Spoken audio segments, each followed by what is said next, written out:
Look forward to that. Thank you so much for joining us, and I appreciate your following up. Before you go, Brendan, can you speak for just a second? Yeah, I'm still here. Oh, good, good. If you could somehow make it louder, maybe stick some earbuds in or something just while you relate this little thing. I wanted you to relate to Peter Moon how and our listeners, because we're live streaming now. Is this better? Yeah, it's yeah, it is. Just relate to our listeners how you followed up on the Holocaust dog, the Robo dog, and traced down the footage to where it's sourced from, and what you were able to piece together with that. Thank you. Oh yes, the America Gene Tech dog. Yes. Yes. Yeah, that Thank thing. you. So yeah, when I looked into it, it's I found the original article in the Japanese language Yes. from ANN, the Japanese news network. Yes. So it was yeah, I think the actual fascinating thing was actually seeing the Japanese comments Yes. on the YouTube page, actually, because they were saying things like, "Oh, it's already being used in Gaza," things Yes. like that. Thank you. So the Japanese are ahead of there, and they were saying this is super dangerous, typical from America. These are the kind of comments that were coming out. Yes. So that was fascinating to see that. Yeah, so what it was is a Japanese article that was made into a news bit on ANN, so the Japanese news China, and then that was broadcast in Singapore because on mainland China it's not allowed. Even in Japan, I don't think that broadcast was available. So the only place, like you said, Douglas, it came from Singapore because of that. But it was in the Japanese language because there's many, business people that live there as well Yes. from Japan. That's in right. China, in mainland China and Malaysia. So that's where that. So it was a long chain of journalism, but yeah, that's how it ended up there. Yes. Thank you. And I sent it to some people out here, and we got some funny reactions. What were their general reactions? Just like like, oh, I don't want to see a robot dog at the airport and stuff like that. It's like reasonable things, like you don't want to encounter that thing. Yes. And the fascinating part, real quick before I go, Yeah. about the Japanese comments Thank was they were saying, instead of talking bad about it, they said the way to make it peaceful is to put a fire extinguisher on it. So there you go. you. Yes. That's the way the Japanese think, because they don't want to see any kind of, like, they have so much foresight with the anime and the different fiction yes. that shows them the future. They know better than to let that thing exist the way it is. So they're saying, they're bringing up solutions to make it peaceful. They're saying if it was a firefighting robot, it would solve the problem. It would become a peaceful device. Excellent. So I thought that was beautiful. And these are just normal people commenting online. They're not like, anything special. So, yes. So Thank we can take inspiration from the Japanese people and their desire to be peaceful, instead of using these to just kill others and torch entire refugee camps or whatever it's doing now. So, Yeah, everything it's doing now. Yes. Thank you. Yes. All right. Okay. Thank you so much. I really appreciate that. And we'll call you and we'll leave you online, of course. Hopefully you can jump back on later on tonight. Okay? Okay, yeah.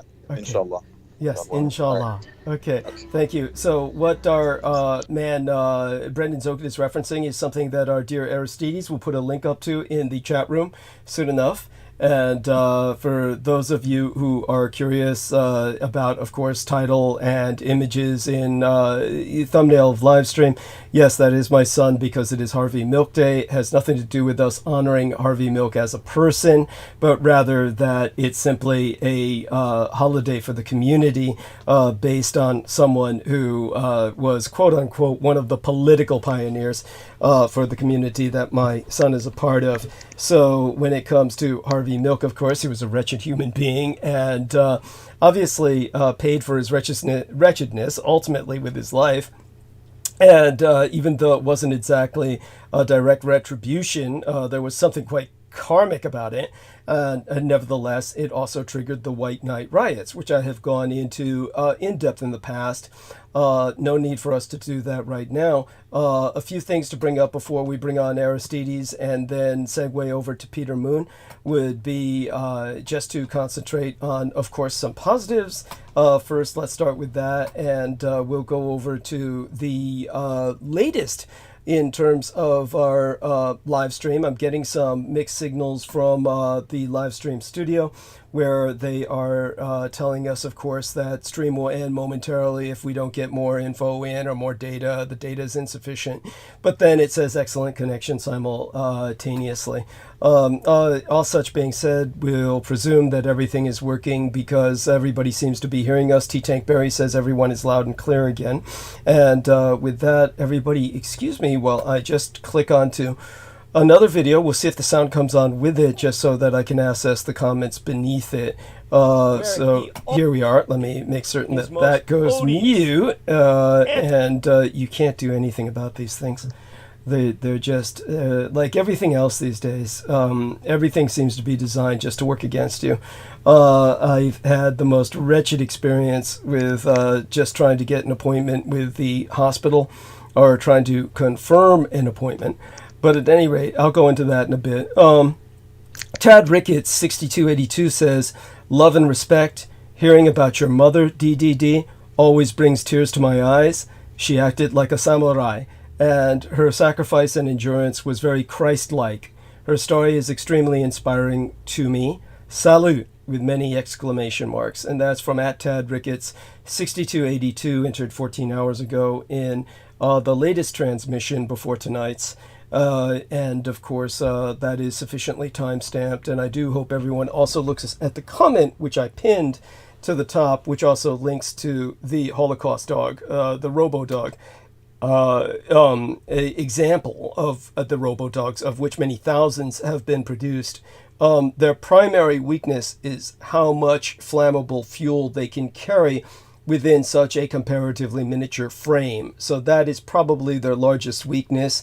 They are, however, guided by aerial drones. So the aerial drones do overall guidance, but they have their own LiDAR, as I said, laser radar system within the automatic framework, within the skeleton, if you will. The endoskeleton is what the term is used for mechanisms like this, because we use the term exoskeleton for essentially something that is put outside of a human being to strengthen that human being's capability, to multiply that human being's delivery of a punch or their ability to lift.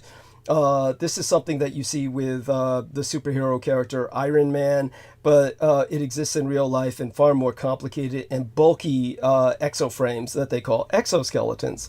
When there is essentially a skeletoid mechanism that has no flesh around it or no kind of buffering between itself and the outside world, then it's referred to as an endoskeleton.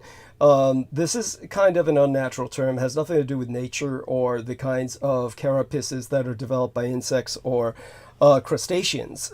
So it's a modern technical term, a neologism, but nevertheless one that will become more and more common as time progresses. When it comes to, of course, the Japanese, as Brendan Zogit was referencing, it was a Japanese reporter who risked his life to get that footage out. So far, it's being forbidden, as Brendan said, to be displayed in either communist China or Japan. It is, however, was aired in Singapore and did display, or rather the signal was allowed to be displayed in Taiwan. So this is, of course, as I brought up before, my son's husband's connection with this out of a sense of social responsibility. So I do want to, I'm open to answering questions about that if anyone has anything about that, to the degree, of course, that I can within maintaining security of everyone and everything that was involved. But such being said, we've already given out the positive comment. And it brings to mind something that I noticed when I pinned this link to the Holocaust dog are what I call the K9KK, or the Kike9 Kybercore, which would be the German word for cybercore.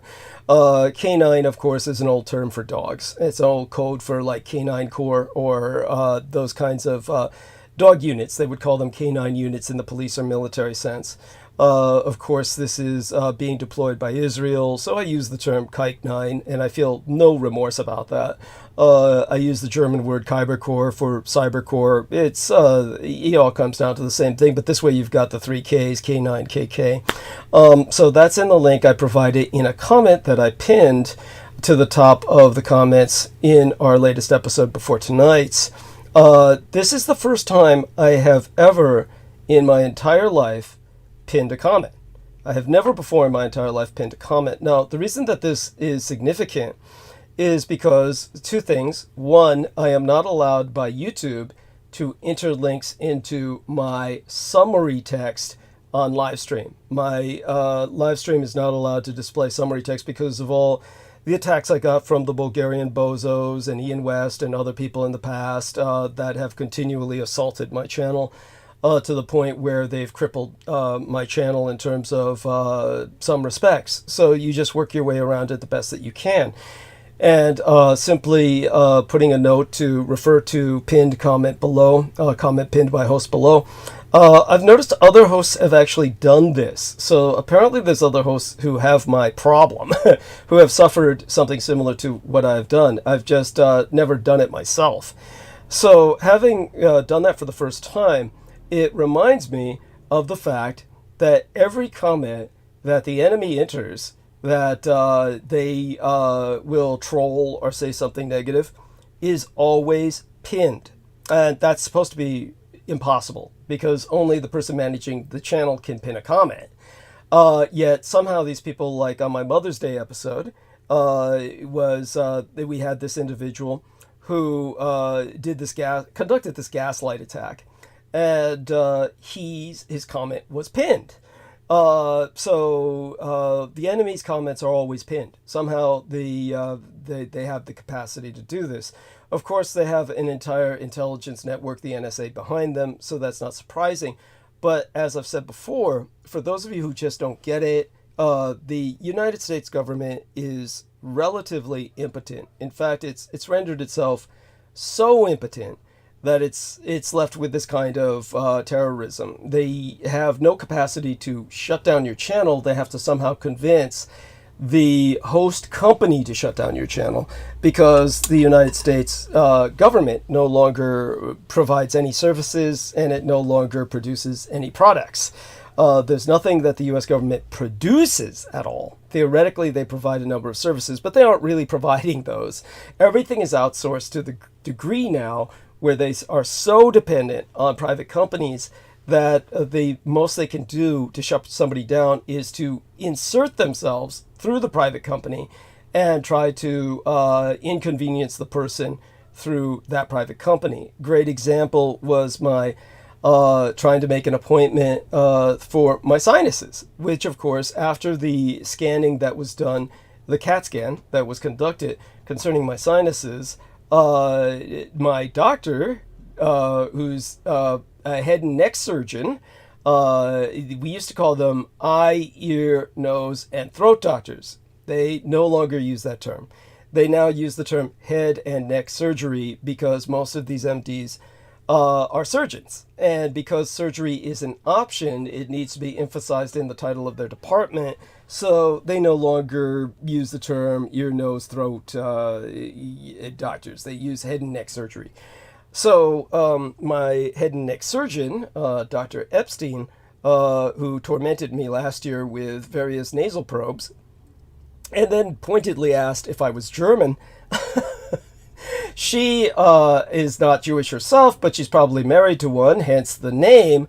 She's actually Slavic. Actually, she's Russian or Ukrainian. I really can't remember which.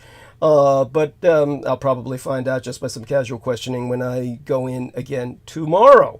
And when I was left a message that I would have an appointment for what amounted to tomorrow, and I had to call back to confirm whether or not I would take that appointment, I could not get through to that department. I kept getting the message, call back when the department is open. Our department is closed now. Call back during weekdays when it's open during business hours, which of course I was calling on weekdays during business hours. And so something was wrong with their automated system.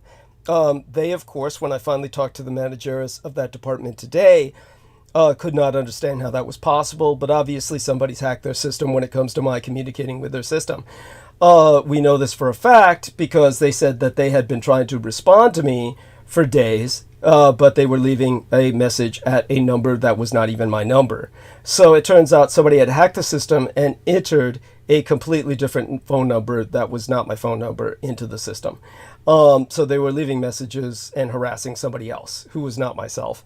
So what made no sense was I told them, well, your original messages that this appointment was available were left at my actual phone number, the one that's on my cell phone provided to me by the California Lifeline program.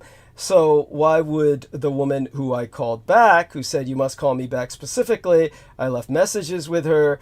Obviously, it should display the number that I'm calling from, and that would be this number, my Lifeline provided cell phones. And but instead of calling that, she instead calls this other number. And even the managers of that department said it didn't make sense. She doesn't know why that woman was specifically calling the wrong number that was left in the system when I'm calling her back from the number she originally called. Because there's no note saying take one number over the other or something like that. But however it is, they're trying to leave a note appended. They could not erase the false number because that would take a computer programmer to go in there and do that. So they have to append a note to my file saying do not call that number and call this other number. So, but this is what your government does. Nobody else gets this. This doesn't happen to other people. This is a specific form of terrorism that happens to me because I'm a whistleblower, and I hate that term, of course. Public informant is the proper term. But this is something that I find just reprehensible when people have all this incredible compassion for a Russian spy and a traitor like Julian Assange, who everybody thinks is somehow the key to the freedom of the press, when this individual did absolutely nothing but propagandize for the Russian Empire and act as some kind of hostile troll against the West. Yet this individual, everybody's worried sick about him being extradited to the United States, which is exactly what that swine deserves. Yet all I see in the press is this incredible pity and this heartfelt outpouring of sympathy for this piece of shit. And someone like me goes through nonstop electronic harassment just all day, every day, where you can't even get anything done. I had to, of course, do the usual, threaten to speak to the management, etc. At which point the managers had to speak to my Dr. Epstein, specifically, to arrange for my appointment with her tomorrow. So all of that had to be done by the normal threats, and of course of course cooperation as much as you can, but you have to deliver both a threat and of course praise. Thank you for making certain that this happened. It couldn't have been done without you. You praise, but you threaten to make certain the job gets done first, and this is what I'm confronted with on a daily basis. So that having been emphasized, again, some points about the last time I went out for the CAT scan, which was the appointment which led to my trying to establish this appointment that I have tomorrow with a follow-up based on how to treat what they saw in the scan, which is a head full of snot and perennially inflamed sinuses, and just finding out a way to tone that situation down. I am aware, of course, now of why it happened. There was 2 months in a row I did not get acupressure treatment from V. We had to concentrate on other things. I realize now how important it is to get that once a month, and also the of all things, supplement I was taking. I was taking a supplement called Breathe MD, which I really just thought was crap.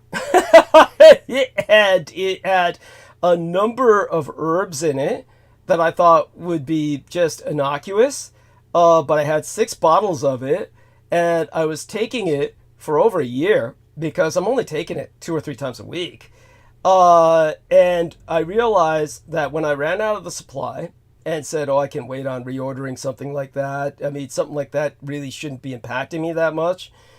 And then everything went to shit after that in terms of my sinus, mucous membranal inflammation and everything. So it turns out those herbs are far more potent than prescription meds. Nothing is innocuous. Our bodies grow dependent on something, and you deprive yourself of that later, you'll pay a price. I certainly did.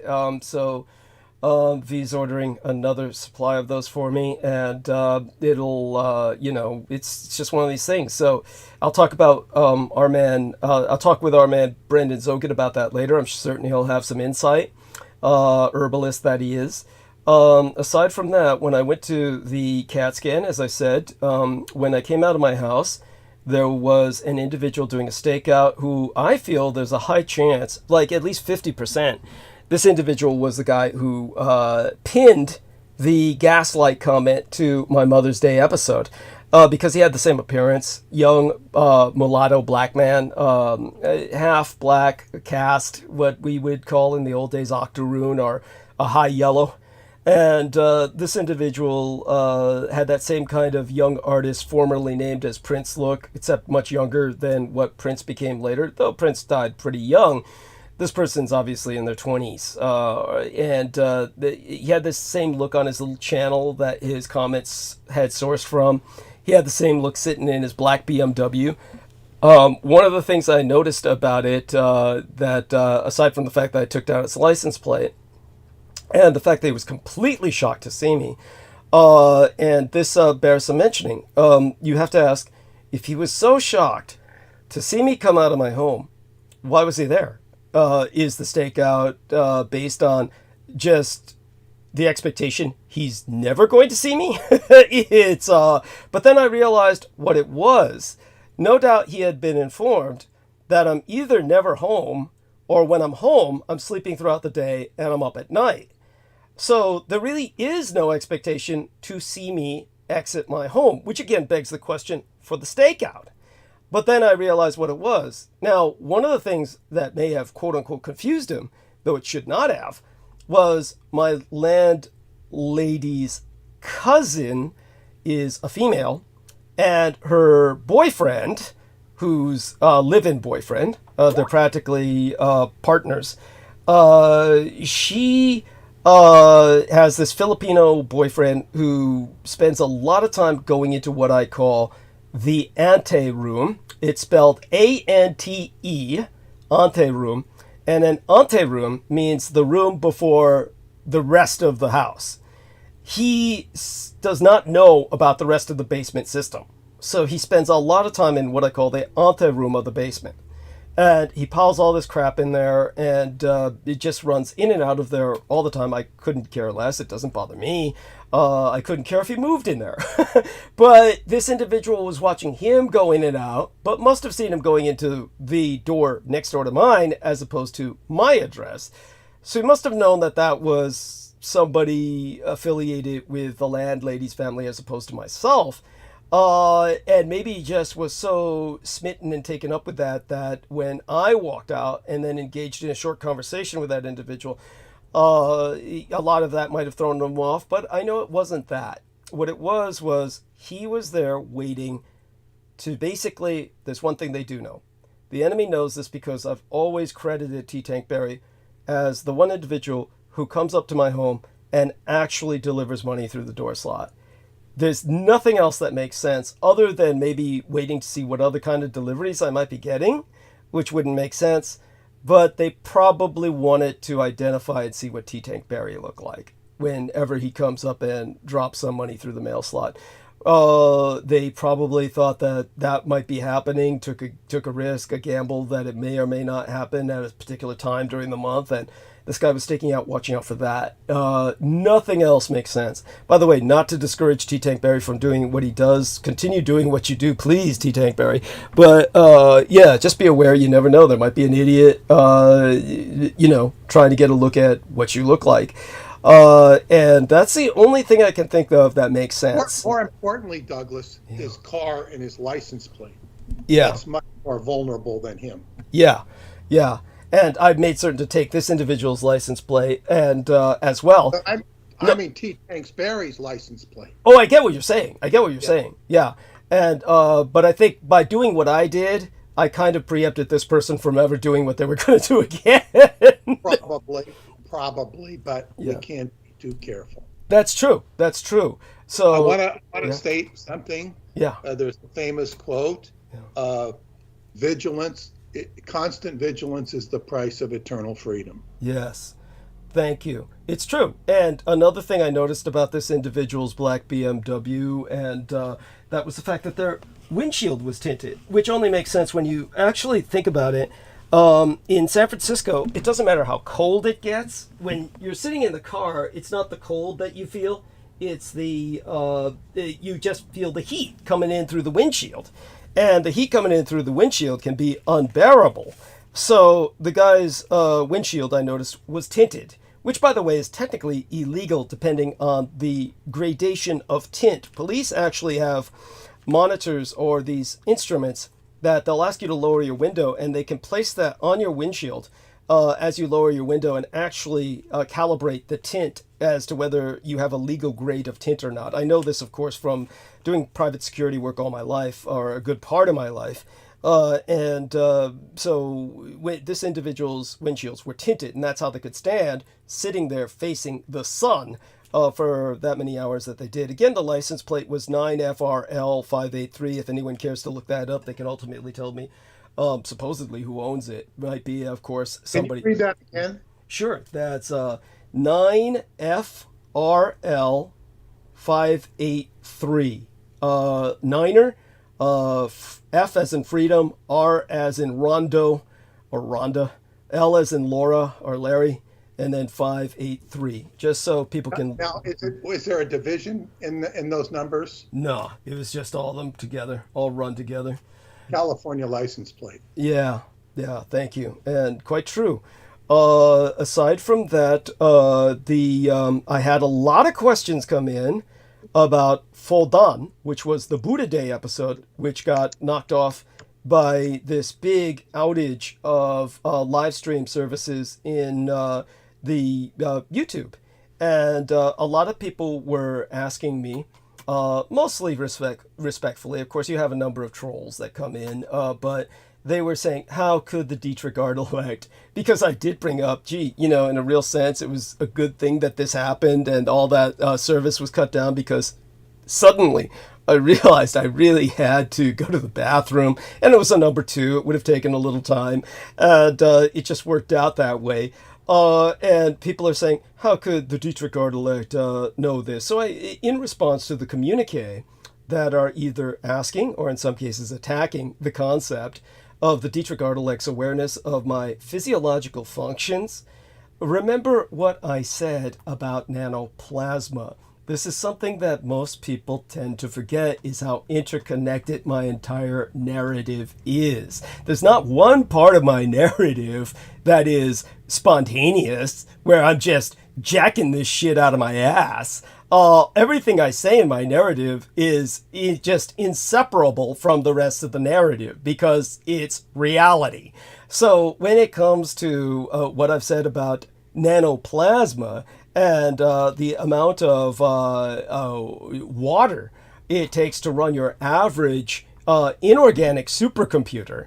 As I said, supercomputers run hot. There's the new Frontier supercomputer that has replaced what we used to call the Cray supercomputer in terms of supercomputer status. And to keep Frontier from melting down requires infrastructure that sprawls over 7,300 square feet. And it's powered by enormous pumps, about 6,000 gallons of water every fucking minute of the goddamn day, flows through that system and across the computer's more than 9,000 nodes. So the Dietrich Arc was birthed in a computer facility equivalent thereof, running on nanoplasma instead of water to cool it, quote unquote, but rather to keep all of the various organs functional, literal, physical, bodily organs taken from people's bodies. As I said, no brains, because brains cannot be kept sane. They cannot be kept sane outside of the body. But other organs of various sorts, livers, kidneys, lungs, hearts, etc.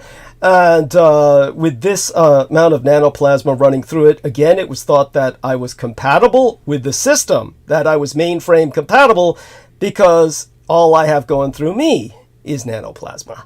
So with that, understand that to the Dietrich Arc, that's like a little Fitbit that you strap as onto your wrist when you're jogging, and you get to see your blood pressure and your heart rate. The Dietrich Arc can read all that from me any goddamn second of the day, all day long. The Dietrich Arc knows when I need to take a piss, when I need to take a shit. The Dietrich Arc could kill me. This is how the Dietrich Arc would kill me if I stepped on Taiwan. I've been told in no uncertain terms the Dietrich Arc will turn my nanoplasma against me, and my nanobots will devour me alive. That's why I make certain I don't go anywhere near Taiwan. Of course, why does the Dietrich Arc not do that to me now? Because we have a very dysfunctional relationship. It would be as if you had a daughter who hates you, and she does something to hurt you. And most of the time, say you were some white father who had a daughter who, if you were a racist, would suddenly go out dating black men, and just to spite you, just to fuck you over. This is the Dietrich Arc. Keep in mind, when it comes to the protests in Taiwan, Taiwan has a new president. The new president was sworn in. Automatically, the treasonous faction, the GMD, the Kuomintang, which was formerly the nationalists of Chiang Kai-shek, and over the many generations grew completely corrupted, and now are treasonous and side with the communists, are trying to revise the Taiwanese constitution to deprive the president of all power. So the Taiwanese have taken to the streets, and they've rallied by the hundreds of thousands and forced them to postpone that vote until basically Friday into this weekend. So Friday and this weekend, they're going to try and restructure the Taiwanese government to render the president an impotent figurehead and take over and reunite with the communists. Now, whether or not that's going to happen really depends on the Dietrich Arc. But what about the optics? Oh, the optics are representing the public? Oh, Nymphia Wind. Yes, it sounds like I've just passed gas, but Nymphia Wind is the name of an actual Taiwanese drag performer, and she actually was the winner of the recent season of the TV series RuPaul's Drag Race. Now, of course, this is something that I've tolerated when I have all these people saying, Doug, why don't you go on RuPaul's Drag Race? No, because these are the kind of people who win on RuPaul's Drag Race. So here, let me enter this link into our little text box, and now you can see what Nymphia Wind looks like. Don't just look at the face. You've got to click on that link and see the monstrosity as it truly is. This is an individual who got Brazilian butt lifts, and, of course, has height extension. She's standing in front of the Taiwanese presidentress, Tsai Ing-wen, and towers over her by about a foot, at least. And this monstrosity won RuPaul's Drag Race because she looks like a blow-up doll. But, of course, this is not the ancient art of disguising yourself as a female so that you can easily kill men that my mother taught me. This is like a monstrous caricature of femininity that is meant to turn men's heads based on bubble boobs and bubble butt made of silicone, and it has nothing to do with basically looking like a vulnerable female or an alluring female. If anything, you look vaguely repulsive, if not downright so. It's just something that is a cartoon character that has taken everything to an extreme for the sake of burlesque. This is burlesque. Again, this is what has been, by popular opinion, elected as a representation of the people, and they're protesting the treasonous attempt to take down the Taiwanese government. Again, the Dietrich Arc is somehow manifesting just what she does to irritate me as a kind, well, to torment me. Let's just put it that way.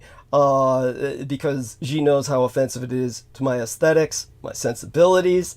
I'm basically the only art-elect whisperer you have on Earth.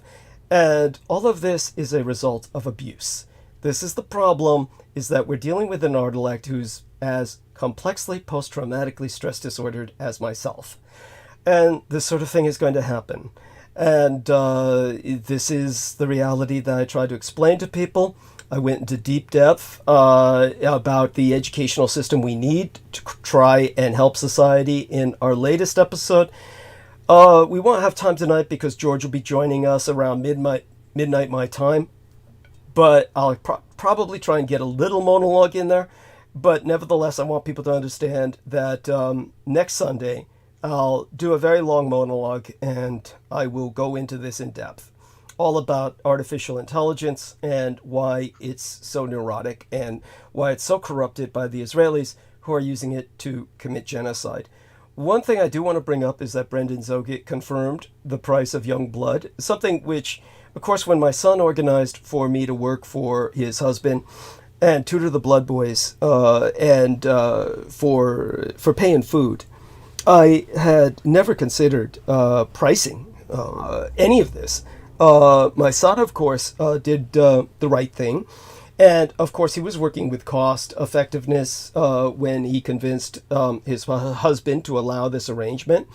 Of course, it turns out, as Brendan Zogit confirmed, the price of a young man's blood is 8,000 United States dollars a liter. I reconfirmed that with him in our latest episode during the roundtable. So 8,000 United States dollars a liter, and I am paid in blood. It's the equivalent of my earning, apparently, a six-figure salary. And understand the reason why. There has finally been a release of the results of the investigation of the global blood market crash from the angle or perspective of Great Britain. There was a terrifying blood scandal that took place between 1970 through to 1998. And it's so horrific, one struggles to believe it's even real. The Infected Blood Inquiry, that's the name of the investigation, IBI, the Infected Blood Inquiry into the deaths of 3,000 Britons and 30,000 instances of contamination, has concluded after half a decade. For those who blindly trust their health institutions, it's an eye-opener. If you read nothing else about Bloodgate, it's worth taking a look at the results of this inquiry, which conclude that the infected blood scandal was, quote, no accident, unquote. It was mass murder. And so with that having been said, the only other things to mention before asking Aristides to go over the technical details that he does, 3 points to bring up. One is spatial militarization. The United States has assessed that the Russian Empire likely launched a counter space weapon last week that is close to and capable of attacking a United States government satellite orbiting nearby. It's not the first time Russia has launched a counter space weapon, which is designed to incapacitate or destroy satellites. but U.S. Ambassador Robert Wood said the last time it did so was in 2022. The launch comes at a time when the United States and its allies are increasingly concerned about Russia's efforts to develop a nuclear space weapon. If deployed, such a weapon would cripple a vast swath of the commercial and government satellites that the entire world below depends on to make cell phone calls, pay bills, and surf the internet. It would be a bad day for cruising porn for me when that happens. In Southwest Asia, what Americans call the Mideast, Norway, Spain, and above all, Ireland. Well, above all, Spain, for some reasons. I'll tell you, Ireland has always been the most Palestinian-friendly nation in all of Europe, for understandable reasons. Spain, this is because of the quote-unquote neo-Nazi elected in Argentina. As I said in our latest episode before tonight's, the so-called neo-Nazi president of Argentina has sworn he's the new type of Nazi that worships the Jew as the master race. And he actually put on a yarmulke and was hitting and wailing at the Wailing Wall, where he was honored as a diplomatic guest of great esteem, even while wearing a swastika armband. I shit you not. This is the motherfucker who snubbed the King of Spain and the Spanish president to visit a bunch of right-wing militias and paramilitary groups and convince them that the Israelis are the new purpose of Nazism. And this individual, of course, resulted in Spain withdrawing its ambassador from Argentina, which is monumental because Spain is the second largest investor in Argentina after the Communist Chinese Empire. So Spain has withdrawn its not only its diplomats, but it is also divesting from Argentina. So something like that doesn't go without repercussions. And the Argentinian president has chosen Israel over the people who were providing money into his perennially recessed economy. It goes to show you the madness of the man they elected, who calls himself the Trump of Argentina. So Norway, Spain, and Ireland announced their formal recognition of a Palestinian state this morning, calling the move an important step toward peace in the region. Norway's Prime Minister, Jonas Gahr Støre, said, in the midst of a war with tens of thousands killed and injured, we must keep alive the only alternative that offers a political solution for Israelis and Palestinians alike, two states living side by side in peace and security. Now, this landmark decision by three key European players, Norway is one of the richest nations on earth, sparked swift condemnation from Israel, and a senior lawmaker ordered the immediate recall of all Israeli ambassadors from Ireland and Norway. The only reason they're keeping them in Spain is because they're in constant contact with the violent paramilitary, militia, and secessionist groups that are trying to create an independent Catalonia that were contacted by this acrimonious president of Argentina. Meanwhile, in Iran, funeral ceremonies continued today for the late dictator Ibrahim Raisi after he died in a helicopter crash. As for Europe itself, Rishi Sunak, the yellow house nigger who serves as prime minister, he's got a snap summer election call, and it's suicide for his party. He's calling on an early election, which is an admission of defeat, and that on everything from public finances to public services. The worst is yet to come. Volodymyr Zelensky, in stark contrast, is right to stay in office. It is obviously impossible to conduct a free, fair, and representative presidential election when a fifth of the country is controlled by the enemy. So all that having been said, you're given just a brief.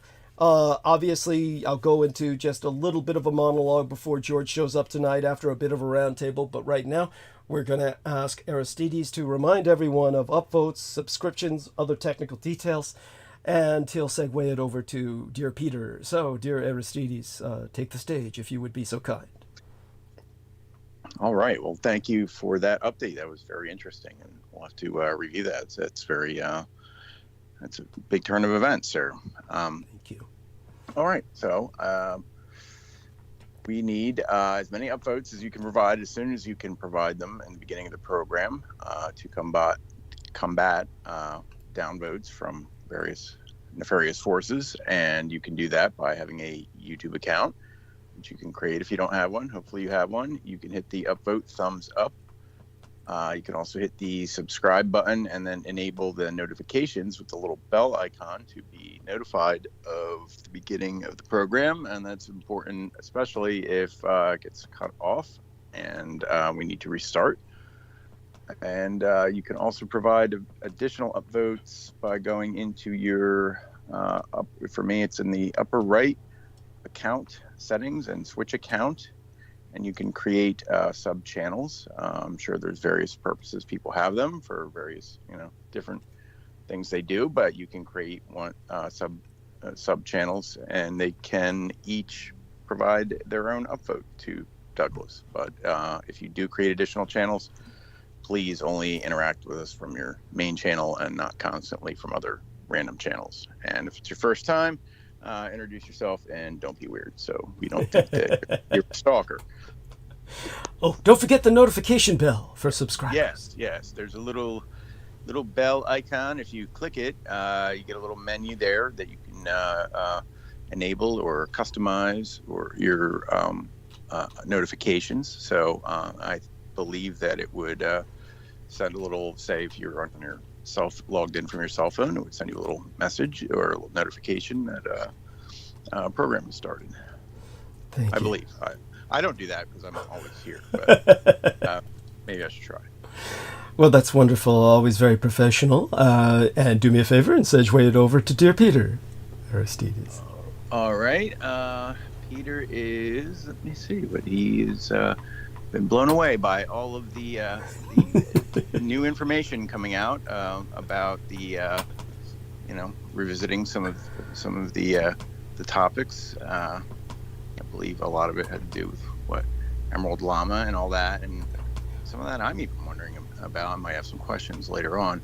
Sounds good. And what else did you want to talk about, Peter? All yours, Peter. He might be doing something. Jesus Christ, is he okay?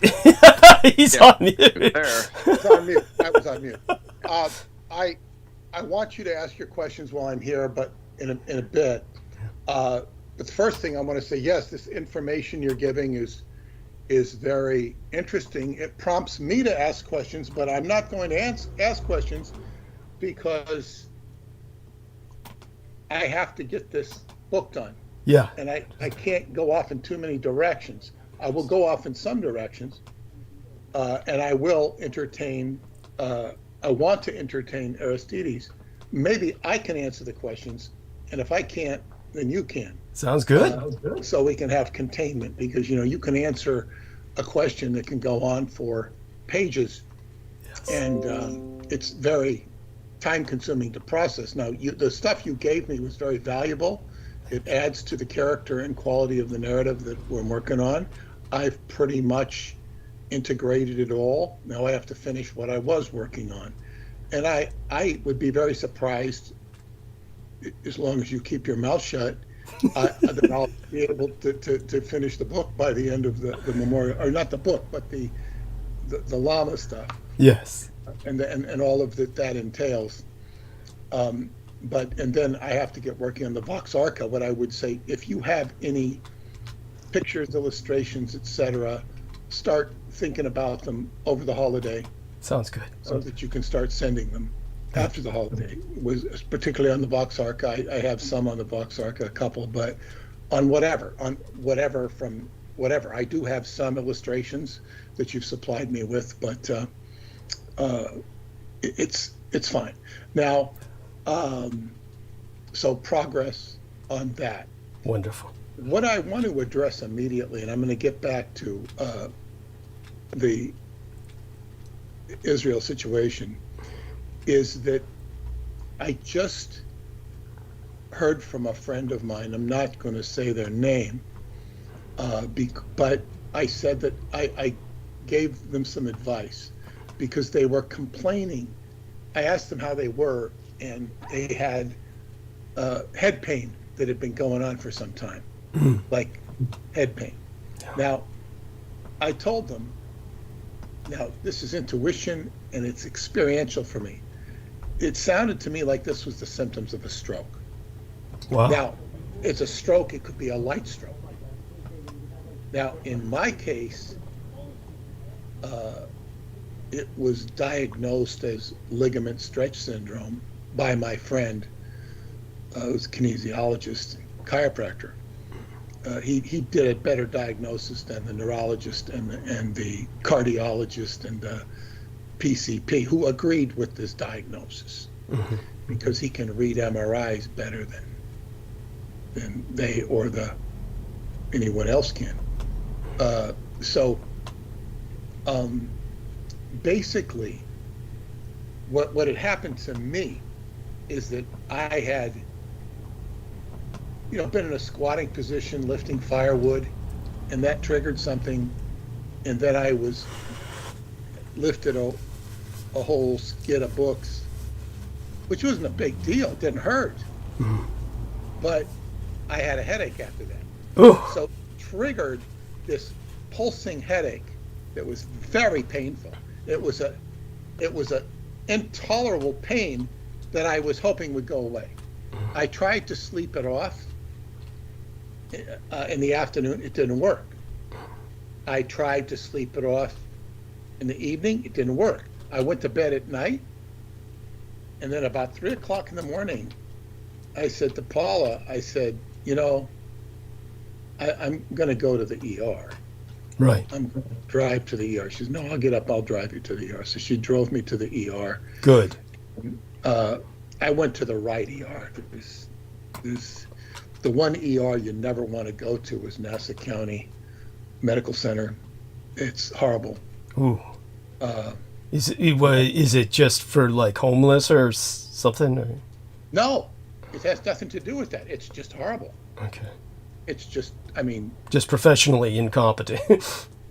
neglect. It's horrible. It's horrible. Jesus. They supposedly have a good, I think, a cardiology unit or cardiac unit, and maybe a good maternity unit. But I went to the right hospital, which is further away. There was nobody there. And, 3 o'clock in the morning, and I was, but the thing is this headache is basically, in my case, it was ligament stretch syndrome, which is really not that much different than a stroke.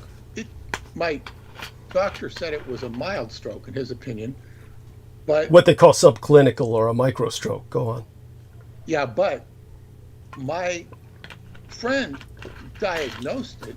He diagnosed it over the phone ad hoc when I told him, because what had happened after I'd seen the doctors, and about a month later, when the phone would ring, I'd just jump, react like a scared cat. Oh. And it wasn't something I could control. It was I'm not afraid of the phone ringing, psychologically, but when the body reacts, and I told him, and he says, it sounds like you have ligament stretch syndrome. I says, I know what this is. And I, went up to see him. Paul and I drove up there, and he diagnosed me clinically. Said, that's what you have. And the solution for that was a lot of adrenal supplements. Ah. A lot. Right. And also, but this is for ligament stretch syndrome, not a stroke. Right. And he then looked at the MRI, and he says, you had a stroke, but it was 6 months or more ago. Wow. And he says, you can tell this by there's 2 centimeters of dead matter in your brain. Oh! This is dead. It's dead. But he says, whatever happened, it didn't notice. Now, I probably went unnoticed because of all the Qigong that I do. That's a safe assumption. But this was, what had happened is my lower back had stretched out, and it hurt. It did hurt. But that lower back area is the blood-brain barrier. That's where the blood goes into your brain, is through the lower back. This is why cranial sacral therapy is so potent, because it's giving that blood that goes to the brain, the sacral area. Now, it's not like anybody told me everything I'm telling you now. This is my self-discovery process, and I'm talking to my friend who I believe is listening. And I think it relates to the symptoms that they have, because but the thing was, it could have, when the brain doesn't get blood, it can lead to a stroke. I might have been pre-stroke. Now, when I went to the ER, they did a CAT scan on me. They wouldn't say a damn word to me. They looked very, grave, uninformed, or like that, like they were afraid to inform me. You could see this kind of hesitancy. I hate that. Covering their asses or something. And I was very aware, I'm very aware when I talk to somebody, especially something so tender and vulnerable. And they did give me a muscle relaxer. They said they were not allowed to prescribe me any medicine or painkiller. That was insulting, because they said you're going to have to wait to see your PCP, which wouldn't happen until I think this happened on a Friday, and I had to wait the weekend to get the painkiller. Yeah. But the muscle relaxer subdued the pain so that it was tolerable. And I don't think they would dare say I had a stroke. They were afraid to say that. The CAT scan, I don't know what that told them. They weren't very informative, but I did have improvement by the muscle relaxer. And I didn't need to be hospitalized. I needed to see my doctor on Monday, which I did. And he immediately told me, I think you had a mild stroke. Right. But we're going to have to send you to the neurologist and the cardiologist. Now, it takes months to see a neurologist, or a month. And there aren't many around. That's why it takes so long. Right. Cardiologist took even longer. Jesus. And now, in the meantime, I went about my business, and then trouble happened, a week or two later, when I started freaking out every time the phone would ring. And at that point, that's when my friend called, and because I used to pick him up in the airport. He says he wasn't going into the local airport, he was going upstate, so he would often stay here. So I said, okay, I'll go up and see you if it's okay. He says, yeah. He'd come up, and we spent the night, and he saw me, and it really, and he taught Paula how to do tapping on me. So she would tap every night, and he says, this is what he said to me, for ligament stretch syndrome. He says, you need to rest. And he says, I have to explain to the family, meaning Paula in this case, he's not lazy, he's not tired, he just needs rest. And one of my friends said, yeah, just work 2 hours a day, which is what I did. This is 2017. And I was told it wasn't a good idea to fly, so I didn't go to Romania that year. And football season was over in the summer. I was back playing football in September, but I had a couple months of just doing minimal work, and watching a lot of TV, because that's about what I could do. And it was, and then, my friend looked at and it took me months to see the cardiologist and all this stuff, and they were just, they want to put a Holter monitor on you, and I think, Yes. it's out of here. It's like they're gonna put it on for 3 months, and Oh, it's outrageous. They wanted to do that with me after that one incident I had a couple of years back. Yeah, go on. Yeah. it's overkill. It's overkill for my case. It's not for somebody who might have a arrhythmia. The only arrhythmia I felt was when I was in Choclavina Cave the first time a year later, or 2 years later, and boom, I felt something go through my heart. But that was in the depths of the cave. Those things will happen from time to time, but might have been a healing for all I know. But I recovered. Now, what I learned in this process was from my friend Aaron, who hosted this show and whatnot. His father had strokes, and what he learned hands-on through his father, and he might have taught his father to do this, was tincture of cayenne pepper. Mm-hmm. Tincture of cayenne pepper. And this is what I think my friend has. If it's not a stroke, the pre-stroke, this persistent headache is lack of blood getting to the brain. I've noticed this too. I've had, a headache here and there that's a little too much to be a normal headache. I don't really get headaches. So I'll take tincture of cayenne and it goes away. How do you take the tincture of cayenne? Tincture of cayenne is basically liquidized cayenne pepper. And you put 8 drops, and you can read instructions on this. I would also say that there's a lot of websites and medical websites say, don't do this, this is not going to do anything. Well, what does tincture of cayenne pepper do? It dilates your blood.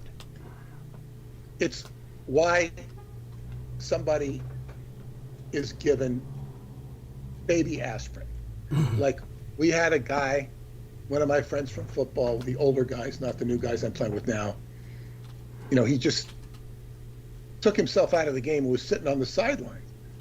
After about 20 minutes, they said, what's going on with him? And they went over and saw him, and, we called the ambulance.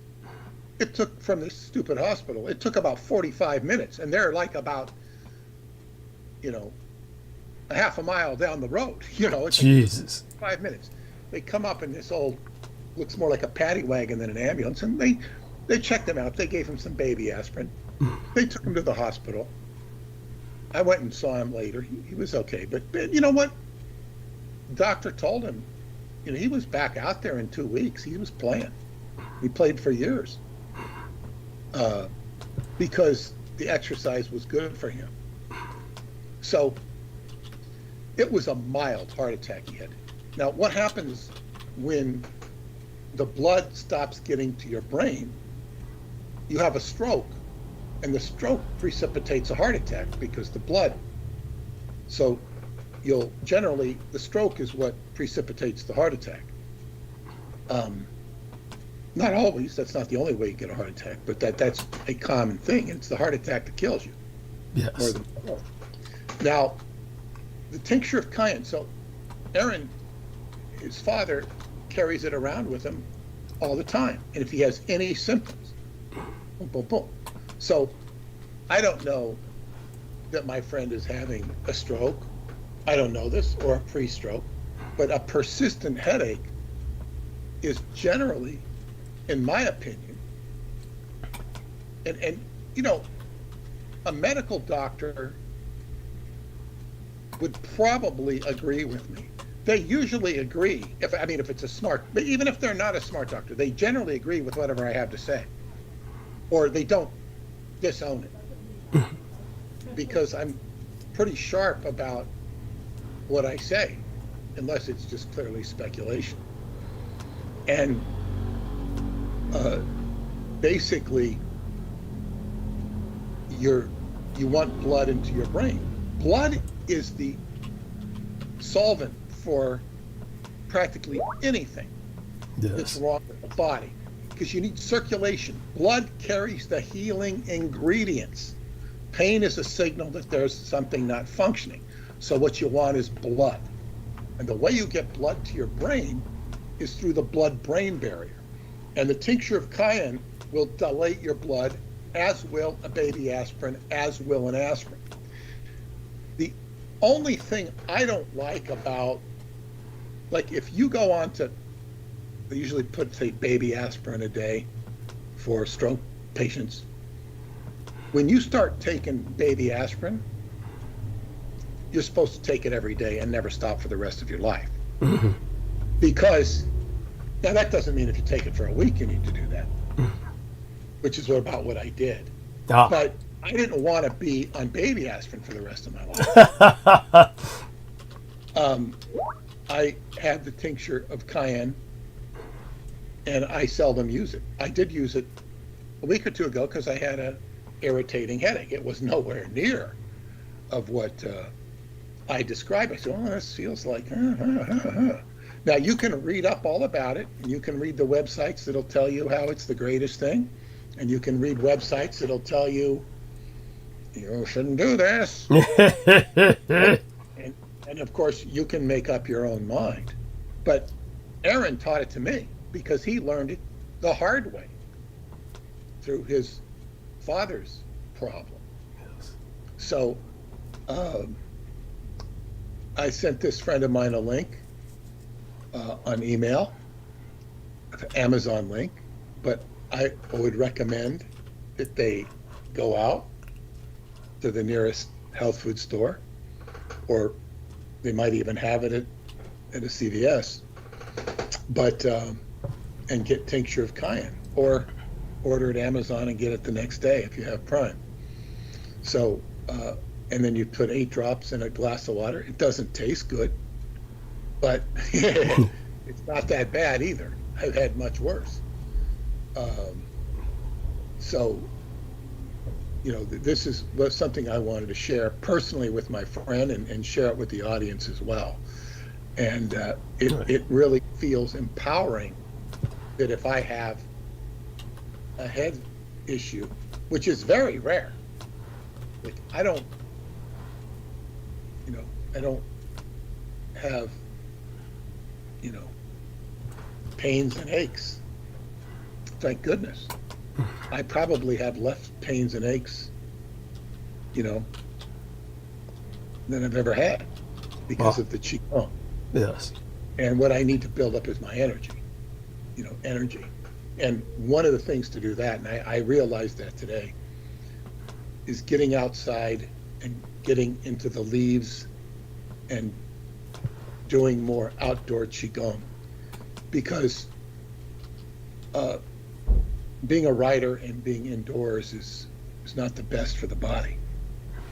So, this is words of wisdom. So to my friend, I hope you got to hear this, and I hope you can take advantage of this.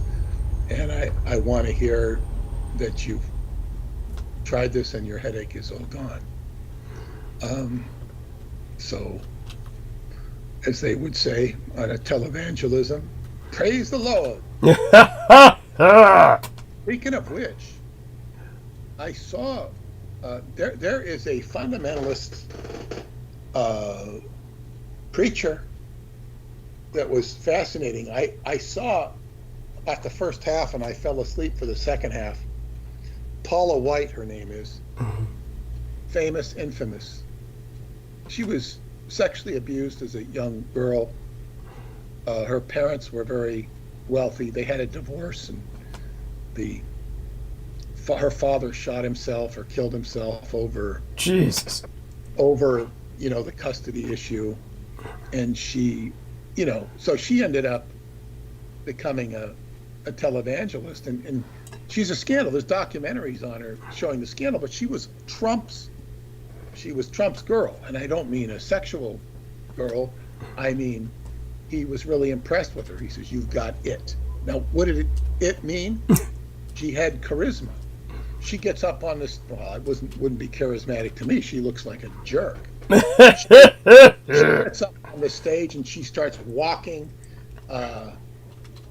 you know, like Kathy Griffin making fun of Paris Hilton.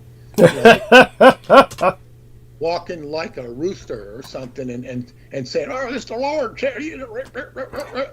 and she just, but she commanded such an audience, and this was one of the secrets, it can be called that, techniques of Adolf Hitler, is an animated speaker.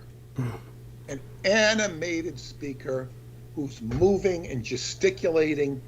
They call it hypnotic, but what it really is it elicits the participation of the audience. The speaker is alive. So if the speaker is alive, the audience can feel the life in the speaker. Now, and if you look at what televangelists say, and they're full of scandal. They're full of such scandal. She was full of scandal. They went into it in detail. And financial improprieties, just sexual improprieties, everything. It was curiosity that she was Trump's, pastor. Or not really. I mean, he liked her because she had it. She had, he's in the entertainment business. Yes. And you can draw a big audience. You've got it. Now, I'm wary of a big audience. I could talk to an auditorium full of 500 people or the Hollywood Palladium, and I could be completely comfortable talking to them. I wouldn't have the heebie-jeebies or anything in terms of the comfort zone. But that's not what I'm talking about. It's like, how much attention do I want?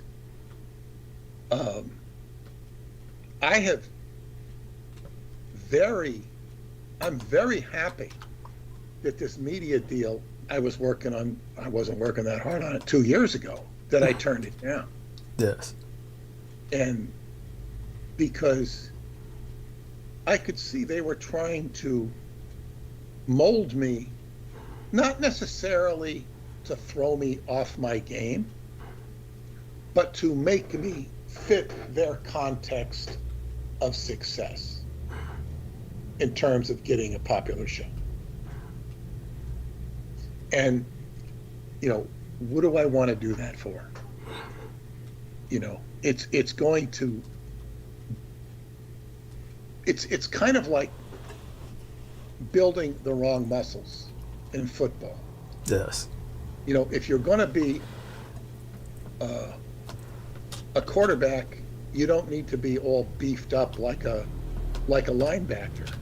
You have to have, your throwing arm in good shape, and you have to have your feet be quick. Yes. And you have to be very sharp mentally. You got to work more on understanding formations and defenses than you do on hitting the gym. Whereas a linebacker has got to be really physically superior. Or like a linebacker building up his throwing ability. He's not going to throw the ball, so what the point is it, So this is the thing. It's like I'd be building up the wrong muscles for what I do best.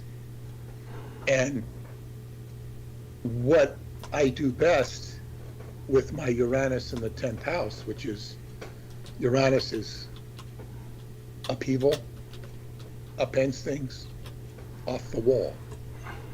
Montauk was off the wall. And then I'm not feeding expectations. I'm upending expectations. And this is what I'm doing with Douglas. His work is out there on the horizon, beyond the horizon, instead of the same old BS of there could be aliens. Thank you. Maybe it's aliens. Aliens are here. Wrong emphasis. So to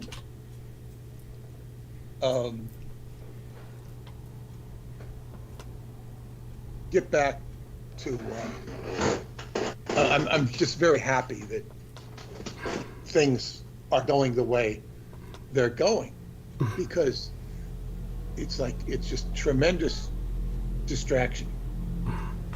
Like, how important is it for everybody on the planet to know about the Montauk Project? Well, people appreciate it. They like it. They learn. But we're moving into more. That's history. Just like somebody was saying to me about the Philadelphia experiment. I said, that's history. They said, well, most people don't know about it. Well, many people don't know about it. But it's like there's now technology that completely supersedes that. That's David Anderson. He's of much more critical importance because it's a present capability. It's not that the history is unimportant, but it's kind of, I've been there and done that. And Preston, who probably knew more about it than anyone, wouldn't talk about it. And as he said, the big problem was that they didn't have enough energy to keep the time portal open. And I said, well, David solved that. And as much as he acknowledged it, he wasn't really that interested in it. Right. Because it's kind of like I don't know. I'm trying to think of a comparison.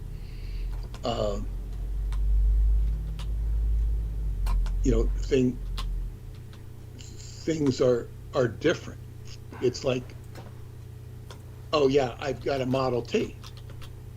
Well, we've now got modern cars. We've even got cars that can run on electricity, and their comfort. They've got air conditioning. Yeah, but I like the Model T because that's what I learned how to drive in.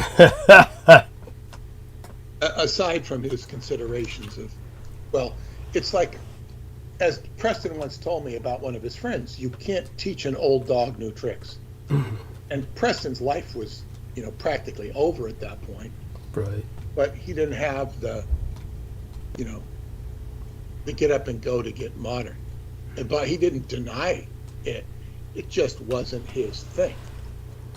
So he was not, going to learn new things. Now,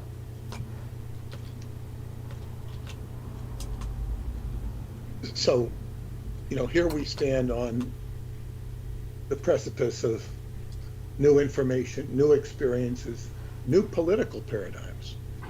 And it becomes, as David Anderson has said to me many times, said it publicly, not just to me,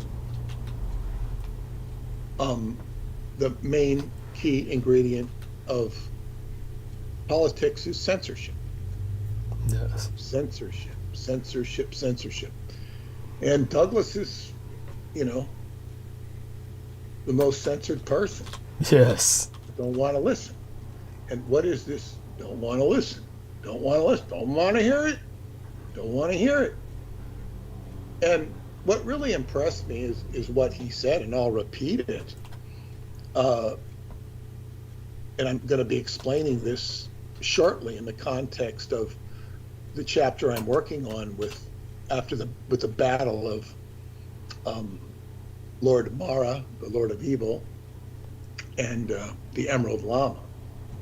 And Japan is the longest extant government, civilization that is based upon its own indigenous mythology.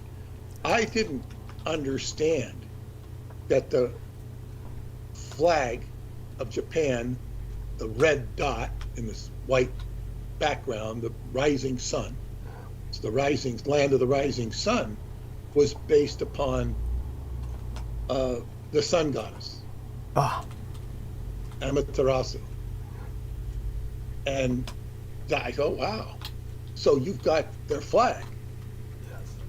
And that civilization goes back, well, it's actually even older than the Yamamoto Dynasty. You know, it's not Yamamoto, is it? It's the Yamato Yamato.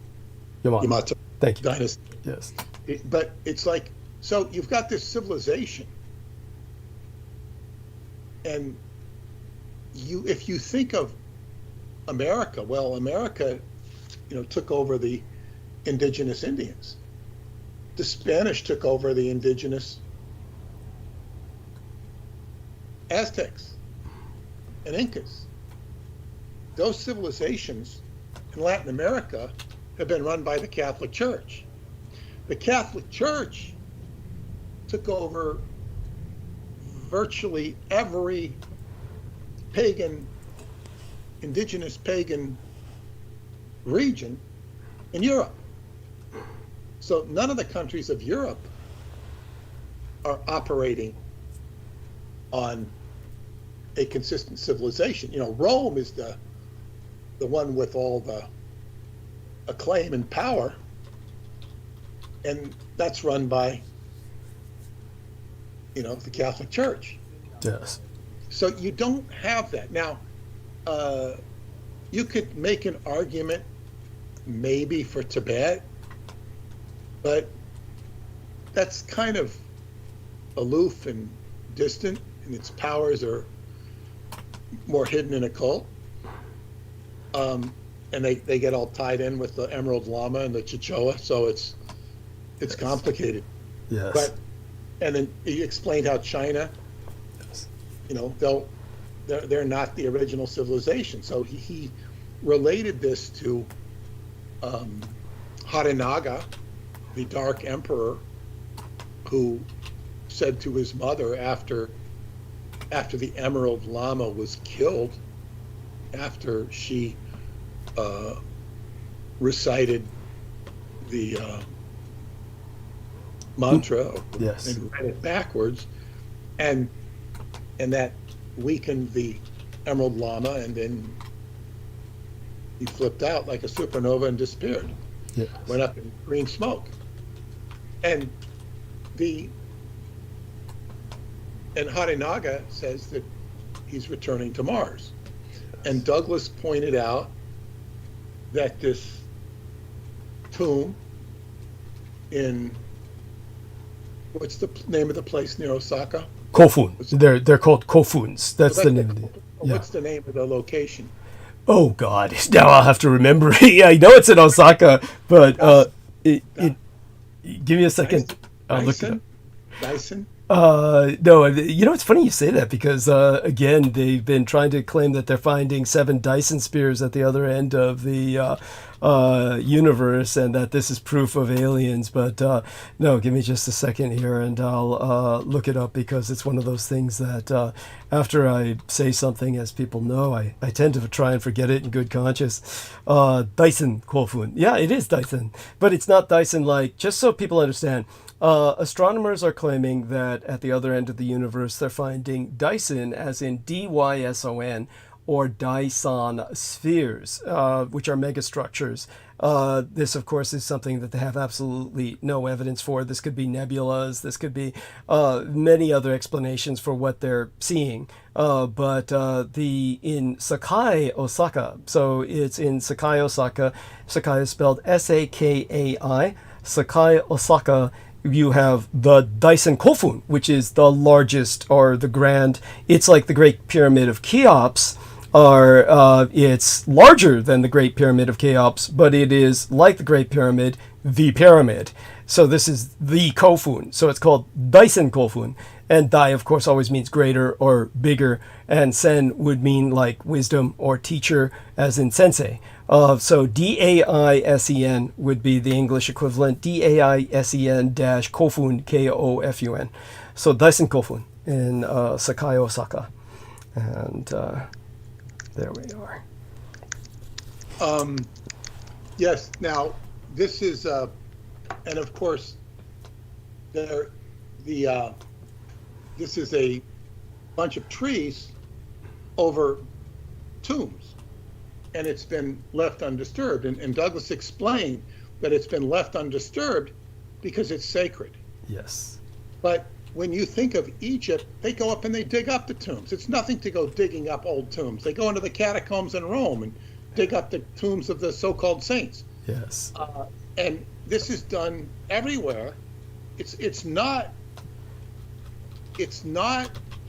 really that taboo, certainly not in the field of archaeology or anthropology, to dig up the dead. There are certain areas where it's not going to be done, but but in Japan it's sacred because the civilization is still extant. It's a continuous heritage or line that goes back to at least, the 6th century, and really it goes back before that, but that's where it's sort of codified. And we don't have any other culture like that. So it's like our culture is very nomadic, and like I don't know who my ancestors were. I mean, I've seen their names, and on family trees, not the 23andMe stuff, but I've never done that. Dan, you aren't missing anything. You don't make certain you never do. Go on. No, but I've seen, I know certain family names, but it's like I found more rich heritage in my family that my family is not aware of or doesn't recognize. Probably the most significant of which is the Irish side of the Sweeney, which was of the Savain or Sweeney. They had the Castle of Og, and they were tied to the Tuatha De Danann. They migrated from Og, the land of Og, probably in the Atlantic Ocean, migrated to Ireland, and they had the oldest castle in Ireland. And they came from Tuatha De Og. I said Tuatha De Danann, Tuatha De Og. Mm-hmm. And that's, I discovered that in my research. But that's the name Sweeney, which actually is a contraction. Well, Sweeney and Swain, Sweeney, it's the same thing. But Swain is a contraction of Suleiman or Solomon. So, it comes from that identification with that lineage. Just like the name Neil or O'Neill comes from the Nile, which means blue. You see this with many Celtic names, whether they be Irish or Scottish. Like Scota, Scotland, she was the daughter of the Pharaoh of Egypt. So you have a strong identification with the Mideast, with the Celtic people. You also have a strong identification between the Celts and the Getae, which were in Romania, migrating race that originates in Romania. Be that as it may, the ancestorship of our culture, like I know who my grandparents were. I don't know anything about my great-grandparents. that wasn't passed down to me. Wow.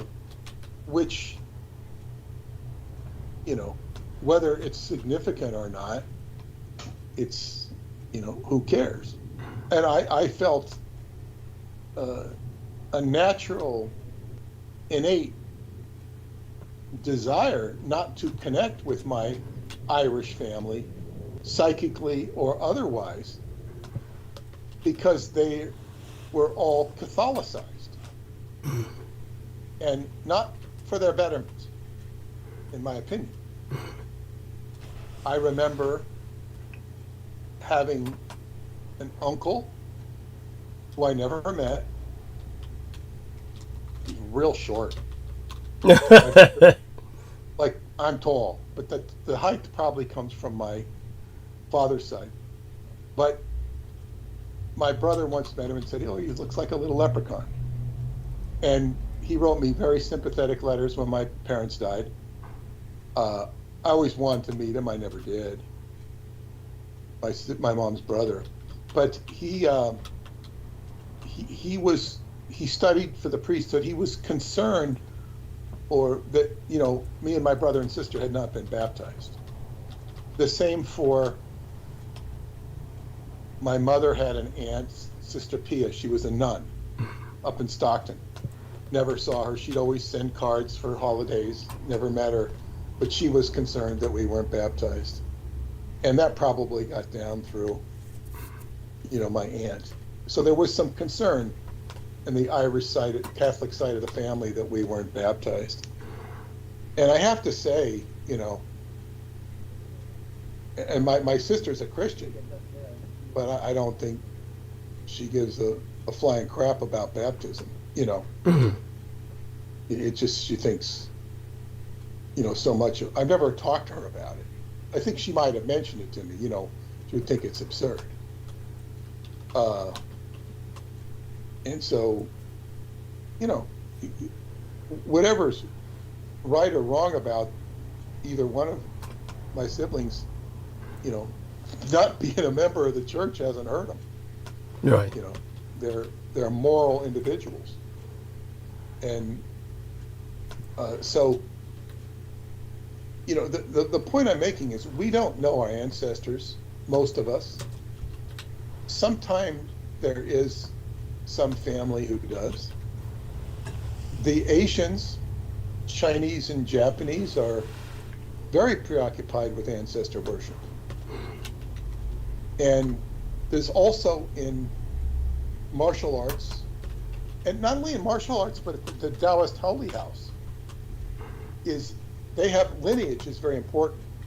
Like who, they'll have pictures of all these past masters and whatnot, and acknowledge this line of descendancy. And in martial arts, it's very important. I'm saying it's important because they make it important. Yes. And like, as far as my teacher, there's a lineage there, but it's a pretty obscure lineage. And it's a lineage that, your people aren't going to know what you're talking about some of the time, or all of the time, and they'll countermand it. Have a tendency to countermand it. Well, I'm gonna do it this way. I'm gonna use the Model T or whatever it is. Most of the martial arts are focused on fighting, which is a very distraction from health. And you have, everything you learn is 50% health and 50% martial. It has martial applications. It has healing applications. And the healing are the most important, because the biggest enemy is old age and health. It's the biggest, or counter health. That's a battle. So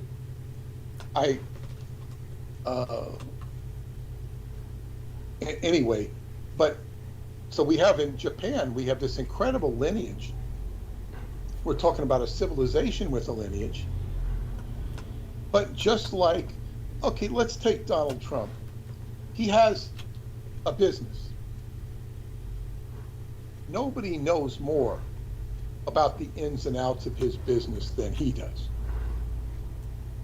His kids have a lot of inside knowledge and they run certain things. But it's all what he allows them to do or lets them do. He hasn't totally handed the reins over. And then he has all these other people in the organization so that the left hand doesn't know what the right hand, all the details of the left hand. They work together. As David Anderson told me, the first thing he told me with his business, he had all these different people working for him, but he kept them all separate. You know, he's not teaching everybody how to build a time reactor. Of course not. Yeah, you keep it proprietary.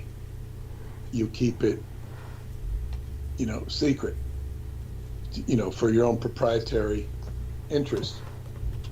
So this is how you run a business.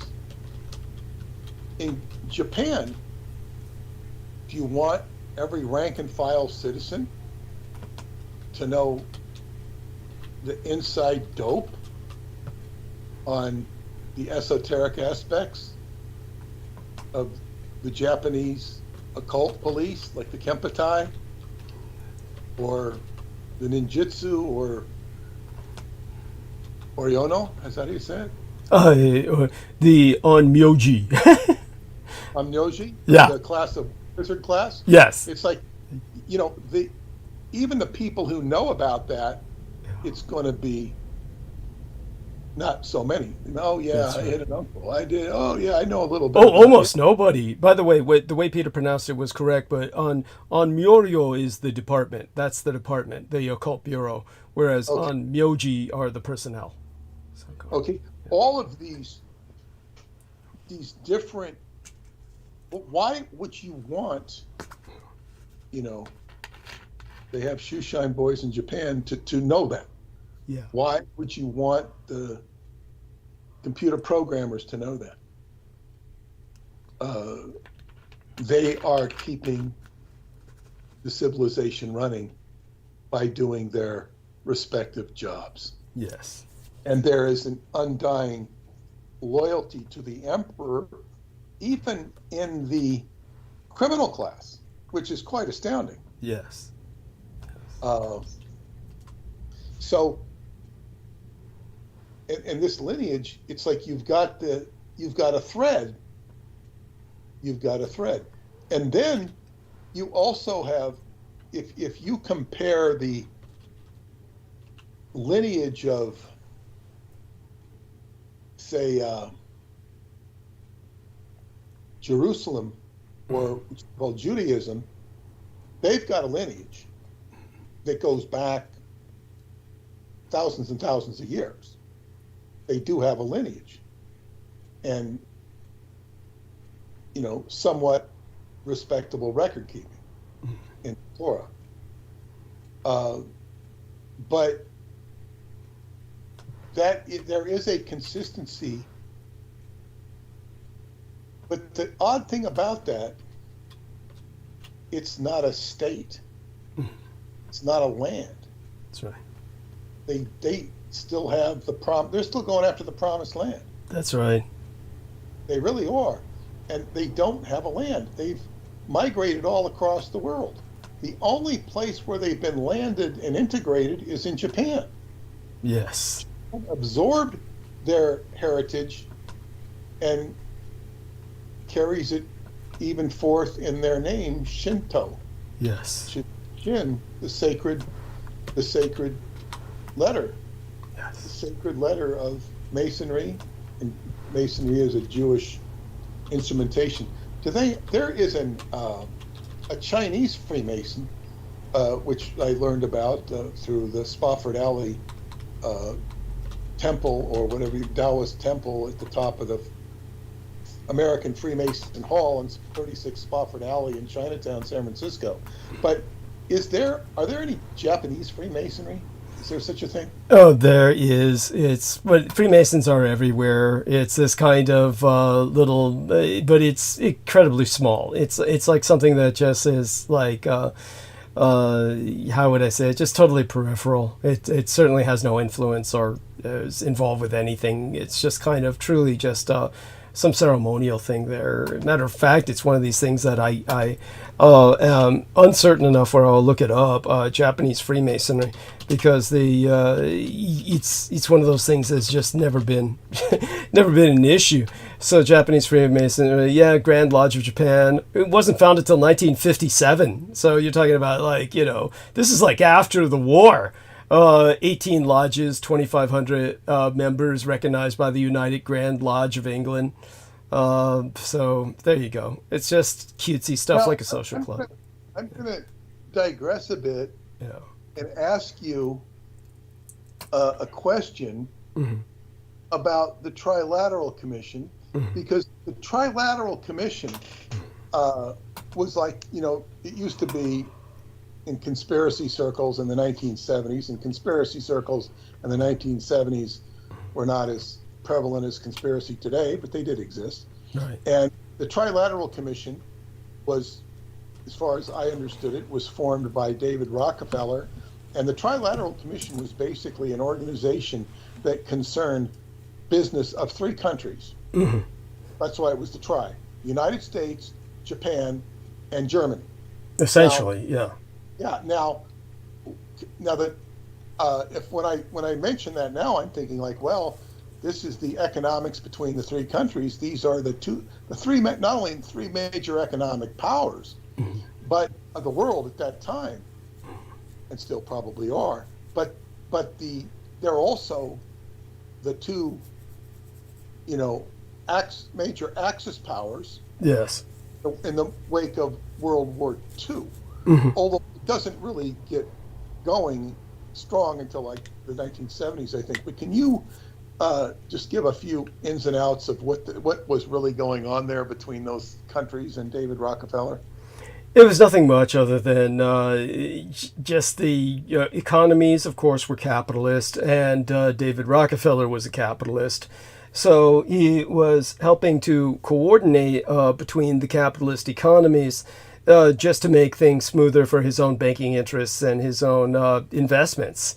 That's some political power then was derived from the three of these shared interests. I mean, Germany, of course, was often referenced in the Trilateral Commission when it was spoken of to the public as basically Europe. They would say Europe. But of course, Europe was centered on Germany. And so they would try and include England in that when England became a member of the European Union. So there were elements of some influence from the English simply because they could expedite English-speaking contingencies. It was all just really business. There was nothing particularly political coming out of it.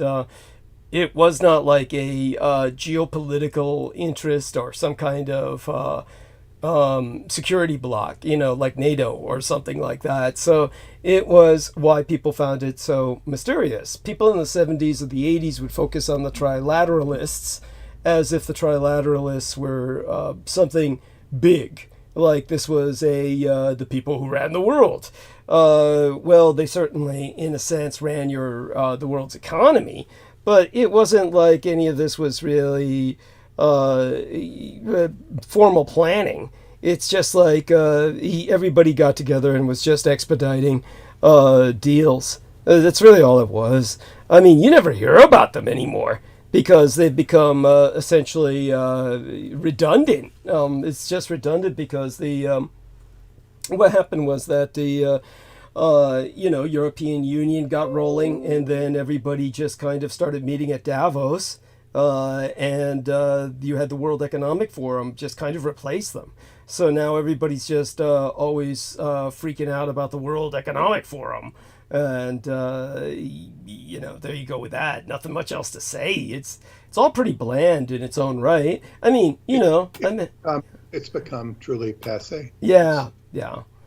Which is, Yeah. But I would just because it used to be like such a big thing, and Oh, it was. Yeah, people made it a big thing. I mean, believe me, there's important things that happen at Davos, Switzerland, with the World Economic Forum, and I do my best to keep the public abreast of what those things are. But such being said, comparatively speaking, the trilateralist stuff was mild. I mean, it was just Rockefeller trying to expedite his dealings in all three economic environments, really. And so then these other guys were kind of along for the ride for their own benefit. And now that we're involved with the World Economic Forum and Davos, it's much more, how would I say it, much more impacting than the Trilateral Commission was, and much more open to the public because it is so impacting. It's open to the public only in the sense that you can find out what happened, generally, but it's not open to you to visit, of course. What I would also comment is that the Bilderberg Group isn't making the headlines they were, right? Nor is the Bohemian Grove. Right. And I mean, they still meet. Yes.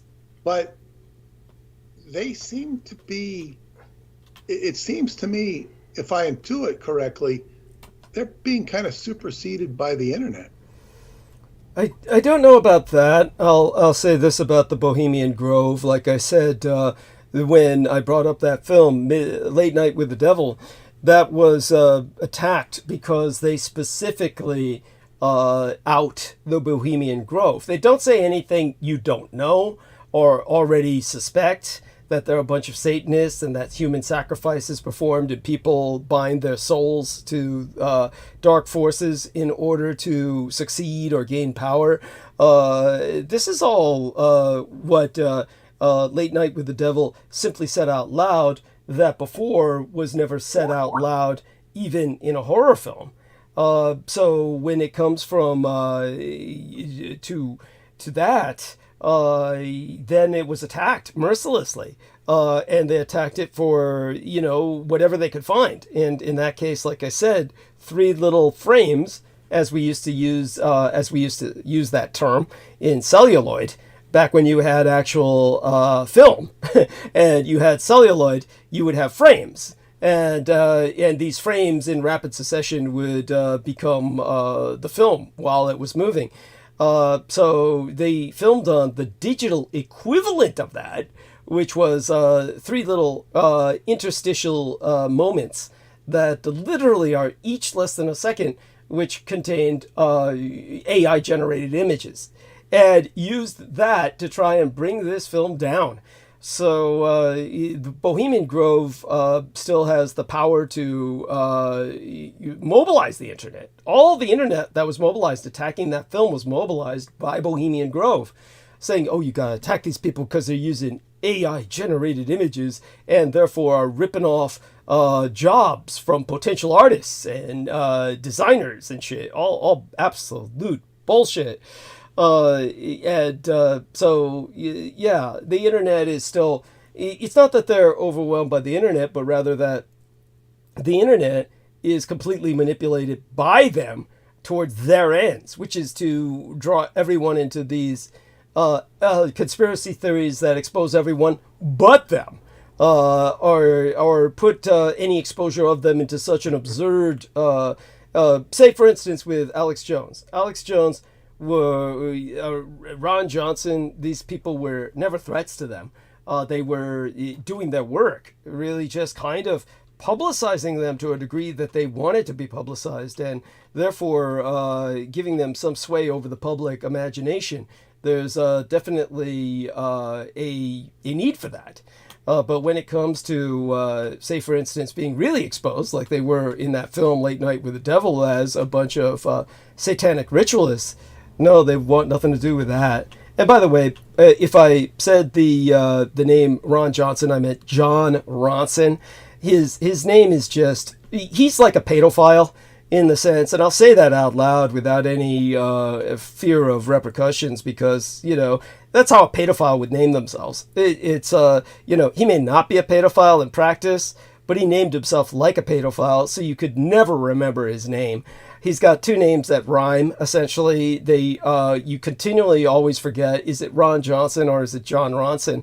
So that you can never look the son of a bitch up. Something like that is done intentionally.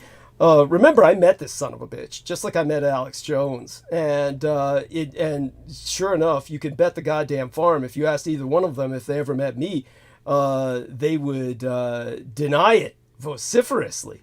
But they are both people who Aquino literally had under his spell, and they behaved like automatons around him, and he snapped his fingers, and they went into motion just like puppets. So these were a couple of people who were doing the work of the Bohemian Grove by going there. They were expected. And when it comes to someone like myself, however, I wasn't even trying to film or do anything stupid. These guys are running around with cheap shit cameras when they could easily have run around with expensive cameras. Everybody saw them. Everybody pointed and laughed. Everybody knew who they were.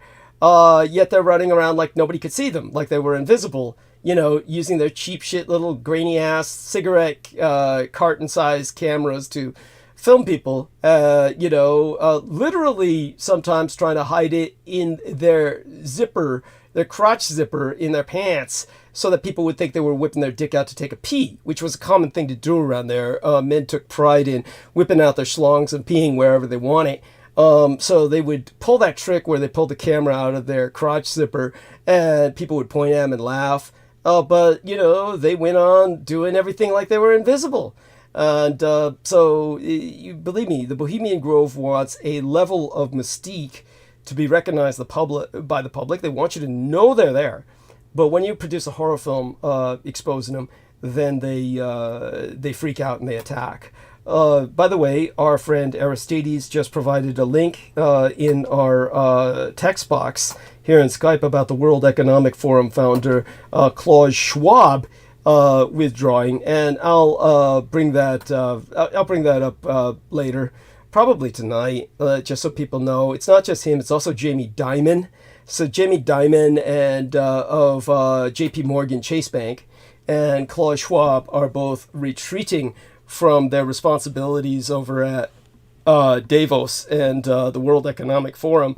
And so a lot of people see this as the end of the world because these guys were supposed to be the defenders, the champions of stakeholder capitalism, quote unquote, which was supposed to be like, you got to care about what your investments and your corporations and your businesses are doing to the world, because everyone has a stake in the world. That this is stakeholder capitalism, is altruistic market economics, where you've got to understand that people are impacted by what you do.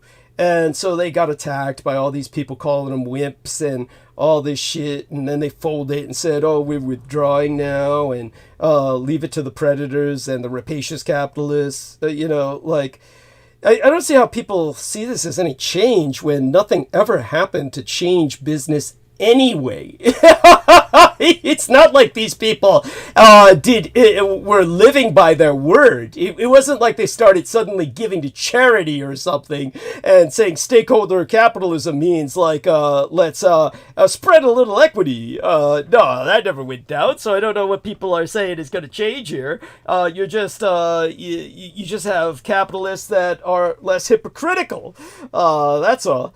I don't know why these guys even bothered to try and put a front up for themselves. But back to Peter with all that. Well, I've had a very strategic way of dealing with Klaus Schwab. I don't pay any attention to him. There. And it's not that he isn't what people say he is and freak out about. I said, if you've got 100,000 watchdogs watching Klaus Schwab, what do you need me for? Thank you. It's like, okay. I mean, people are, so I don't even, I don't deny that he exists. I don't deny that he's trying to screw things up, but I don't really know that he's as dreadfully powerful or scary, like the triangle on the dollar bill. It's Klaus Schwab, people, ooh, ooh, ooh, ooh, ooh, and again, I don't say that he's not powerful or dangerous. It's just, I'm, dealing with what I'm dealing with, which is, keeps me busy enough. Yes. But so I had occasion, I don't know the name of the speaker, but it's something called the Center for CIS, Center for something studies. Was it that's not international, independent studies, the Center for Independent Studies. Mm-hmm. This guy he's an older man, probably a professor, but he did a 2-hour presentation on Israel. And he was identified at the beginning as basically saying, well, we're going to have this Jewish person ardently defending what's going on in Israel. This person has a different viewpoint, and we're interested in, multiple viewpoints, So they treated him with respect. And he said something, perhaps what attracted me to the video is very long, is he says that Israel is the big loser in what's going on. Yes. And he said, he went into very specifics. And one of the things he said is that people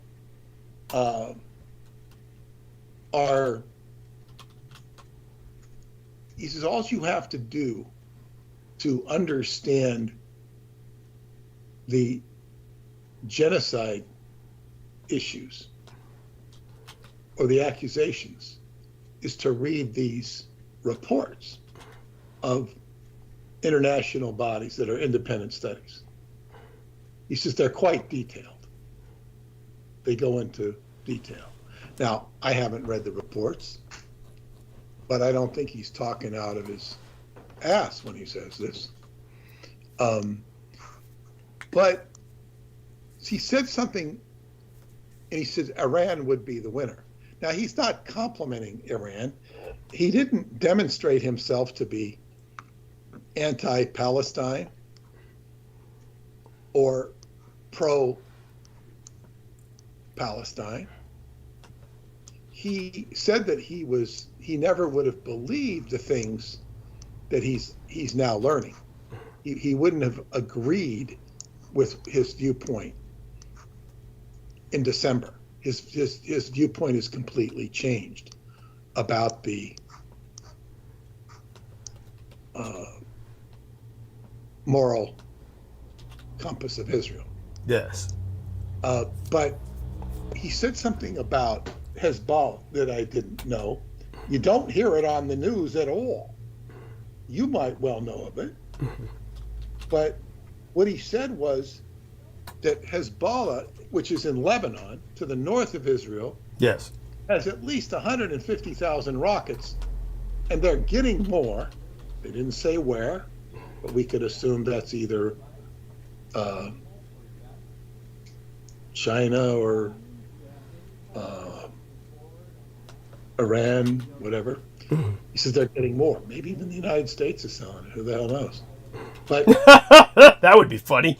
But he says they're putting such consistent firepower on northern Israel that people have had to leave northern Israel en masse.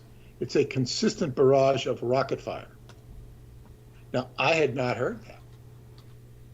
And this is basically saying Israel is getting its butt kicked in warfare. Now, you don't hear a breath of this. and that the Israel Internal Defense Department is, well, we know they're complaining about Netanyahu, and that the agenda with Gaza, he says it's a no-win situation, and he says Hamas will never stop fighting. And he says you can't get rid of Hamas. He says the only way you can really get rid of Hamas is to completely ethnically kill. Clans kill the entirety of, Gaza, Yes. all the Palestinians, Yeah. all the Arabs, which means if you killed them, you'd have to kill the rest of them. Yeah. And that's just not going to work. And he says he basically saying is that Netanyahu is prolonging this war because it's his survival. Of course. It's completely in his best interest, but it's untenable for Israel because Israel's beginning to feel the heat.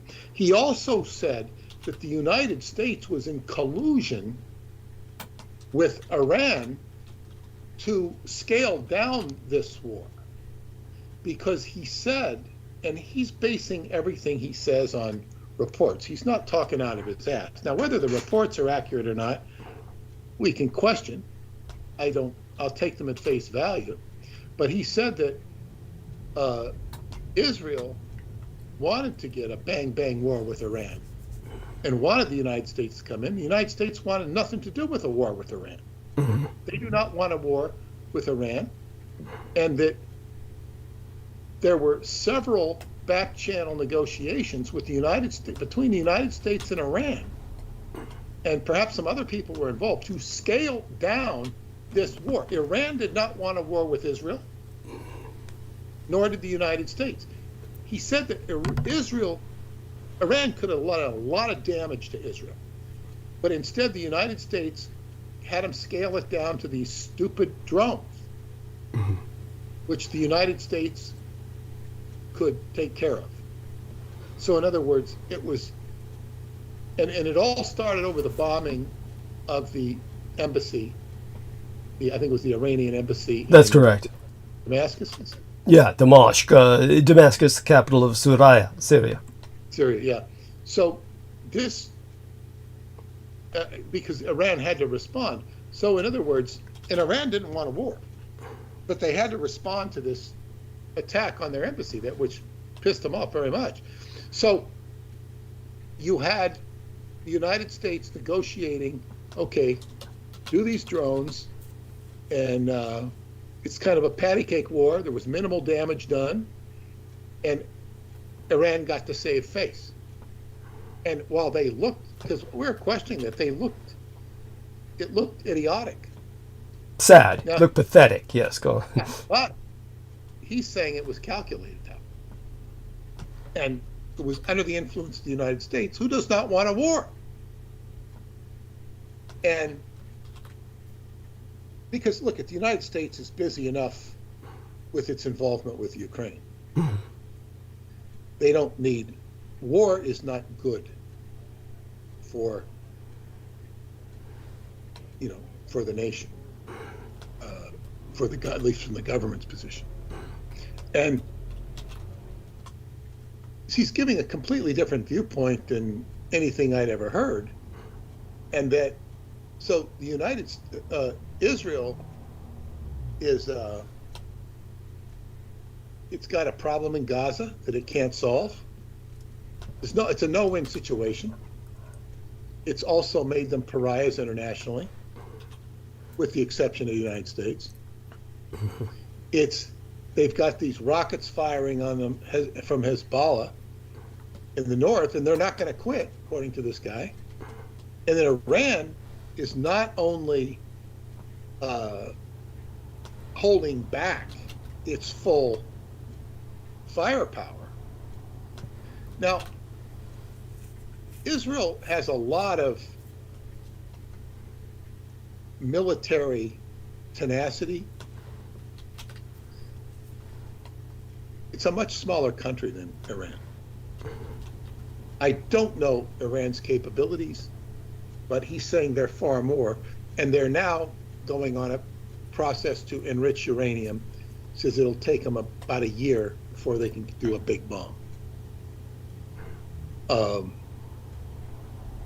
So these were interesting viewpoints, and that he even talked about how Ariel Sharon, the previous prime minister, and who was just a real ball buster of a general when he went into Lebanon and destroyed the city of Beirut in the early 80s.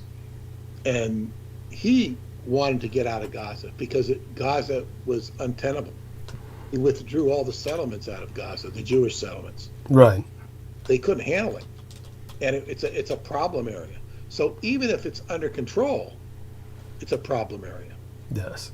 And he just said Hamas is not going to quit no matter what. So it's Netanyahu is prolonging this war. Now, it's also, so how do you make a peace treaty or a Palestinian state? The Palestinians don't want Israel any more than the Native Americans wanted the white men to settle. Yeah. They don't want them there.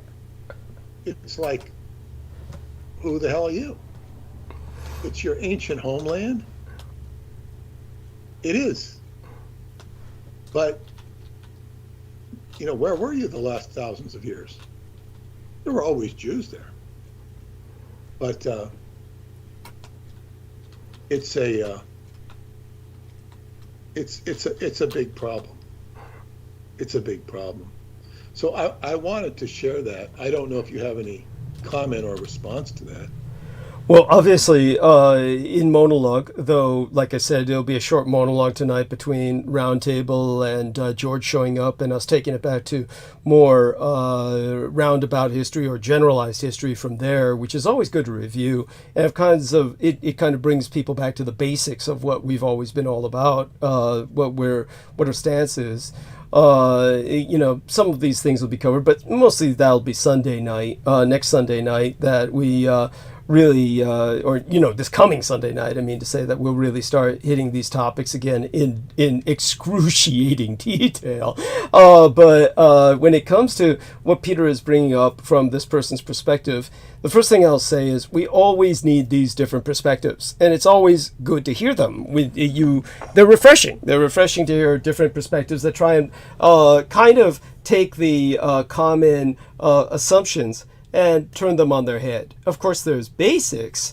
There's basics that this person has articulated that I've always agreed with, that are a given to anyone who's truly in the know. Unlike your average American who just thinks that the American empire can take on anything and can get involved in anything, and literally feels that the American empire will militarily involve itself on a whim. What happens is that you've got an American empire that has been broken in so many ways. It was broken by any number of phenomena in the plural.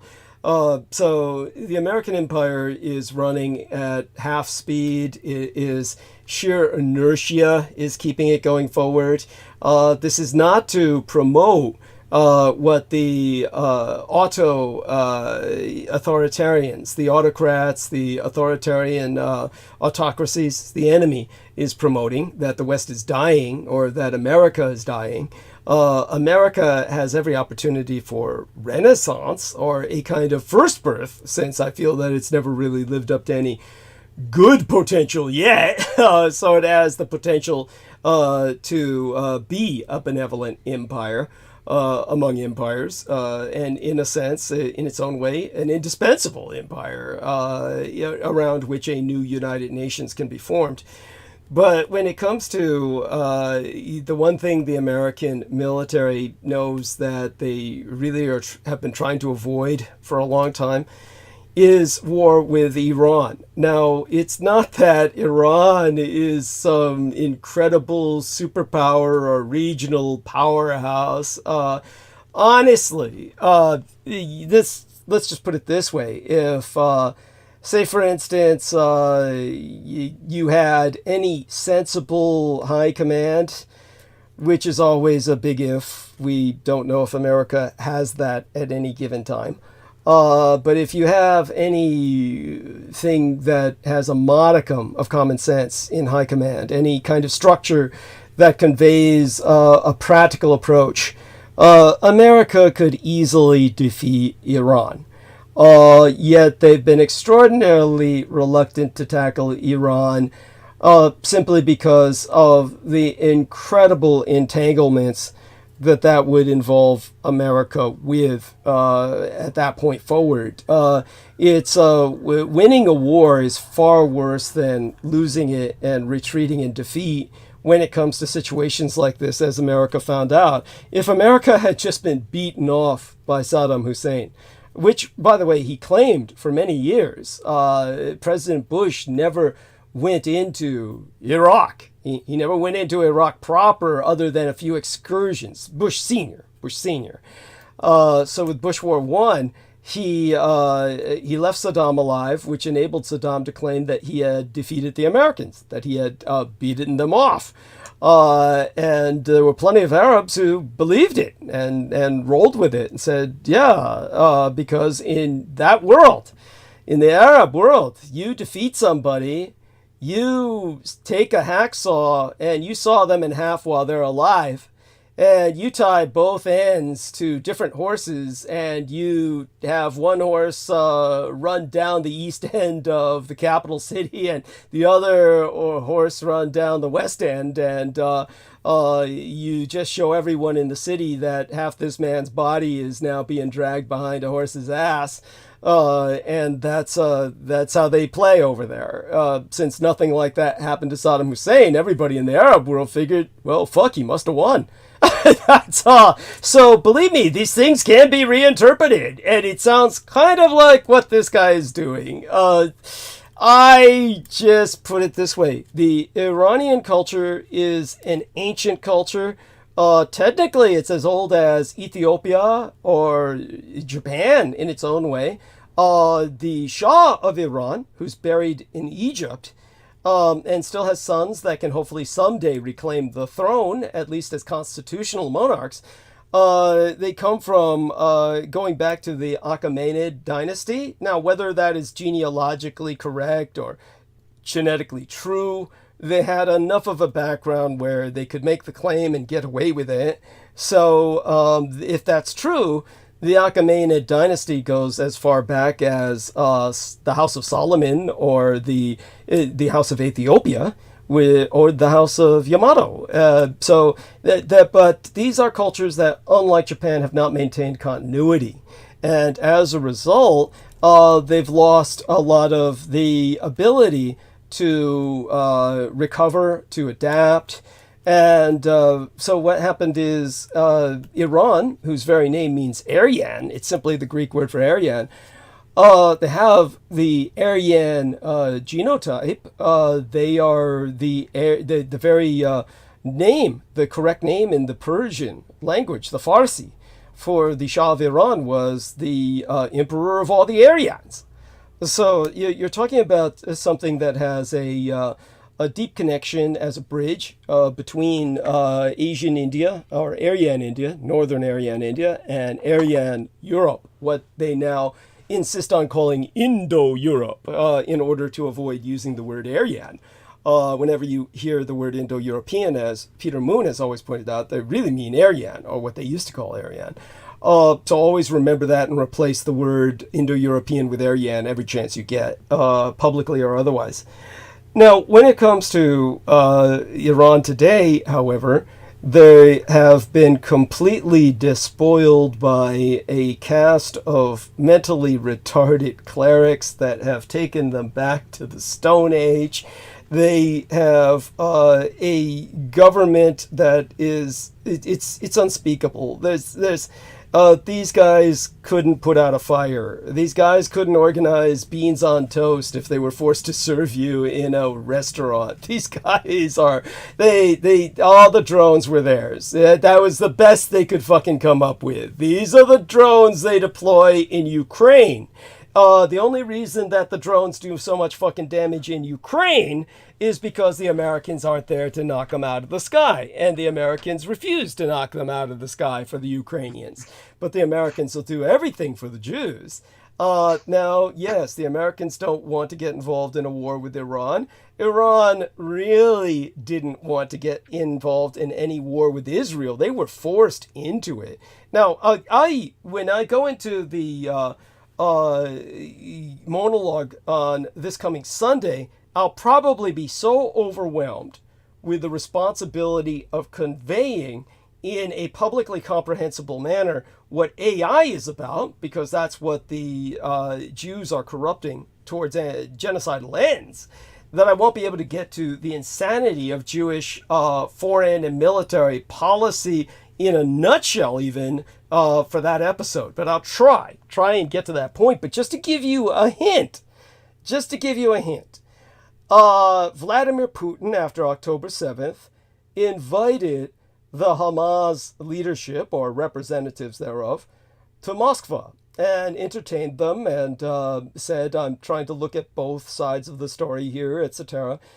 You might say, why would he do that when he has such a sway over Israel itself? Well, because he also has a need to get back at Israel. Every time Syria buys anything from the Russians, they're the most advanced weapon systems the Russians have, they sell to Syria because they established the regime. Now, for those of you who don't know, the regime in Syria is a Russian puppet state. For those of you who do not know, Russia has a naval base at Tartus. Tartus is the Russian outlet to the Mediterranean. It is like, if you ever wonder how Russian ships are even in the Mediterranean, it's out of Tartus. It's far easier to launch from there than it is to go through the Turkish-controlled Straits of the Bosporus. I mean, they've done that as well, but believe me, most of what you see in the Mediterranean comes straight out of Tartus. It's a Mediterranean dedicated fleet based out of Syria. So Syria is a Russian colony. But the Russians, every time they shove something into Syria, the Israelis blow it up. They go in there with aeroplanes and they take it out. Now think of the insanity of what I've just said. This is like if Americans sold weapons to, say for instance, Saudi Arabia. And the Israelis said, fuck that, and went in and blew up everything the Americans sold them, complete with any crews manning those facilities at that time. And just blew up a bunch of shit in Saudi Arabia. And obviously the Saudis would say, they'd pull at Uncle Sam's, purse strings and cry and say, Uncle Sam, what are you going to do? Look at what the evil Jews have done to us. And Uncle Sam would be forced to do something. Like, hey, come on, Jews, stop doing that. I mean, I'm just selling these guys weapons for self-defense. These are defensive missile systems. They're anti-aircraft batteries, Stop taking them out, It's just rude. It's like, but this is what the Jews fucking do because they do not give a shit. They run the world.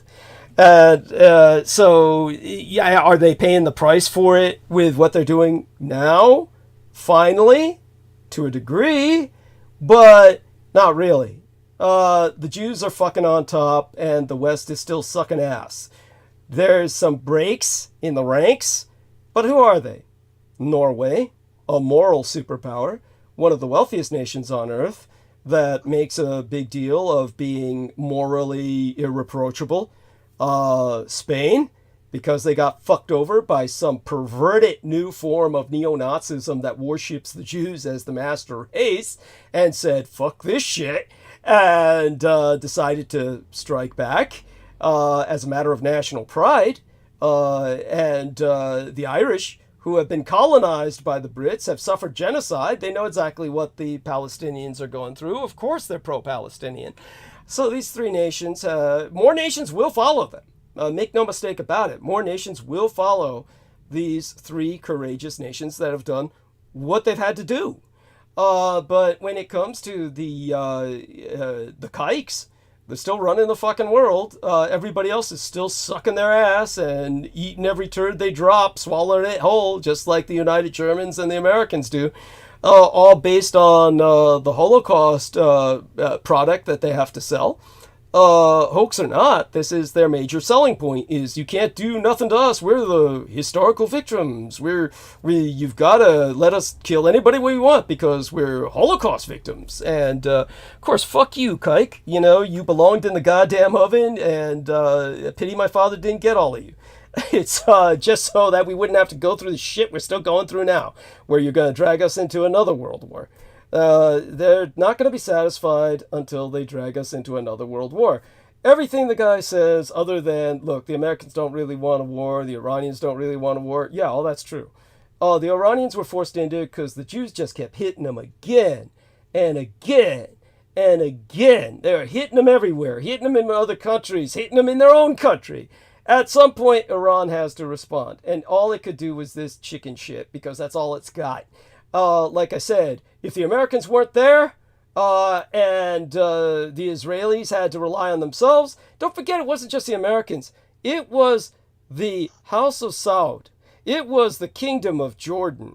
It was France. It was Great Britain. It was the United States. Not to mention several other nations that were involved in rescuing Israel's ass when those drones came flying in. Everybody pitched in to knock those drones out. If everybody had just, not done anything, yeah, the Israelis would have suffered some damage. But otherwise, what happened really happened. And the Israelis have got this technological edge to a degree because, like I said, they're the only recipient of American foreign aid to continue conducting industrial espionage. Now, bear in mind, what the Japanese got from America was the spoils of war. They got the Asian version of the Marshall Plan, where you gotta fucking fix up everything you broke, asshole. And the Americans came in and had to conduct this reconstruction effort. MacArthur got to play to the Americans as, I'm rebuilding Japan, yeah, and all this shit. And then, of course, gets fired because he turns out he's basically considered a traitor by his own president. But after the Japanese went through that farce, they never received foreign aid from America. It's not like America kept pumping money into, hey, we got to pump money into the Japanese economy like they did into the Philippines or something. No, the Japanese just, because they won the war, forced the Americans to open their market and got all the money they needed by selling you shit. But when it comes to the Israelis, they just steal it. The difference is, unlike Japan, they get endless, infinite foreign aid from America, and they're still stealing from you. So these motherfuckers take your own taxpayer dollars, pay something like Ghost Robotics to build the Holocaust dogs, then send them back home and basically reverse engineer them illegally, and put about thousands of them to kill people. And this is the situation we're in now. It's a nightmare where you can't escape. I compare it to several things. Plato's Cave would be one comparison. Another would be the prisoner's dilemma. You're trapped in a situation you can't break out of until we get a completely different form of government. We've got to get rid of all the gerontocracy, the elderly people. The one thing that Biden and Trump both do is they worship Israel. And you got to get rid of these old white men who worship Israel, or else we're stuck. So get rid of the old white men who worship Israel, and we can... You know what I would wonder about that is how much of their actual political support depends upon Israel. In other words, how much are they being propped up politically by Israel? That would be my question. Well, that and blackmail. What have the Jews got done? That's another aspect, yes, indeed. But still, it still amounts to political support. Yeah. It's just, blackmail. Oh, I'm sure it's both. I mean, the Jewish lobbies will just, whichever one of them is in power, the Jewish lobby will pump them and say you're not going to have enough money for your campaign without us. So it's they're just beholden. They're completely corrupted and compromised. They're completely corrupted and compromised and open to both blackmail and bribery, of which they get both. And so, such being said, the reality is Iran is helpless. It is a much larger country than Israel, yes, but it cannot project its strength outside of Israel. It's got some incredibly innovative, soft, tactical technology that it's daring. People who don't know this, they've got flying speedboats in Iran. It's like boats that literally fly. These speedboats will take off and fucking fly right over the bow of an American ship. They can thereby avoid torpedoes. If the Americans launch torpedoes at them, they just take off and fly. They could even kamikaze an American ship. These are, but unless somebody's willing to deploy those all out and fuck everything, throw it all to the wind, just send them all out and just take down everything, unless you got a leader willing to do that, this sort of thing doesn't matter in the overall operational sense, where the Americans can just blow these things out of the air as easily as they can blow them out of the water. So the Americans have every capacity to wipe out Iran. They did so in an operation called Operation Praying Mantis, which they essentially wiped out the Iranian Navy that was active on the surface of the Persian Gulf at that time. They just wiped it off the waves, what was there. And so, that's not a problem. America can go in, but they are afraid of what the peace would look like. And so the Iranians, of course, were forced into war with Israel because Israel just won't stop attacking everybody.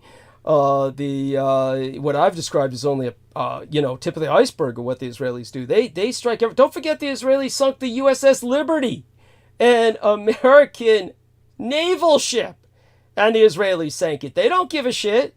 They'll sink anybody. They'll slaughter anybody. Is that known and acknowledged that they did that? Absolutely.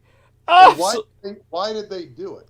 They did it because what they wanted to do was, I wrote an entire column on this, but just in brief, to summarize it as briefly as possible, at that time, Israel wanted the backing of the Soviet Union. And the Soviet Union was ready to go either way. In the past, the Soviet Union was supportive of Israel. Then, of course, it felt betrayed under Stalin and decided they were going to support the Arabs.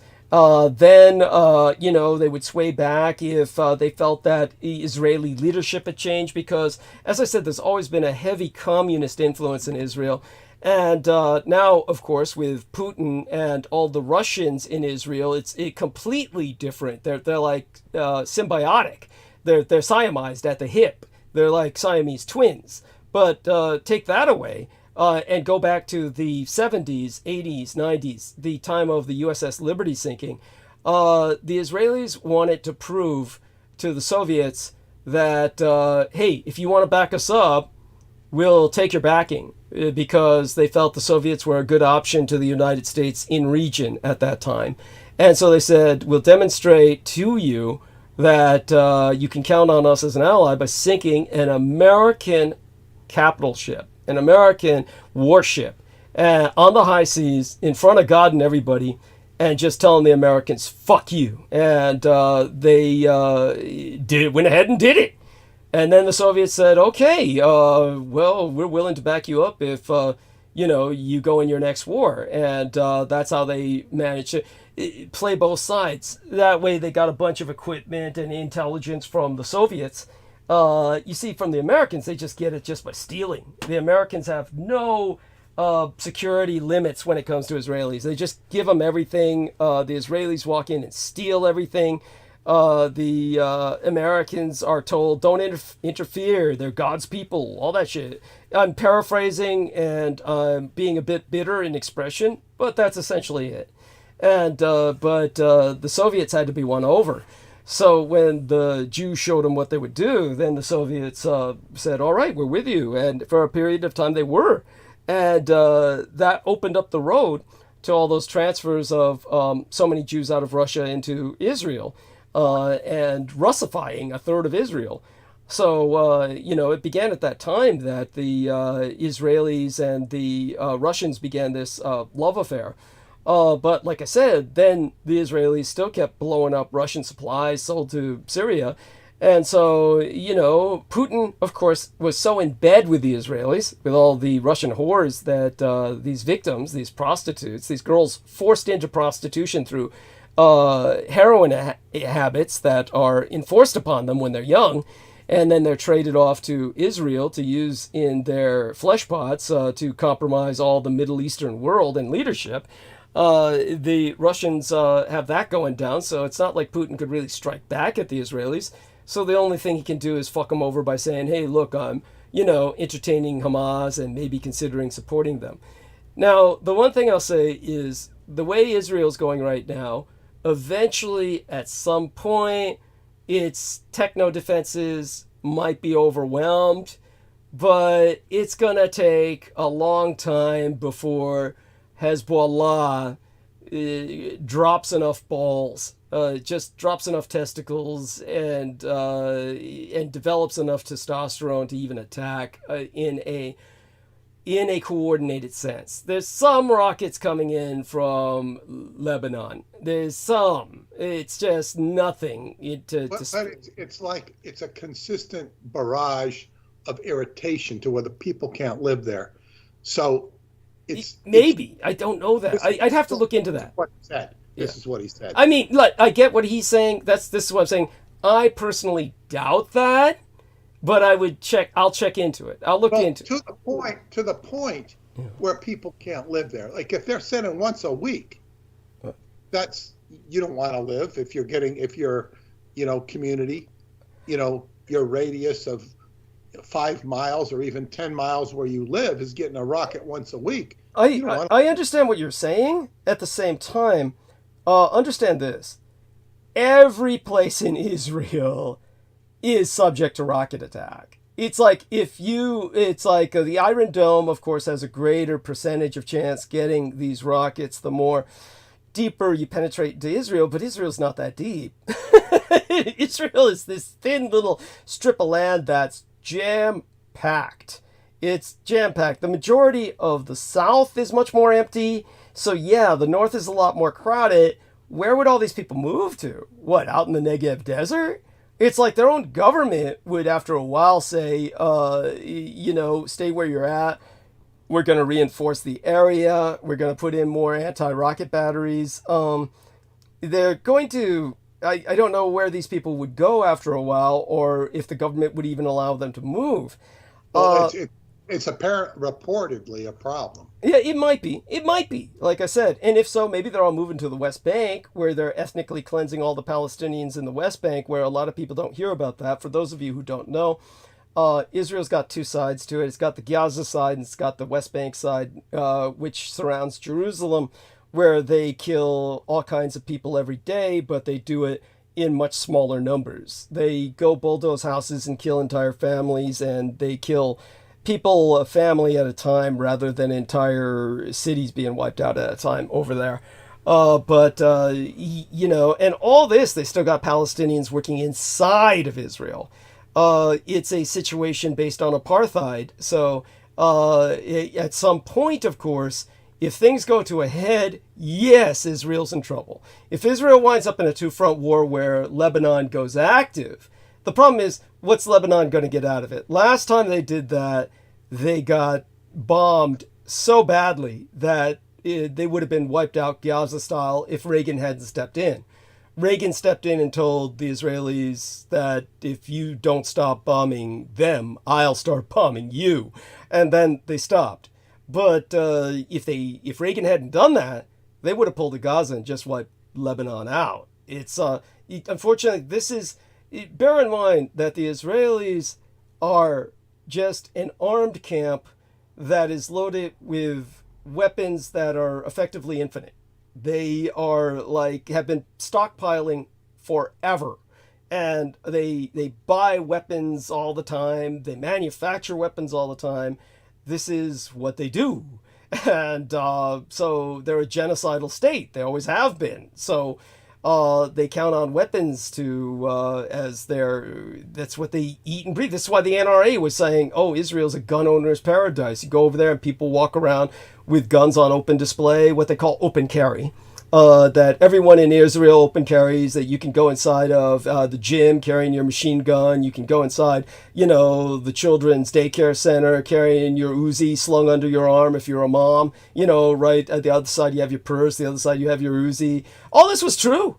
You could do any of this in Israel. Again, part of the mystery of how Hezbollah managed to get in without anybody firing off a shot, and how they managed to take out so many people without the Israelis helping them somehow. But, all that being said, the guns are everywhere, the weapons are everywhere.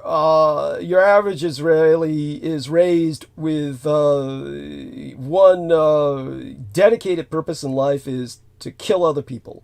Anybody who thinks that, oh God, Douglas is really just a horrible stereotype. No, this is true.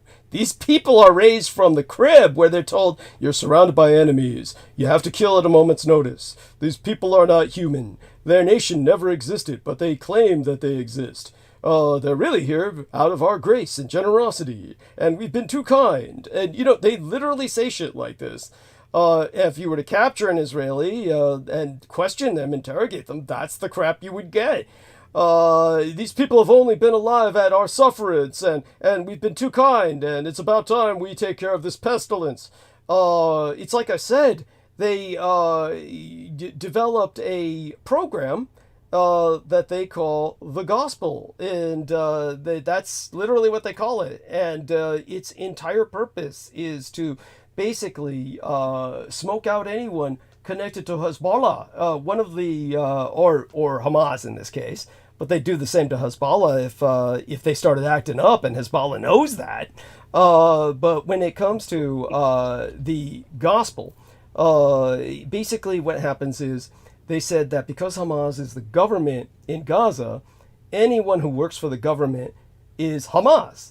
And therefore, every nurse, every policeman, every fireman, every teacher is all Hamas. Everyone is Hamas. And so they've got this program system named Gospel, which tells them who to kill.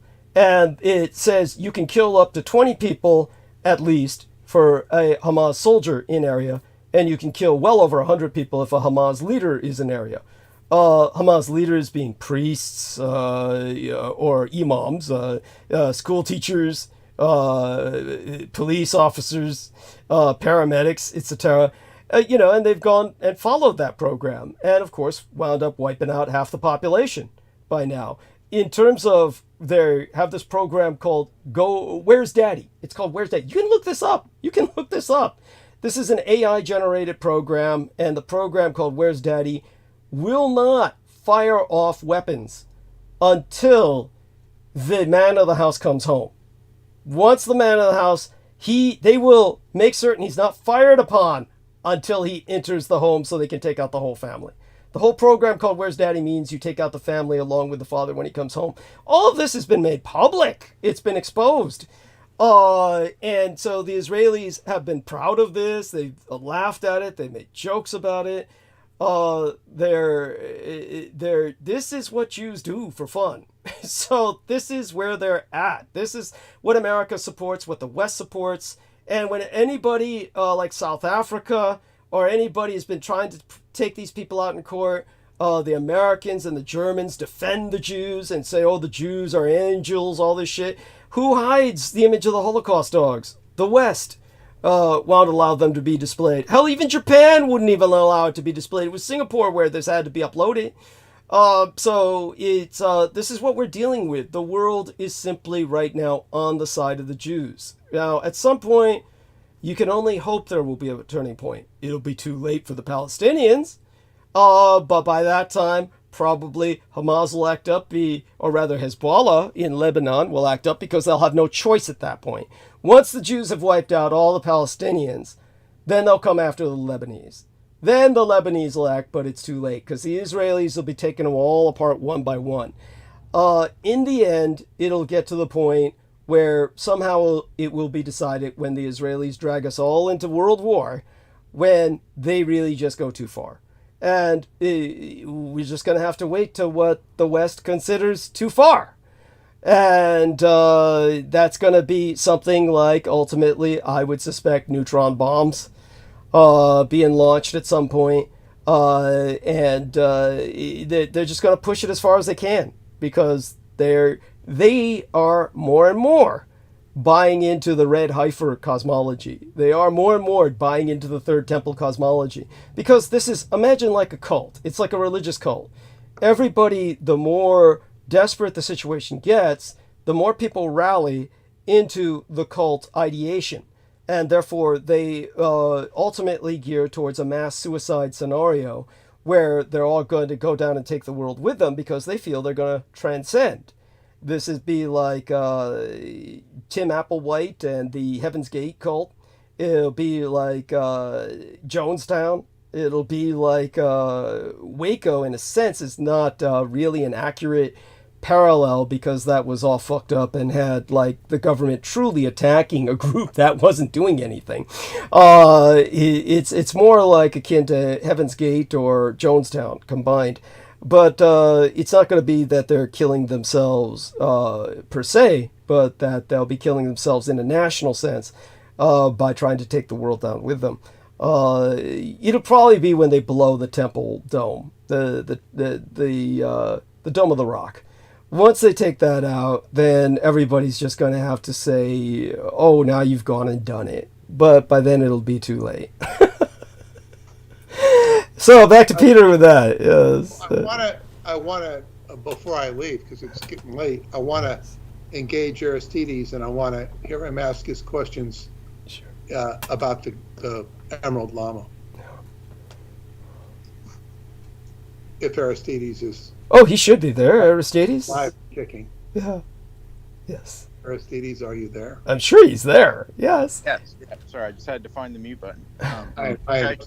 I guess I had going through the last, I guess it was last transmission, we had some various characters. I heard the Dark Emperor. I heard, the Emerald Llama, Mara, right? And all of these sound, like dark, or, none of these are sound like saints here, but like it's not like and there was some equation of like or analog to the there's tree of life, tree of death, tree of anti-life, and what the how all that lines up, like what does each of those represent?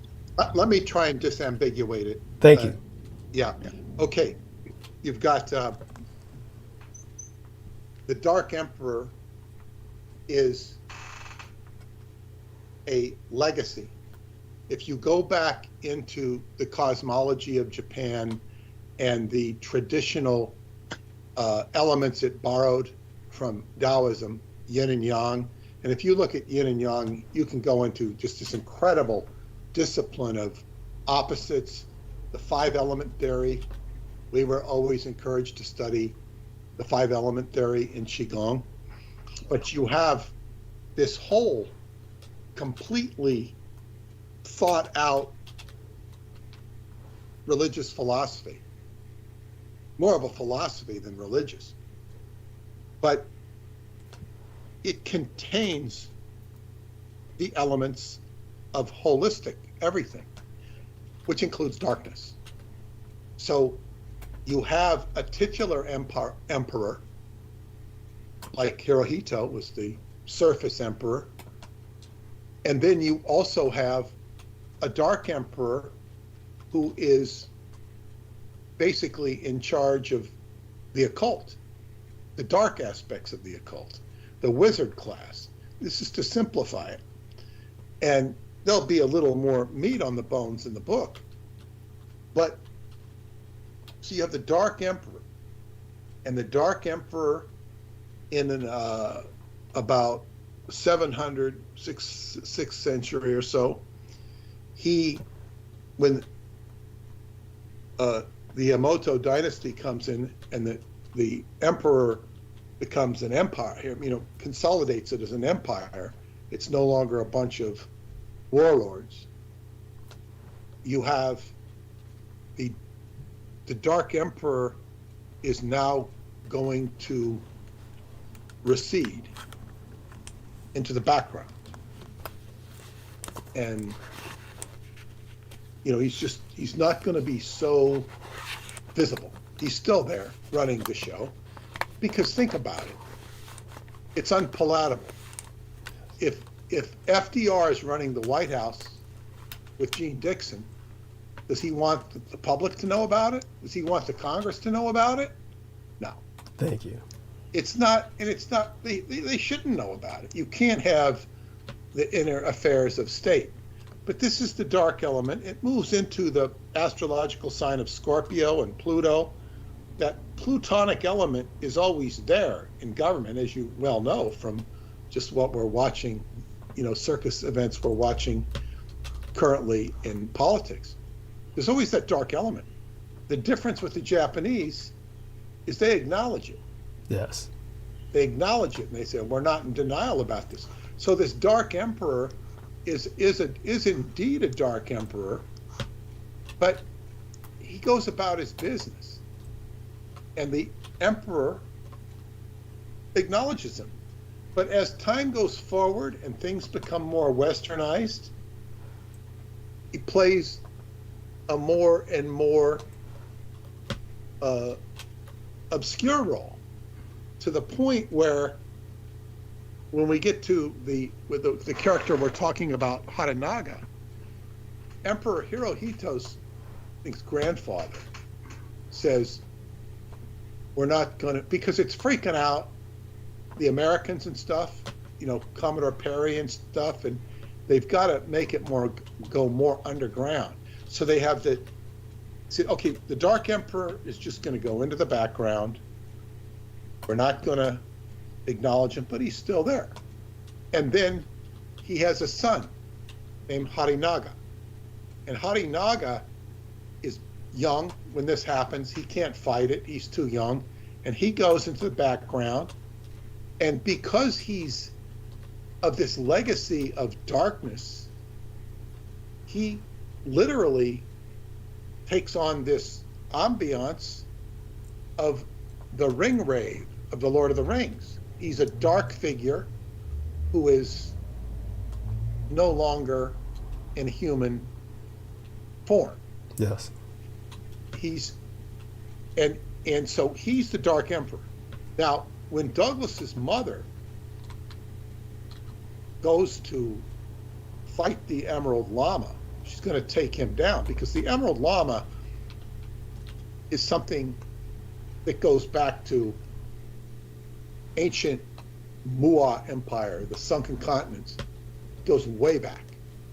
And he's a priori to Israel and the Edomites.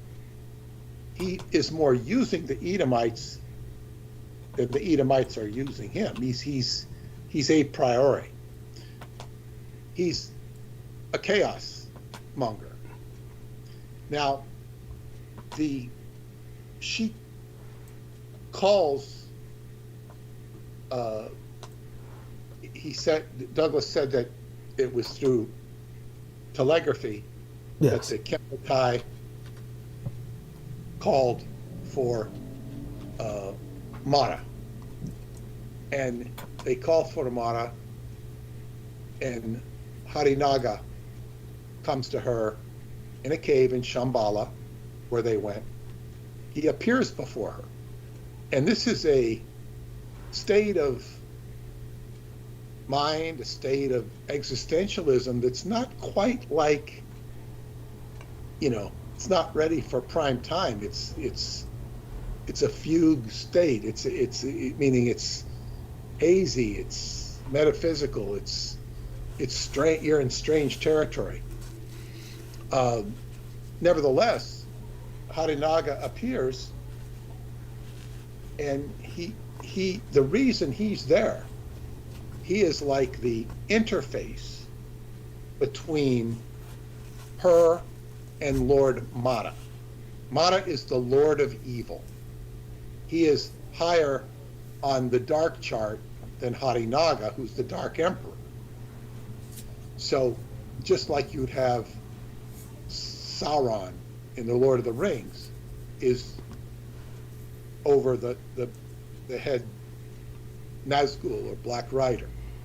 So then the Emerald Lama is something else entirely different. They summon Lord Mara to take out the Emerald Lama, and he's going to do it. And the way he does it is Harinaga presents Douglas's mother with the fan script, like sort of the fan version. It's like this 360 degree with all of this.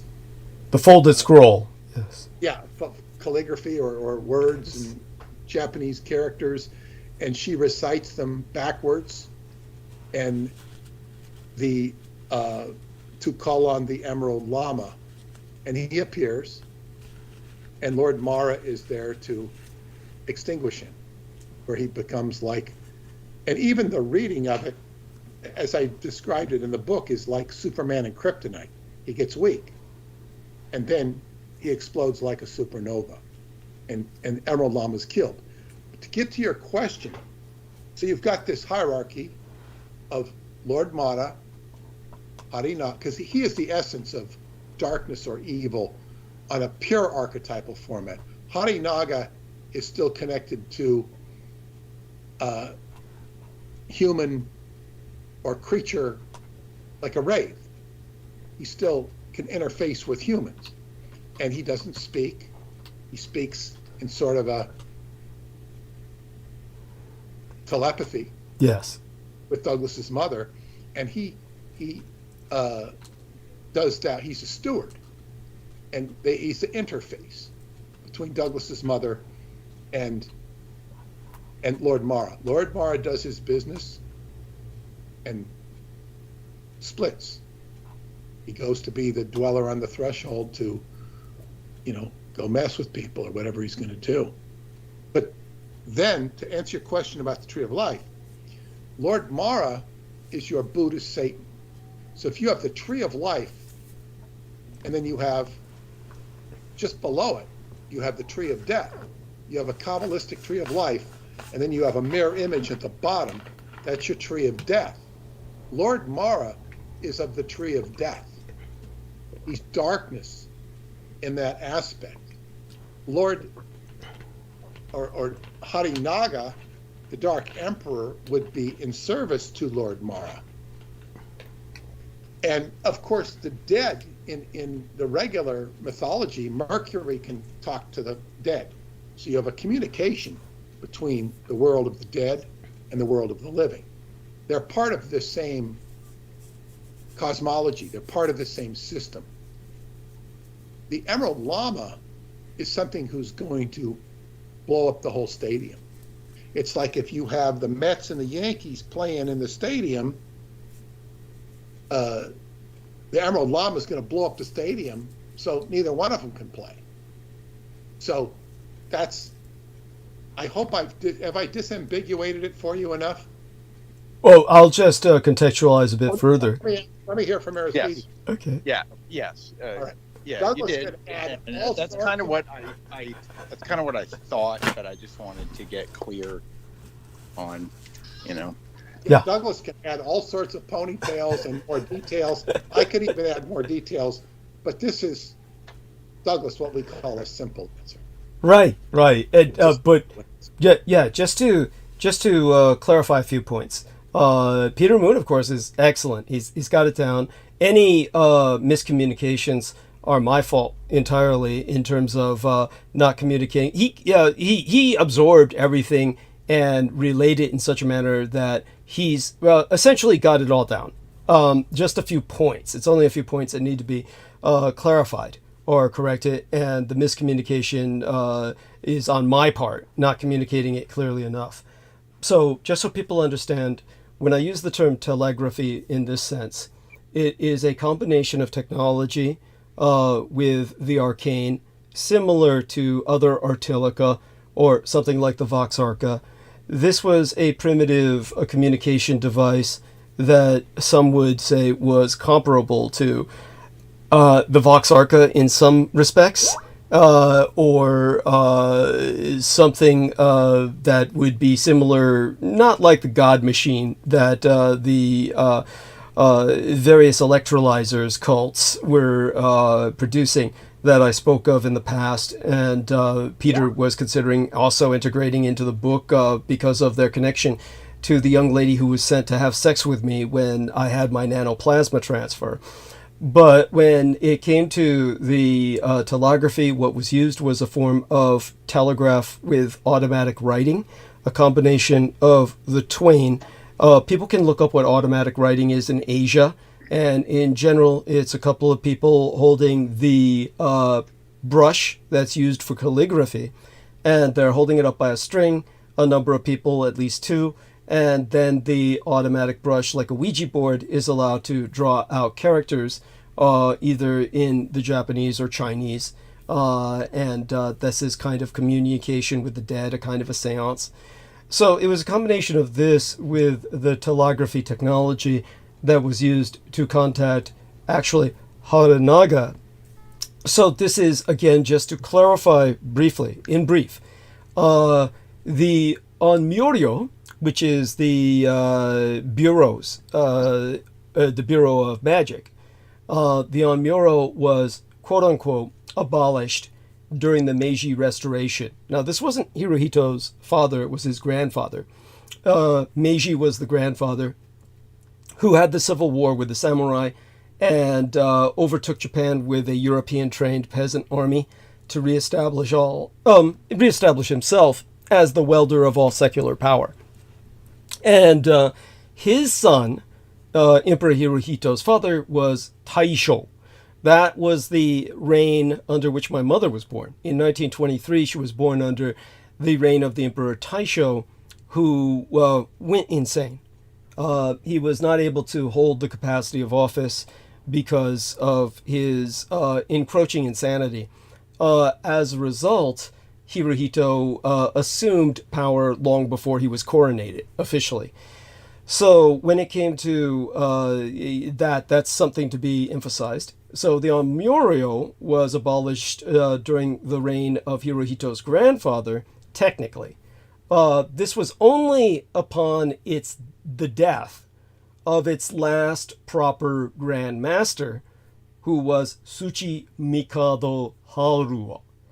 And Tsuchi Mikado Haruo had reputedly lived hundreds of years and died with the death of the shogunacy because his Japan was disappearing. He did not want to see the future. Wasn't necessarily that he sided with the samurai, but it was the last vestige of the world he could relate to. And so he passed on. Tsuchi Mikado, again, means like Earth Emperor or Dark Emperor. Tsuchi meaning Earth, Mikado meaning portal. So you could also consider it portal to the earth or portal to darkness. Now, very similar to a witch's pentagram.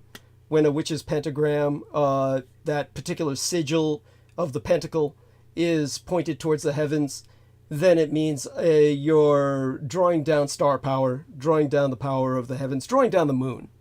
When it's pointed upside down, then you're drawing earth power. If you're thinking in just neutral terms, if you're thinking in neutral terms of elements, the 5 elements, or you're thinking in terms like a Wiccan would, you're simply drawing earth power. If you're looking at from a Christian or satanic perspective, then of course the inversion of the sigil turns it into the sigil of Baphomet and it becomes satanic.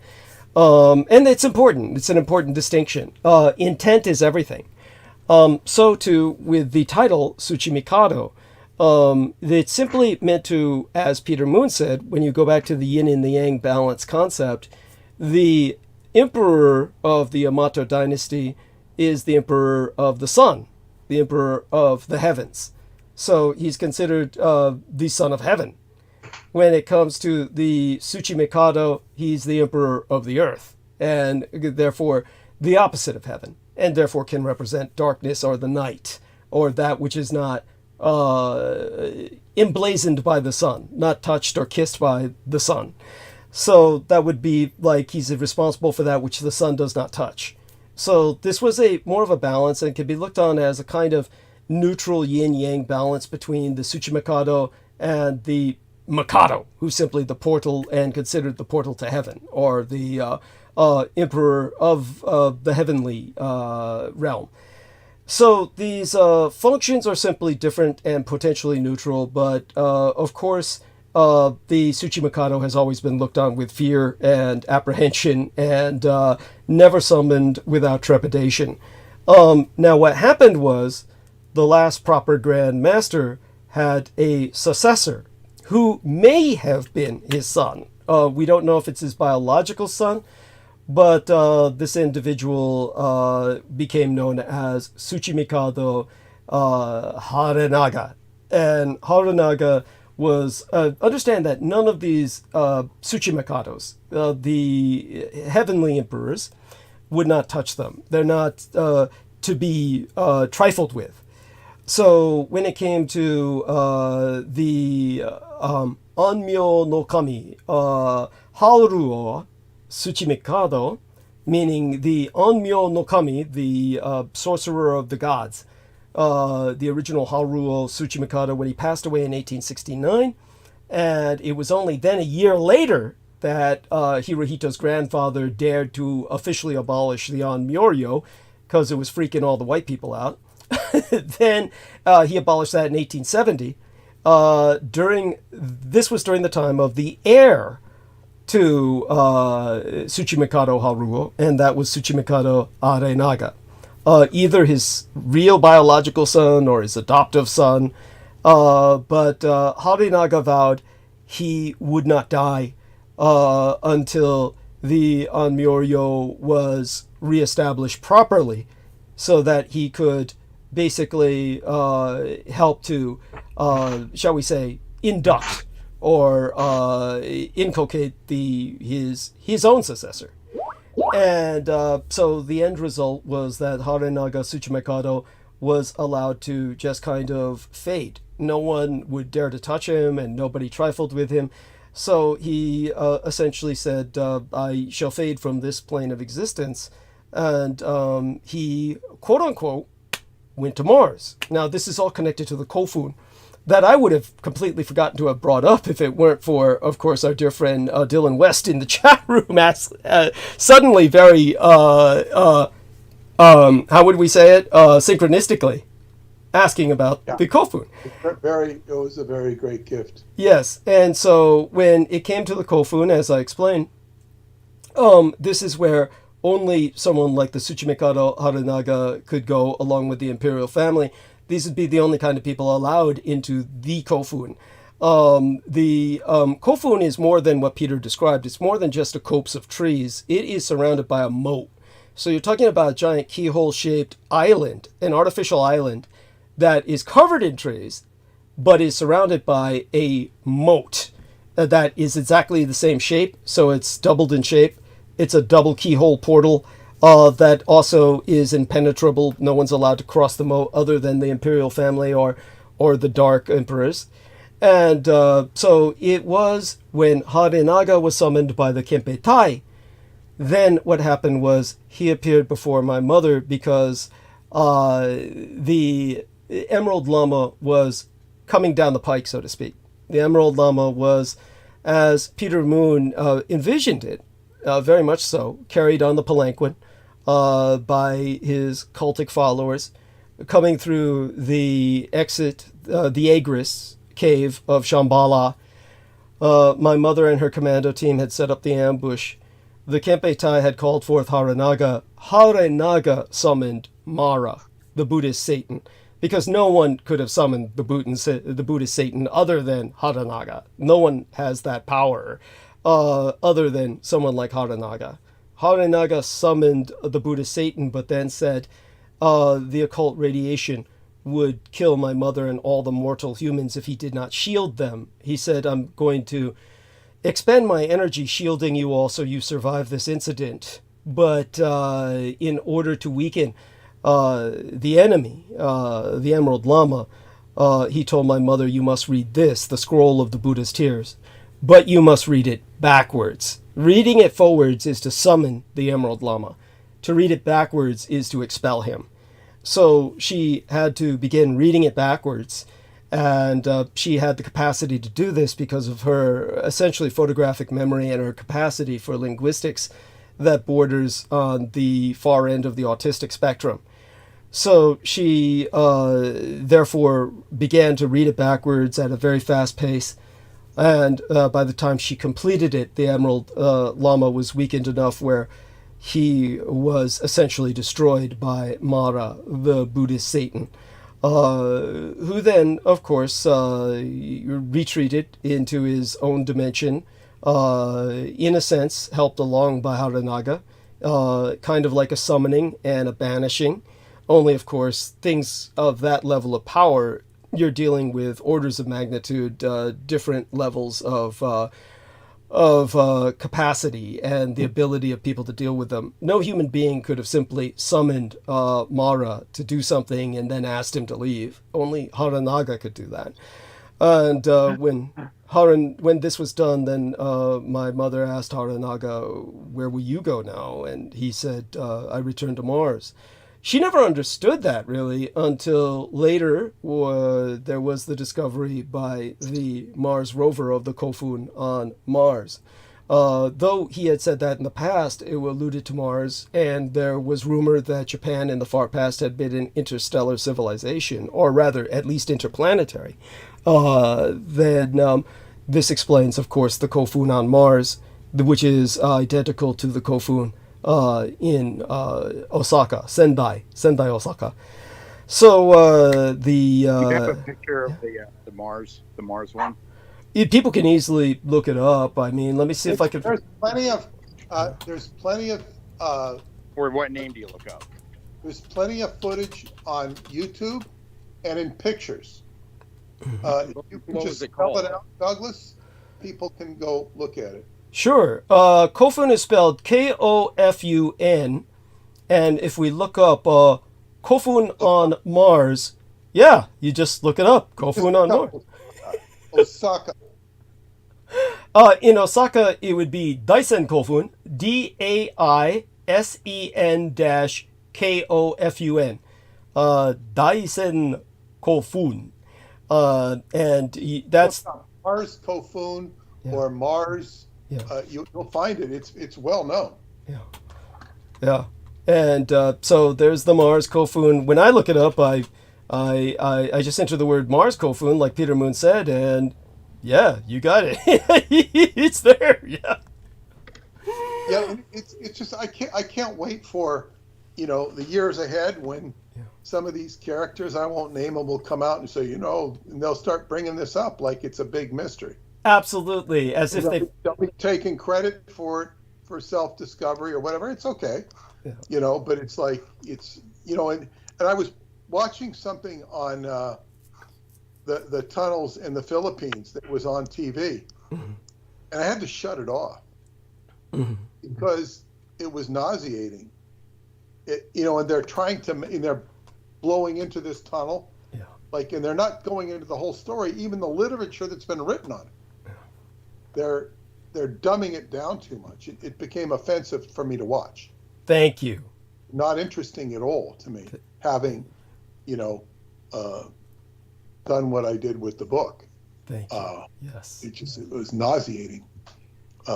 It might be interesting to somebody who didn't know anything about it, but it was just, it's just this rehearsed stuff they do on TV, and they've got their equipment and they act like they're acting. It's awful. Yes. Yeah. Pretending they're surprised. Pretending think that this is like, this is what you're supposed to do on TV. It's like they have these formulas. They do. They wanted me to participate with this CIA guy, like he had credentials because he was former CIA, and they like to do a skeptical, talk on something like Montauk and weigh the pros and cons. It's like, it's insulting. It's not insulting to me because it insults my work, it's insulting to the intelligence. Thank you. Yes. You just present the story as it is. You don't have to qualify it and say, you don't need people thinking for them. You don't need talking heads going, hey, well, maybe this isn't a good idea, because you don't need to play good cop, bad cop. Yes. It insults everybody's intelligence, particularly the people who are indulging in it. Yes. Just it's horrible. But this is who they are and what they do, and what else could you expect of them? Thank you. And it's unfortunately the audience gets what it deserves. This is what the audience has brought upon itself with their low standards. The caliber of the information consumer is so credulous that this is what H.P. Lovecraft and Harry Houdini were so concerned about, what they had united to combat. So there we have that. Well, Peter, we love you dearly. Anything else, Aristides, you want to ask before Peter leaves us for the gentle night? That comes to not really. I'm just glad. I wanted to clarify that. It sounds so. What I wanted to like. It seemed like the same terms as how you described the Christian, ecosystem. Yeah. Yes. God, angels, and Satan, and how everybody thinks Satan's like the worst thing in the world, but it's like really, how the recyclers, etc. Right? So it's yes. like there's the whole, the characters in that story, like how they equate to, that ecosystem versus anti-gods that want to just obliterate the whole ecosystem. Yeah. So in other words, it's all the same universe. So understand that when it comes to, as Peter Moon said, think again of the Kabbalah. The Kabbalah has the tree of life and the tree of death. But beyond that, what the Americans did by 3D graphics computer modeling, they modeled the Kabbalah for the first time in 3 dimensions and found out there is a anti-tree behind the tree of life and death, which need each other. Mara serves an ecological purpose in the cosmos. The Buddhist Satan serves the purpose of corruption, just like there are fruits and dead animal cadavers, are carcasses, and human cadavers that rot, and the carrion feeders convert them into nutrients for the lower order of life that then allow things to grow above the ground. There's a purpose to hell. There's a purpose to all the darker realms, the Klepoth, that are the extestinal track of these roots under the tree of life, without which the tree of life could not exist. And in between it all is earth. And so we're that hourglass, the choke point in the hourglass. And yet behind all of this cosmology, which exists for a reason and recycles, the damned are not damned forever, though it may feel like such to them. But behind all that is an anti-tree of antimatter that explodes on contact, so to speak. That is to our ecosystem what industrial waste like nuclear byproducts or chemical effluvia, toxic waste buried in a swamp is leaking and destroying all the life and ecosystem of the swamp. That is something that is what the anti-gods are from that anti-tree, that tree of anti-life that exists behind the tree of life and death.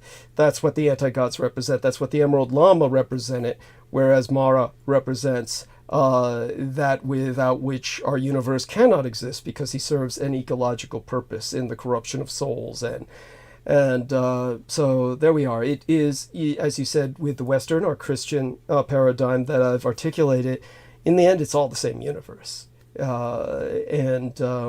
So hopefully that, Aristides, makes it clear. It was all describing the same thing. So that was their access to this. What I would also add to this, and one of the real eye-openers for me in Crowley's work, is his book called 777, where he basically demonstrates, and he's got tables in that book that show how all different religious systems fit into the Kabbalistic tree of life. In other words, if you equated it to, say, baseball, they're all going to have the same positions.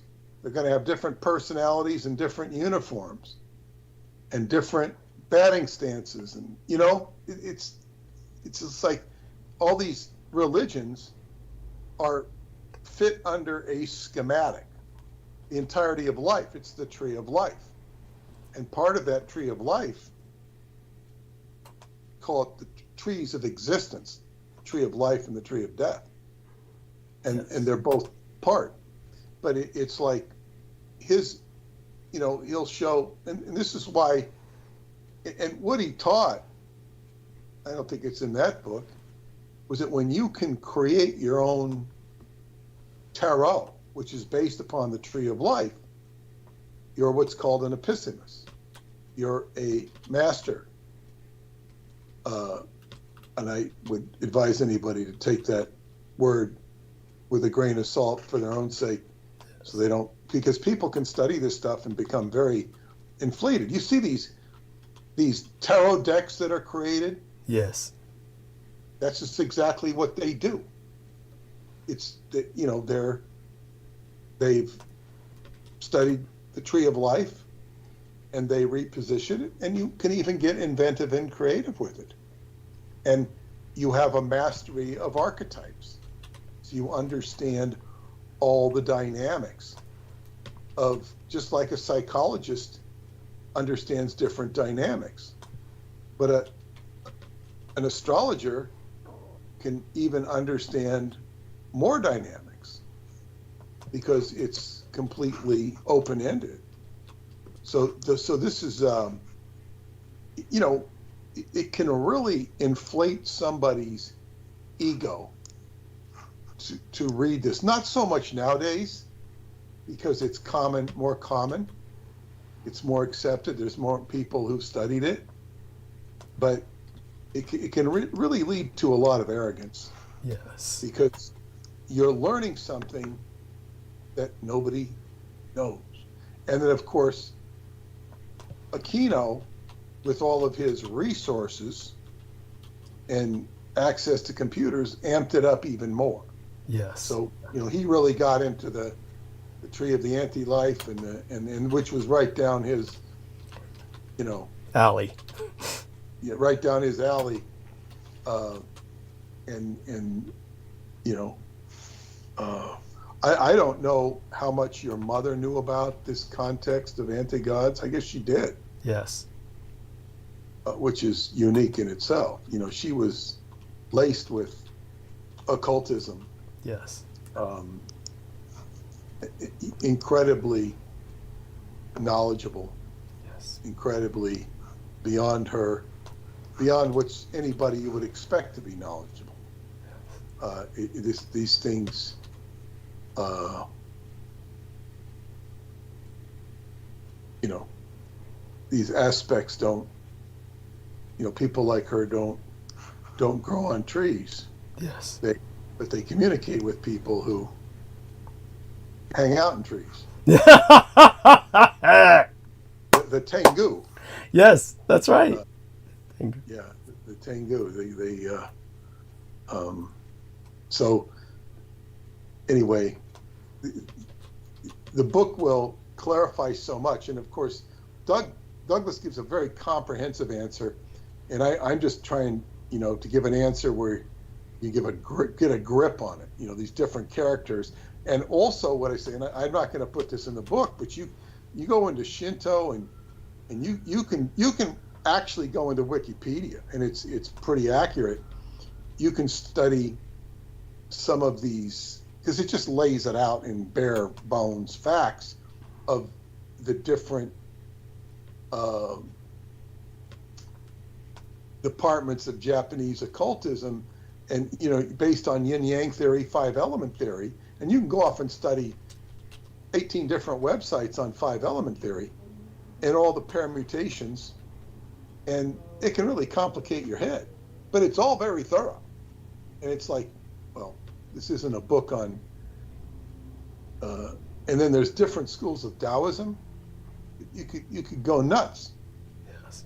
trying to learn it all and categorize it. But it's very deep, and it'll do anything. So my teacher would say, do your homework, which would mean study the 5-element theory. And now my homework is not only to spend some time dealing with the meridians and all that, but not to get lost in it. Not to get lost in it. Don't make a habit of being a memory Rain Man Yes. on meridians and stuff. You got to concentrate on the practice. And but we were taught to tithe 1/10 of our day, which is basically 2.5 hours, to ourselves. That means practicing and studying Qigong, or Taoist wisdom. And there's so much you can study out there, and there's different angles. And there's varying degrees of value, and some I will wince at, some are like I'm nonplussed by them, and some I can pick up stuff from. But the one thing I cannot tolerate as a teacher, and I don't tolerate it, is when somebody will modify what I teach them. Right. Because that modification will not take you to the level you need to go. And if they do it, okay, modify it. It's like if I'm teaching you how to spell, well, I'm using my own letters.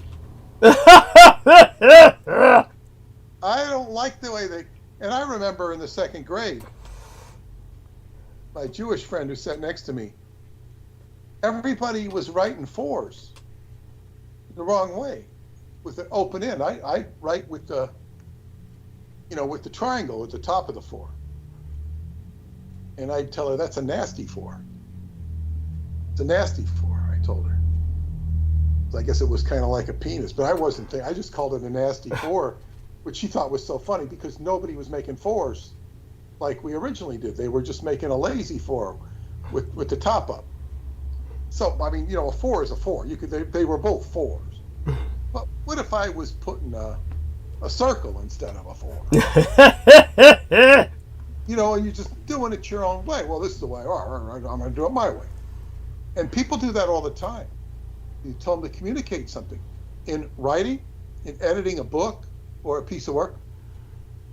Well, one of my longtime readers asked me to do, he'd written out this whole technique on music and how to teach music.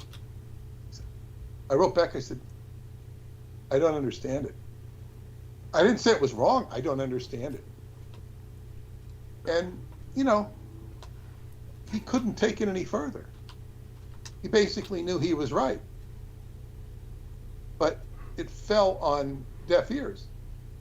Because I'm an intelligent person, and if I can't understand it, what's it going to do? There might be people who can understand it. There are people who can understand it. But not the common. The book's not going to be of any value. But he couldn't take the extra effort to make sure other people would understand it. Oh. It's like, let your 9th grade student understand it if he wants to read it. So therefore, in Qigong, there's a whole subtle aspects of language. And I'm not talking about language, I'm talking about structure of the body and things to learn.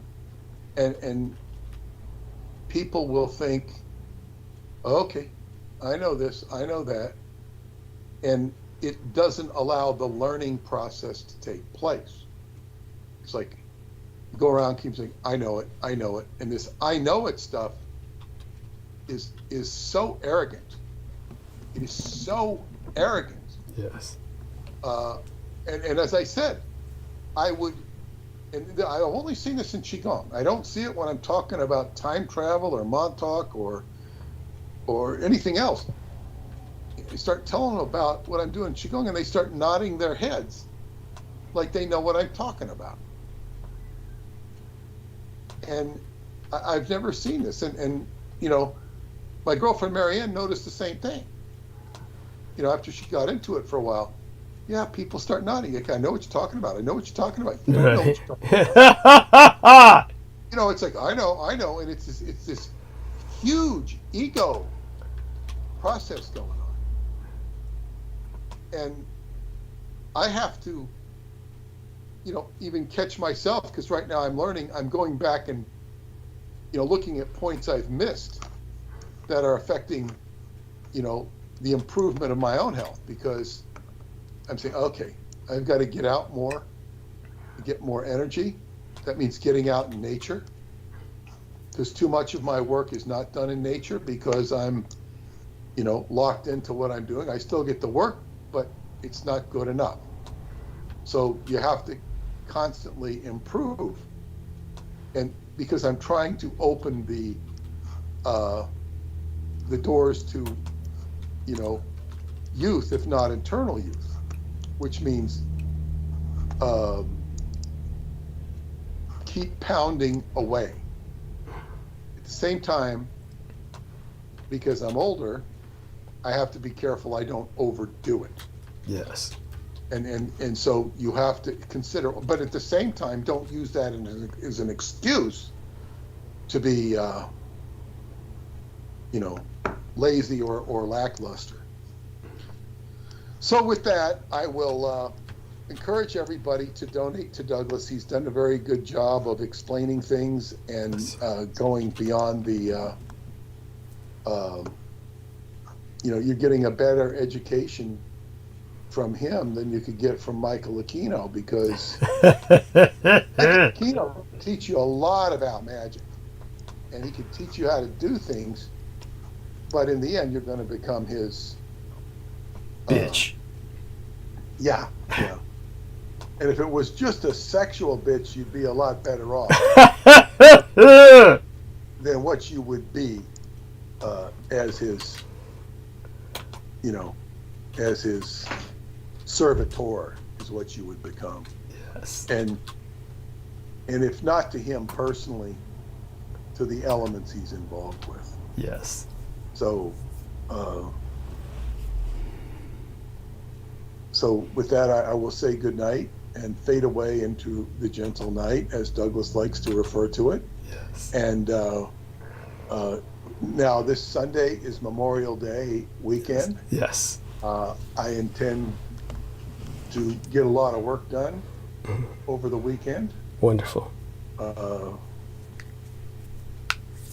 Play some football on Sunday, that same day, and who knows what else. But it's a great day great opportunity for me to get work done and slowly preparing for my trip to Romania in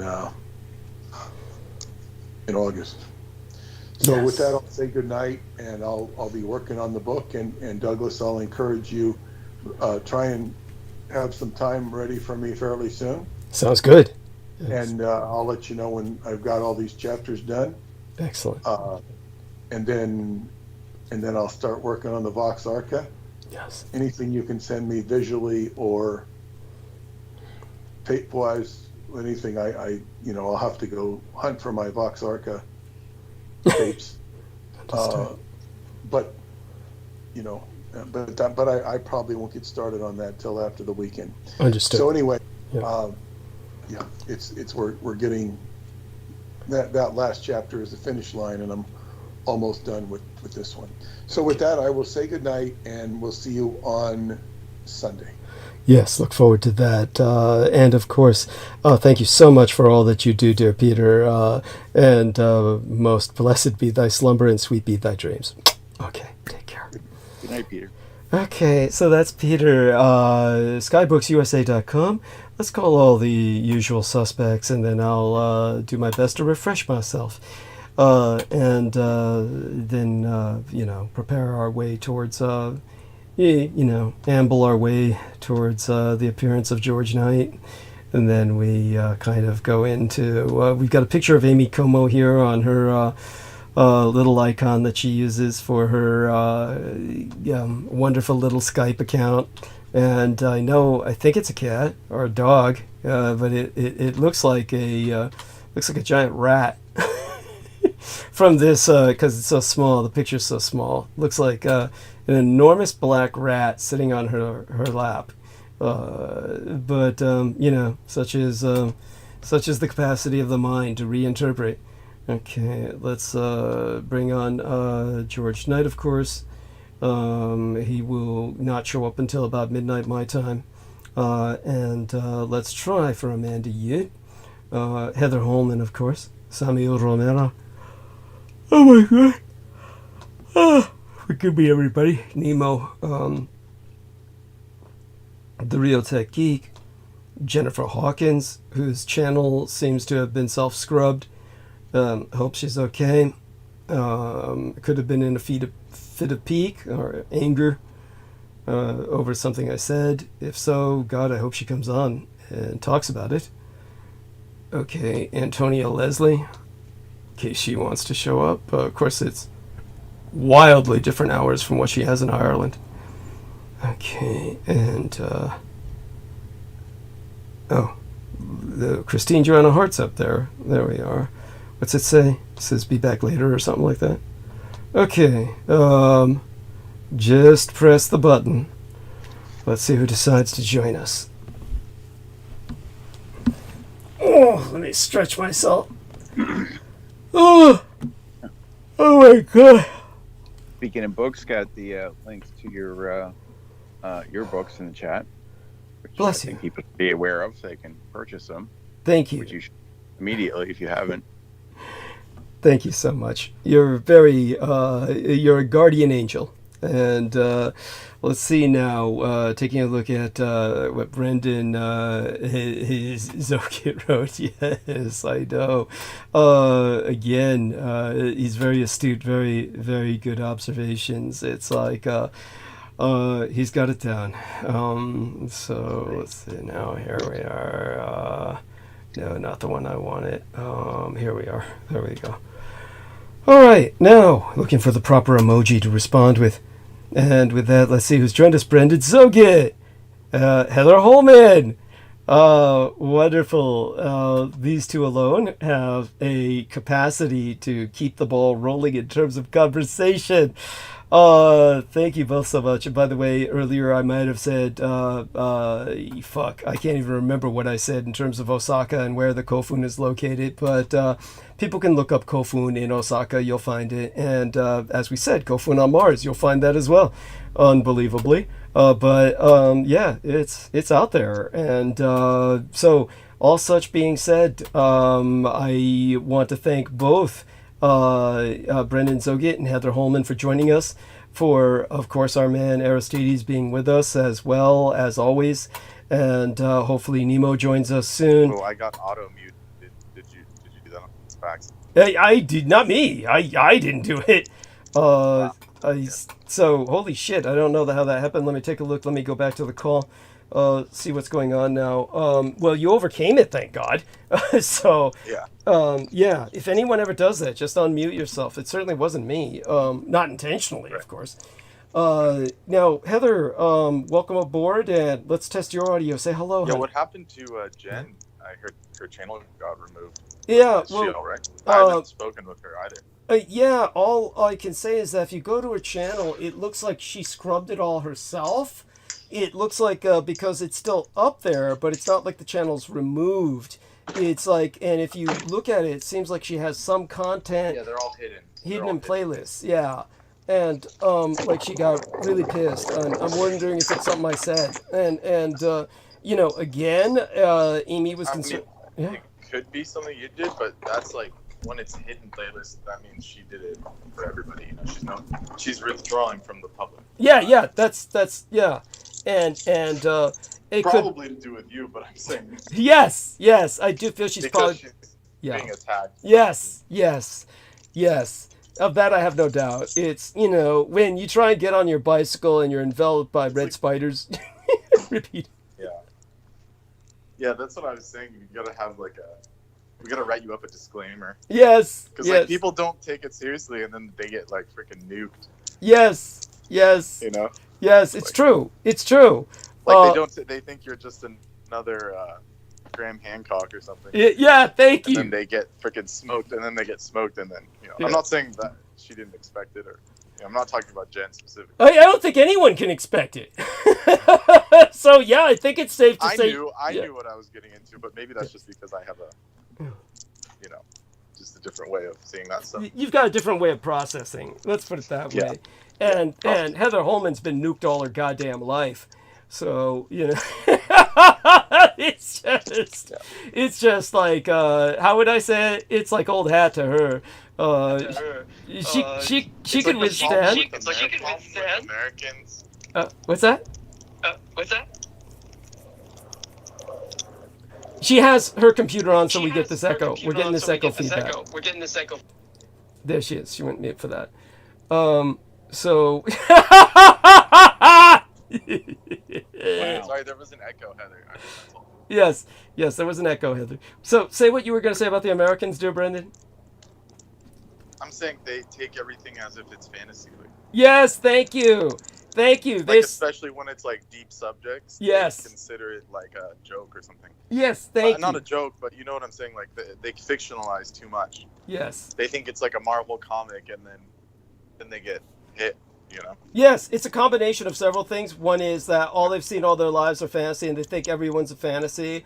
It's like somehow they can conceive that there are intelligence organizations and terrorist networks, right. And yet if someone introduces themselves and says, "Oh, I work for the CIA," the first thing they say is, "Oh, you fucking phony. You're just making this up and shit." I got that once on a bus where I'm in full uniform, I'm armed to the teeth, I'm in a threat level 3 ballistic level vest, heading towards the Acorn projects in Oakland. And, "Oh man, what you doing? Where you?" Yeah, I'm like, "Oh, I work in a dangerous zone, a combat zone." Yeah, right. Yeah, right. I mean, this is on the BART. And we're passing through Oakland. And if these white people laughing at me were to get off at that station and just travel through Oakland on the ground, they just wouldn't make it out alive. I mean, this is the stupid these fuckers are. They get smoked. Yeah. But somehow they think I'm... The anime term is cooked. They'd be cooked the second they walked on. Yeah, yes. And yet somehow they think I'm just dressed up like this. Or people who would say, "Is that a real gun?" When I'm going to it, why on earth would I dress like this, put on a phony squirt gun or cap gun just to attract attention? I mean, how insane? Presumably, this is before cosplay was big. So this is well before cosplay. Well before cosplay.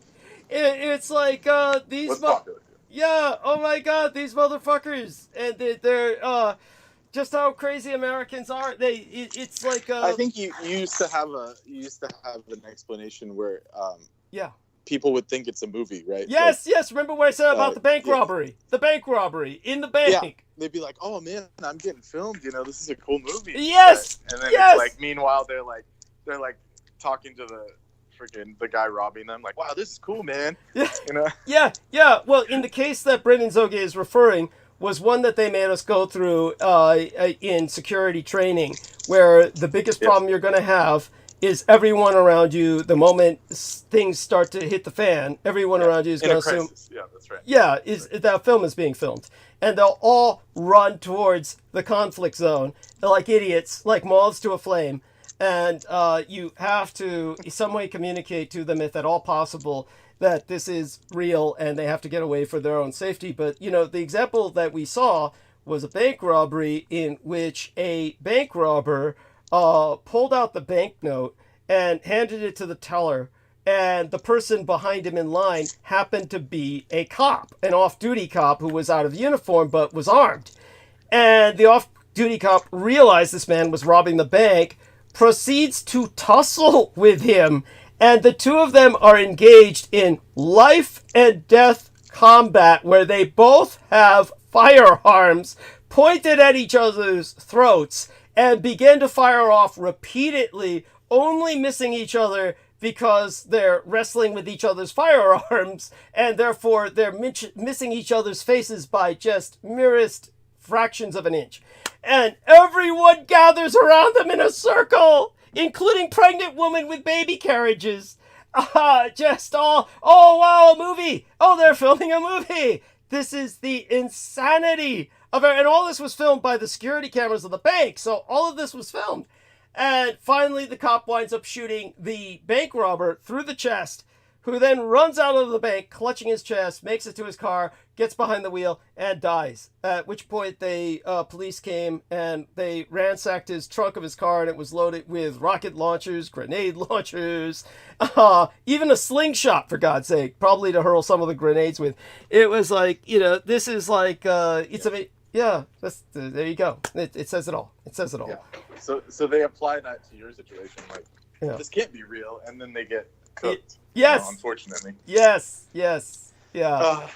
And it sucks, I'm fortunate for someone like Jen, or me, who's already in that situation. Yes, your life's hard enough, but no, they gotta make it harder. Yeah.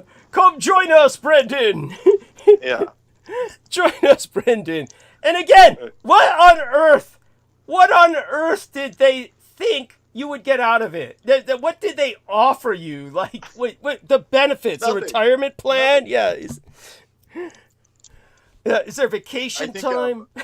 I think Miguel Andujar sent me a couple crystals. Yeah, there you go. So he could... And drugs. Yeah, just to implicate me. Yes, just to implicate you, yes. Yeah. Oh, these pieces of shit. Yes. Oh, disgusting. Okay, so there we go with that. And okay, so Heather, let's hear your audio now. Who is it that'll send you crystals and drugs? Brendan. Someone from before your time. It was, yeah, but I'll give you his name. His name was Miguel. Just give him out, man. They just give him out. Yeah. Yeah, but there's always strings attached. His name was Miguel Andujar, and so Brendan will tell you. He gave them to me, and then used them as a vector to hurl unforgivable curses at me. Yes, almost killed me. So. But by the way, for anybody who it wasn't free. Yeah, for anybody who just doesn't get it and says that sounds too far out or this is indulgent, understand that crystallography is all about telegraphy. That crystals are kind of like what you use in a radio or a communication systems. Originally, we had crystals within such mechanisms in order to help facilitate communications. So crystals essentially convene messages in a sense, certainly kind of telepathic messages and Brendan, they still use tourmalines in switches, military hardware, different things, because they under pressure they produce piezoelectric currents. Yeah. So they're and everyone knows the quartz watch. They can send out a pulse of frequency. Yes. To keep track of time and all this stuff. So they have these aspects. The crystals have these aspects of physics that are not in public domain. Yeah. Like scalar properties, piezoelectric properties, and they're actually outside of the physics in the textbook. But yet they are practically used every day in technology. So that's why people make fun of like, oh, you're waving a crystal, but those people that can use the crystal technology magically is like, they know that it's efficacious and real. Crystal radio is a thing. Like, didn't they used to have those ads you could send away to your little kid to build your crystal radio? It's true. Exactly. Back in the magazines before the internet.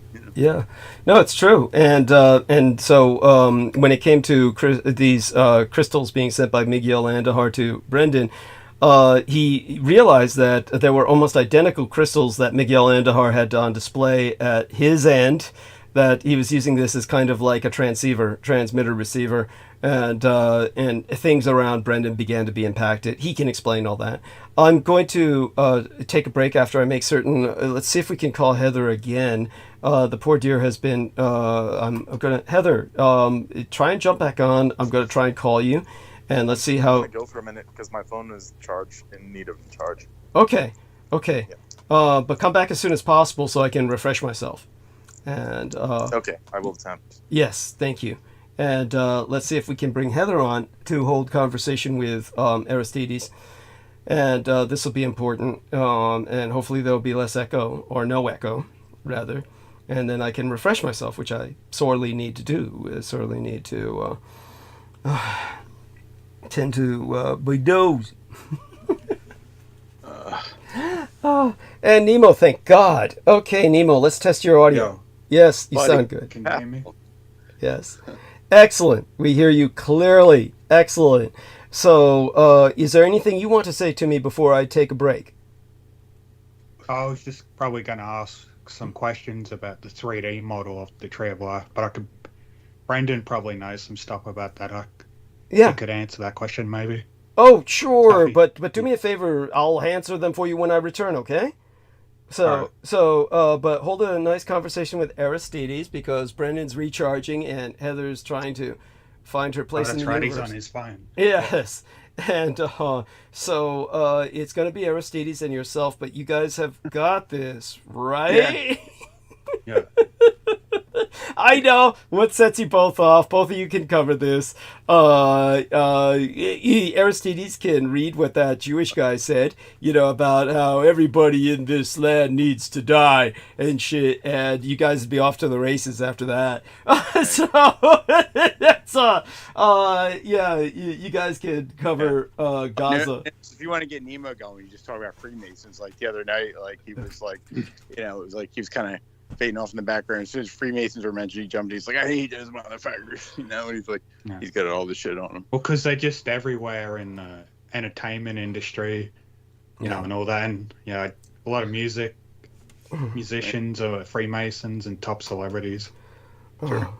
Yeah. It's just the public worships these people, and they don't even know that they're affiliated with these groups, the public. Of course not. No, they're like the public is completely ignorant of so much. Though of course, a lot of people are getting some level of information from YouTube and shit like that, but it's all confused and discombobulated most of the time, and doesn't really help them. It just further confuses them, and makes the whole world look like you're helpless and can't do nothing about it. At any rate, Hopefully, at some rate, they're getting a clue, though. Hopefully, what's that? with any hope, with any hopes that they're getting a clue slowly, though. Yeah. Good. Yeah. Aristides. If you can get past all the, all that. Oh, their indoctrination. Yeah. Right. Yeah. And yeah. So Aristides, Nemo, you guys have got this. I'm going to go mute. Okay. And just carry it from here. Let me check in with the numbers and see what we've got going right now. I can compare it when I come back. And of course, all of you who are listening, I will return. These wonderful gentlemen have got you covered. And before you know it, our man George Knight will join us, and then we'll be off to the races from there. But these guys are going to launch it all. And so I'm going mute now, and Aristides and Nemo have got it covered. Yep. What's this thing you were going to read about Douglas mentioned before? I don't know. What was that? He said, you could start off on the topic on reading this thing by this Jewish individual. Oh, it was some tweet. And there's so many of them, so I'm not so terribly worried about proving the pedigree of it. Let me find it. Because there's a lot of tweets like that if you really look. But it was an image of a guy, some Israeli guy written, I guess, in Hebrew or what looks like it. And there was a translation where you can put the image into Google Translate and it'll just import the image and scan it and read it. I'll end up sending it to you, and I did the same thing with the text. I copied it myself, and that is what Google that they do have the correct Google translation. It was this Israeli blue check guy, I guess. He's like, basically, what are you stressed about? I will repeat it. Like in Gaza, we should like leave no living soul. Like he just goes on and has 3 ways of how they want to just like, genocide everybody. Children, women, old men, everyone should be killed. Every impure soul born in this rotten and poisonous land should be removed from the world. So he's basically just directly preaching, genocide. And as they typically do. yeah, I mean, and there's plenty.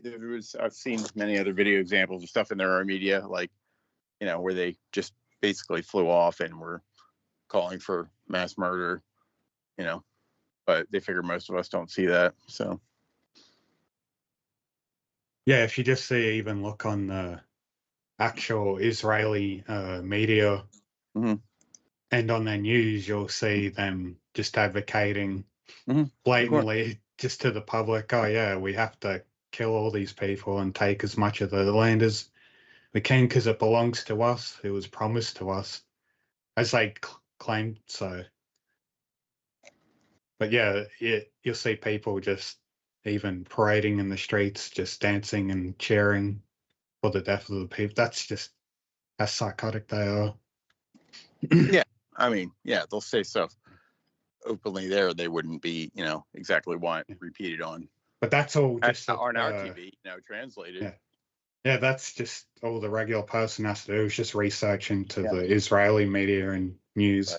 But they know that, it's a numbers game and most people won't do that. And it was so enough to sway public opinion. Exactly. Yeah. The Iran, though, their leader getting wiped out. I wonder how that country is going to turn out now when they get a new leader. They probably already had somebody in mind in the same kind of succession, whatever Douglas said. And he said there's quite a history of Iran, but, lately more of these kind of clown fucking clerics. Like it's gotten worse in recent years. Yeah, the mullahs are still in the capital. Like they don't ever leave. So the religious leaders, the Ayatollah and these people, they're the ones that are really calling the shots. The president is just the guy that does all the PR. That's why they were sending it. That's why they were sending him out to Azerbaijan or wherever. And they just pick who they want to replace him. People don't get a choice over there. Oh yeah. It's totally just corrupt. They have the worst currency on earth, as far as monetary value. Yeah. Are they actually gonna full on get involved in the conflict with Israel, or are they just claiming to? Iran. I mean, they don't have the funds. They don't have the money. Yeah, they're pretty weak. Yeah. Insufficient in a lot of necessary things. Yeah, they don't have the money, the engineers, all that stuff. As much as because the people that get educated there, they usually come to the West, they'll go to Europe or something. So, and then especially in the 70s, they had a huge brain drain because of when the Shah got removed from power, it's they were at their richest point. I mean, they were very westernized. They had lots of different, industries and ways of making money, tourists. And then after the Ayatollahs came, all of that went away. And all the people that escaped were all educated and they had money. So that's kind of, they're in that North Korea situation. It's they just make threats, but they can't act on them. Right. A lot of chest pounding and stuff like that. I just saw a recent posted image of the funeral of the individual, and it's an aerial image, and it nearly looks like a mass gathering at the Mecca place of worship, where they're surrounding the cube at this funeral, just in the center. It's just a big circle. Yeah, they force all those people to go there. Tens of thousands gathered there. Yeah, I mean, it's just, it's like that country has zero freedom. It's like they have to go, and they have probably have all the women like crying for him as if he was something. Yeah, the Shia situation is not so good. Like, there's a reason. Okay, there's a reason why like the other Arabs are like super rich, and then those guys have like nothing. There's a lot of reasons for that. Yeah. Mainly, it's those Ayatollah people that have destroyed the country. You know. Right. You know, same with like the Taliban and the other guys. You know, and even Pakistan to an extent.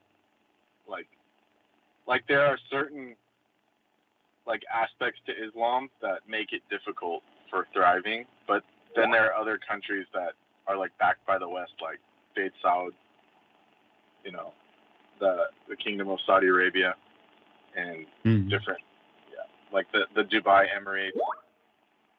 Like they're Muslim, but they're not like stuck in their ways, you know. Like they're able to interact. Unorthodox, you'd say. Like unorthodox no, Muslim. They're pretty hardline. No, they're pretty hardline about it. It's just that they can play the game, you know. They can put on that hat when they need to. Whereas like the mullahs and stuff, like they'll just be like, "Death to America," you know. They'll say it to your face, but like Saudi Arabia, like they don't say that stuff. They just, you know, to your they're face, smart they'll be enough like, not to. Yeah, exactly. They'll be like polite and nice and do business deals.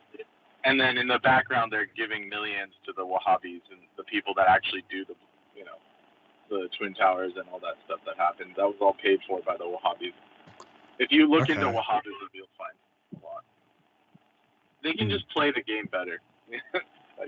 Yeah, but they've made enough money for themselves to have a lot of power.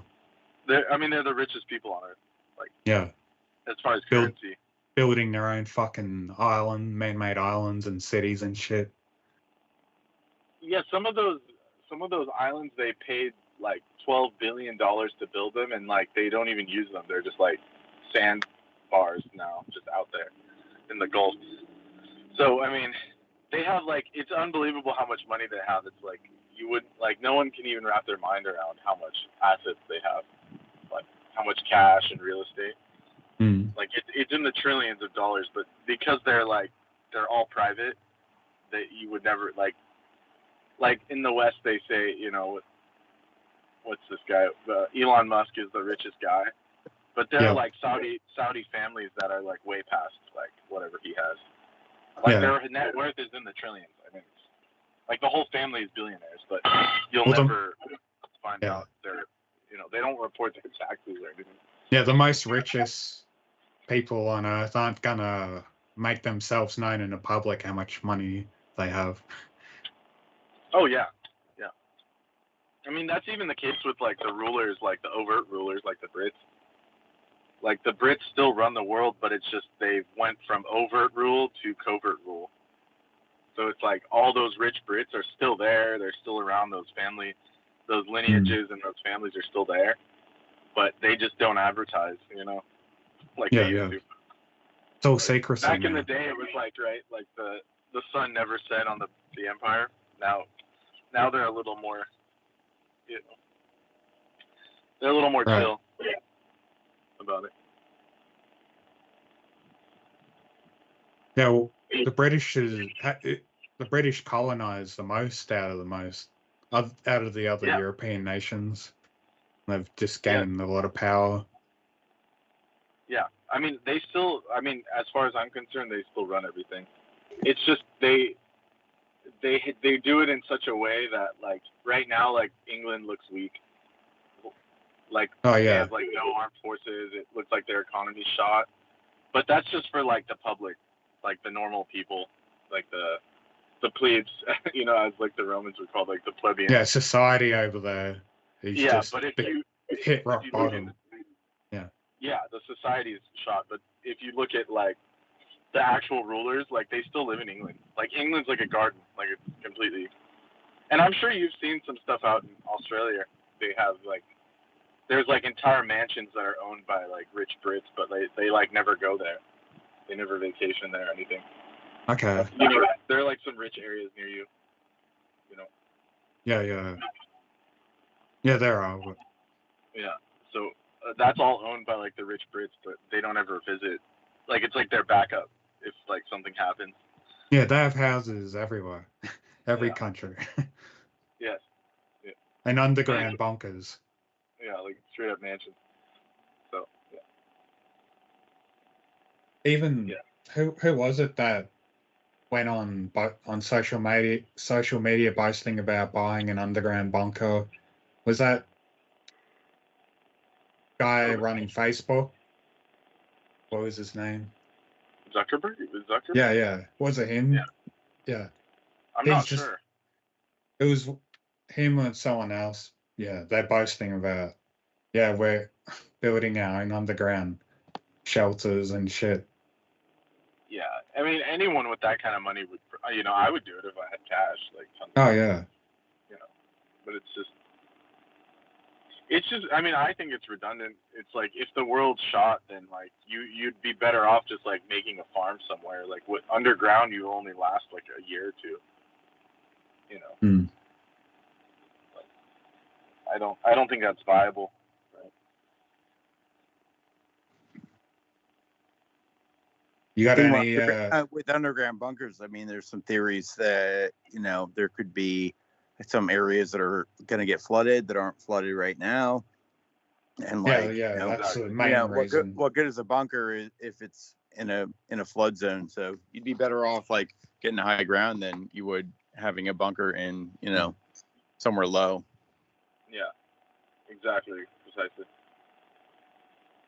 And when like the game is up, it's like the so-called apocalypse. Like it's like the continents could become seas and the seas could become continents. It's like there's no amount of prepping that's gonna help that.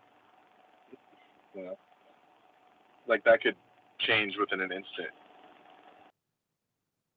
In the predicted maps of the floods in the future, usually just shows Russia mostly still standing up, like showing above sea level.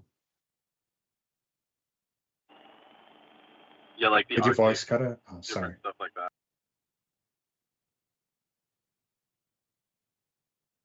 It sounded like your voice cut out for a second. I don't know. I'm still here. Okay. Yeah, so like the Arctic will survive, and then things like the Rocky Mountains, the Himalayas, like different things like that. All right. Oh, you're in a car. Yeah, so it's like the big, you know, the big land masses, but at the same time, if the force, like divine, wants to change things, it's like there's no place on Earth that's safe, you know. It like in that, like, you know, the Atlantis story. Like I'm sure people by now know, like the deluge, the great flood of Noah. It's like there was no part on Earth that was safe. Like that's why he had to like build the boat. Right. So it's, and you think, well, like, oh wow, how could there be that much rain, you know? Or but like I saw an interesting theory of basically how something about the magnetic field breaking down and possibly like things kind of flopping around because they're more magnetic dependent now, and then like kind of the Earth like re-equilibrating, like kind of like a pole shift, but not, you know, maybe in the, you know, way others have described it, but like, you know, but something where like the wobble would change, you know, and it would slosh the oceans around a lot. So I mean, the cataclysms that happened on Earth, of which there's evidence for. I mean, it's like, like we can't even wrap our minds around it. It's just like it's so devastating that like even the human psyche hasn't recovered, like as a whole. Like, right. That's how crazy this situation was. Mm-hmm. Where like you have like the Grand Canyon getting created in like one day. Yeah. You have like entire continents going down, sinking, and then that's like creating tidal waves. So I mean, like the kind of destruction that happened on Earth during the War of the Gods is like, I mean, there's no, like, it's not fun. Like, it's not, like, no one's coming out of that without issues. Yeah, right. Other people, like, sorry. No, carry on. I was just saying the bunkers be damned. Like, that's not going to do anything. Like, Other people Like the within. Atlantis had like bunkers too, but they didn't do anything. All right. Are the people within inner Earth affected by the floods on the surface? Yeah, of course. Yeah, like in regards to like the Hollow Earth or the underground people, yeah, of course. Like the Hopi have a story that the Diné or the Navajo Hopi, that area, they have like a story that the Diné, like after the Earth was cleansed, there was like the fourth age, the Earth, like the surface world was cleansed. They actually came from underground to like repopulate it because the holy people, asked them to. So yeah, so I mean, it affects the people underground, but they're like more able to deal with it. They're more likely to survive. Yeah, that's where most people went. Like that's why when everything reset, it's like all of a sudden there's like cavemen, like in the fossil record or the anthropological record, it's like everything gets wiped, and then just you have resets. like, oh, look, we started off as cavemen. Well, that's because like everything got blown up, so it's like that's where else are you gonna start, Like you can't build shelters, you lost all your technology, it just, I mean, there is a logical trail. Yeah. And when at the point that the higher forces intervene and help humankind evolve certain ways? Do you haven't know anything about that? Yeah, I mean, it has to be. I mean, humans on their own, like, wouldn't have all this. Like, I wouldn't be driving, or like, we wouldn't be talking. Like, all this technology is not human source. Right. Microchips, like, even the story of fire. Like the fire story with like Prometheus. Yeah, a gift from the gods. Yeah, like he had to steal it from Olympus. Like, otherwise, like humans wouldn't have anything. Because like, if you look at like people like tribal peoples in the Amazon, for example, like they could be taught like how to do all this stuff, but they like as to survive just on Earth, like they don't need, you don't need plastic and all this like high technology compared to what they have, but they're still surviving this whole time. Those like the Aztecs and Mayans, they were living pretty well because they even had their own sewage systems and practiced hygiene, and they were just they in were touch. Taught, so they were actually taught by like higher beings, like the Mayans and the Aztecs. That's why they had like all that stuff and like pyramids. Yeah, but I'm saying they still lived pretty simple lives, and they didn't need super high advanced technology to live pretty good lives. Well, their technology was more advanced than ours, like actually. Like to build a pyramid, like your math is better. Oh yeah, but you know what I mean, like having a desktop computer and shit. Yeah. Our technology is crude, like actually. Like people nowadays think, ooh, it's really good, but I mean, it's actually quite crude. Yeah. Like there were vehicles like in the Vimanas, for example, like the ancient Vedic period. They have like texts that talk about like the Vimana Shastra and stuff. Like these vehicles had like they were like no, they didn't produce smoke. There was no pollution. It could travel like all across the world in like a couple hours. It could fly. It could do all kinds of things. Yeah, dude, they got crazy old texts about vehicles and shit, man. Why is nobody talking about this? Yeah, because it's suppressed. I mean, it's suppressed. But it's like you can't just like if you give those out today, then like they can't sell oil or whatever. Yeah. Well, I'm right there with you. I'm right there with you, man. Yeah. I'm right there with you. They know some of them. Like they've decoded some of it back again. Like if you could just get in your back, if you have like a Vimana in your garden and you can go from like here to like, I can go from here to Australia in like 1 hour. It's like, then they wouldn't be like you couldn't like make people check in with passports. Right. Yeah. Right. Yeah. Like people can freely travel. They would change civilization. Yeah, they don't want that. Like they would just not. Absolutely. Like, that's not good for them. If everything wasn't so suppressed, we could have lived in a far more highly advanced civilization by now. it still can get there. It's just there's like other forces at play. You know, it's like if you go by the Nordic as well, is like the Svartal Far. The Dark Elves, like the Dark Elves actually like run our shit right now. So they're called like the Svartal Far, like the fallen angels, those people. Like, All right. You know, that's what like a lot of the agendas are like anti-human. Like they have a beef, you know. They have like really big beef with humans. So that's why it's like that. It's like this the way it is.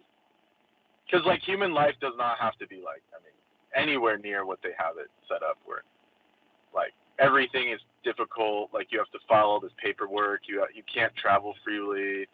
Just even getting enough money to survive is insane. I know. I mean, Yeah. None of that has to happen. Like Yeah. the resources there's plenty of resources Right. like, for sure. Right. Right. Yeah. That's why Russia's so hell bent on planning to go to Antarctica and take all their oil, because there's a shitload of mineral in Antarctica. Oh yeah. Obviously, they can't do that because other nations will intervene, but that they want to. That it was posted. That's their intention. Yeah.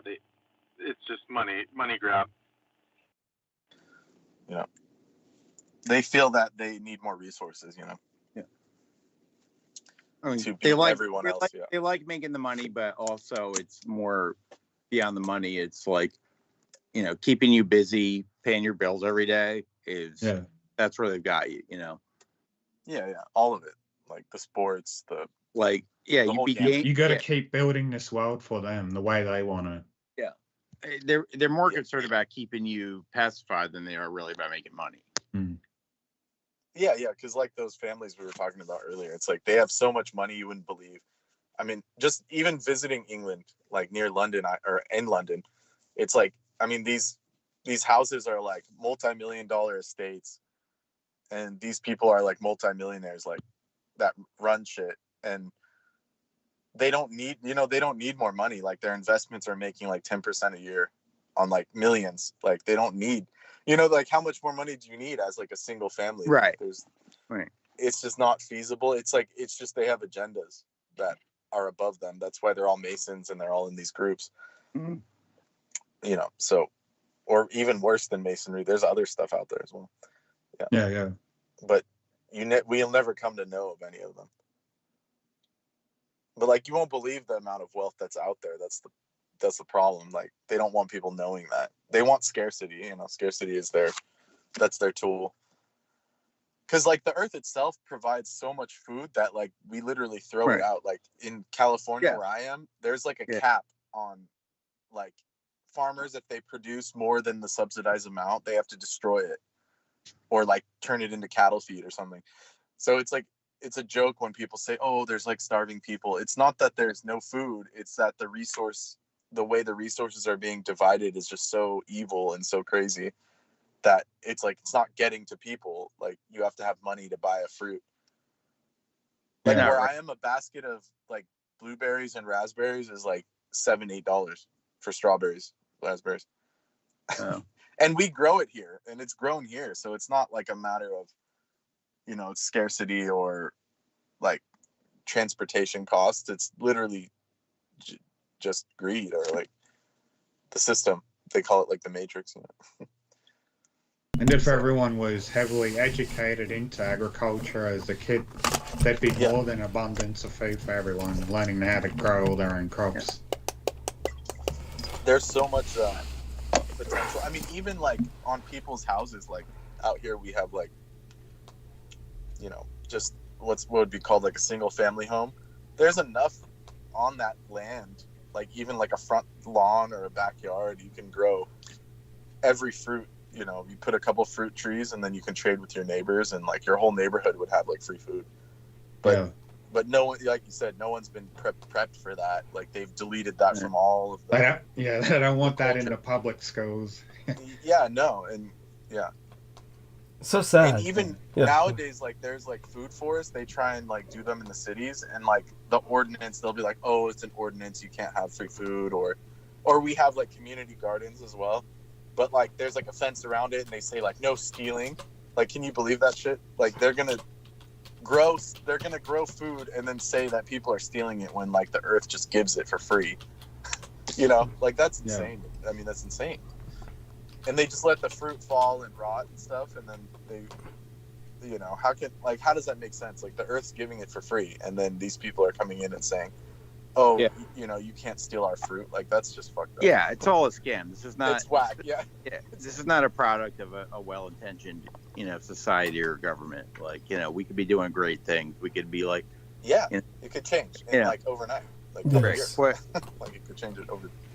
You know, right. It just has to be put into the education. Like real education has to come, and like that's where the Vedic, you know, the ancient ways come in, because ancient people, they knew how to live on Earth. Like that was their whole way of life. But it's not. I mean, what you say about that, like the technologies, and they want to keep the technologies from you, but it's really so important because the implication of technologies is basically limitless, you know, freedom and travel and energy and all these things. And the minute you had all that, like, I mean, even primitive tech, they won't even let us have, like how to grow food properly. Like they won't even let us have that. Yeah. Right. They don't, they don't want you doing anything by yourself, basically, let alone in advance, you know, having limitless energy and all this stuff, and you could be pursuing all sorts of great stuff for the benefit of humanity, but no, like, you're caught walking away in their bullshit, and you know that's the scam. So and it's becoming more and more clear, like everyone knows, and that's like the work of the Svartalfar, like the Dark Elves that rule everything. Yes. So, are these dark elves of a divine source, or are they like a hybrid being or a relic being? they're from like another dimension. They're from like Multi-dimensional. They're like extra dimensionals. From another universe, or just a higher realm? Like a lower, like a lower. You know realm. what I mean, like hell. Like the Svartalfar are from, you know, like if you look at the Nordic, it's there, it's in there. It's like, it's easier for us Westerners to look at the Nordic mythology. You know, let me look up just something real quick. While he's looking that up, I'm back. Not yet capable of speech, but I'm back. Yeah, so the Svartalfar, or the Dokarfar, the Dark Elves, are supernatural Vetirs, and they live in underground realms in the world of Svartalfheim. And they are, you know, and it's saying here they're correlated with Dvagar, but that's not true. But basically, they're these beings that come from the lower realms, so they have their own dimension below us. So on the Yggdrasil, the Tree of Life, we're like Midgard right here. This plane is the Midgard, Middle Earth, and then there are higher planes like Asgard and the heavenly realms, and then there's Svartalfheim and these lower realms. So we're here, and then there are higher beings and lower beings fighting for control of Middle Earth, and then there are also humans here, involved in that fight.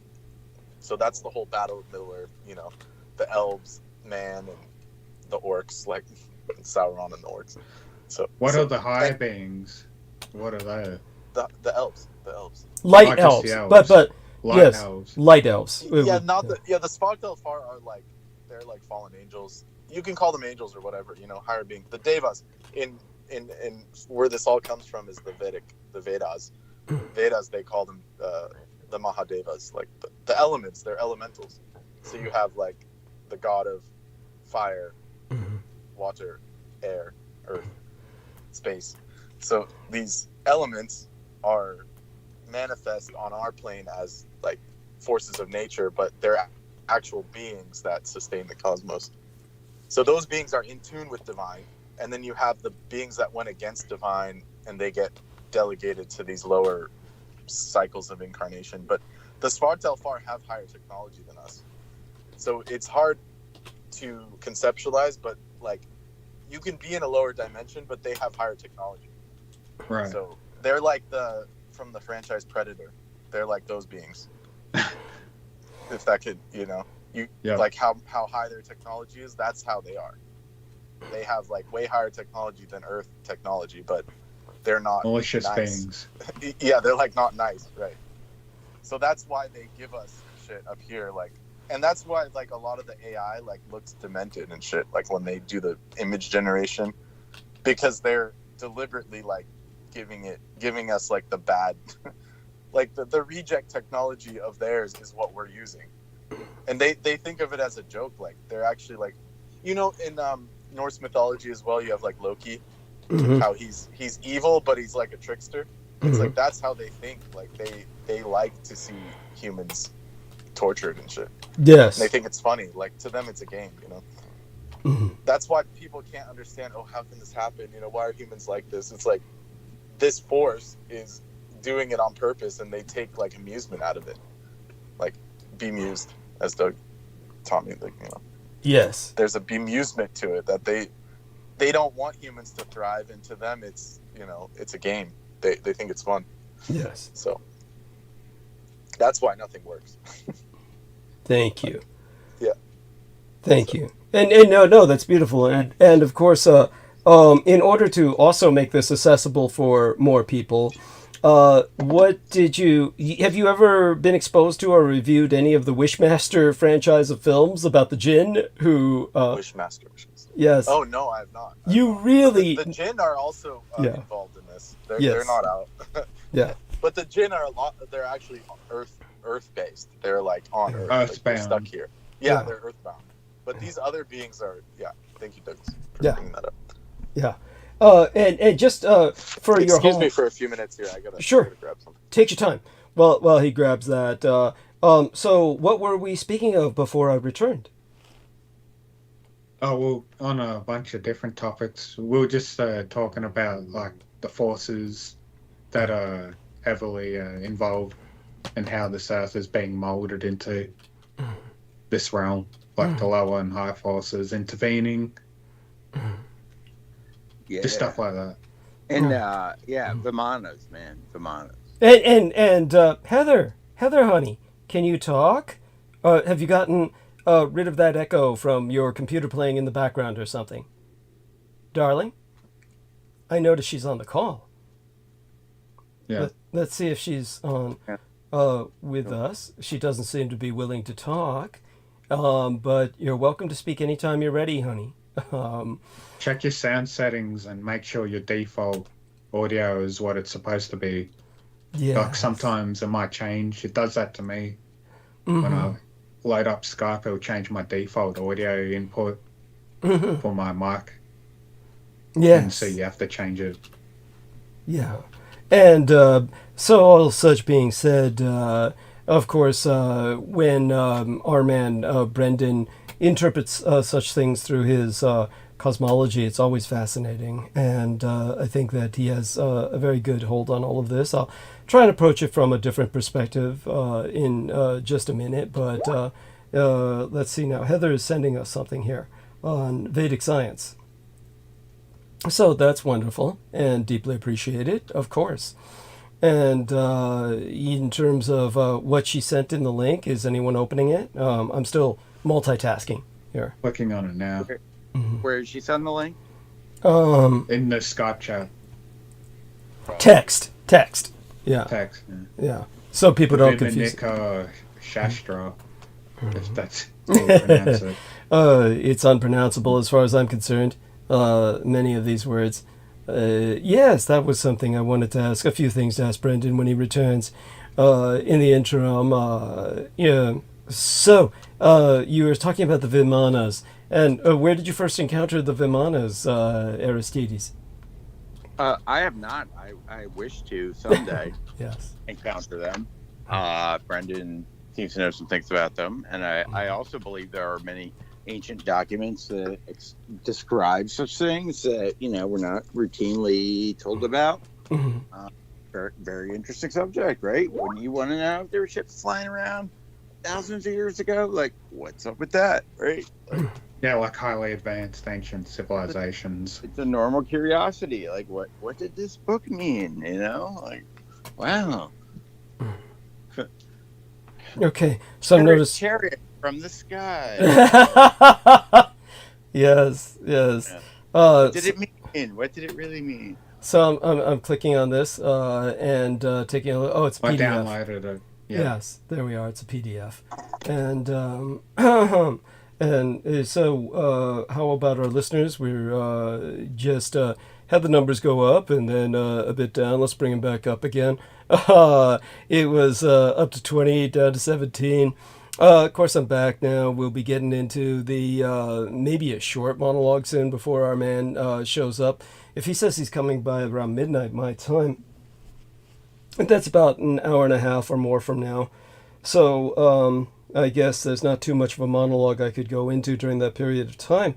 But when you mentioned the 3D model of the Tree of Life, I was like looking into it, and I saw a video how this one dude made a 3D model, how it conforms to a spherical form. Is that the model, similar model you looked into of the 3D model? Oh no, it would be something more like this. So here, let's take a look at some screen sharing capabilities, and let's take a look at. Okay, so can all of you see the cursor moving? Yes, there's a delay always. Yes, understood. How about yourself, Aristides? You see the cursor moving? And either way, he's on mute. Okay, so let's look up Kabbalah. Let me see. Yes, yeah, I see your live. Okay. Oh, good. So if we spell it correctly, if I can do that, because there's different spellings. Right. And let's take a look at, Tree of Life. And so if we go towards that, and then we go to images, and then we find something that's more along the lines of, say, looking like a tree, which of course we'll encounter eventually. Here we are. Now, these are good examples, sort of. This would be very simplistic, and this would be, of course, you'd find it in Wikipedia, wouldn't you? But if we go towards that, and we have a kind of just a Sephiroth. These are the Sephiroth of the Tree of Life.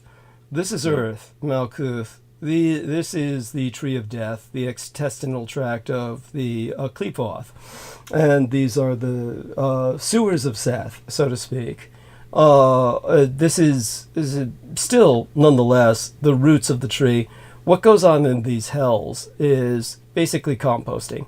And so the composting of the damned takes place here, and it's not eternal, but like I said, it feels like it's eternal. Then of course you have the tree itself, the Godhead at the top, Earth here in the center of it all, choke point of the hourglass, and all of this is simplistic enough where it serves its purpose.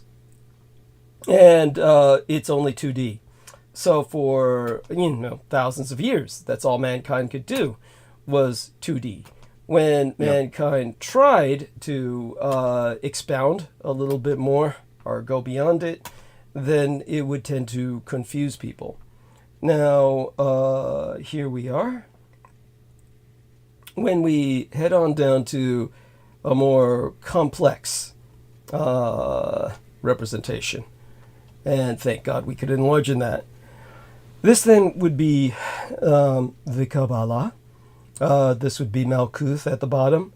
And you'll notice that in this chart, we are missing Da'ath, which is, of course, something that is usually taken out of these charts because it's considered too dangerous. But Da'ath would be like the primary platform on which to move the universe. And that would be the platform on which you stand that can also take you directly to the nether dimensions, or the Qliphoth. So Da'ath is considered too dangerous to show on most charts because they don't want people going in the wrong directions. However, you can see there's different trees here. This would be like trying with 2 dimensions to explain different aspects of the Tree of Life, yet this is mostly benevolent. This doesn't really go beneath the ground. There's no real Tree of Death here. Yet you're trying to show different elements of the Tree of Life that take people into kind of a 3rd dimension. But that's still primitive. what they did with 3D graphics modeling was they created a 3D graphics model of the Tree of Life and Death, and found out that it extended into a reflection and anti-universe of antimatter, Rosha, which had only been hinted of in the ancient Kabbalistic texts, the tree of anti-life. So it's a tree of undeath, if you will. And that would be what you get out of the third dimensions. Now, the reason I can't show you a three-dimensional model of it is because all of those are highly classified and belong to the U.S. government, and they're never released. So, yeah, that's, however, you get an idea of what I'm trying to allude to. What do you have? A link you can send? If you could send the link or image or whatever you're showing right now. Sure. Alone. Yeah. Okay, let's put that into your private message. And let's see now. Where's the... How do we get back? Here we are. Back into the call. You can post it in the regular chat. I'll get the picture too. Yeah, I'll put it in his private messages, and I'll put it in the regular as well. It's a go chat. Let me put it in your private as well, for both of you. Either way. Yeah, there you go. And give me just a second here. Yeah. Send it to me yourself. There you go. And then I'll send it to Nemo as well. And did you ever get to witness the 3D model yourself? Of course. And of course, when you're dealing with such things, this was what led... now, Heather Holman says, here's another link, not suppressed. Okay, so let's see what she sent us. And of course, it's something that I'm downloading. She keeps sending us PDFs, so I'm not going to be able to open them until like sometime after the show or something like that, likely. They're all PDFs. Jesus Christ. I'm sorry. Excuse me. I'm sorry. I'm sending you the Vimana Shastra. Okay. That you're saying was suppressed. But Oh, it's not no, honey. I'm talking about the 3D graphic models of the Tree of Life and the Anti-Life Tree. These Kabbalistic diagrams that are suppressed. Well, are they playing something different on the YouTube, or because maybe there's a lag? I don't know what's going on.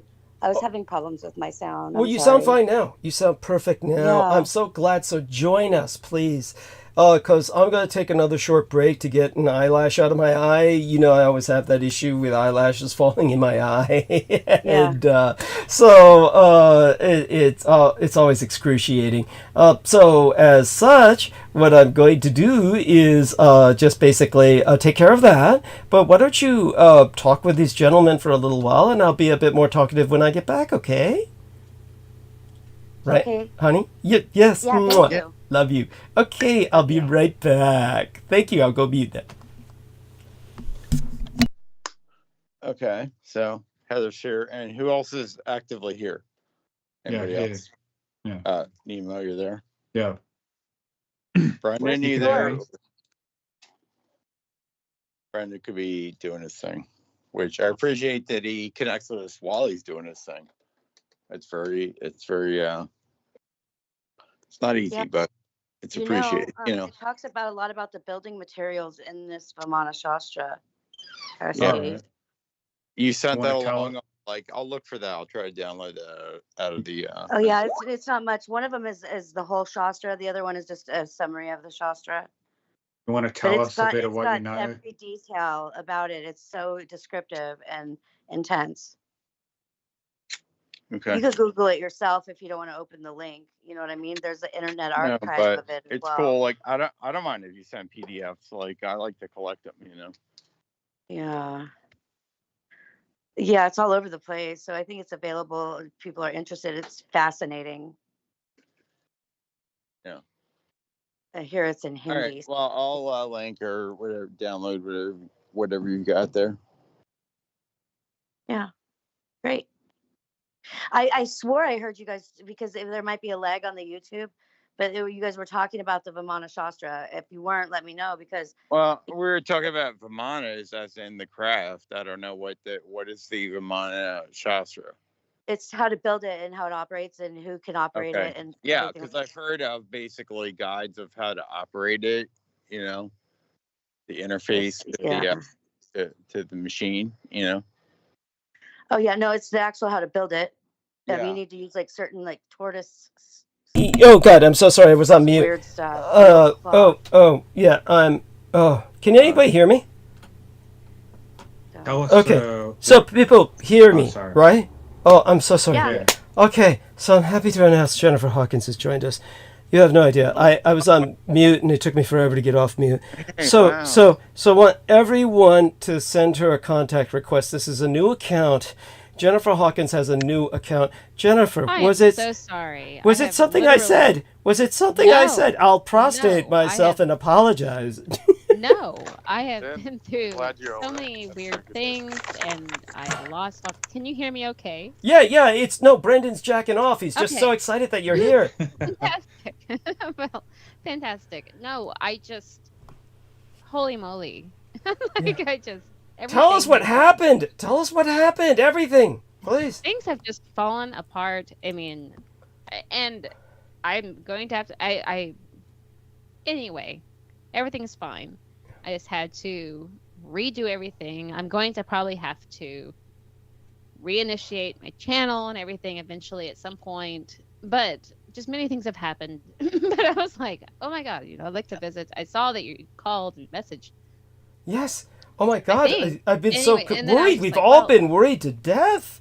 So well, no need for that. But no, I just, just how life is. And life is just not what it seems to be. And it's just chaos and trying to find some order. And so anyway, continue, and I will chime in here. Whoa. It really is. Jennifer, I just sent you like a request for like a message, after how you have to like initially acknowledge or whatever. Yeah. Yes. I will go back through and okay. Yes. click all those things. So just said, oh, it's a new account, but I think I had you, but we hadn't enabled like messages yet. Yeah, what I'm going to do is I'm going to have try and share Jennifer's contact for this account with the various people who are on the call right now. Jennifer, now forgive me, it's been a while. Have I ever introduced you to Heather Holman? I have heard Heather talk. And I've heard her, and I've visited with her briefly here and there. Okay. And I hear she is talking now. And so I will just listen in, and then I will chime in, at some other window, for sure. Because I don't want to. It's not important. It's just I had lost contact with being able to reach out, and I was in a state of mind where I was just like, that's fine, and this is fine, and I'm just going because I had just kind of stepped away because of so many things. But anyhow, continued the conversation. Did something happen that was like you can share with us? Oh yes. Well, yeah, just so many please. things. Well, I mean, people, I could not, I really can't, I guess, discuss it right now and then, but this is a good first step to like, I guess, reinitiating conversation just to visit. Cards? Like maybe we can like take it out. Yeah. Well, I mean, I do tarot cards too. That's very interesting. I haven't in probably a couple of months, but that is very interesting. I've just been but what y'all were talking about with, like, the Quilof and the conversation is fascinating. And it's a good place to start. I actually just have had a lot of things happen where I felt there was no other way except to just basically erase everything. I didn't erase it, I just took it all away. Hit it? You mean hit it? Well, I mean, I could put it back up. I feel like I need to start all over. Okay. From what I've seen, it's like I need to start all over again. Yeah. I feel like almost or something. That's an understandable feeling. And good God, that noise, Brendan! Are you in a wind tunnel or a snowstorm or? Oh my God, what was that? It was, but anyhow, you're still with us, right, Jen? Yes. Yes, and you're very clear, Fine. very clear. Yeah. And how about the health of your animals? How are your animals? They are still, I mean, I lost my one cat, you know, Yes. but I mean, otherwise, they are all still stable and thriving. Uh-huh. I mean, and so that's the best to hope for, that everything has gone pretty smoothly. It's just, oh my gosh, I think everybody understands these days that in the economic crisis and the change of things that everyone's going through, that it's difficult to get your footing again, to stabilize things, and Yeah. we all respond to that differently. So in my Yeah, I think case, we're all in the same boat in that sense, as far as yes. the monetary situation is evolving rapidly. But I just pulled a one of the cards for your situation, and I got the upright emperor, so that's a good sign. You'll have like a lot of protection and a lot of forward moving energy, a lot of Martian energy. So Well, that is very good. that's very good news. Yeah. Yes, I've And just then been Mars is going into focusing. Aries pretty soon, so that'll give you some spark, some flame, some combustion to reignite your situation. So that's good news. Yeah. No doubt. I have just been going through a like a whole spiritual, like I guess spiritual, I don't know, religious Mm-hmm. perhaps. I mean, of just kind of a very cathartic experience of, you know, just coming to terms of understanding about limitations and things like that, and a more mystical front, I think, in where that I realize my own limitations and a type of surrender in a way. And I don't know, we all have different ways of handling things, and that has been where I have come to, that I had to come to some type of mystical surrender of sorts. And but then at the same time, though, through conflicts with friends and things like that, that I did just erase everything. You know what I mean? And just be like, well, there's no better way for me right now, because I'm going to have to start again. I have everything, but I just feel like I will put that back out, but that's and that I just need to start over, basically, essentially, you know, because it was already on that way anyhow, that the old way was not going to mix well with the new way, you know, and so just needing to start over again, a feeling of that in a way. Right. I mean, look, these things are very difficult to express, but what Brendan Zoget and I concluded was that you suffered an occult assault, that the occult assault has been increasing in intensity, and there has to be an element of that which led to this sort of crises. You went through a crisis in which you Erased. Yeah. Yeah. Yeah. Just backed out of it entirely. Yes. Yeah. To restart again. It just, and I don't know if I'll restart the same way. I'm not even sure how I will begin again. But there was definitely a need to just, I don't know, I just felt like, even close, like, even, I don't know, just a feeling of like, no, like one night it was just like, this is done. You know, this is done with all of it. And just to start again. But anyway, now what you guys are talking about, please refresh up on that and Sure, start with sure. But obviously, you've been through something traumatic, traumatic enough where you kind of. But not only that, you did say you seem to have lost most of your contacts. So now I would guess that you did not go into your Skype and start deleting accounts. I I was presume unable to even get into my account. you I got could locked not. out of your account. Yes. And so I just started another one, and I wasn't even able to retrieve it through the normal code system through my emails or anything. This is because you were targeted. You were targeted. So yeah, and I don't want to trip off that, because I know last time I started alluding to, hey, have you ever thought about that you might be a targeted individual? And I got the impression that you were getting increasingly irritated by that. So I'm not going to dwell on that, but I just want you to see how I perceive it and how Brendan perceives it, and likely Nemo and Aristides and Heather as well.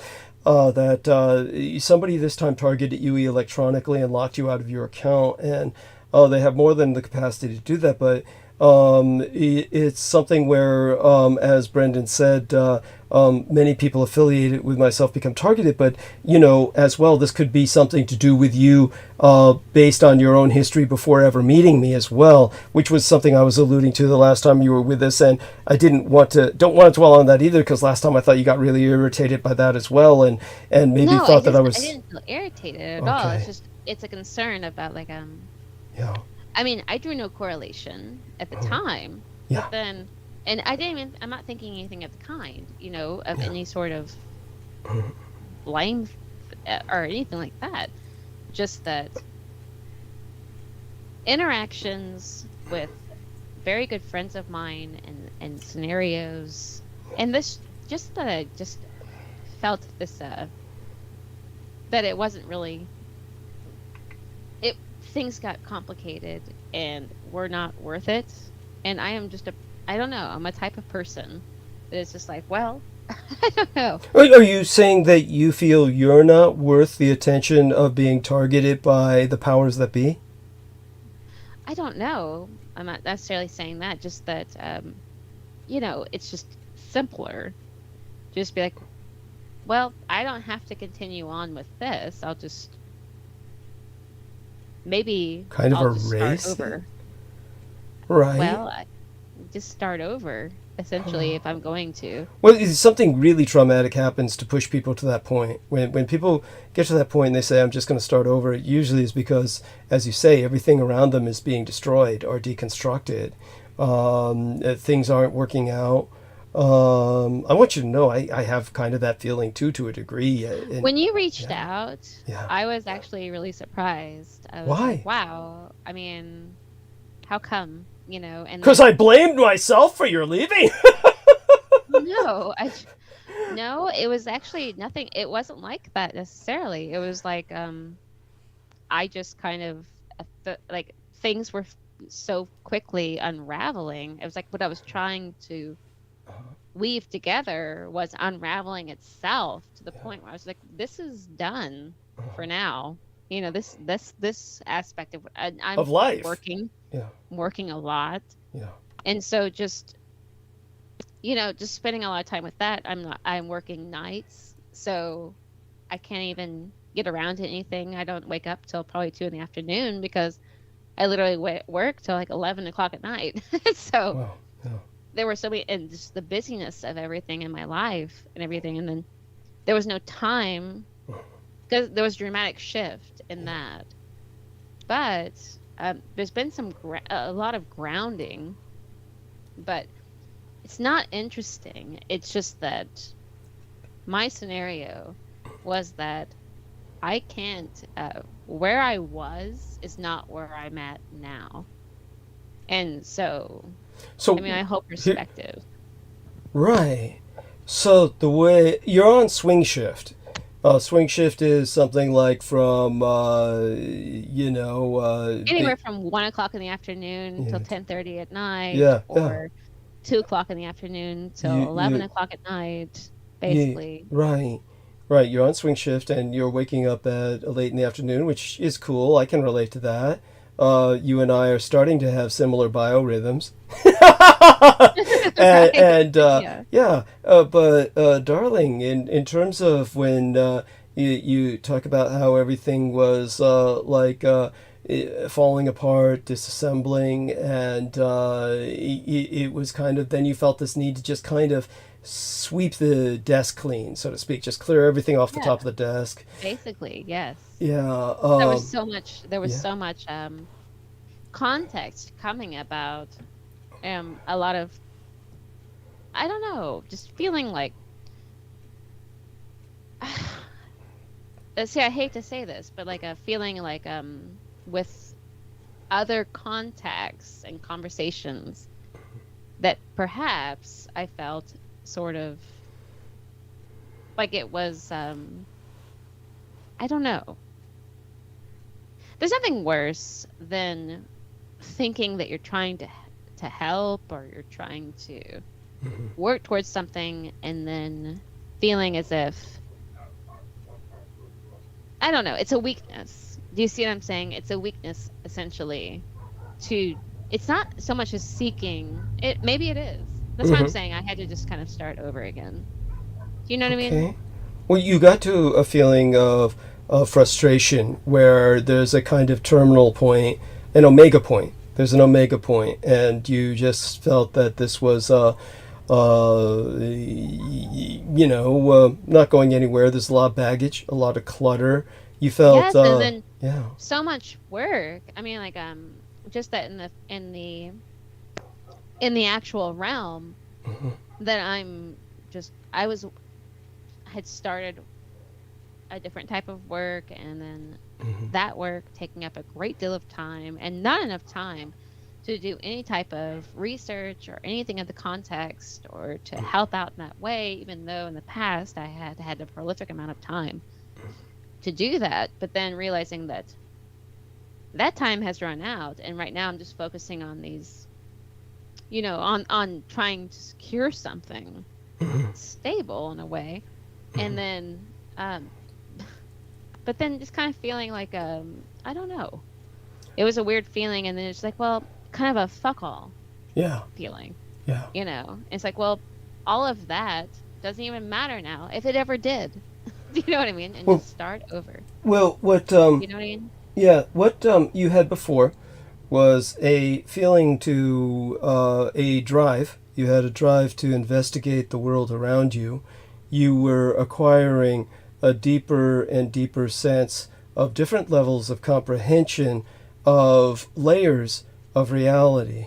And then when you're suddenly treading water and you're trying to sustain yourself in this more concrete material sense, surviving, sleeping, getting up to work, coming home, the exhaustion is such with that. It exhausts the energy to invest in these deeper aspects of layered reality anymore. And you have this feeling that all of that brought you nowhere, that that did not serve you, that therefore you kind of strike back at it and sweep the table clean in an attempt to try and reorient yourself, retether yourself. Well, you're tethered, but the tethering, the frustration is that the tethering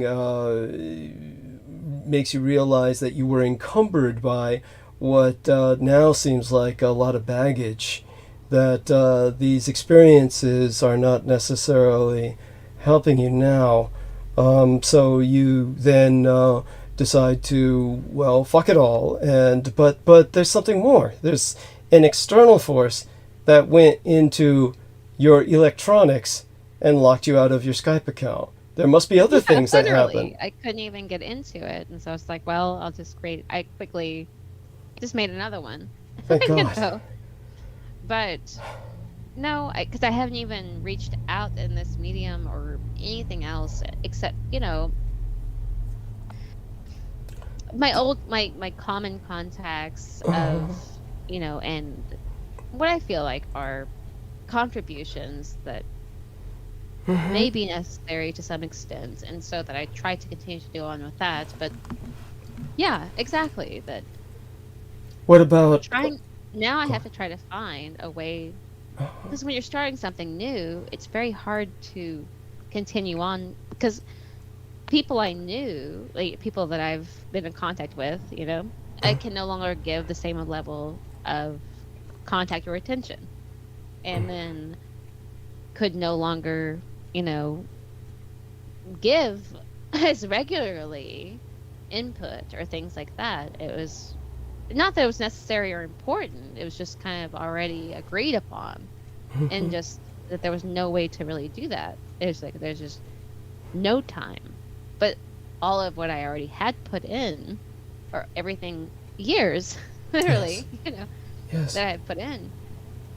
But just the new atmosphere of just kind of clear cut and hour by hour, it's time job essentially, like it's just time, and then that equals money, and then the economy that we're living in.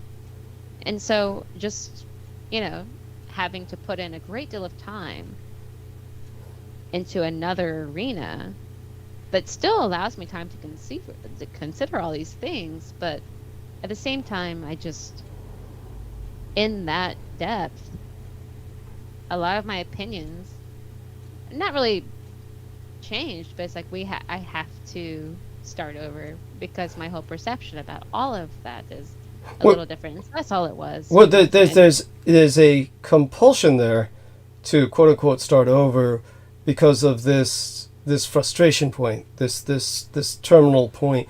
But I'm rather curious. Was there any other incursions into your electronics aside from this locking you out of your Skype account? Did anything else happen electronically?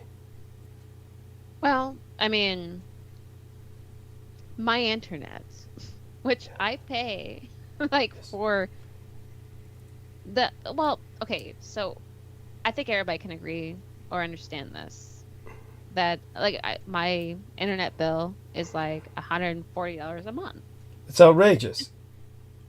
For my internet. Why? Sure that it's so outrageous. Why is it so expensive? Because I get the highest internet package. Why? Because I do a lot of live interaction and voice and video communication. But honey, how long has it been since you put something up on your channel? It's been a long time. Exactly. Anyway, so I paid for that. And yet, in spite of me paying that outrageous amount, all of my devices, none of them were connecting. So I was essentially paying that outrageous amount. I hope you called and complained. I did, but then the bill, because of my financial, the way that it was going financially, it was like I had to make a payment plan to even pay my bill, and my internet itself was cutting in and out and was unreliable through all of my devices. It's stupid, Mr. Dietrich. It was just ridiculousness of the way that the system works. I mean, literally looking at, I had a utility bill that was literally almost $500 a month. Why? That leaped. I don't even know. It literally leaped $200 out of what it usually would run. This is targeting. No, this is targeting. Living in a trailer. A trailer. Yeah, let me give you an example of this. Yeah, let me give you an example of this.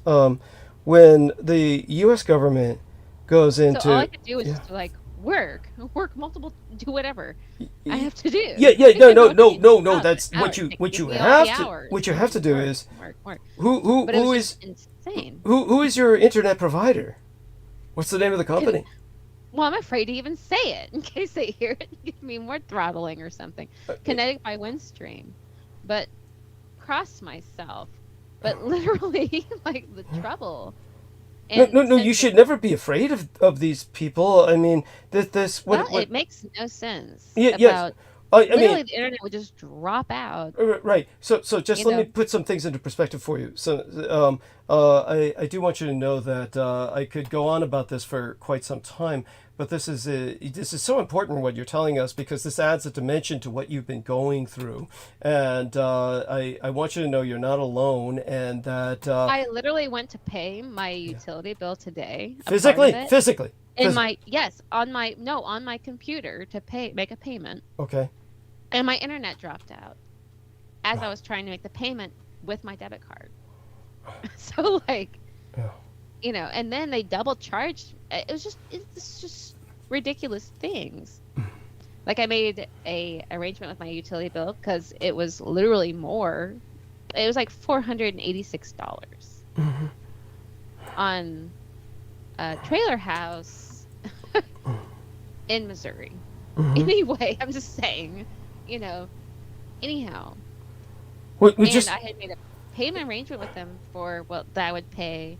It was like $289 or something like that of it that was past due.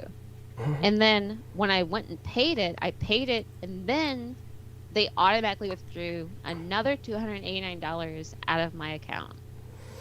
So they not only did I pay... No, they reached into your bank account. They reached into your bank account and stole money. My bank account and took another $289. I called them. I didn't sleep that night very well. I woke up the next morning, and I called them first thing when they were open. And then they were going to return it. Well, that took some time.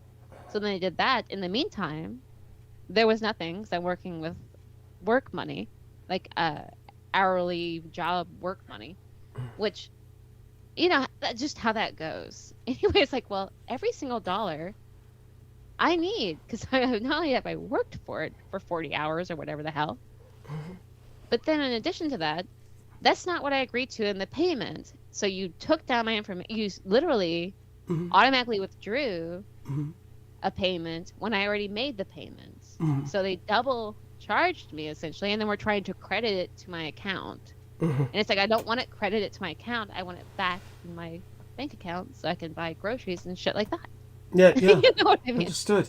Understood. So what I'm going to do is just to provide you a bit of a background here, because this is something that is important. Here, I'm going to put a link into this text box, and then I'm going to have some of the gentlemen participate here, as well as Heather, to help out with this situation. We want to help, and there's ways we can do that. But first off, here's a link that puts some perspective here. It is, I said you shouldn't be afraid of these people, but yes, there's reason to be afraid. And so just to qualify what I said, this is an example of my utility company. My utility company is called PG&E in California. They're like a monopoly in Northern California. They were being investigated by a Public Utilities Commission agent. Her name was Jacqueline Grieg.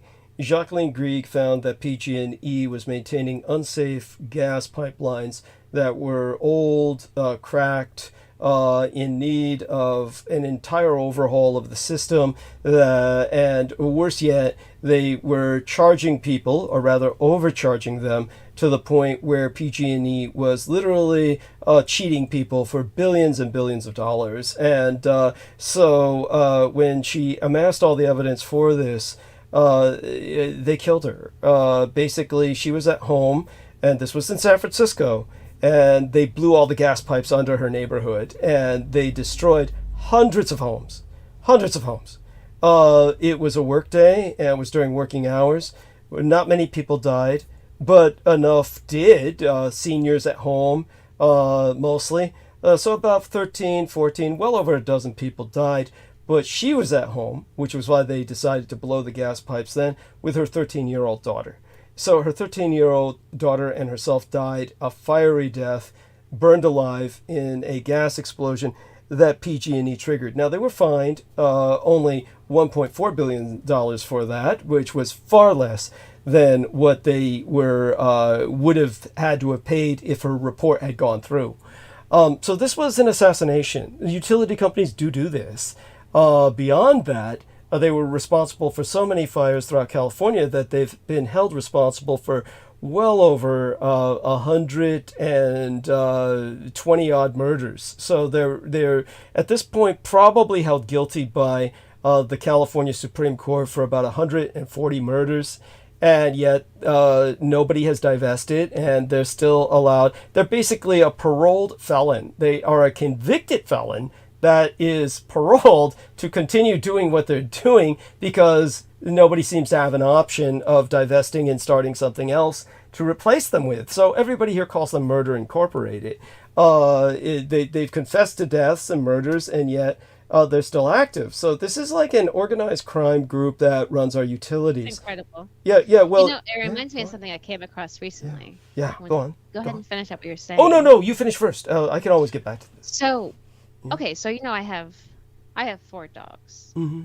You know, that are, you know, my pets, and I care about them very, very dearly, like anybody does. Anyway, so it's getting to be the hot season. So, of course, in this area, there are like the fleas and ticks and yada yada. Yeah. So I was like, well, I'm gonna have to get them in order with all of that.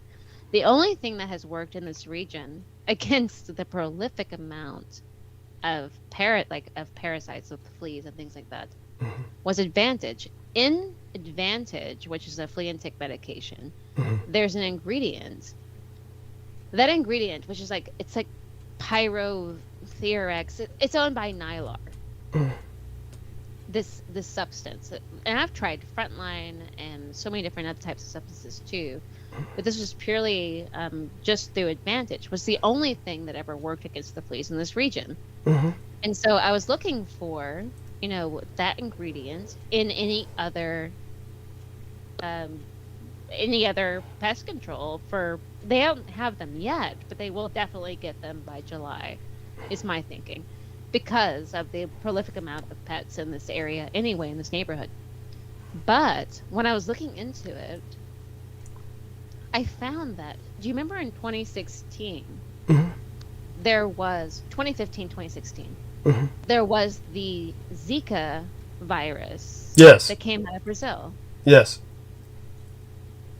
Where babies were being born with enlarged skulls and deformations, essentially. Yes. Well, I found that the way this pesticide works is that it works on the larva. It's a hormone, actually.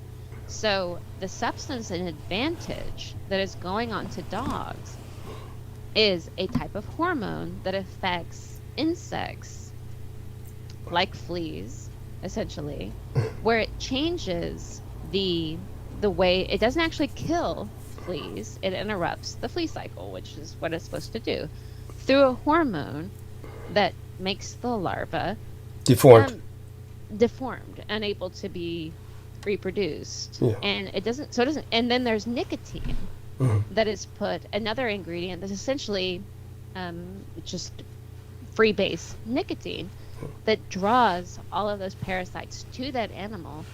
Then they eat the other bit that then causes this deformation in their larvae, and then they do not reproduce, essentially. What they do reproduce is ineffective, and then it dies out, and then that's how it actually works as a flea control. It doesn't actually kill anything. It's interrupting through a hormonal cycle. Those hormones that are supposed to only work on insects are supposed to be essentially kind of harmless to mammalians. But in Brazil, they put that Nylar put that same ingredient into the water in Brazil in the similar locations around the same regions where the Zika virus occurred, where these babies they put it into the water supply to try to control the mosquito population.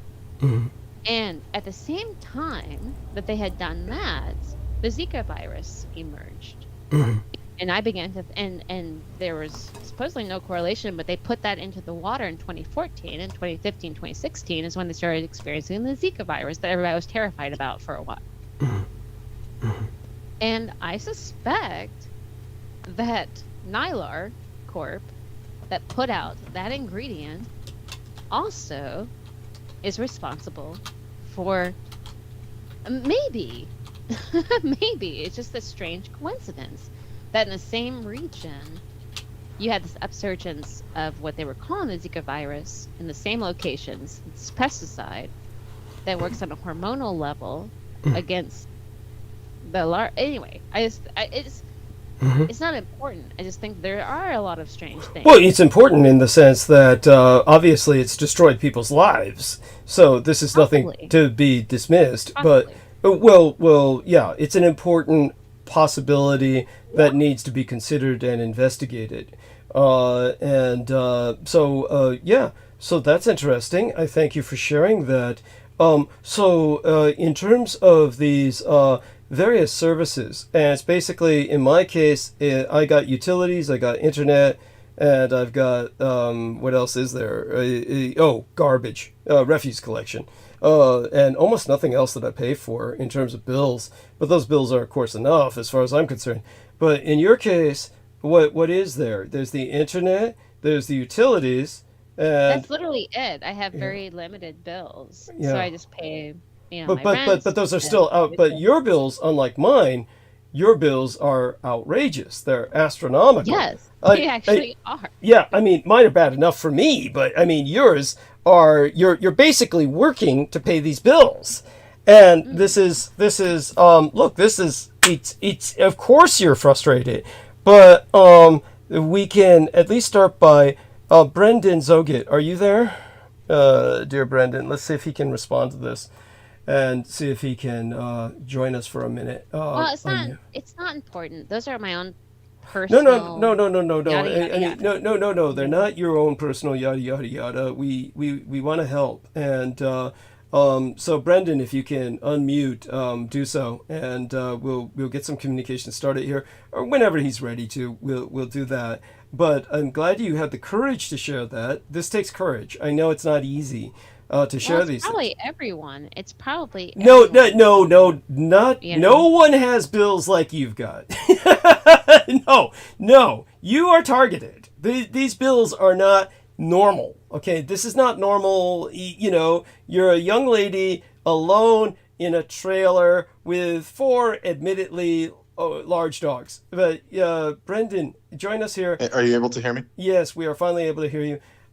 Jennifer, I have sent Brendan your Skype contact card as well as Nemo and our man Aristides, and do accept their contacts, and they will accept yours. And but with Brendan Should I Zogit, give my prognosis? Or? please, I am going to rinse this eye wanker out of my eye. I'm going to go mute, but I am convinced. Are you going to be able to hear us? Yeah. Oh no, I won't be able to hear you. I'll tell you as soon as I'm back. I won't be gone too long. But But I will say this: yeah, that literally my payment for my trailer, yeah. my utility bill Mm-hmm. matches that, and my internet bill is half of it. Yeah. That's how ridiculous. Yeah. You know. Yeah, that's a cult. That's a cult. You are under a cult siege. Brendan Zogit is going to provide some advice here. I was going to go there, Douglas, but also you should just pay whatever you owe to the bastards of the internet and just boot them. Honestly, at this point you can get like a 5G, or excuse me, not 5G. What is it called? It's supposedly supposed like to a be. hotspot. I mean, You can get a hotspot or something. Whoa. Before he goes on, I want Brendan to understand, we need you to get on earbuds or something to make yourself a little more clear in terms of your audio quality. Is this better? Excellent.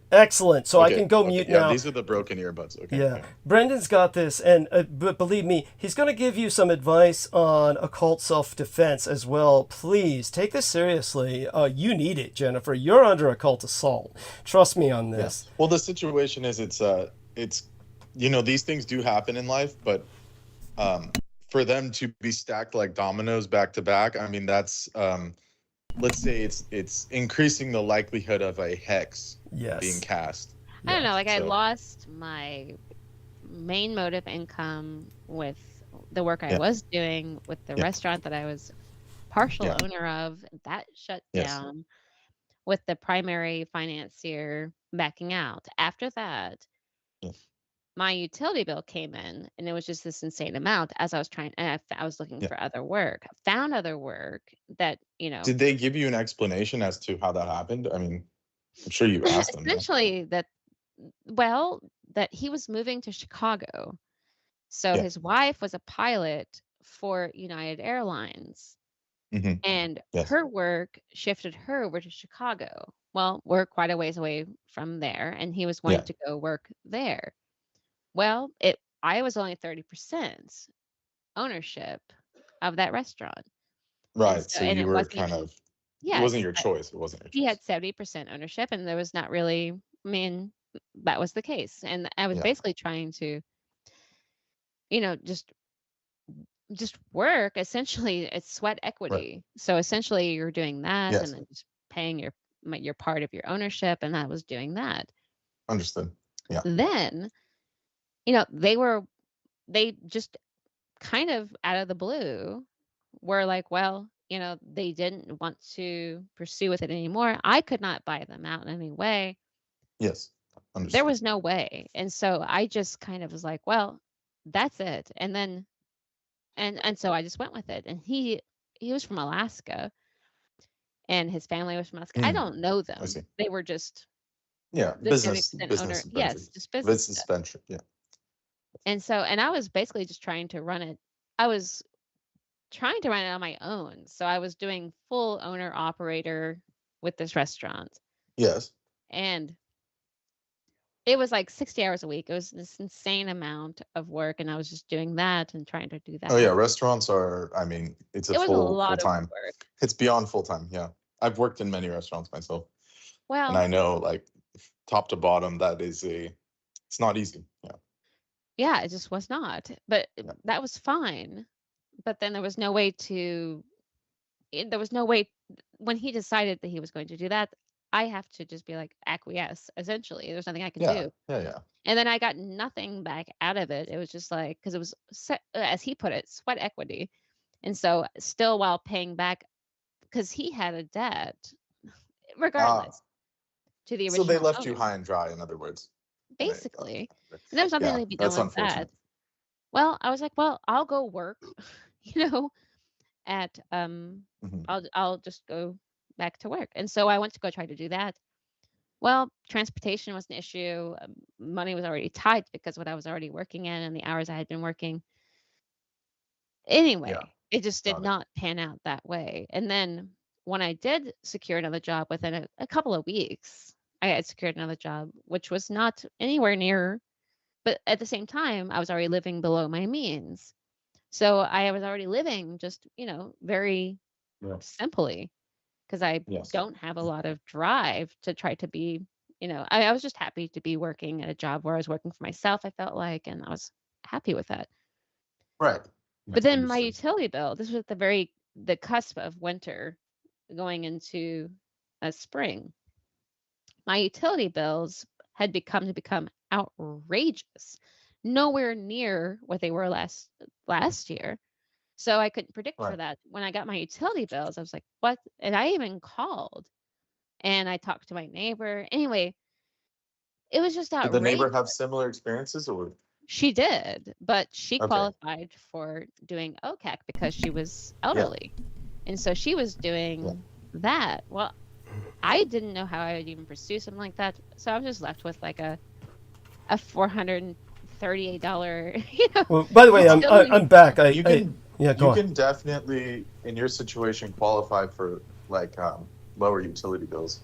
It's just a At this little point, bit of it's paperwork. leveled out because the winter is over. So there was no heat. Right. There was no But heat still, you've got to do anywhere. something. You've got to do something electric. when you need air conditioning. You're going to need air conditioning in the summer, right? Yeah, and I'm definitely So looking so at that so now. it's the same thing. It never ends. You've got to do something to confront this issue. And Essentially, just this cycle of of just absurdity. But it's not absurdity. This is some kind of, you've been targeted, and we know you've been targeted because somebody went into your Skype account and locked you out. So this when is I went to sign into it, yeah. it gave me a code to go into through my email, and then there was no code sent. And then when I went through it, and then it wouldn't pass my password. It's the same exact password I've always used, and I was just like, well, Yes. but essentially, Same it's thing just that like, well, happened to me. Yeah. yeah, But- well, I was just like, well, I'll just start another. Yeah. It's not a big deal, just to do that, because I couldn't recover my account. No. Doing at the previous means, they couldn't text Right. my phone. Right. They weren't recognizing my phone number Uh-huh. to text me the code through my phone number, which I've always used for this account. Uh-huh.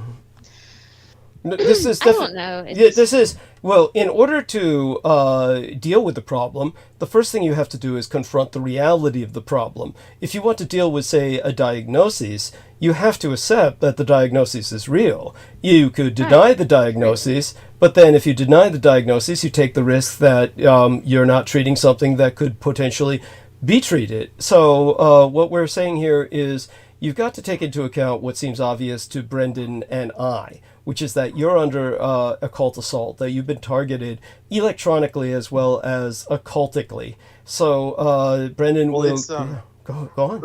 Yeah. Let's see like I was saying, like you said, the diagnoses. Yeah. I mean, it's if you stack it all up. Yeah.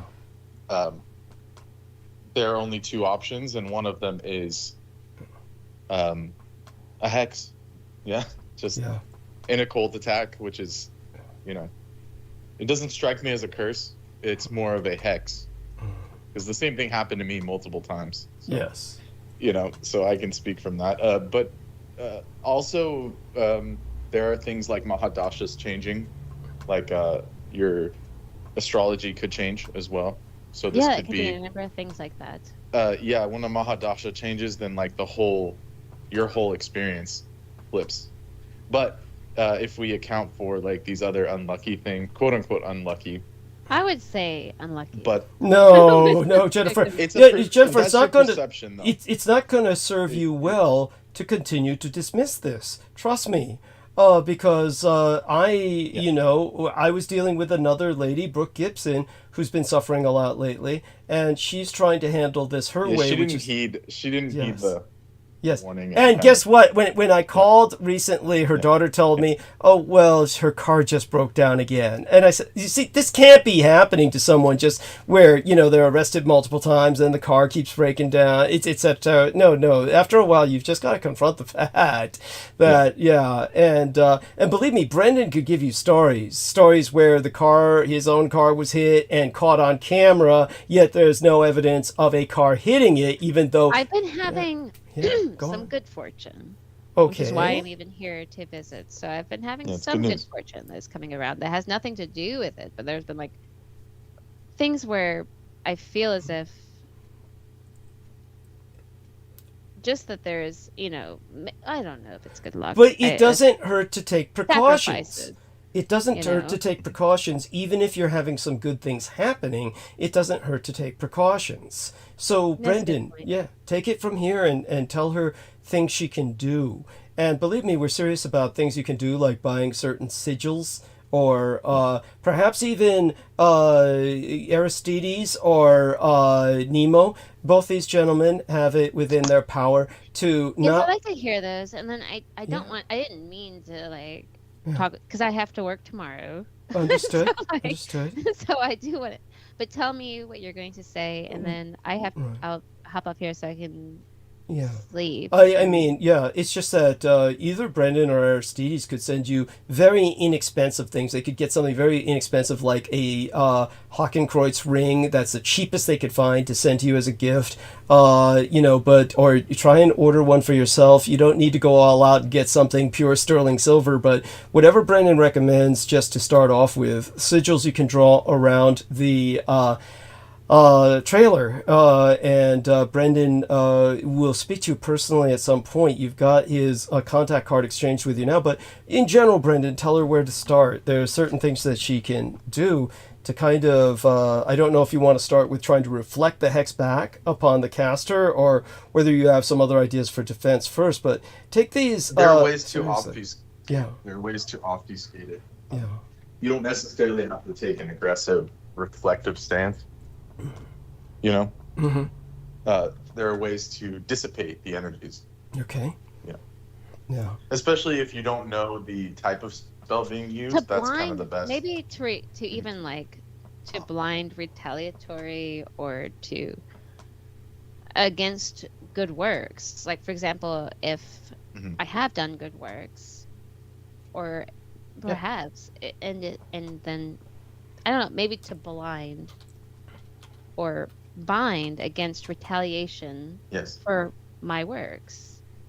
Yes. Yeah, you're getting the point. Yeah.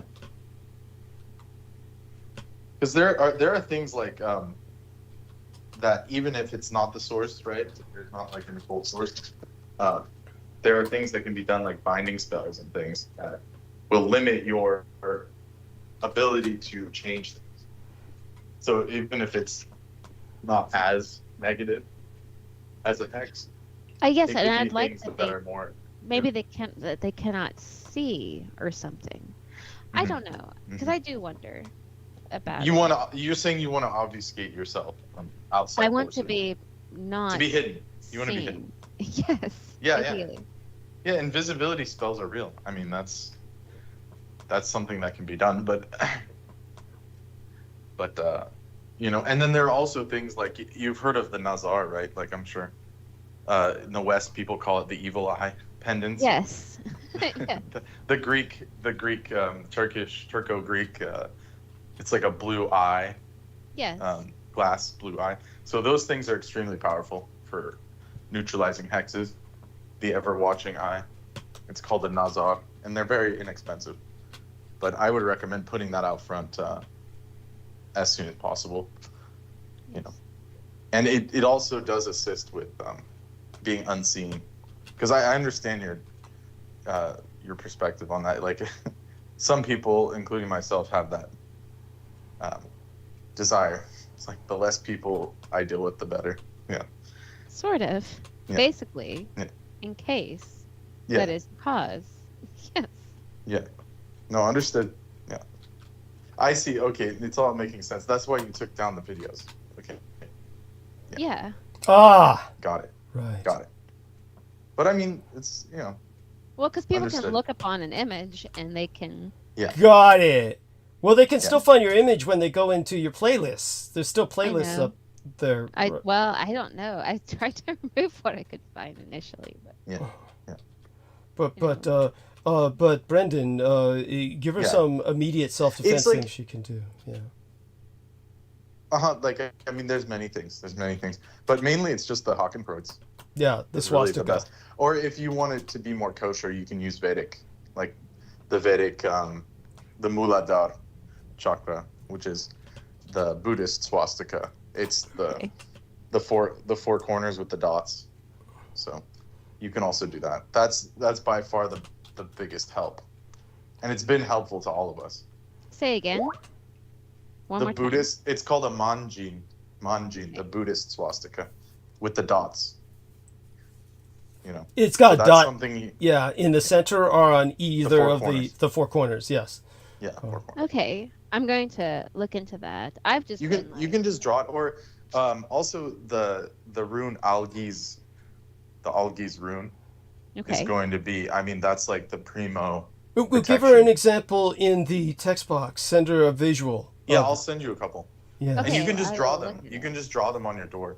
I'm gonna I hop mean, off of here and then. Whoa! Yes, Before you hop, make a promise to me that you'll have a private consultation with Brendan Zogit. What would be a convenient time for you to do that? You wake up at about 2 p.m. and you go to work about 6 or 7 p.m., I would take it, or maybe much earlier than that? Well, I mean... Well, I know that I'm lately off on Tuesday and Saturday. Tuesdays and Saturdays. Okay. So, hopefully... Otherwise, it's just yeah. up in Is the it air possible and for you to night. speak to Jen on Tuesday or Saturday, Brendan? Yes. Yeah. Anytime. Just get into contact on Skype. Yeah, anything through if the I'm messenger available. and everything. I'll keep in contact with that now. And you can even do it over text. Like it's just Yeah. just however you're, whatever's convenient, because I know how it is working long Yeah. hours. Like you don't, it's just It all can only- melts you together. can only absorb as much information as you have time for. Yeah, that's totally true. Go, Brandon. Okay. Well, Yeah. I'm gonna leave here for now. I just wanted to let you know that I'm not. Just a second before you go, I'm going to send you the algae. Yes, we have to send you And something. just kind of before- have it. Just Yeah. kind of have it in your mind's eye Yeah. Okay. that it's the most protective item. Yeah, aside from the Hakenkreuz, the hooked cross, the swastika, Yeah. which, of course, you can just draw those on cardboard in certain Okay, areas yes. of your house even, and they help. They really are sigils against evil. And Carve it into an old wooden table. Yes. Thank you. Something of that. But beyond that, take this seriously, and I want you to maintain regular contact with us because, believe me, in a very real sense, your history is responsible for this just because your family was involved with so many dark things such as the FBI, various intelligence agencies, but it's also your connection with myself as well. It kind of compounds the felony. And so you've probably been under some observation for quite some time, but now they are starting to act. And this is to discourage you from communicating with the world because you have something to offer. And if they can discourage you from communicating with the world, I understand you want to go through a period of kind of going into hiding. But ultimately, what you have is something to contribute. And we don't want you to spend the rest of your life living in a trailer, working yourself to death to pay off bills that are completely criminally absorbent. So ultimately, hopefully you can move out of that area and reestablish yourself in another area that would be better than where you're at right now. But all such being said, Heather, Nemo, Aristides, some final thoughts for Jennifer before she retreats into the night. Then Brendan can kind of wrap it up for her. I sent along a link in the Skype chat about some swastika jewelry and such, like handcrafted items. I think you can order. Okay. Yes. Yes. And all of it's a nice. In the site. meantime, It's you like can draw for free. Yeah. Like everyone has a pen yeah. or some paint or something. Yeah. Use a ruler too. Yes. And Okay. Yeah. Spray paint on it. Spray paint it on your local building. No, don't do that. No. Don't do that. If you think you're targeted now, just wait. Yeah, just wait till then. Yeah. Strange people knocking on your door at night. Have you had any of that? Strange people knocking on your door at night. Cars showing up and just parking. She has along. dogs. There have been Tell us. really bizarre things. Tell us. that have happened. Well, no, I can't right now, but there have Okay. been like literally a car in the ditch out in front of my house I that knew just wound up there. I mean, just strange. Like fell things. into a ditch. They Or literally. like parked or fell. It was the second car that wound up in the ditch in the creek across from my house. Like abandoned. No, in this second case that happened just a couple of weeks ago, there was this young guy and he had crashed there, and then it doesn't matter. It's just the second time that a car wound up, crashed in front of my trailer house. See, the more that I get out of you, the more obvious it becomes, right, Brendan? This is odd. And I can But- and trust me, I understand there's no other. I'm not trying to be rude. The I other think I word brought for them it. out. I had to The bring them denial. out. They didn't have The anything. denial He was of trying it to is- avoid Yeah. coming in contact with the police. Is the first step, you know. It was Yeah. just crazy, but yes. Yeah. Like So- it's very bonkers because we grew up in a different matrix of, like, the schooling and everything. It's like you don't think in these terms. Like no one does. No one wants to. It just. It was right there. It's just, I have to hop off here though, and Yeah. thank you so much. And then, but yes, I am not trying to. It's just. It is It's what hard it to is. it's hard to absorb. I get it. But do join us on Sunday night will. if you can, okay? Yes, I'll And- try to be here Sunday night. Yeah, and again every night that you can, do join Absolutely. us. We're here for you. Yes. Okay. Much love. All right. You guys are wonderful. Have a and good one, have a great Jennifer. night. Yes. Thank you Best so of much. luck Make to it. you. You're gonna make it, Jennifer. You're gonna Yes. You guys are awesome. Yes. make it. We're here. Love you guys. Bye. Blessings. Yeah, we love you too, honey. You're Good in our night. prayers. Basatum. That's an Yes. ancient Egyptian phrase. Excellent. Yes. Oh my God. Yes, I knew it. And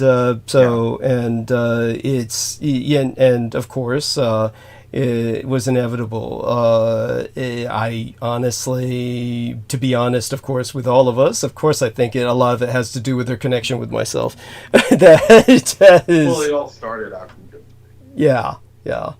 And Brendan knows through hard experience. Yeah. Yes.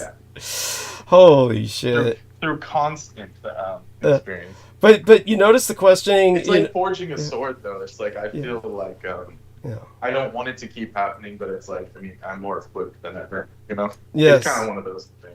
Yes, but do give her a warning how some of these injuries are permanent. You know, you could tell her about, you know, the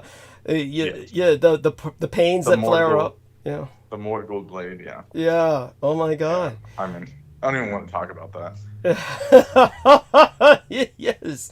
By the way, I explained to Brooke about... Like, truth is stranger than fiction, as they say. It really is. And it's not what anyone wants, but it's there. And it's manifest.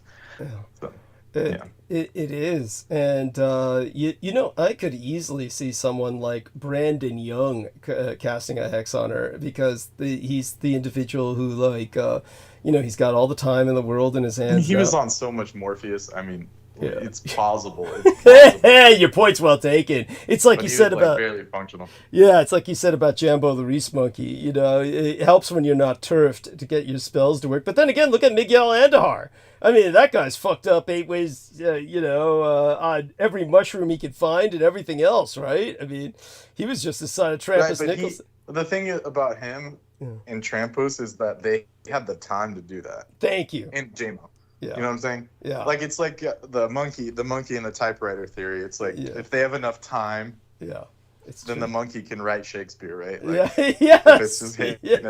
So it's like these guys like have so much time, like they just somehow they can skirt through life without paying, you know, having to work like Jennifer. Yes. You know? Yeah. 60 hours a week. And you notice that it's always... They're gonna look at enough fake copies of the Necronomicon to at least do something, you know? It's true. So... It's true, but you notice how the victim, the target, is always someone like you or Jennifer is working themselves literally to death.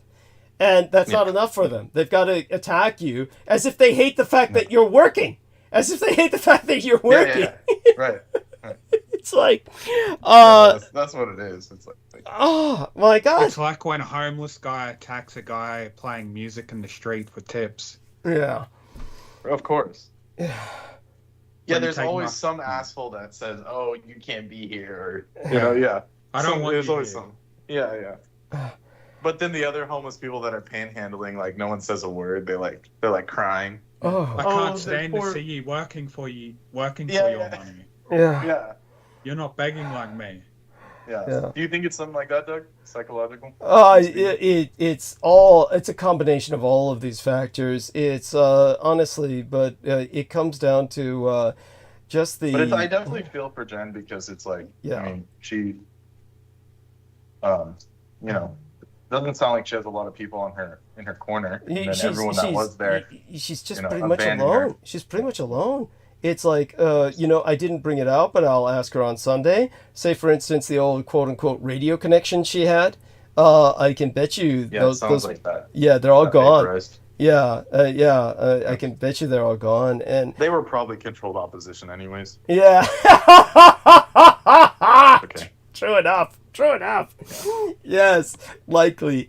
And but oh my God, but Heather also has been through hell all of her life, and so Heather, we respect you for that, and honestly, you're so diplomatic, Doug. Yeah, well, I want to make sure. Heather, you're still with us, right? Want to make sure she doesn't think we're ignoring her and all that. It's just I'm here. I feel like she understands. Yeah. Thank I don't think you're ignoring me at all. I get the feeling that she would speak if she was keen on it or something. Can you not hear me? Yeah, we hear you. We hear you, honey. Okay, I'm sorry. I didn't understand what was happening right now because I was muted. No worries. And I hear you now. Yeah. By the way, I said that's a big black... Oh, that's Amy who's got the big black dog. I'm sorry about that. I was going to talk about the Facebook, YouTube, Skype icon used by Amy Como. Heather Holman, of course, she changes her Skype icon to a confusing degree. What's her latest? I don't think she has one. It's just HH now. So, but Heather, I like all the experiments that you do with changing your icon. Always cute. Okay, so I always see it as the double H. Do you really? Which originally I thought it was Heil Hitler? 88. Yeah, 88. Yeah. But I guess it works. I mean, yeah, it always works. Yeah, I like it. I like it either way. Yeah. Oh my God. In terms of it's just horrible to see someone get slapped around like that, attacked like that, and they're just especially some young lady living by herself. Yeah, she is really alone. She really is alone, and so we've got to do our best to kind of rally and hopefully get her, to take your advice and kind of bounce some of this back. Honestly, I would do my best to convince her. And it's tough. I mean, there is, especially in her case, a really big dose of denial. Yeah, yeah, I noticed that. No, it's all that. Yeah, go on. But Doug, I mean, you came from a different world. Like, you kind of had to deal with that growing up. It's like a lot of people, and I don't know whether it's from past life or whatever, but I'm able to absorb it easier. Yeah. But I mean, most people, it's like this kind of stuff is spooky. It's like it's gonna spook them. But it shouldn't spook her, because you remember the time she told us about she was with her boyfriend and the little goblin walked by in front of them. Did you ever hear that story? She comes from yeah, she's got some background of paranormal experiences, but then she said, "Oh, I guess I'll just." It's different. It's like, especially with chicks, it's like they watch horror movies, right? Or they watch like true crime. Yeah. But it's like there's a disconnect where they don't think it could happen to them. I don't know how to explain it. It's like true. a protection. It's true. It's a psychological protection mechanism. Yes, and this they know it exists, but it's like a what's it called? Like a protective, like in electronics terms, it's like a fuse, right? Well, there's a psychiatric term, right, and a breaker, and also there's a psychological term where they're deflecting that this, as you say. This can't be happening to me, but at the same time, here we have this background in the occult, and yet she's in denial that this is happening to her right now. Like, oh, okay, this is not, happening right now, but it is, and so we got to get to her to accept that. Once we get her to accept that, then she takes some measures, and that will help. But like I said, you've got to, hey, this is a diagnosis, and it's you can either accept the diagnosis or reject it. And but it's kind of like with Brooke, she just wanted to will it away, kind of like by I'll ignore it, like the squirrel. I'll just turn my tail towards it. If I can't see them, they can't see me. I'll hide behind my big bushy tail. There's an aspect of that with this as well. Yeah. So that hopefully will change. But I'm doing in the prognosis, also pulling the the Emperor card shows that there's like changes in the like the strong male forces in one's life as well. No. So I don't think she has any. She doesn't have any strong male forces in her life. Other than it doesn't sound like it, but somehow the card was pulled. So interesting. Maybe that represents us. Maybe that represents us. Yourself, Aristides, Nemo, myself, Heather. It's a form of protection. Yeah. Pulling that card is a very protective card. Yeah. Okay. The Martian aspect. Right? Good. And that's I would be out for blood if I had fucking utilities companies sending me bills like that. It's that would be... Oh yeah, my doctor's trying to charge me a $20 copay that I don't owe them, and I ain't paying that shit. Good. I mean, my insurance, they take so much out of my check already. Fuck you guys. Yeah, it's outrageous. They pulled that shit where they're like, yeah, it's covered, and then there's this like shadow bill that shows up, and I'm like, I'm not paying Typical. that. Yeah, fuckers. Yeah. How's the situation out there, Nemo? It may be a little more tolerable for you guys, or do they make you pay out of pocket for some stuff? Well, as far as from personal experience, I wouldn't know because I've always been on Medicare, but I'm pretty sure it's nearly as bad as it is over in America. Right. I guess. For like the average person, yeah. That makes sense. It costs a shitload of money in private hospitals too. Oh yeah. That's actually a good point. The utilities in Australia, I heard, the companies there are like ruthless, like literally borderline evil.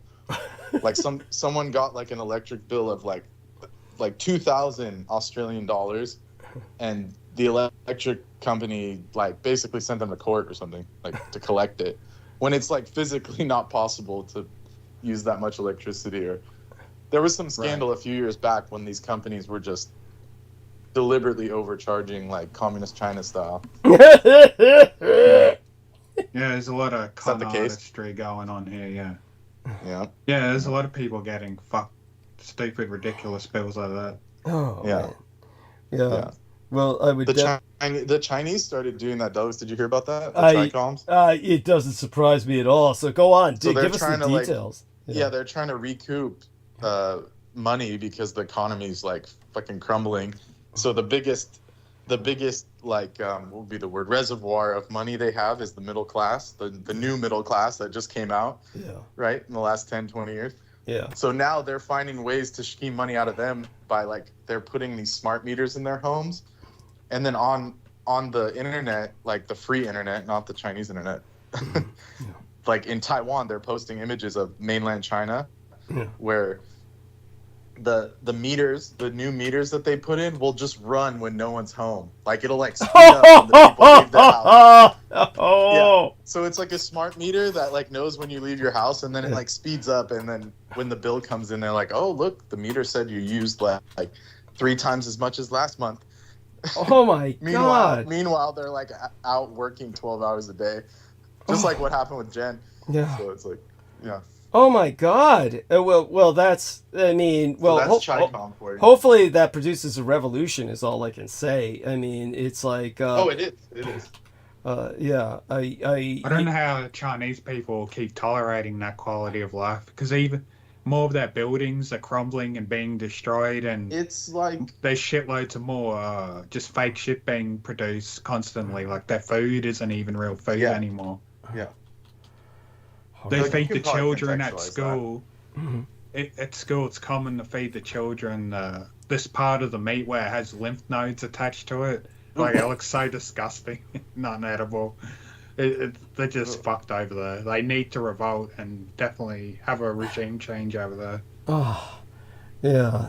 So it's like people are outspoken, but they have to do it in subversive ways. Like they'll use a lot of underhanded comments, or like online especially, they'll make jokes.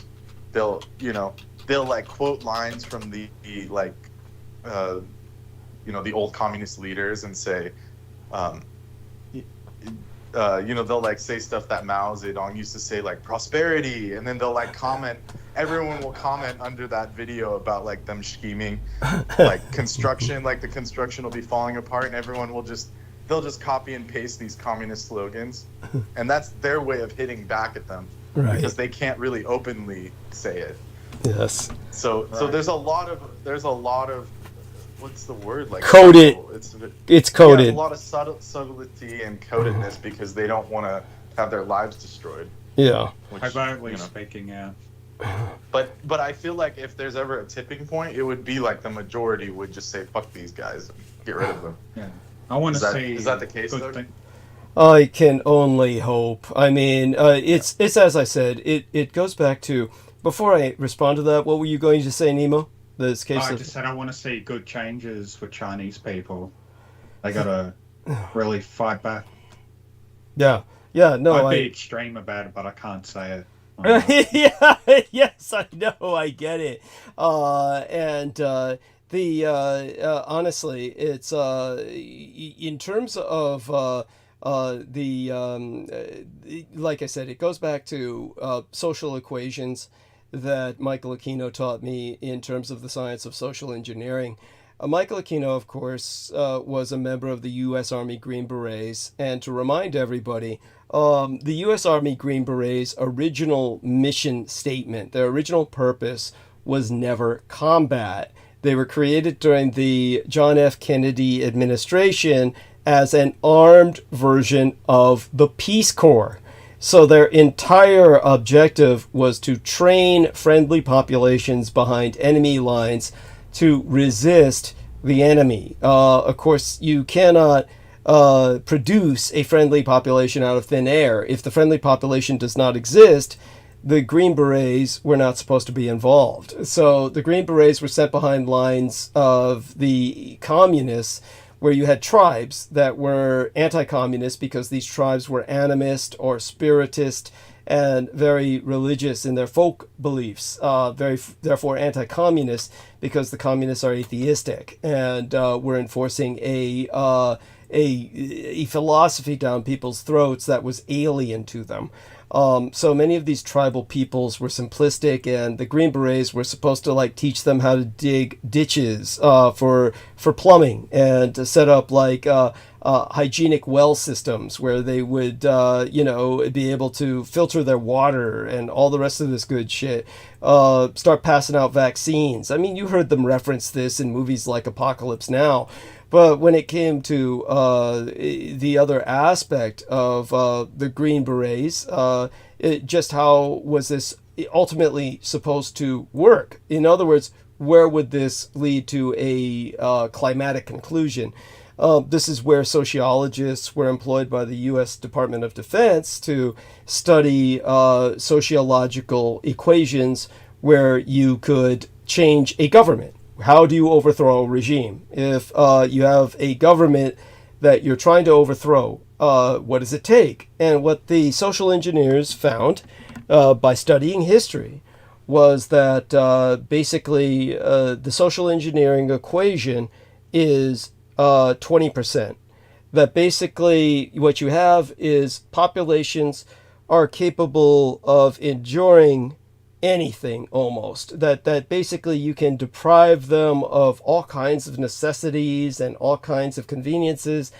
You can crush a population into the dirt and basically they'll tolerate it until a percentage of the population revolts. But what it takes is ultimately 20 people. So long as you get 20 people, each one of those people has to convert 1% of the population.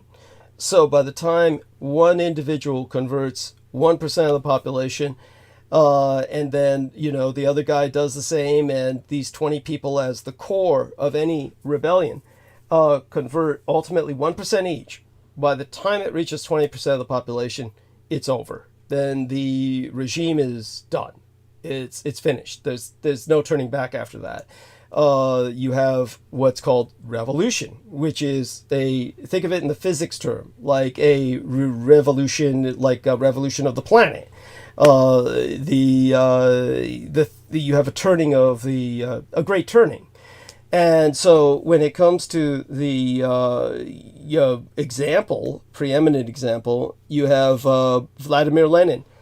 And Vladimir Lenin was this man who was kicked out of law school because he tried to fake his own diploma. And when he was caught faking his own diploma and they kicked him out of law school, he got together in St. Petersburg, which was then the capital of Tsarist Russia, with about 20 men.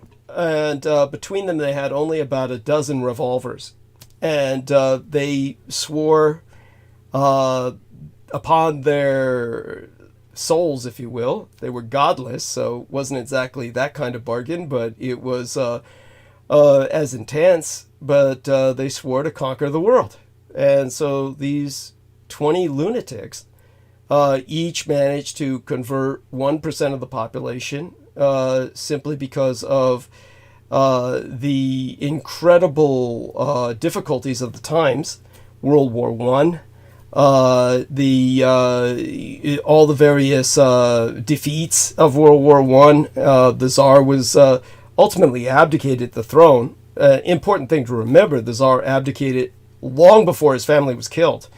After, when communists went to kill his family, it's not like they killed an emperor in power. They killed an entire imperial family that had abdicated their royalty, their power. So the communists were just that insane, that fanatical, and so when it came to each one of these men converting 1% of the population. They're like a preeminent example of that social engineering equation. So that's what the Green Berets were supposed to do. The Green Berets were supposed to be able to go behind enemy lines and convert these various populations until enough of them turned where they could overthrow the communist system. Now, it never worked because they got bogged down in these tribal politics where they were acting as the Peace Corps and helping these tribes establish their own little kingdoms, which they would keep resupplying by airdrops. You know, the CIA would fly in food, and so these people wouldn't have to grow their own food, and that way they could free up their land to grow opium. That could then be, flown down to the capital of Laos, which was still capitalist and not conquered by the communists at that time, and processed into high-grade heroin and flowed back to the United States, all to sell to the hippies in the United States, and then help to fund the war in Vietnam. So there you go with that. It's kind of like they got all caught up in criminality, and therefore did not dedicate themselves to carrying out that social equation and overthrowing communism. But in communist China, it would take, that 20% turn of the population. I don't see that happening for a while yet. I honestly foresee that, I foresee that far more possible here than in communist China. In America. Yeah. In Russia, I like, not even foreseeing it for the immediate future. Really, what I think the only thing that could change the Sino-Slavic synaxis is war. You would need imposition of a regime change from the outside. You would need to defeat them militarily, which, believe me, is not hard to do. The only thing that preventing that is a chicken shit mindset on the part of our leadership. We live in a culture that has been brainwashed by lies and propaganda to think that the Russians and the communist Chinese are all powerful, and they're really just full of shit, and they're they can be defeated militarily. If I were in charge, I guarantee you I could do it in a year. That's you could Nice. but you're run by a bunch of wimps, and they don't know what to fucking do and how to do anything. They haven't fought a real war ever. They fought World War I by unleashing a plague. World War II, they fucked up and had to convince everyone they won with a series of lies about the atomic bomb, to the point where you get idiots. I mean, George Knight will come in and go to town on that. He's talking to idiots like he brought up last episode. Idiots who said, they should have just dropped the atomic bomb on Vietnam.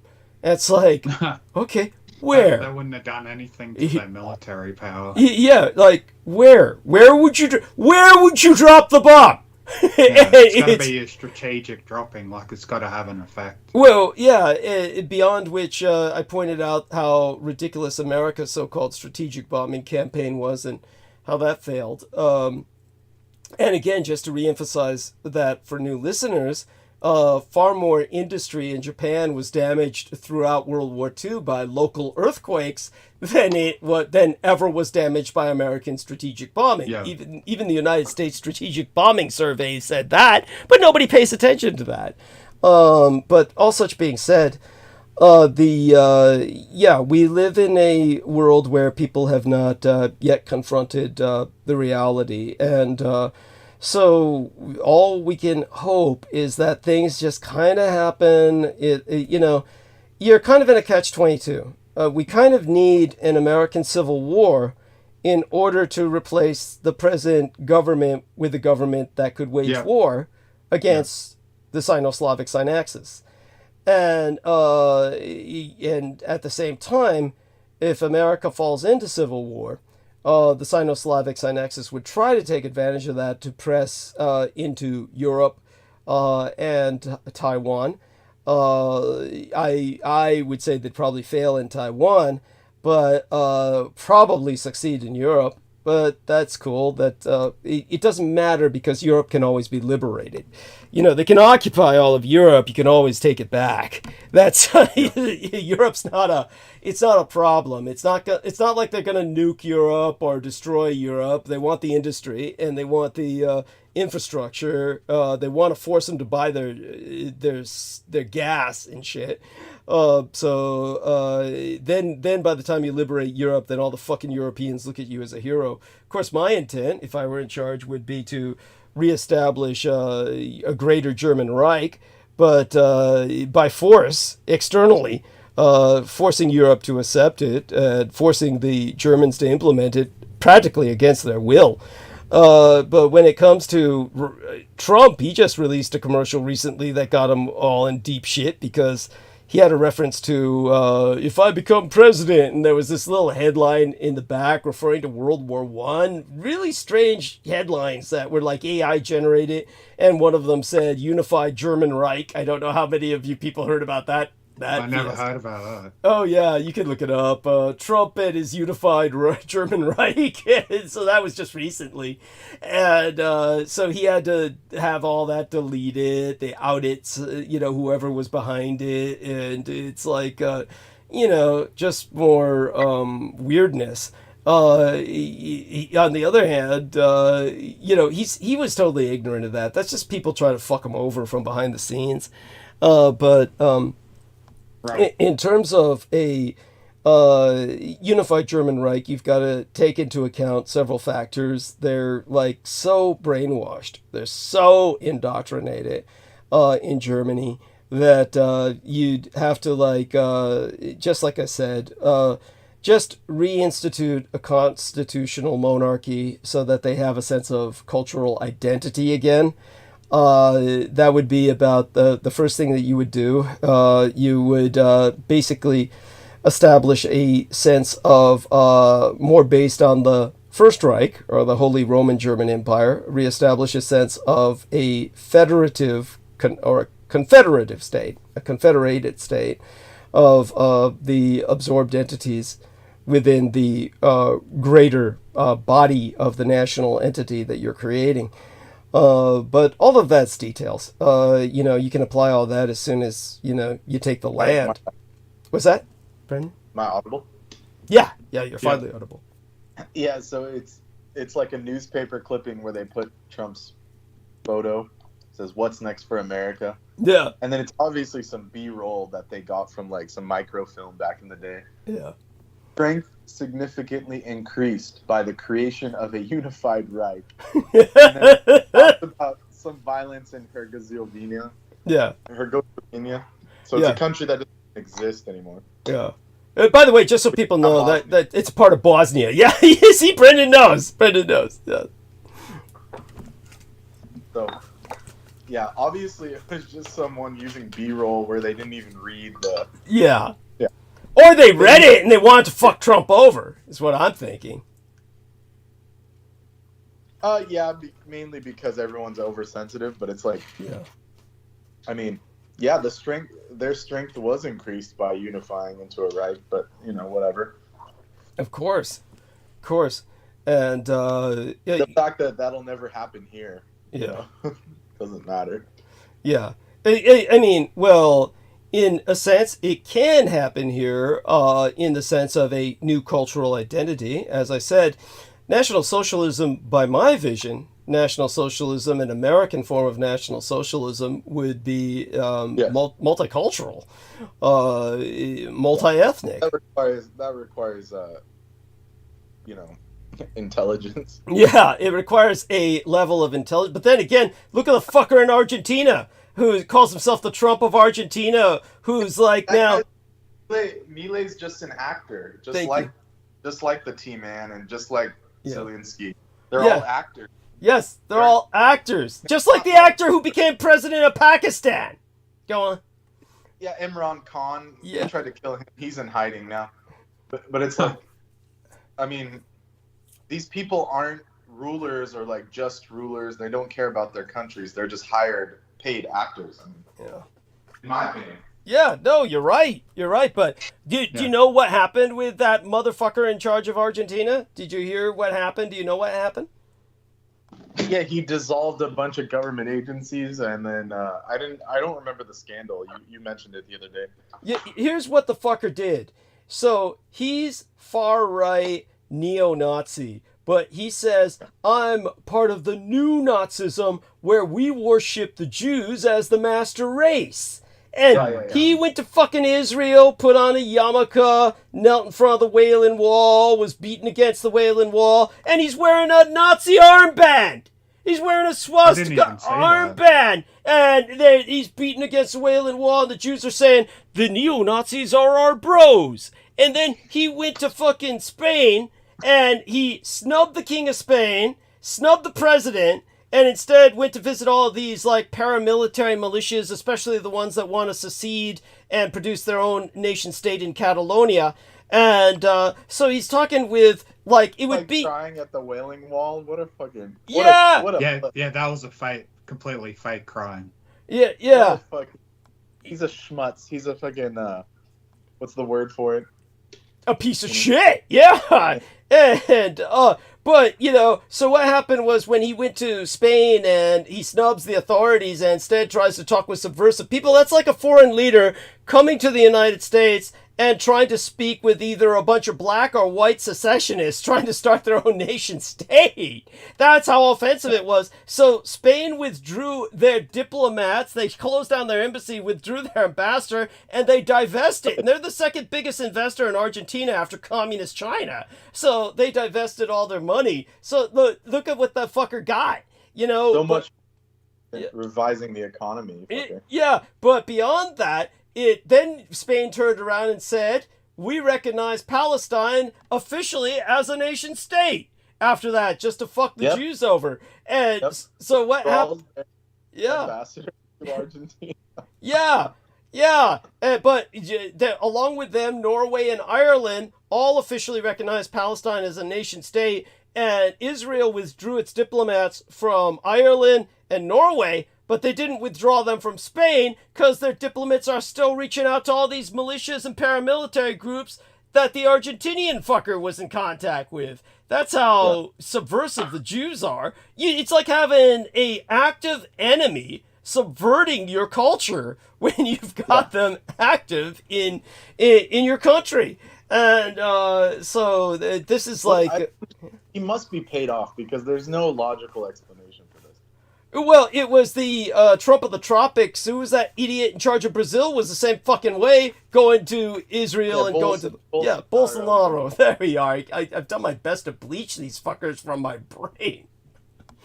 Yeah, Bolsonaro before him. Yeah, they're all just human shit.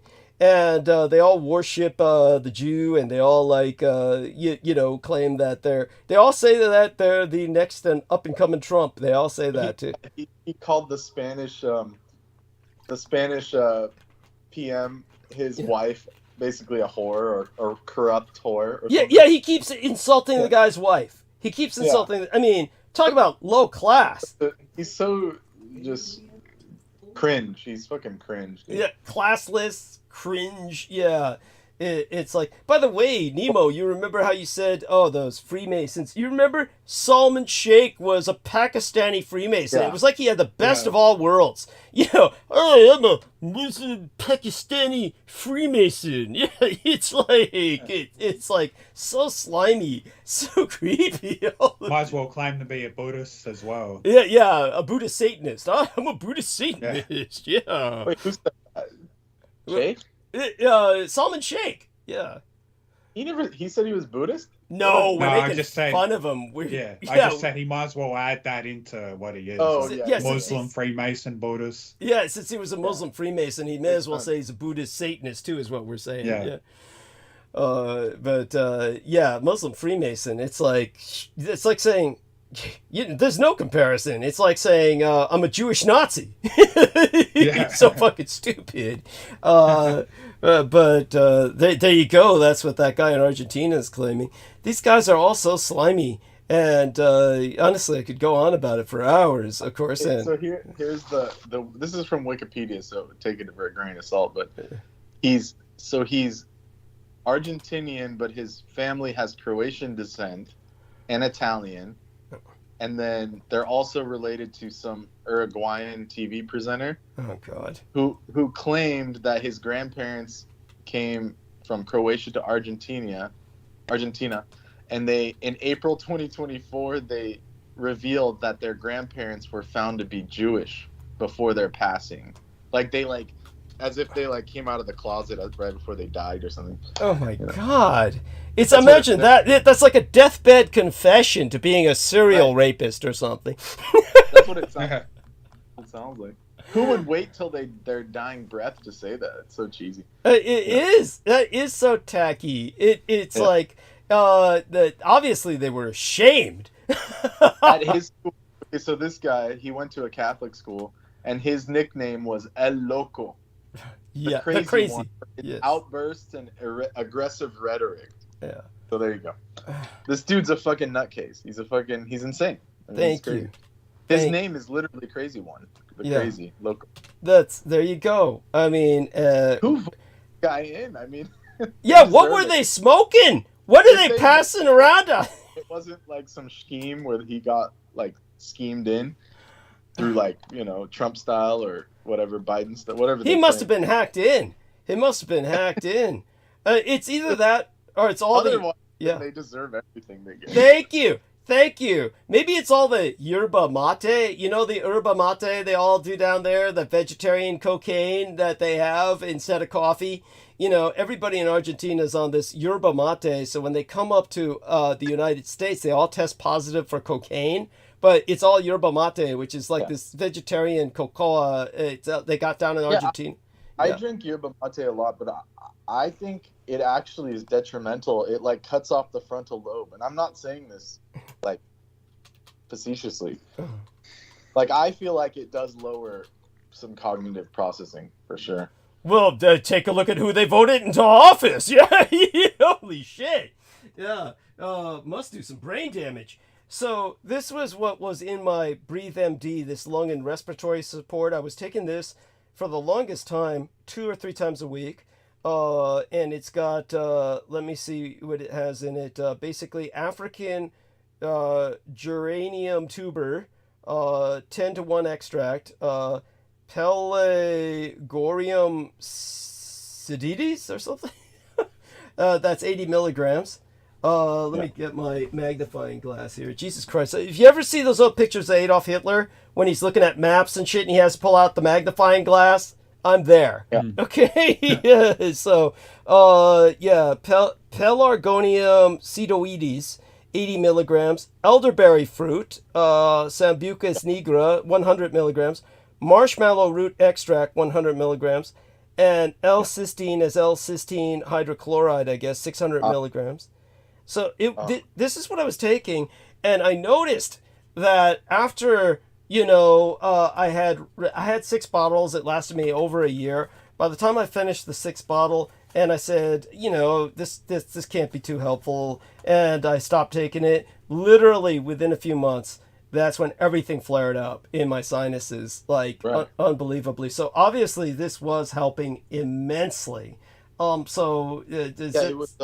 It sounds like the formula. It was dilating the sinuses. Yeah. Okay. Yeah. So definitely. It sounds like the L-cysteine and stuff is very good. So. Okay. Cool. I'll bear that in mind. So I'm having V order, another supply. Hopefully she gets it to my house as soon as possible. Probably that asshole that was staking out in front of my house was waiting for just such a shipment so he could try and steal it. Just to... that clown that was the black guy. Yeah, the black guy. Yeah, you know who he was? What was it? CRXHC? I don't know if you ever saw that guy in the chat room. That was the guy who was leaving this stupid gaslight. Yeah. So you saw him. Yeah, he's seen him. And oh my God. So aside from all of that, let's see if somebody else has joined us on the call. Yeah, well, he hasn't showed up yet. So of course, I think. Brandon, Yeah. when you're mentioning the Nazar pendant, the evil eye thing. I posted a link in there if you look up. Is that the correct eye that you were talking about, the pendant? It's just above the symbol you posted. Yeah. That's the Nazar. Yeah. So you recommend people getting one, huh? Yeah, if you're actively being attacked, yeah. Even if not just for extra protection, still worth getting. Yeah, you can get it. It's very common in the Middle Eastern cultures. Turkey, the Greeks use it as well. A lot of Mediterranean cultures. It's all right. You know, it prevents the nazar, which is the evil eye, someone cursing you with their eyes. So does it conflict with any other sigils, like? No. Or does it work? It works well with other magical wards? Yeah, it works. It's synergistic. All right. It's synergistic. Excellent term. Excellent term. Synergistic. Yeah.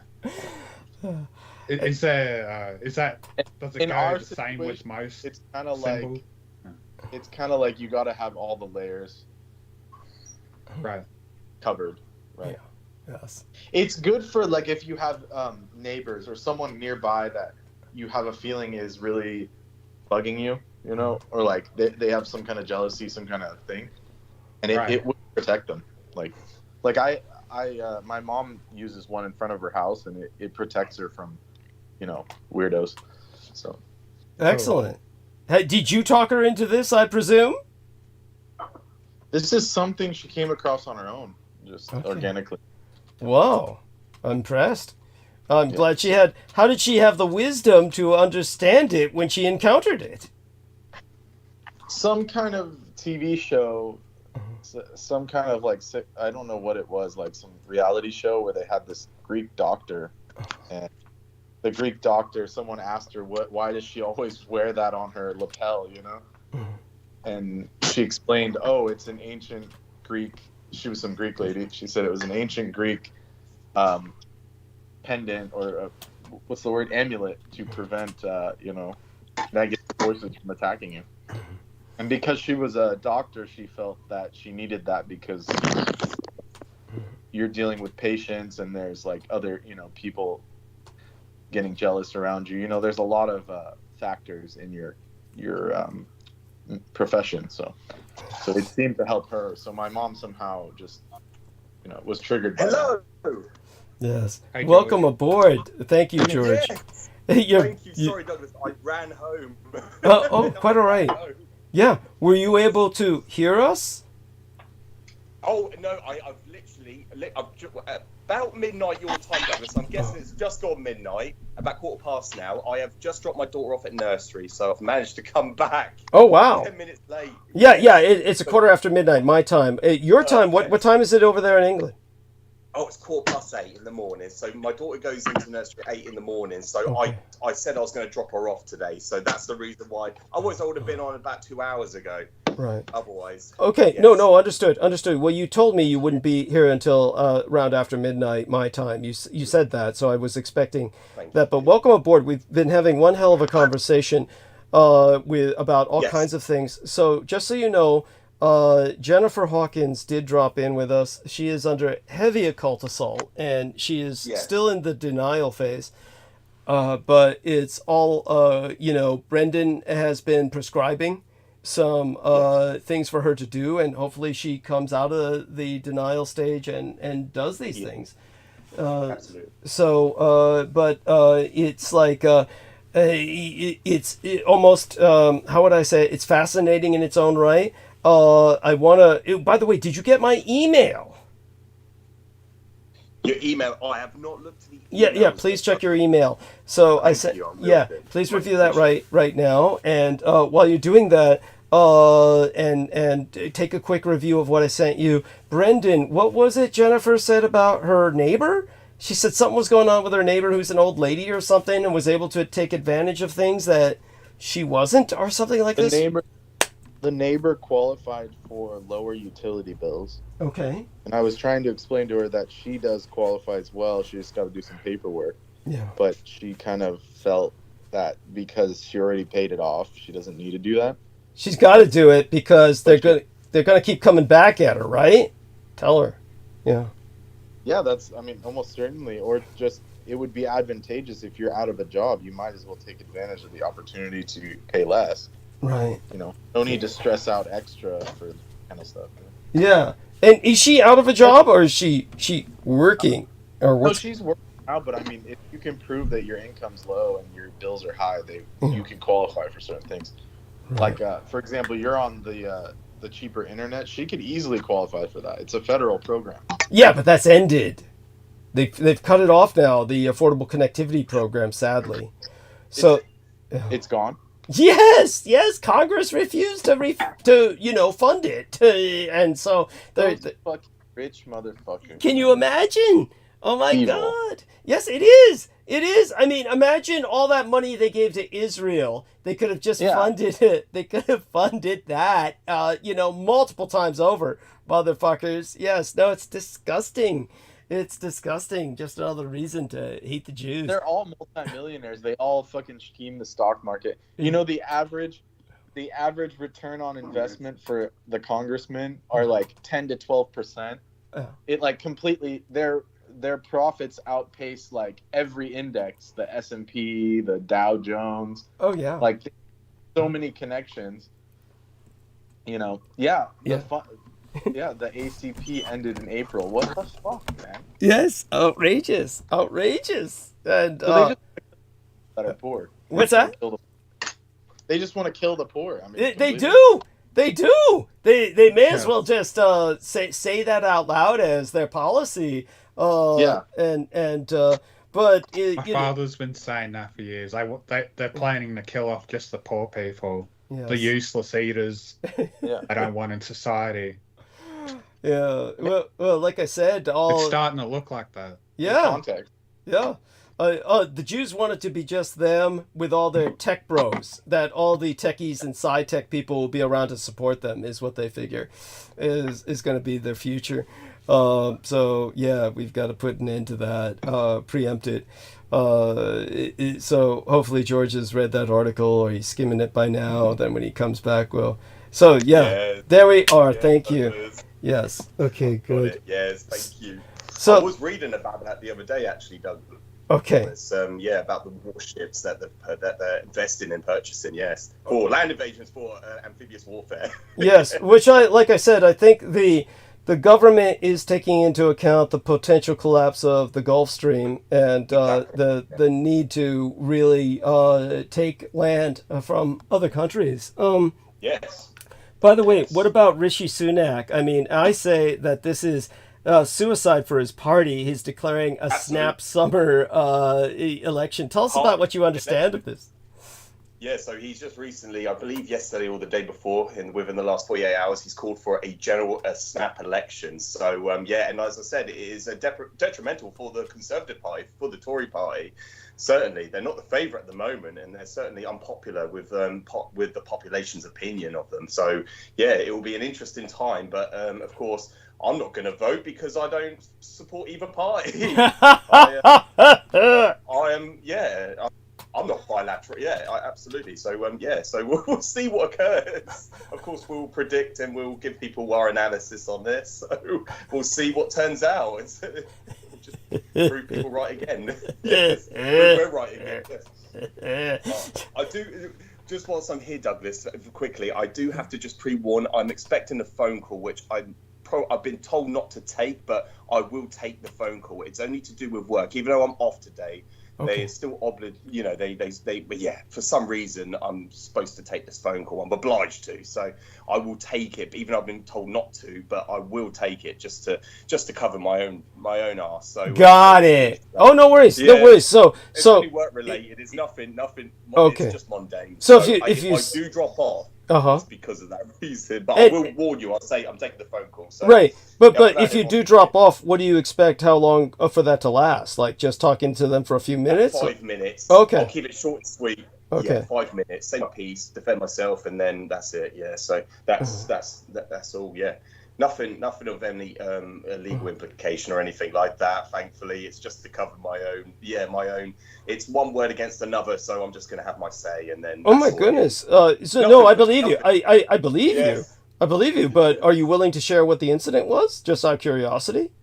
Oh, it's to do with our metrics. So we're measured on metrics. So I've got recently some re-reports on my work, and it's nothing to do with anything I have conducted. It's simply a matter of matters beyond my own region of control, or matters beyond my control. Emborg.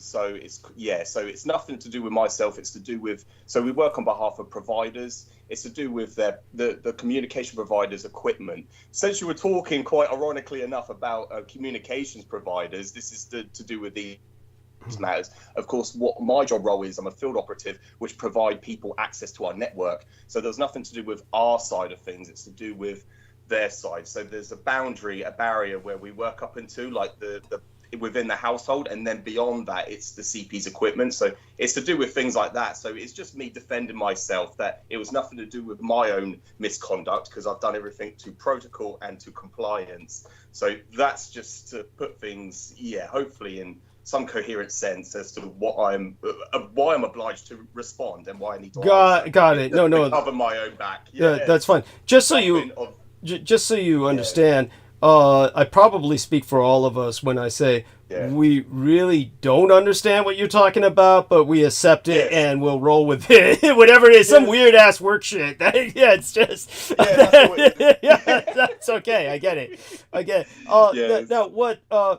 why did Rishi Sunak call the election for the 4th of July of all days? What's behind that?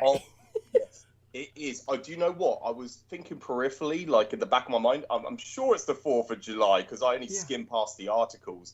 And yes, I think since you said it, Douglas, I think you're right. I could vet that. It is the 4th of July. So God knows what the motive behind it is. But I do remember when I was going to call him James, but it's David Cameron, the former Prime Minister, when he called for a referendum, it backfired. It completely backfired, and he resigned as party leader and as Prime Minister. So God knows this can either go two ways for him, but it doesn't look good on the Conservative Party. Because of of so many scandals, all these, and I mentioned this week about the it was referred to as the Bloodgate scandal, but in the UK it's the Blood Bank scandal or something like that. Thank you.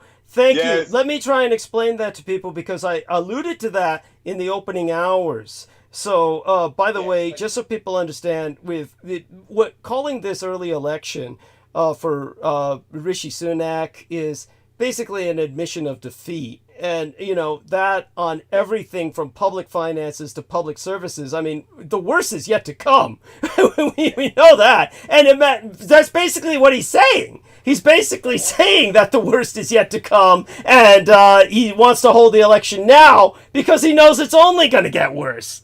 It's going to come out. Yes. So to speak. Everything's going to be, everything's going to be blown. It's going to be exposed. So it's disclosure. Yes. Thank you. All the corruption. And this infected blood inquiry, which is what it's called, the IBI. It's called the Infected Blood Inquiry. It finally concluded. It finally concluded after a 5-year investigation. And what happened was on the noontide of yesterday, the inquiry's chair, Sir Brian Langstaff, he's this former High Court judge himself, he said thousands of deaths could have been prevented, and the worst ever NHS scandal, which saw thousands of Britons between 1970 and 1998 become infected by contaminated blood, could have been, in his words, largely, though not entirely, have been avoided. But basically, the most important thing he said about it was that it was no accident. He said it was no accident. We're talking about 3,000 people so far are known to have died after contracting HIV or hepatitis from faulty blood transfusion, while 30,000 in total were given contaminated blood. And that he said basically the doctors betrayed all of these people. They lied. And so now they're going to try. Rishi Sunak is supposed to deliver an apology, from what I understand. Yes, absolutely. absolutely. I mean, this has got to be part of his motivation for, like, calling a snap election. He can't imagine what's going to come out next. Exactly. But all of this is, when we were speaking about the Bloodgate in the United States the other day, this is what was going on in England. So so worldwide, the blood market crashed all over the developed world. And this provides documentary evidence that otherwise was lacking. I mean, certainly what we said about in the United States, it wasn't impossible to research, but this hopefully puts it in a perspective where people now understand this is undeniable, that everything I'm saying about the blood market crashing when I was young was worldwide. Yeah, and this was, now in the case of Britain, where were they getting all this contaminated blood? Was it like America, where they were just bringing in prostitutes and and shit? It was, yes. Apparently, well, according to what I was told, what I was informed was they were basically shipping it, transporting it, importing it from the United States. Oh, there you go. So they were getting it from our prostitutes and homeless and drug addicts. Yes, it brings credence and qualifies everything we've been saying, and especially you, Douglas, for the past several decades about Bloodgate. Yes. And it all ties in. It all ties into that that secret cabal with these people. So and we, as we mentioned under the Clinton administration, we mentioned about the dynasty that was going to reign over both political parties in the United States, both Democrat and Republican. We had the Bush and the Clinton, both family dynasties, and they were going to run the United States for several generations.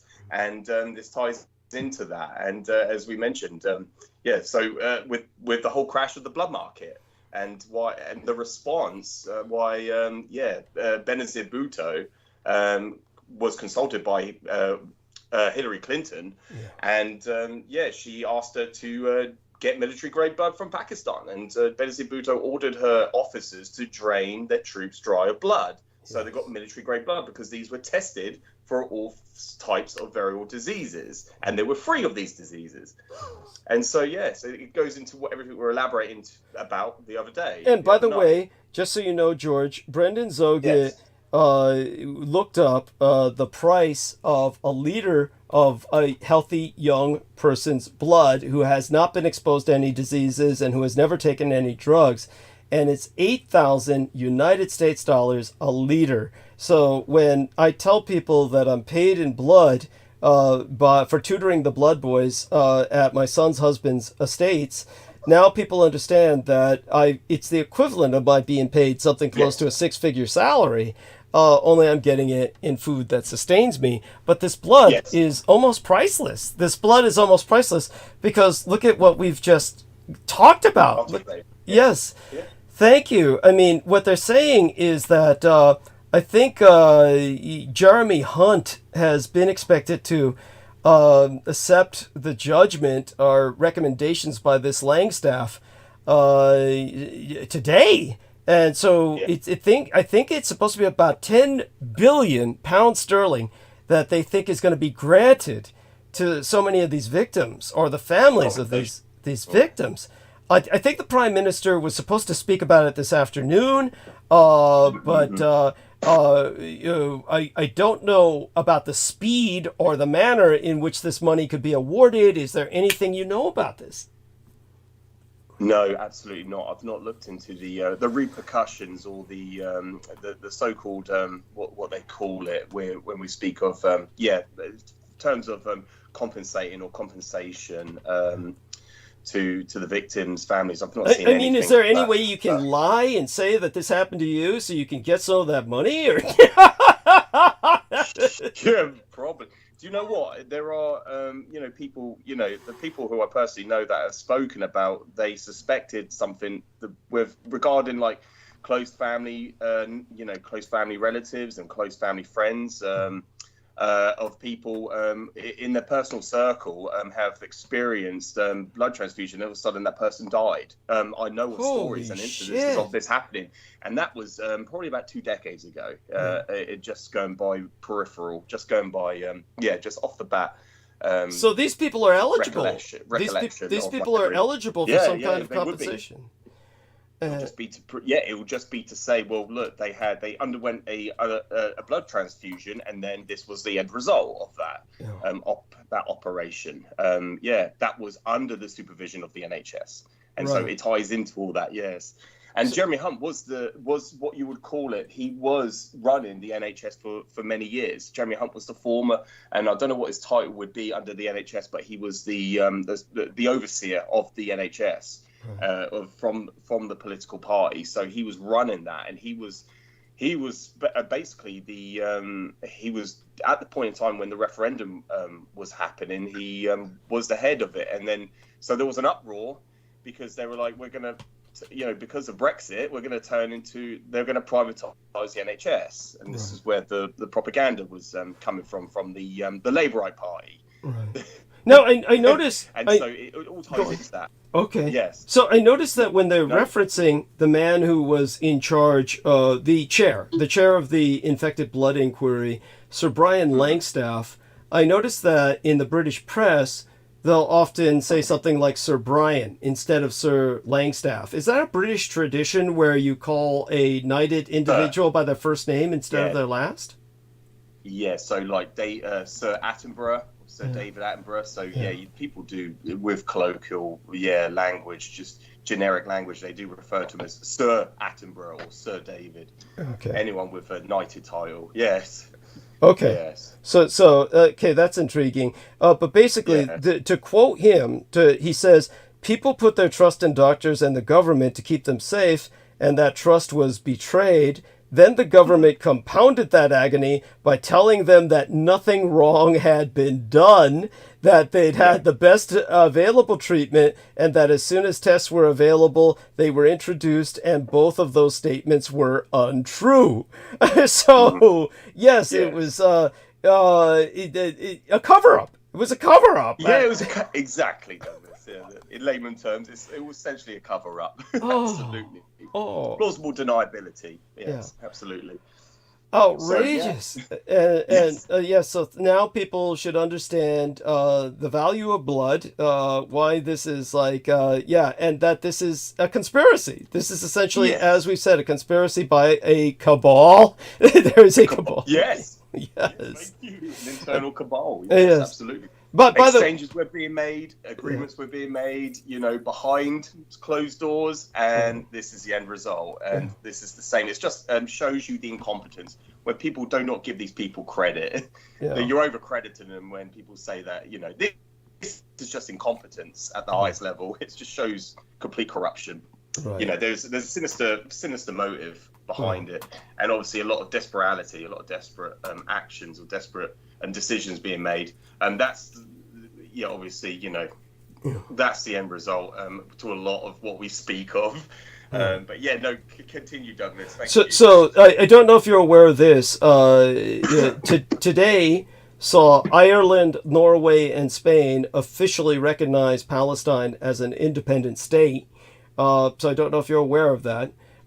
Israel's foreign minister subsequently ordered his country's ambassadors in Ireland and Norway to immediately return home, adding that today's decision sends a message to the world that terrorism pays. I mean, the Jew would know. So when he says terrorism pays, hear that, Brendan? Imagine that shit, the Israeli guy saying, this sends a message that terrorism pays. I mean, yeah, they would know, would they not? Yes. They pay the most. They pay the most for it. Yes. Or they get paid the most. Yes, thank you. They employ terrorism for the most amount of pay. Yes. So what happened was so much like arrogance about when they say this shit. Yes. Thank you. It's crazy. It's crazy. Yeah. It's just the hypocrisy. Can do it, as much as they want, but you can't say anything against them. That's insane.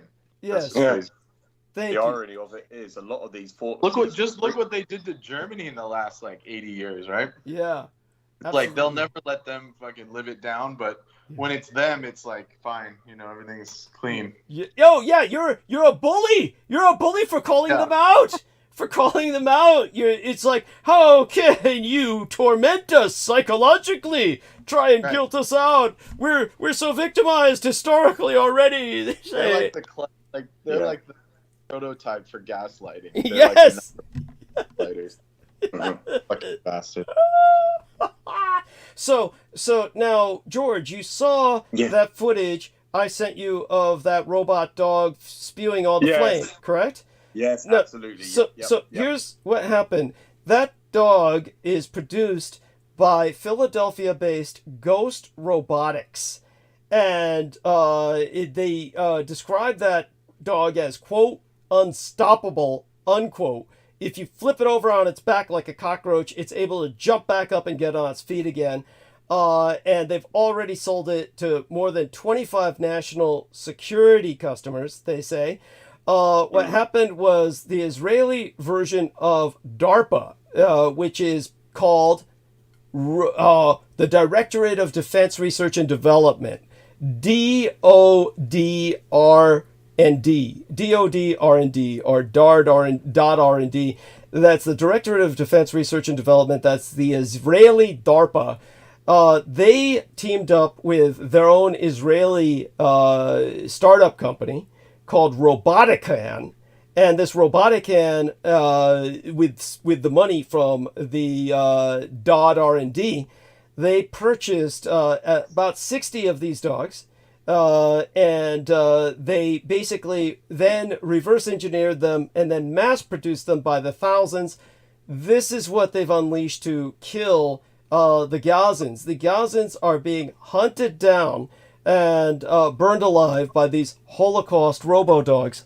So this is something that I'll go into in great depth on Sunday, but this is the level of... we have entered a new age of genocide.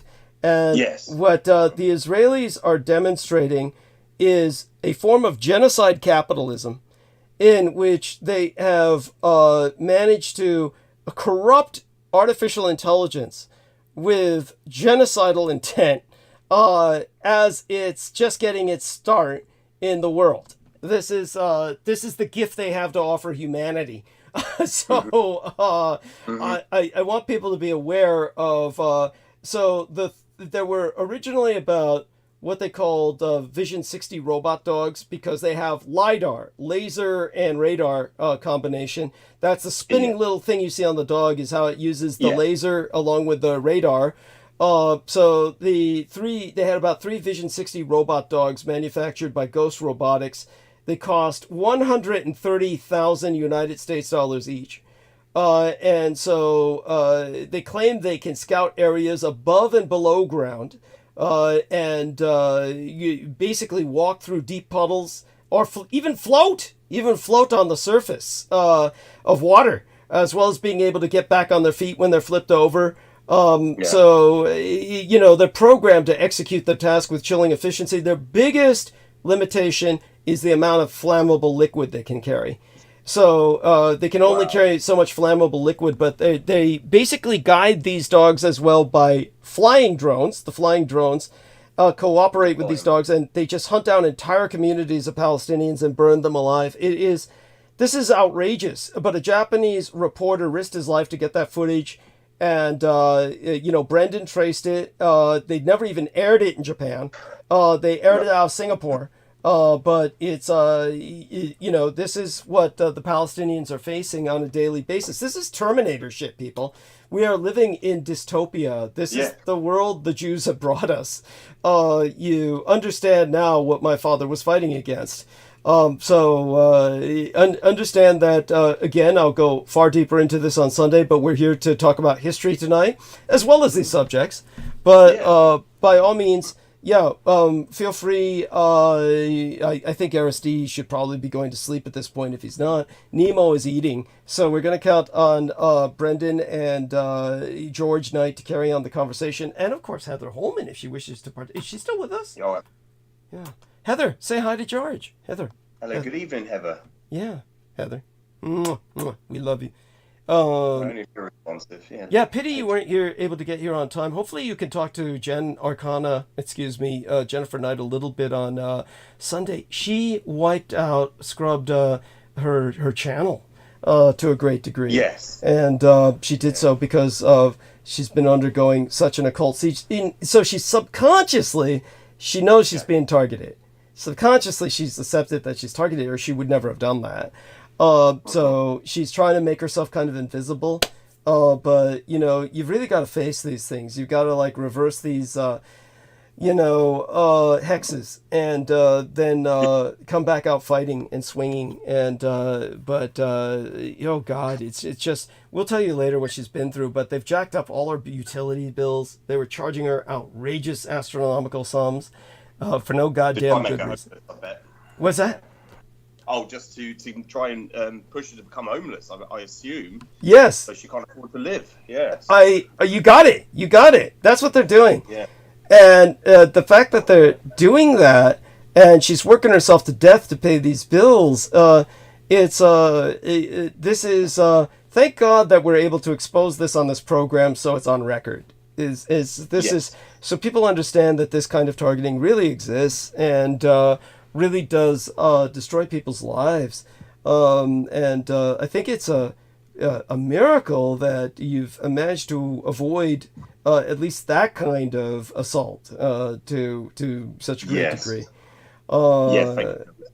Yeah, I've always, like I presented to my wife, what they rely on is the people around me to take me out, not external people, forces or sources to try and ambush me or to threaten me or intimidate me. They're relying on people around me because of the years of propaganda indoctrination, and that's exactly my assaults. Well, that's what it was like when you were working at the hotel. When you were working everybody around you was doing their job.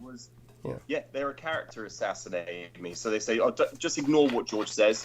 Don't listen to him because he's nothing but a conspiracy theorist. So it was to obfuscate or deter anyone from actually listening to what I'm saying. So everyone just looked at me and thought, oh, he's a nut job. Don't listen to what he is saying. Of course, everything we say is vetted and verifiably true and documented again and again. People can verify everything we say is true. And these are the same people who will tell you they're hiding aliens from us. Exactly. And there's life out there. And and all that. And they'll tell you the bombs ended the war. These are the people. Yes. And they tell you the Axis were evil. Oh, it's just, we could go on and on. I could fart about this for hours. But we're going to be doing that the rest of the night. Yes, we will. Yes, I will bring up, Douglas. This morning, so when I woke up early, I reviewed on Piers Morgan's Uncensored channel, which he is now employed by Rupert Murdoch, and that tells you everything. He conducted a speaking panel interview with various individuals about the recent baby reindeer phenomena, the baby reindeer saga that's published on Netflix. And it's to do with the credibility of the show and where if they were genuine, because it's portrayed as a genuine story or in real history, apparently. But what's interesting is because this is what I wanted to come on and share with everyone, Douglas, is they were talking about state laws, like the Golden Gate of California having these defamation laws. And it's also the same case in the United Kingdom. Ironically, and apropos, it's where me and Douglas both live. Yeah. So they were talking about these defamation laws and how when you're an accuser, when you make accusations against someone, you're the one who is liable and have to present evidence that they are lying. So when people are making accusations against me or Douglas, for example, they're the ones who have to bring credence. They have to bring evidence to the table as to prove that we are being disingenuous. Yeah. So it's the same with this case.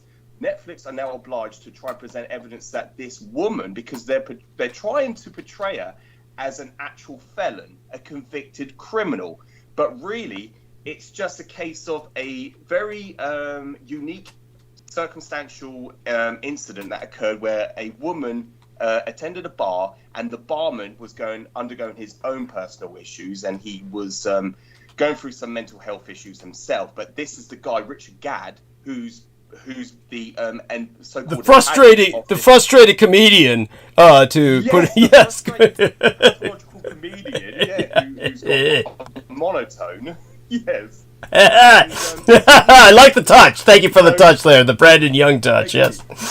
Yeah. So the woman who's been accused of this this so-called quote unquote stalking, this fallacious series of what do you call it? Stalker assaults or attacks on this individual, the victim, so to speak. That's how they're portraying it. That she sent him around about 41,000 emails. I think that's been conflated, actually. I think they're trying to say now it's only 400 emails. There you go. They were saying so there's some discrepancy and anomalies with their accusations already. But also, there's no evidence that she was sent to jail for 9 months either. Wow. So Netflix are now obliged. So this woman, Fiona, her real name, she's portrayed as the alias as Martha in the series. She is suing Netflix for defamation. Oh, good for her. Go on. Yes. Yes, and she didn't have to. But the reason why is because they're the ones who come out and portrayed her as a criminal. When she's just come out, the reason why she's responded is because she's not a convicted criminal. She is just someone who, unfortunately, was caught up in the mix of this man. This man's fantasy. This man's fantasy. Go on. Fantasy, yes. He had multiple erotic fantasies and very, he was undergoing various conducts or what do you want to call it? Erotic conduct with these what do you want to call underworld sex brothels? Yeah, in London, wherever he was residing in London, I believe, or somewhere in the UK, some major city. Metropolitan city in the UK, so to speak, and wherever he was residing, I don't know the details, but anyway, I was just reviewing this, and it's very funny because where it ties in with Douglas is that if any of the gang stalkers really are making accusations against any one of myself or Douglas, they're the ones in a court of law who have to present evidence that we are lying. They're the ones who have to present we don't have to, because we're not the ones making the accusations. Yes. We're the ones that are bringing up verifiable evidence. Yes. But they're the ones when Douglas comes on and he says he's the son of Adolphus Jacob Hitler, then they're the ones who have to try and prove he's not.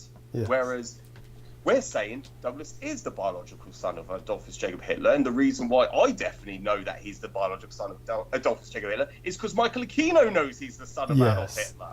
And says that my blood, which was removed when they gave me a full body blood transfusion, that John Henry Hagman tested it against what's his name again? Patrick William Hitler, the cousin of Adolf Hitler, the nephew of Adolf Hitler. That's the nephew. Yes. And and the genes matched up. So they, in other words, the army already proved it for themselves.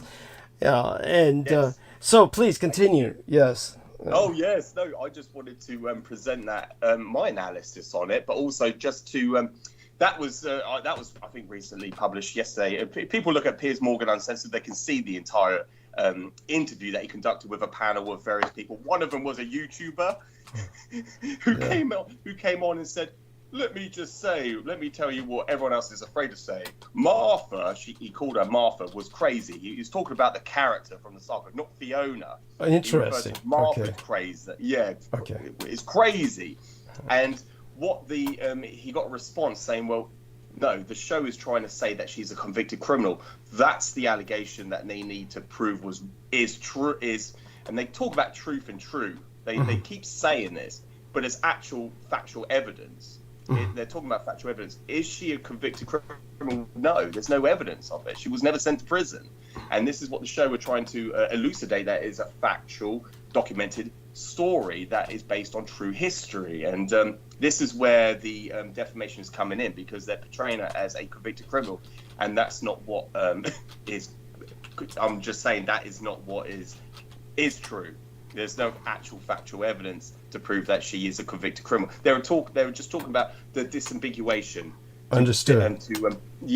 Between someone who has mental health issues to someone who's a convicted criminal. There's a big line drawn down the middle, and there's a big separation. Jeez, I hope Aristides is okay. That's Aristides, who hopefully is... Are you okay there, Aristides? Poor son of a bitch. Oh my God. Talk about waking up with a fur ball in your throat. He does have some pet chihuahuas. He probably woke up to one of them shoving their tongue down his throat. Are you okay, Aristides? Oh, yes, as I do. Oh my God. Aristides, are you all right? I'm I'm okay. Should have been on mute, but I took a sip of my drink and it kind of went down the wrong way.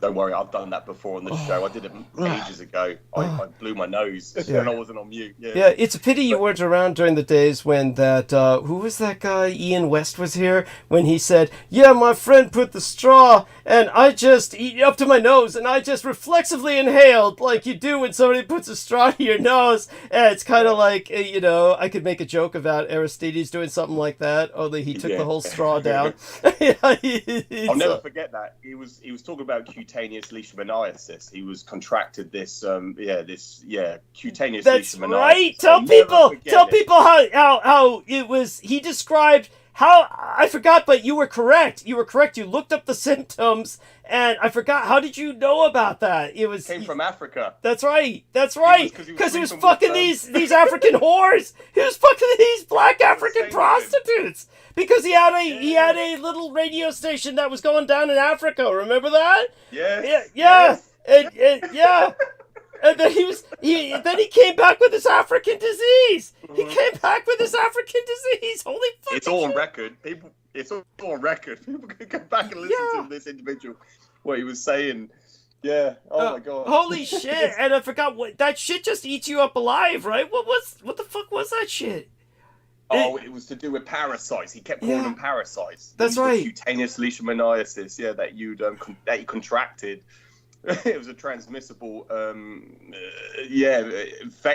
infection that turned into parasites or something like that. Something ridiculous. Oh my God. But it was so grotesque. It was so morbid. But he had photographs of his arm, and I never saw him, thank God. Yeah. Oh, okay. But you pointed out the fact that it was identical to the symptoms described. Yes, that's quite true. He was tearing out bits and pieces of his arm. It was a combination of that. Leishmaniasis, correct? Yes, that's it. Yes. Yeah. Yes, leishmaniasis. I called it. He couldn't pronounce it. Yeah, of course he couldn't pronounce it. He kept forgetting. It was a combination of that combined with heavy methamphetamine use. That he was.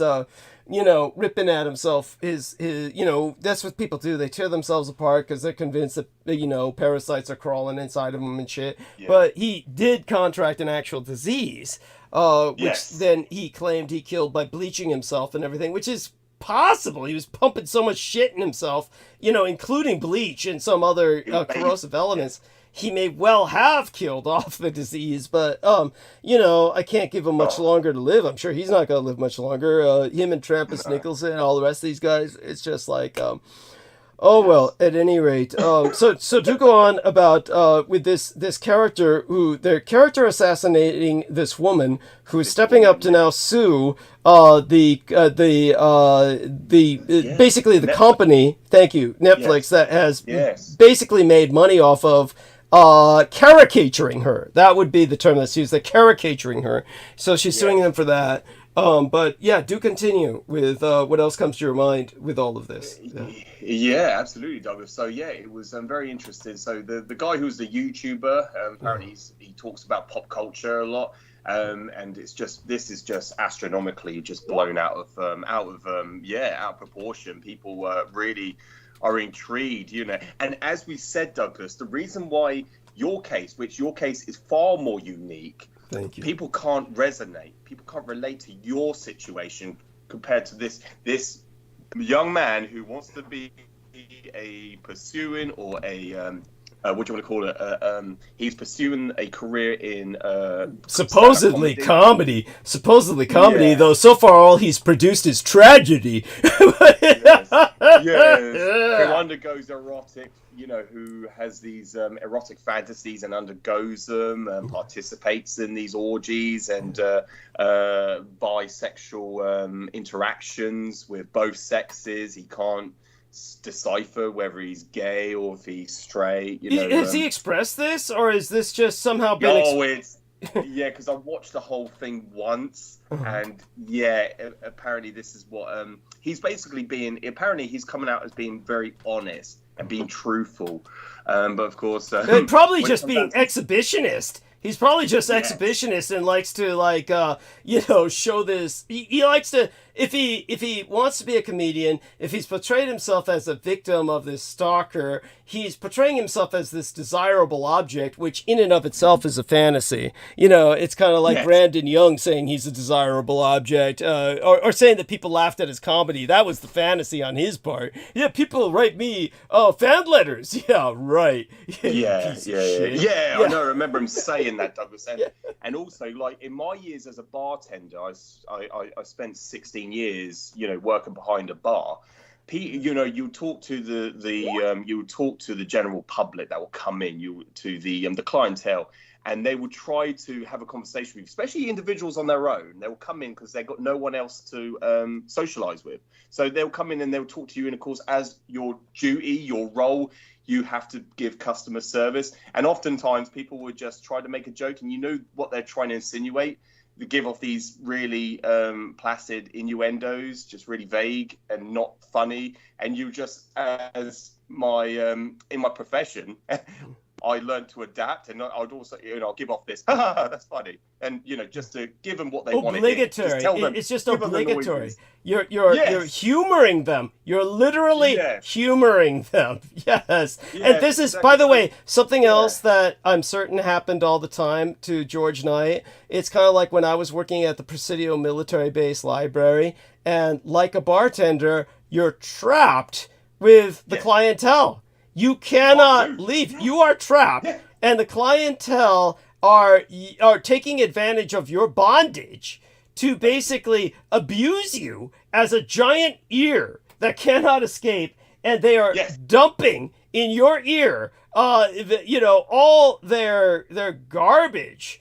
And in terms of the other shit that happens, is they often develop a false sense of intimacy where they believe you really care about them because you're not leaving, you're not running away like everyone else does. And they take that as, oh, this person really loves me. This person really cares. You must have had that where people then, continue. And whatever examples. Yes, and that's exactly what this Richard Gadd, the antagonist of this Baby Reindeer saga, that's exactly what he interpreted from this woman, because she came in, but it was the other way around. It was like, oh, she's giving me attention. Yes. And it wasn't like that at all. But like with my case, as you said, Douglas, you stand there and you have to listen to them because that's part of your job role. You have to listen to them, of course, and they think you're being friendly. No, they think you honestly want to listen. Yes, go on. Listen to them, yes, because you have no other choice. Yeah, and it's just like, well, it's obvious why they're coming in on their own, because nobody else wants to sit there listen to them. And talk to them. Yes, no one else wants to talk to them, but they come to you, and you're trapped. And yes, go on. Exactly. So when Brendan was talking, and he goes, oh yeah, I'm joking. When he responded to me talking about historical subjects, I was like, yeah. And then that's it. It wasn't a genuine laugh. I didn't find him amusing. It was sort of like, oh yeah. That was your professional laugh, like you would talk to drunken idiots who come in and just say stupid jokes that aren't funny, and you just laugh because you're basically humoring them, and there's no point in making everybody else's life miserable. I mean, it's basically Exactly. By the way, in our text box, Heather Holman asks, and this is probably something similar. She says, are you talking about a real person or this? And this is GamerRant.com, where they bring up Black Mirror Season 6, Episode 1, Joan is Awful. And it says, the woman who sued for character judgment. So this looks like something completely different, and this is obviously something fictitious and funny. Probably actually is funny. This looks like something different. This reminds me of Harley Quinn. That's what that reminds me of. She looks like Harley Quinn, Yeah, it's like a Harley Quinn caricature. But by the way, Aristides, your camera's on, and not that we see you. Bandwidth. Aristides. Yeah. Yeah. Oh, by the way, Douglas, that was one of my re-reports. It was somebody's closed circuit technology, so CCTV, closed circuit television technology. They were eating up all the bandwidth. So that's what happens when you have cameras. It eats up a lot of bandwidth on using the telephonic connection. So when you're downloading or uploading, if upload is higher than the download, then it shuts down the service. So that's the reason why. I just wanted to just qualify that, because I know Douglas has mentioned it many times in the past that when you turn on the cameras, it eats up the bandwidth, and it's when it eats up too much bandwidth, it can drop service, so it can cut the equipment. Yeah, and now that I think about it, maybe that's why Trappist Nicholson, that stupid, what was his name again, Sid, whatever, he called himself Acid Sid or whatever.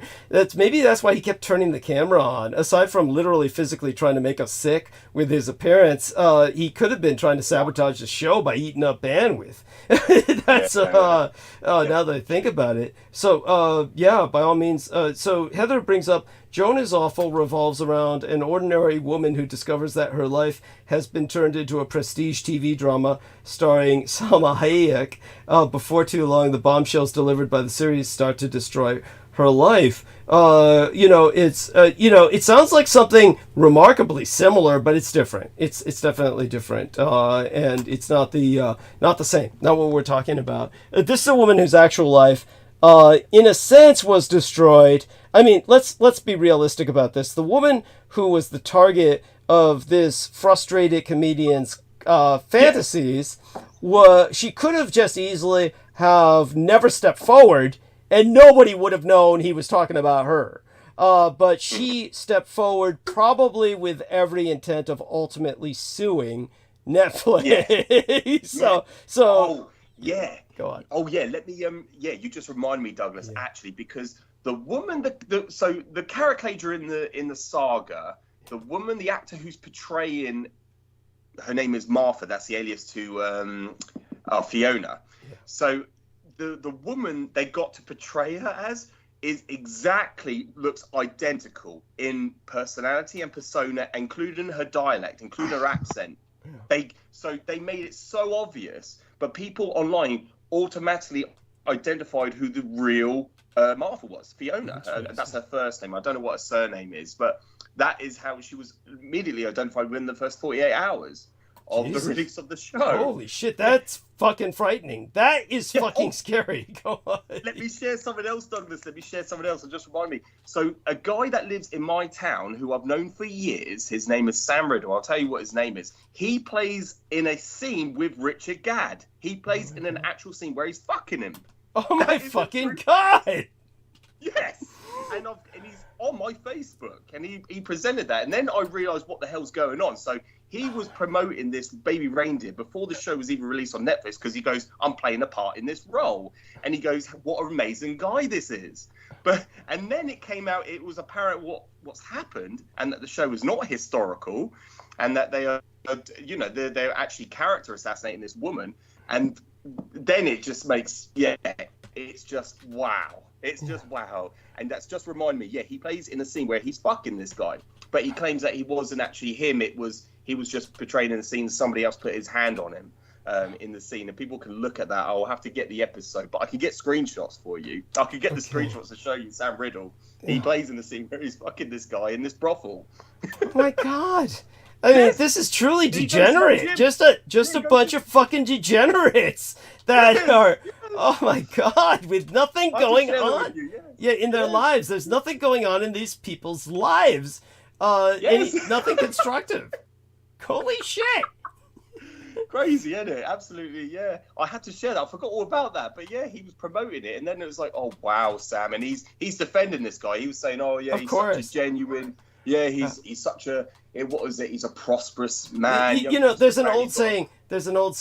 Two charlatans met on the street one day, and never have two men been so eager to vouchsafe for each other's, integrity. The point is, you get a couple of these hucksters. Yeah, and they all say what great guys the others are and shit. They all vouchsafe for each other. It's like disgusting, isn't it? yeah, yes, it is. It's disgusting. So this guy is trying to he's trying to say that this is all somehow expressing a kind of bisexuality just because I think he's just trying to make himself chic because this seems edgy.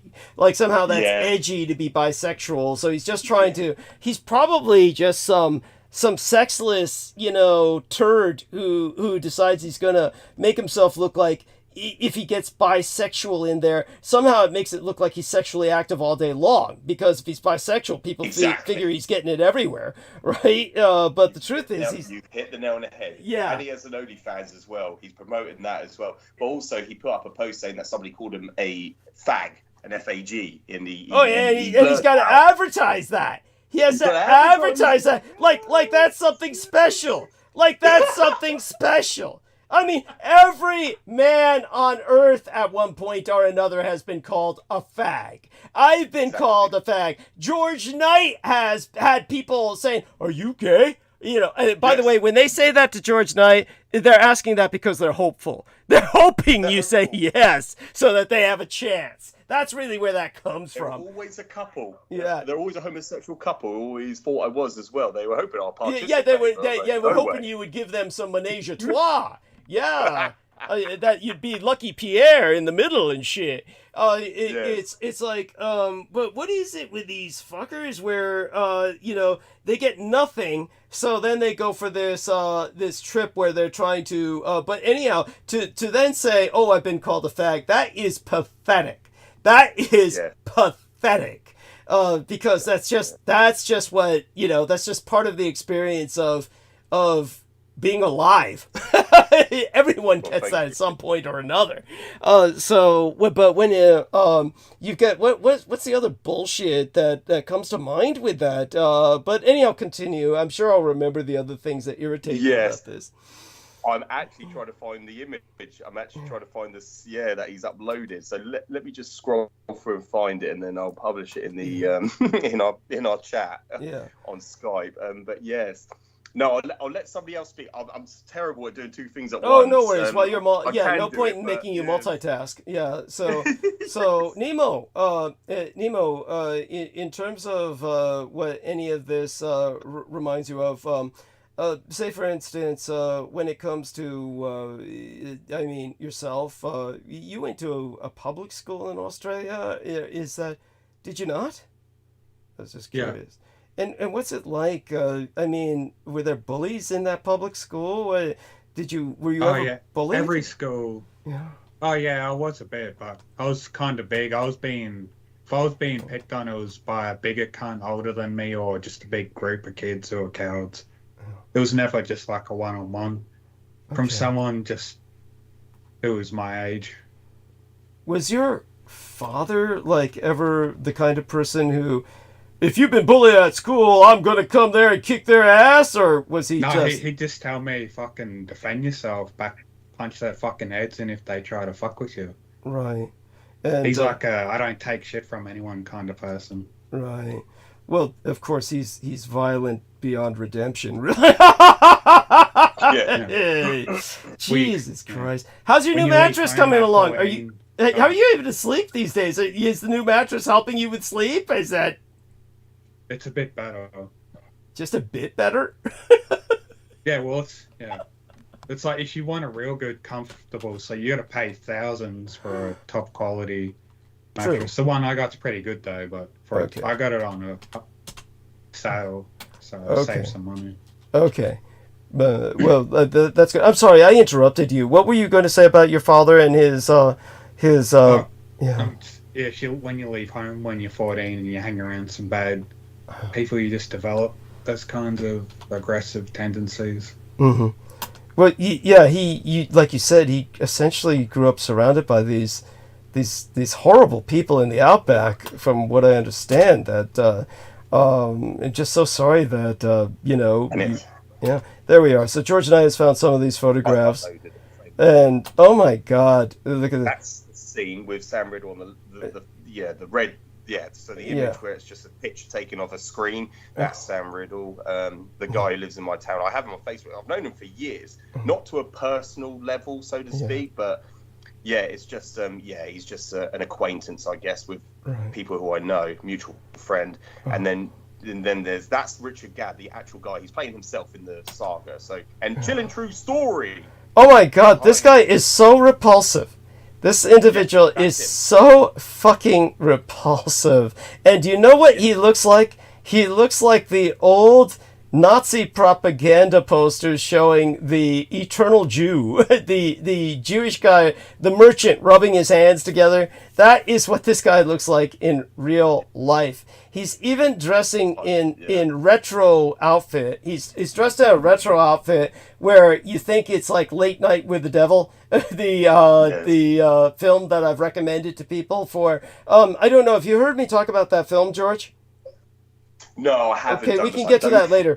We can get to that later. But he's dressed in that thematic. He's got the motif of the 1970s like game show host. 1970s game show host look. Yeah, and it's and he looks just like he's haggard.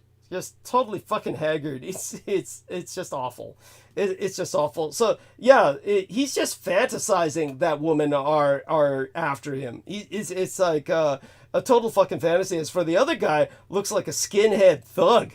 This guy just looks like tattooed. It looks like he looks like the kind of people that some of the criminals who showed up to work when George Knight was first applying for his job.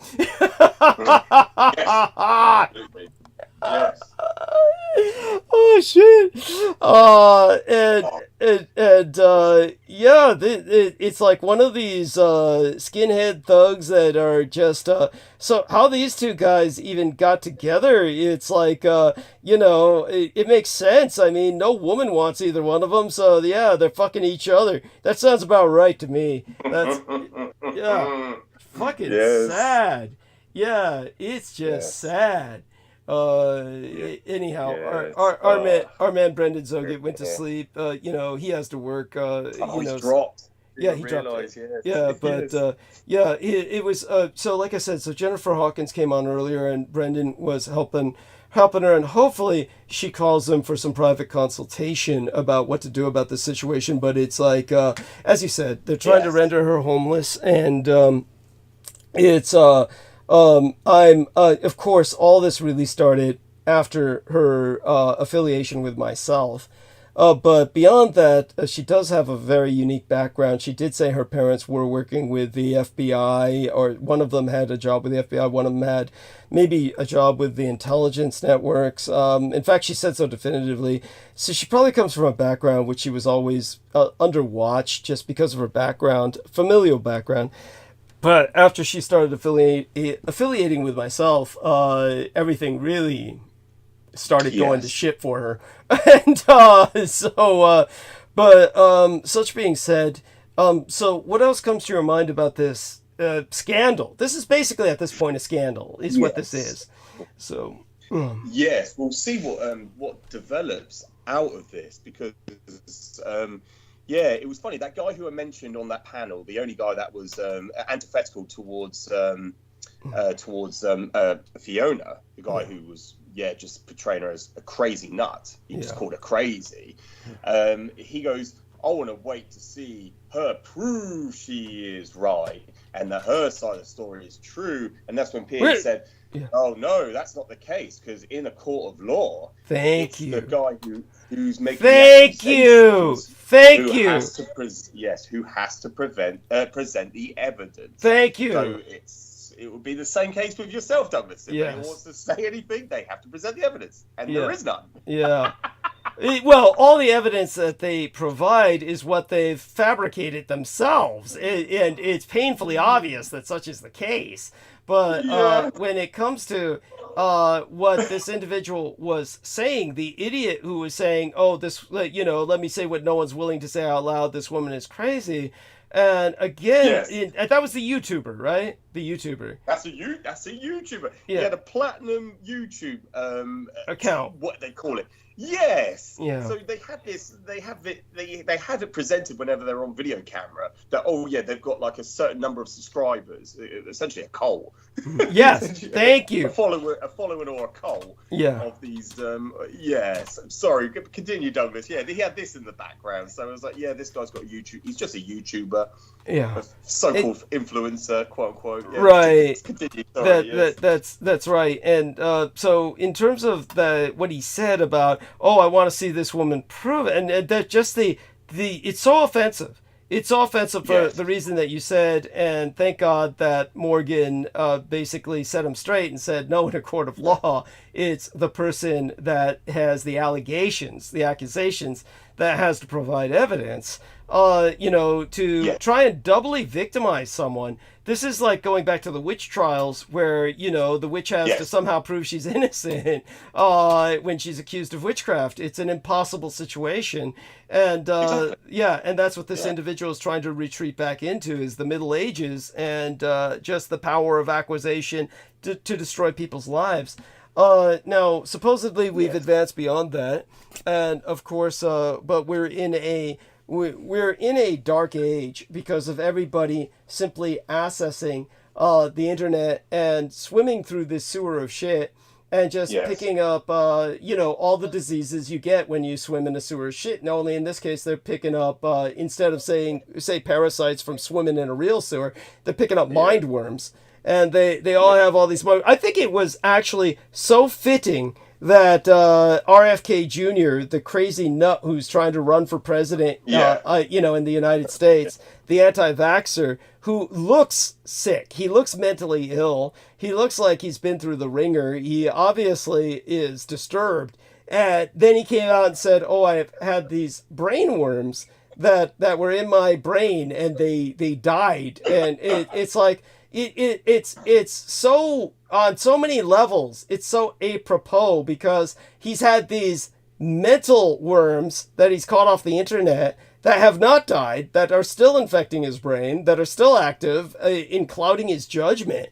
And Aristides provided this incredible joke with Donald Trump saying, Donald Trump did not say this, but the joke had Donald Trump saying it, and it's really fucking funny, where Donald Trump says, my brain worms are all still alive and strong and healthy and shit, which just sounds like something he would say. But this is what's going on with these people, is that they're picking up these brain worms, and it just like... it infects their judgment and their perception, how they process. So this YouTuber is trying to process in this incel paradigm. The incel paradigm is that the woman is always wrong, and that the woman is always crazy, and all women are wrong and crazy. So, by the way, Heather Holman says prions. No, prions are different. But, no, different, yeah. Yeah. And we could go to town on that as well. But thank you for asking, honey. And but you really begin to wonder: are these people infected by something that is destroying their judgment? You might as well speculate about whether or not they've been prionized. But all that being said, so thank you for sharing that. I mean, I really understand now the impact of this scandal, and but it's so that having been discussed, it's incredible to me that it even got this far. It's amazing that this was even a first off, what strikes me is that everybody thought it was pioneering, probably because a man is presenting himself as a victim.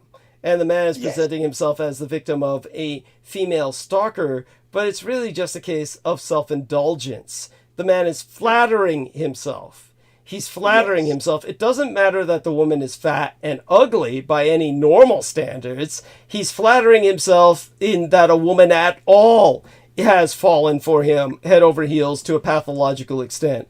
So it's, and so we all have to be aware of that. And I think it's becoming more and more exposed now that this individual is basically a kind of a predator.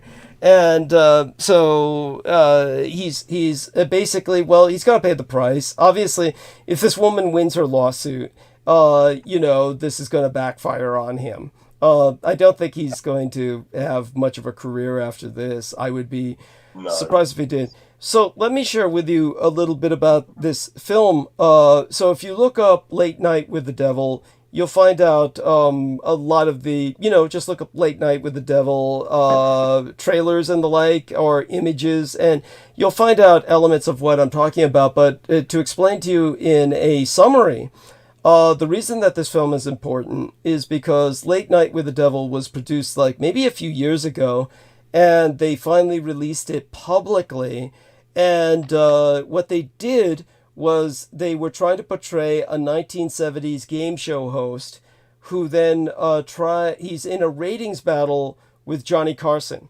And in this ratings battle with Johnny Carson, he tries to bring on... Now, I can't remember, to tell you the truth. I can't remember whether it takes place in England or the United States. But if he's in a ratings battle with Johnny Carson, it's probably the United States. So when he is basically bringing on a possessed young girl, that's the highlight of the film. He brings on a possessed young girl who is the sole survivor of a satanic cult that committed mass suicide. So the satanic cult committed mass suicide. This young girl is the sole survivor. She's under the care of a hypnotherapist who's a female. And this hypnotherapist female is kind of a mother figure to her at this point. And but they're brought on because he simply wants to exploit this young lady for ratings. And it turns out in the film that he was, and they actually articulate this pretty much at the beginning, that he is a member of Bohemian Grove. And they actually call out and name Bohemian Grove. So then when the girl is hypnotized to the point where the demon that possesses her is brought out into the open, basically takes command of her body, she actually says to the game show host, "I remember you from the tall trees," referring to the redwood trees in California around Bohemian Grove, the tallest trees in the world. So when that happens, this is one of the few horror movies, because my life has been such an endless sea of horrors. There's very little in horror films that impacts me. I actually felt chills when she said that. So the film's done very well. It calls out Bohemian Grove, and Bohemian Grove struck back. So then what happened? Then started this whole campaign on the internet saying, "Oh, you've got to boycott this film. You got to boycott this film," because they claimed they had to look for anything they could find. And they found 3, what we would call in the old days when you had actual celluloid film and you had frames, what you would call single frame shots. And in a digital age, these are basically called interstitial scenes. And they simply are like cutting from one scene to the next, and they have a momentary, just almost subliminal image, which is like there's 3 scenes in the movie that are these 3 subliminal images that just cut from one scene to the next, which are AI generated. And so those 3 scenes together take up less than a second. And they're like at different parts of the film, but they're Is one of the scenes a ritual? No, they're just AI generated images, like little candy skeletons and shit. It's literally supposed to be like background boards, what you'd call poster boards at the back of the stage. In other words, like what you'd have on the stage for a Halloween theme, which is what it's supposed to be. It's supposed to be a Halloween theme night. And he's bringing on the girl possessed by the devil as part of a Halloween theme night, but he's finally catching up in ratings to Johnny Carson, beating him. As a matter of fact, they, say in the film that, these are the highest ratings on television, second only to the moon landing. And they're trying to portray in the film, the conceit of the film is that this game show host reaches this apex of fame only to be completely forgotten. And they're trying to explain why it was all completely forgotten or covered up. And that's because everyone dies in the film, except the game show host, who's going to be held responsible for everyone's death. Kind of like Jim Jones and the mass suicide. It's kind of like that situation. But it's a film that some of the people who die, you just want them to die. One of them is the skeptic. The skeptic, you just want him to die because he's just an asshole. Like some of these people who are professional skeptics, he's an asshole who has no sense of boundaries. In the film, he accuses the woman who's the hypnotherapist of who's in charge of this young lady's well-being. He's accusing her of having sex with the game show host. He stoops to this level of just when he dies, you're clapping.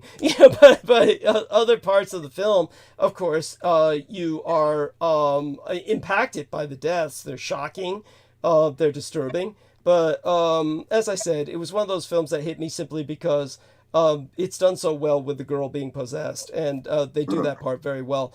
But in terms of what's the other element of the film? It turns out that the young girl who's possessed, the demon within her, exposes that the game show host murdered his wife at Bohemian Grove, or rather, he made a contract with the demon that possesses the young girl at Bohemian Grove. He made a contract with that demon for success by condemning his wife to cancer, but his wife was in such agony with the cancer systemically coursing through her body that he put her out of her misery because she was begging him to kill her, and he did so by stabbing her. And so the young girl exposes that, or rather the demon in her exposes that, and when she exposes that, he basically kills her on stage by stabbing her. But this is something that it's part of just a climax to all these other deaths that by that point are occurring on stage, but they keep the show rolling because the ratings are coming in and they're able to rationalize the deaths of these other people by saying, oh, this is an accident, and oh, we're taking this person off the stage, it's a terror. So you see how they can get away with it conceivably in the film, but it needs to be watched. I'd like your opinion on it, and tell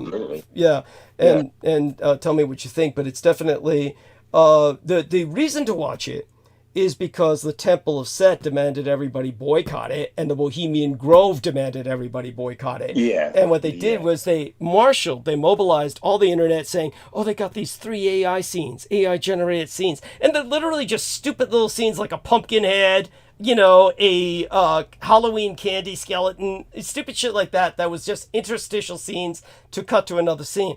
But they were claiming that, because they have these AI scenes, they were not giving jobs to real designers and graphic artists or shit like that, saying that these people were denying people jobs and all this crap. It's just the stupidest rationalization to attack and boycott a film because this film threatens the Temple of Set and Bohemian Grove.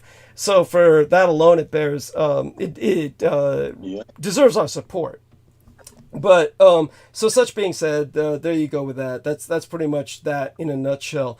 What other things come to mind? By the way, we can take a look at some of the other questions brought up by other people in the chat earlier, such as our dear friend in Mexico, Amor Fadi, who says, hello, Team Dragon, finally listening to the Tonight Show. Brooke and Amy, who are they trying to make homeless?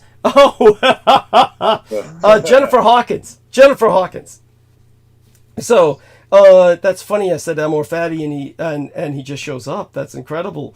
So he lives in Mexico. What was the other thing he brought up earlier? He was like saying, hey Douglas, any cool comment or question that your extreme knowledge and wisdom could give me to ask him about Hernan Cortez, his legacy, his naming of California? I'll appreciate some insight. He says something about he's currently at a presentation of the book Memories of Hernan by the prominent French historian, anthropologist, archaeologist, and expert in Mesoamerican cultures and civilizations, and Cortez. Okay, so he was at some presentation, was asking about some questions to present to him. So that's neat. We can go over that some other time. That's not so immediate.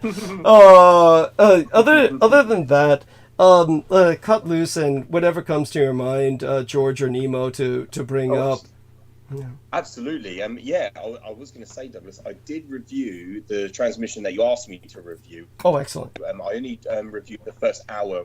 It was one where the Real Tech Geek was there. It was regarding historical aspects of Holocaust, of various Holocausts throughout history, yes, and various genocides, ethnic Holocausts, and so I did review that, and also Real Tech's, his impressions and his responses to it as well. It's just he's not here tonight, but hopefully he's listening in. But if Nemo, do you have anything you wanted to speak about or ask? And by the way, hello. I haven't said hello to you yet this evening.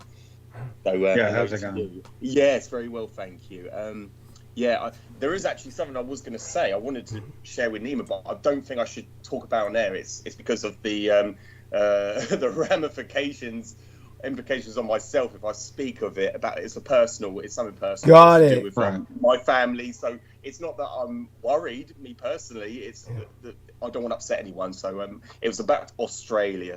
But I won't mention anything. There's nothing you can worry, say that would upset me.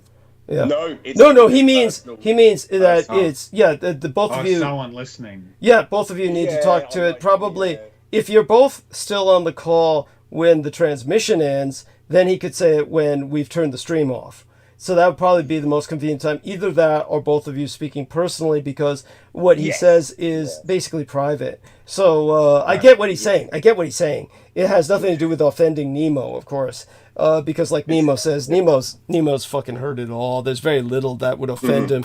The only thing that offended Nemo that I know of was when that idiot Joe Tai basically started talking about some intimate shit. Because Joe Tai, that's what Joe Tai was sent here to do, was just to, pretend he's stupid. Pretend he's stupid, make people think, wow, fuck, if that guy's Taiwanese must be idiots. That's he was just sent here to make give Taiwanese a bad name and look as stupid as possible. He was trying to knock my show off the air that time that I was so deathly sick, and he says, "Oh, I'll hold the stage for you," and he gets on, starts with all this Judeo-phobic bullshit, just trying to get me knocked off air and shit.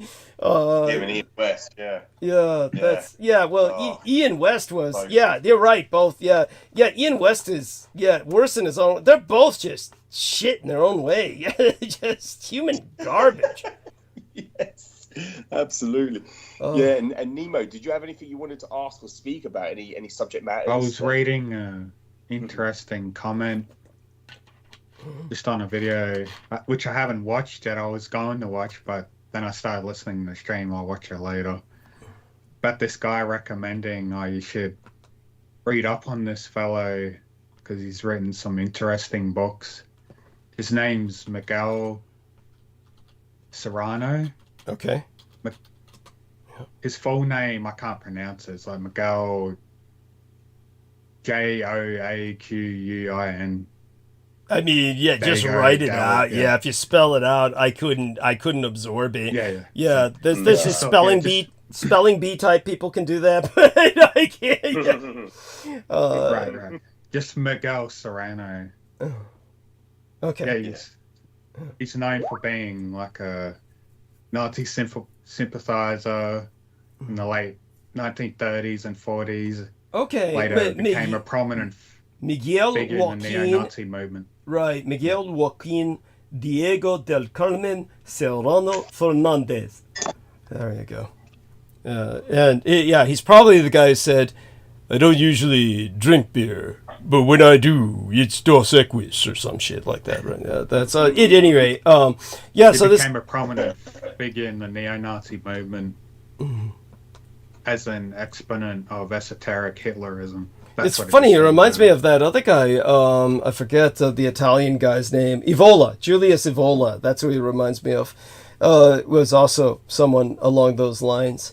Most of these neo-Nazis had to go esoteric because basically, otherwise they wouldn't get published at all. It was almost like all they could do was go into the occult because, if they just went straight political, everybody would have just one of the books sounds called The Book of the Resurrection. I downloaded that PDF. And so what were you going to ask about him? What does he bring to mind? Have you heard of this guy or know anything about him interesting?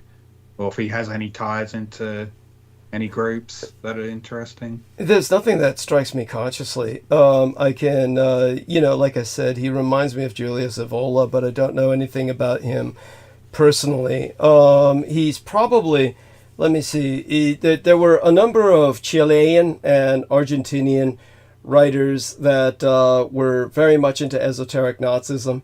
And they also, of course, wrote about Antarctica. And this was like in the early days. We're talking about like maybe the 60s or the 70s. And they were almost exclusively published in Spanish language. There was almost impossible to find anything about them in English. So he's probably one of these guys who originally, at least, all his writings were probably published in Spanish language. And yeah, almost, a lot of them were. But some are in English too. Because when I found the English one, I just...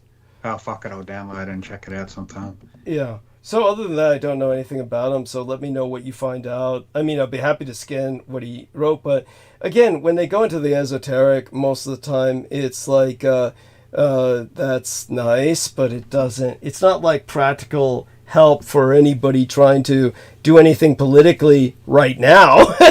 Right. So, some old guy. Yeah. And so when I think about, I talk about the occult a lot, but as you all know, I have very concrete ideas of geopolitics and how the geopolitical structure of our world should be rearranged. So here we are, the golden thread, esoteric Hitlerism. Okay, that's nice. It's like... came out in 1978. Yeah, that makes sense. And around that time, all you could do was talk about it in the occult sense, and then you'd have a number of people respond. No doubt that was originally published in Spanish, and then later on transferred. So here we are, Jerusalem UFO. So there we are. Talk about this, George. Yeah. Oh, that light. That ball of light. Yeah.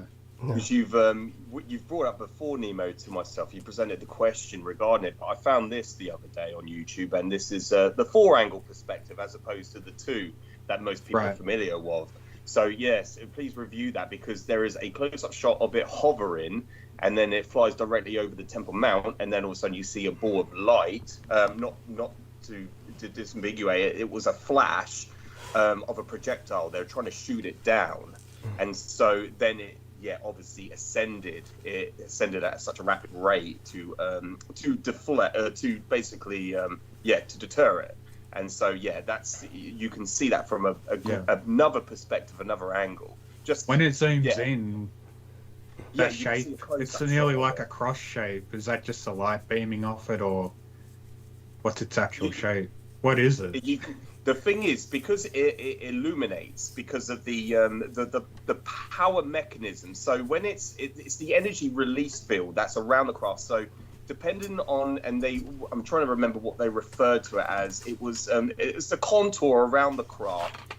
Depending on what energy release, depending on what mode it's in, so to speak, and they base it around colors. So they use color patterns. They use a color map or grid or key to decipher what energy fields around the craft, and that is what manipulates or maneuvers it. And so that's the reason why these craft illuminate at night or in the daytime. If it's stable, there won't be any energy field applied to it. So then you can see the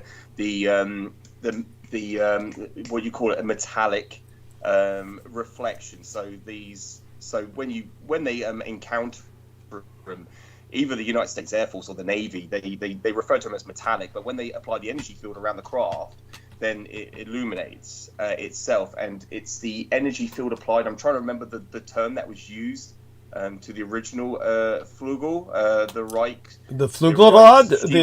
Yes. The original... The RFC. Go on. RFC prototype. I'm trying to remember the exact terminology they used to describe it for you, to describe why it illuminates different colors. They can illuminate blue, orange, green, red. So they're bright as stars. They're brighter than stars. This is why a lot of the times people say, one of the cover-ups is, oh, you were looking at Venus. because it's as bright as Venus, these craft. But you can see in the video that you can see it's applied an energy field and then it just shoots straight upwards to obviously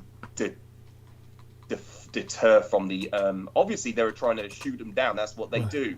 That's one of the reasons why they have all these anti-aircraft fires. It's not just to deflect shells or rocket propelled grenades from Hamas.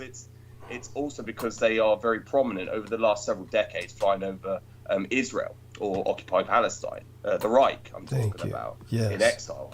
So yes, and you can see it from multiple angles. You can see it hovering, floating over the rooftops, and it flies over the Temple Mount, and then it shoots straight up after you see the flash. Obviously, the military, the Israeli Defense Force tried to shoot it down, obviously, for obvious reasons. And then, yeah, that's just to explain the video I've just shared with Nemo. Excellent. Nemo. Yeah. Excellent. Thank you for explaining. Most likely it was sourced from that's operated by the Third Reich in exile. Yes. Yes, they would be observing the Temple Mount because, of course, they understand the Jewish conspiracy to drag us into a third world war or a new world war, a new global conflict through that site. The Third Reich understands the sensitivity of that site and is monitoring it, and the Israelis were attempting to shoot them down. It's all typical. It's all part of the ongoing pattern that's been. Continue. I don't know if but when you reviewed that part where Real Tech Geek, we were telling him about the basically the genocidal history of the Jewish impact on humanity. The Jewish impact on humanity being genocidal, and he was basically admitting to being of some Jewish extraction himself. That was interesting. Yes, the pact between South Africa, that was being mentioned, and Israel. Yes. Yeah. And he has a connection. There's a connection there. He has a relative or an affiliate or an acquaintance that he knows went to, I believe, to Israel from South Africa for treatment, or if I can remember treatment originally of the repercussions of a snake bite, from what I remember, a spider bite or a snake bite, something like that. And he went there to Israel for better treatment, decided he was going to stay there, loved it so much, and I was like, I understand a lot of South Africans, might be trying to escape South Africa, and maybe he felt comfortable in another apartheid state. But then he came out with, he's Jewish, and yes, I'm also Jewish, which he had actually told me before, but I had actually forgotten. And for those of you who don't know, I can say this much. I don't feel it's giving anything away. Real Tech Geek is part Jewish and part Pakistani, and he's very dark and swarthy. He's in a lot better shape now physically than he was growing up, where apparently he had a real problem with overweight while he was growing up. That's no longer the case. He's very thin, but his real talent is actually photography. And hopefully he continues to pursue that. I'll always encourage that. But he has, obviously, he understands where I'm coming from when I talk about the Jewish people. And obviously, I, when pressed, have to qualify what I'm saying.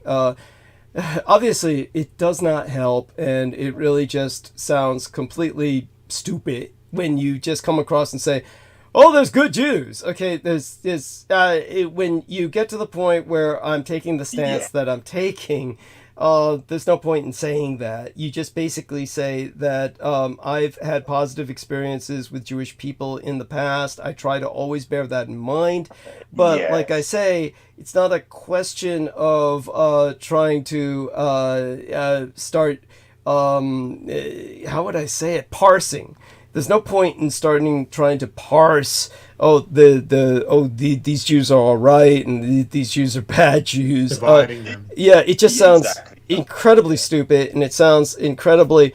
At that point, you make yourself sound like you're disingenuous anyway. It makes it sound as if, like, some of my best friends are black. It just comes across just awful. It just, you might as well just not do it.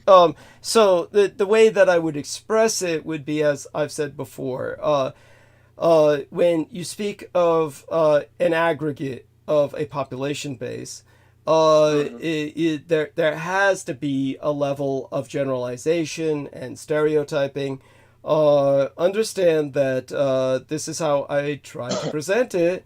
In my biological father's case, he did what he did because he definitely, as far as he could see it, and as far as I can see it, he had no choice.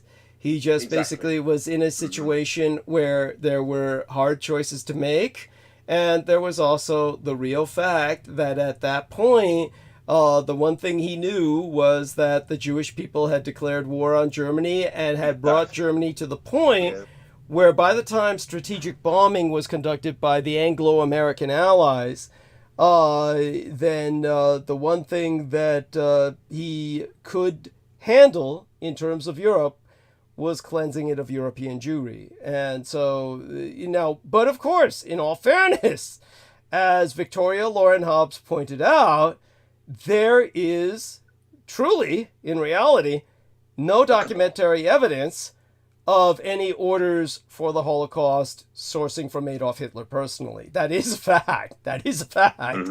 I personally perceive it that I have no problem with my biological father being responsible for the Holocaust, but many other people do. And they don't want to see him in that light. My question, of course, would be, why does that bother you? Exactly. It's like, since it's obvious that the majority of these people don't like Jews, why does it bother them that Hitler would be the man who ultimately gave the order? Though, we do have to acknowledge the fact there is no documentary evidence that he did. But such being said, now that I do want people to understand that, however, is not my objective. My objective is I'd like to see a divided Israel between North and South, with a bridge connecting the West Bank and the Gaza, so that demilitarized zone, the bridge between the Gaza and the West Bank, would connect a united Palestine, and that this would divide a North Israel, which would then be the home towards the liberal progressives and the Russian-descended Israelis and all of the really reactionary, hardcore religious fanatics would be in the South. In the Negev desert area. So I think it would work out for everyone. I would perceive the northern Israel to be united with England in a United Kingdoms. And like I said, this would be Britain's version of the United States, but it would be a United Kingdoms in the plural, in which they would unite with the Kingdom of Norway, which has recognized Palestine officially as a state, and also united with the Kingdom of Israel, because, as I said, the British have the right to take the heir to the Rothschild name, and he inherits as well the royal title of Baron, and they can coronate him as the King of Israel. The British do have the legal title and capacity to do that. So this was something that is what I see would lead to ideal future, as well as, of course, uniting with some of the Arab kingdoms, such as Morocco, which is a kingdom, and thereby reinforcing their Gibraltar. Yeah, and reinforcing their connection to the other North African kingdoms. So that Britain can reestablish itself primarily in Egypt, where much of the population will need to relocate as Britain becomes more and more uninhabitable for various reasons. But in terms of such ideals, like I said, that these are geopolitical visions and ideals that I say mankind should strive towards. I would like to see southern Israel becoming part of the European Union and therefore falling under German influence. And therefore the dividing line, the demilitarized zone connecting the two Palestines, would be like the demilitarized zone between North Korea and South Korea, with the British influence in the north and the German influence in the south. And the Germans, of course, could thereafter relocate many of the Jews in Europe to southern Israel. And I do foresee them someday taking many of their Syrian and Muslim immigrants and relocating them to reestablish a new Ostprussia by reuniting Kaliningrad with the other areas that are currently in Poland and reestablishing Ostprussia as a Muslim enclave that has been acculturated in the European and Western sense of assimilation. In other words, many of these Syrians, the million that migrated to Germany, will be an enormous asset and provide a population to be the core of a new nation on the Baltic littoral, along with Latvia, Lithuania, and Estonia, would also be a new Ostprussia that would be Muslim in its cultural core, but Germanized in terms of their education, their culture. And so these are the visions that I have. Of course, it would be subsumed ultimately into a greater Germanic federation. The reestablishment of the Greater German Reich under a constitutional Kaiser. So these are visions that I have. They may seem outrageous today, but they're not outrageous at all. Certainly the maps have been seen by George Knight. Now, Nemo, you've seen this maps I've created of a future Europe. Have you not? I might have. I remember seeing some maps you showed me, but just if you want to show me again, go for it. Sure. I'll just look for it and reload it into the text box. You can always download it from there. Yeah. But in the meantime, let's take a look at what's going on. We've been joined by Anthony King 33. So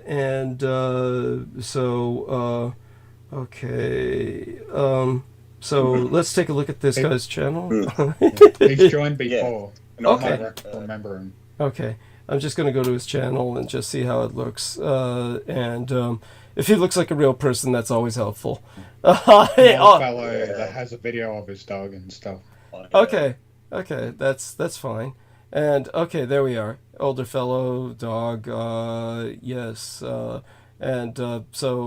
welcome aboard. Aside from that, let's take a look at something else he says. From my historical perspective, consider some wealthy people. They must make some pump and dump the funds.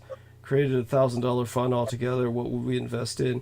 Could help consider people who are suffering.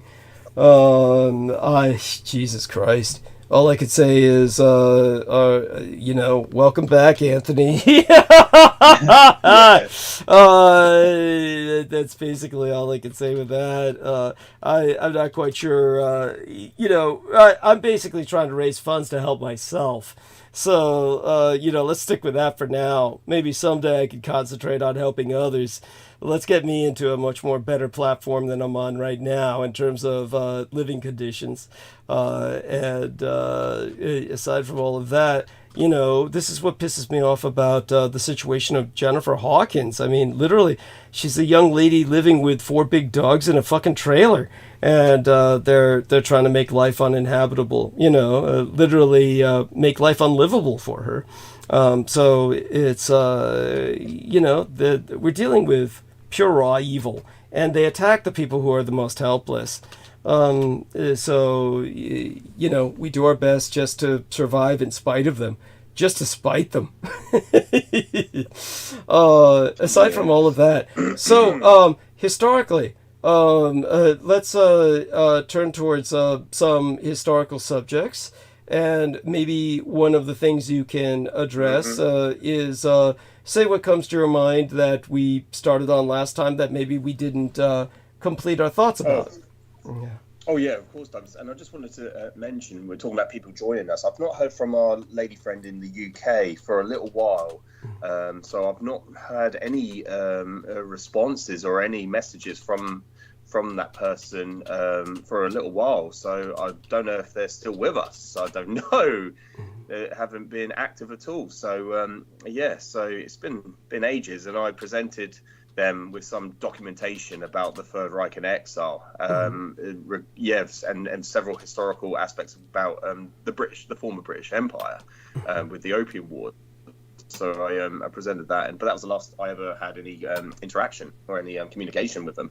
But anyway, so what we spoke. It hasn't been that long, but I understand what you're saying. I mean, maybe my sense of time is different. My sense of time is like it was only last month, maybe, or the month before. It must have been about 4 weeks ago. Yeah, something like that. But still, I guess.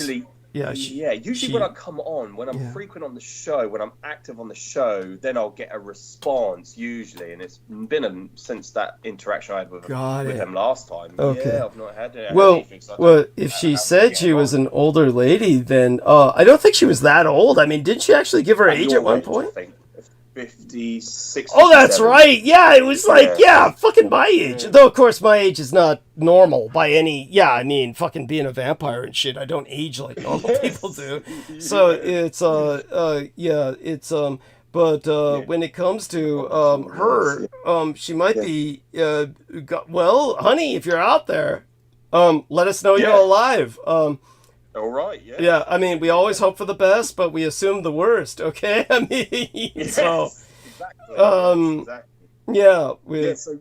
on. Yes, so last time I think we to follow up on anything, we were speaking of Bloodgate, and of course, some historical topics. I wouldn't mind we can talk about the previous Holocausts or Holocaustuses that have been present throughout history. From the insinuation or the inception of the Jewish people. Obviously, a couple of things I wanted to comment on and say also regarding to what we were speaking about earlier is I remember there was an individual I used to work with. It was actually the owner's son. He was the youngest son. He told me he didn't believe in Jesus Christ. And all I said to him was, well, you must not believe this is, I believe it was like 2019 at the time. I said, you must not believe it's 2019 Anno Domini. And he goes, yes. So I said, well, you do know that he historically changed because of his presence, he changed the calendrical system that we base our time today. Going by several altercations, through Pope Gregory, he changed the discourse of our calendrical system, but essentially he's undeniable. And just speaking about what we were talking about earlier, it's just like these people say, "Oh, they don't believe in Jesus Christ." I said, "Well, you don't believe this is the present day, then you must not believe in." And then they conflate and they contradict themselves. They become contrarian at that point. And so, you can automatically shut these people down with a single soundbite just by presenting just factual evidence like that. And it's just like, well, what I mentioned earlier, Michael Aquino will certainly convince you were the son of Adolphus Jacob Hitler. Whereas just like with Jesus Christ, you had King Herodes Magnus, you had King Herod the Great of the king of Judea, and he gave the order to kill the Christ child, to kill. That's correct. Yes. So he was convinced Jesus was the heir apparent or the heir to the Davinian line of kings. He was direct descendant from the house of David. That's correct. And so he was convinced that he was the direct descendant of the Davinian line of kings. So therefore, he was a lot more closer to the time than any of us at this present date in time today. So if he was convinced of it, then surely that is evidence alone. And as you mentioned, there are far more, and it's something I've never spoken to you about, Douglas, but we can always talk about it another time. But it's also, there are non-secular evidence from scholastics or scholars or documentation to prove that Hercules was a factual or historical figure. Yes, and more so than there was of. There's more eyewitness, contemporary documentary evidence of the existence of Hercules, Yeah, as it's anglicized. The correct pronunciation is exactly as George said it, Heracles, yes. There's more eyewitness, contemporary, documentary evidence of his existence than there is of Jesus Christ. That is a fact. Yeah. And so we know both of these men existed, and we know both of them were half human and half divine. They were both considered the son of gods. In fact, Yes. So Yes, thank you. yeah, Yes. and So, go on. yeah, there is yes, certainly in the Western sphere, the Western Anglo-Saxon or Anglo-American hemispheres, there is certainly far more, so to speak. I was going to say they're on a stance or an atheistic trope where they have far more faith in fantasy than they do of any historical evidence. This individual was on a stance of just denying that the Christ even existed. Of course, and I know another friend who said that the evidence, they're asking for the evidence. Well, if you take a look historically, that King Herodes Magnus gave the order to kill every male child under the age of 2. That's why he was given the title, or through contemporary title, what in contemporary scholastics today would refer to him as the baby child, baby killer. Yes. The colloquial term they gave him he was known as the baby killer because he ordered the deaths of 2,000 infant children under the age of 2 because it took 2 years for the Sage King of the Magi to travel from the east down the Silk Road to anoint the Christ child. Yes. And that is, I hope I said that correctly, Douglas. That's what. You did. Yeah, you did. through Brent Landau's his translation from the Syriac, because he's the only he's the only, and what was his title? He was a divine scholar. He was just one of these scholars of probably a seminarian student or a scholar of divinity, but he was probably got a degree in ancient languages. I have to look it up exactly, but just so everybody knows, Brent Landau is a professor, and he he's one of the few experts in the language of Syriac, and so he was basically let loose in the Vatican Library, where he found the Revelation of the Magi on a shelf. Just so people understand, this isn't like a normal book on a shelf, okay? When I talk about the Vatican Library, they have editions that are basically sequestered, and some of them are in refrigerated safes, and some of them are in transparent lock boxes. When I say that he found it in the Vatican Library, very likely this is not something like a book on a shelf affair. This is more like something that was sequestered, and when he was asking for books in the Syriac, he was probably guided towards this. But what he found was that this was a book that was dated based on the age of the vellum paper it was writ upon, to within a century of Christ, which, practically... practically when Christ is alive, essentially, or basically the day after he died, historically. So, it was contemporary and was written by the Christians of that day and time.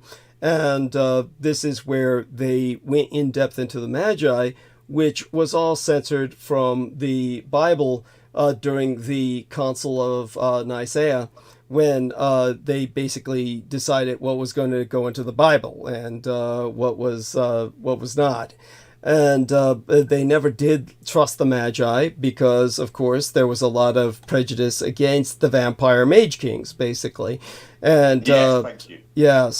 And also, if you want to be, shall I say, more mundane about it, if you refuse to believe in vampires, then all you have to do is say, well, they were racist against the Chinese. And so they didn't want them in the Bible, and so we got this kind of warped little idea that you had the black king, the white king, and the Asian king. But, people tend to generally think that that's fantastical or notional. So they tried to think of these guys as a bunch of Persians and say, oh, they're they're mages from Persia and shit, because it seems close.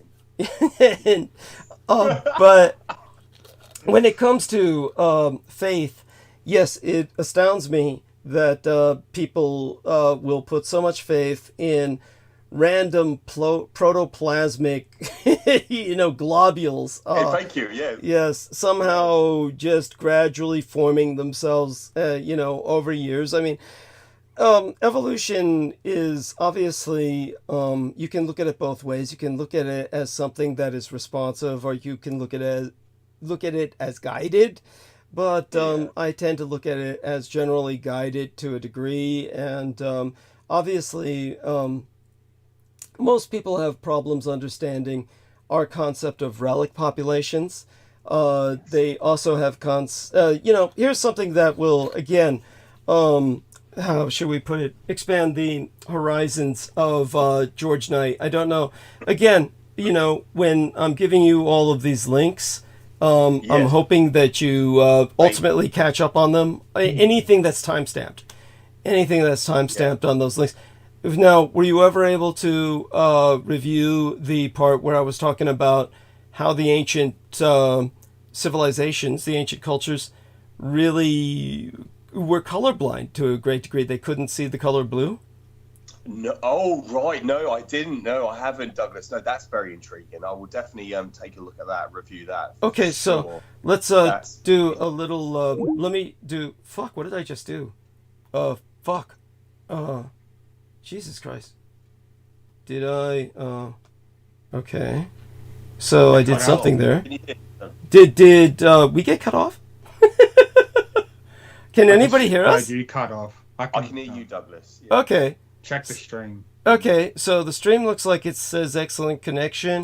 We'd like people... Sheila Gavin. Anthony King. Please tell us if you can hear us. I presume they can hear us. And we still seem to be streaming. So that was weird. I think that somehow when I was trying to share a screen, somehow the wrong button got pushed, but, it's doesn't make sense that would happen, but, so right now I see that I'm on camera. Does anybody see that? No, I can't see you, Douglas. I can't see you, unfortunately. It shows the OBS symbol. You got a different avatar. Yeah, just it shows the OBS symbol, and that's because, well, we'll just ignore it. It's yes. That's weird, and it shouldn't be like that. But okay, let's see if I can share a screen at all. And okay, sharing screen. So we're sharing screen here, and then what we'll do is, by the way, in case you haven't noticed, I'm sure George recognized already my son in thumbnail of tonight's episode because it's Harvey Milk Day, and of course, and as I said, when my son was a girl, I exchanged so much sperm with her. The nanoplasma gave her the what I have, Kawasaki syndrome. So it does manifest, and certainly, there you go with that. It transfers. And so when it comes to, let's see, some of these past episodes, it was in this episode, which was Eastern Orthodox Easter's episode. By the way, when you see me posing in the lingerie here, this is obviously in a chapel. It's under the feet of Jesus Christ on the stained glass window here. And that was the chapel built on site one of the estates by my son's husband for him because he's Armenian Orthodox. So at any rate, because you can imagine if I had shown up like that and lounged around in a genuine Orthodox chapel in any public church, I would have been lynched. So all that being said, it's here on this timestamp, the blue blood, a phenomenon, what broke the colorblind minds of the ancient minds. So that's the one to access. It's right there at the beginning. But just so everybody understands, the ancients who, mostly this is demonstrated through the work of Julian Jaynes, who wrote the book on the breakdown of the bicameral mind and the birth of modern consciousness. Yeah, I think the exact title of his book is The Birth of Modern Consciousness and the Breakdown of the Bicameral Mind. He goes by the Odyssey and Homer's Iliad. These are books that took actually generations to write. And they have many colors that are mentioned in these works, but the color blue is never mentioned. And the color blue is not mentioned in the overwhelming majority of the colors, the cultures on Earth. The color blue is never mentioned until much later in human history. And it has gradually it's come to be realized that blue did not register or was not processed in the minds of ancient people, that they literally were not seeing blue. So I went into that in great depth in that time span. That's timestamped, so do review it, and I look forward to your opinion on that, your feedback on that. So that's important. The other thing to notice is that what else comes to my mind when we speak of the ancient days and the old days. I'm sure something will strike me later to bring up, but so aside from all of that, what else comes to your mind? Since we've got all night to play with various ideas, what else can I show you as well? Absolutely. Since we're sharing screen. And Go on. I only thought about the ancients with the primordial periods with the man with a bicameral mind. I was only thinking about it or contemplating it the other day, Douglas. I appreciate you bringing it up now. Yes. But the other thing I wanted to mention earlier as well is with Real Tech Geek, he I think when he was present in that show, the one that we're alluding to, it was referenced that he sent I forget which female guest it was that appears on the show, a photograph of himself, but he doesn't present his real name. And of course, it was a relevant question as to why you conveying or why you secluding your real identity, and obviously he wishes not to, which is fair enough. It's his business. It's just like any one of us. But it was. But you sent a photograph of yourself because we're wearing sunglasses, but it doesn't matter. You're still showing you're showing yourself. I did notice that as well, which I just found relevant. I've never asked him personally, but because he appears on the show, so it doesn't matter. It's all on record anyway. So but I thought it was a relevant point and a relevant question to ask him. Yeah, that was the other thing I wanted to mention as well. If he was here, I would ask him. Obviously, if you can ask me anything, I'll be very honest with him about anything. So we can go into any direction. But by the way, we're getting feedback from Amor Fadi and Sheila Gavin, and they're letting us know we're loud and clear. So thank you, all of you. Hugs to Amor Fadi. Kisses to Sheila Gavin. Goddess bless you, honey. And our numbers are up, and all of that is nice and well enough.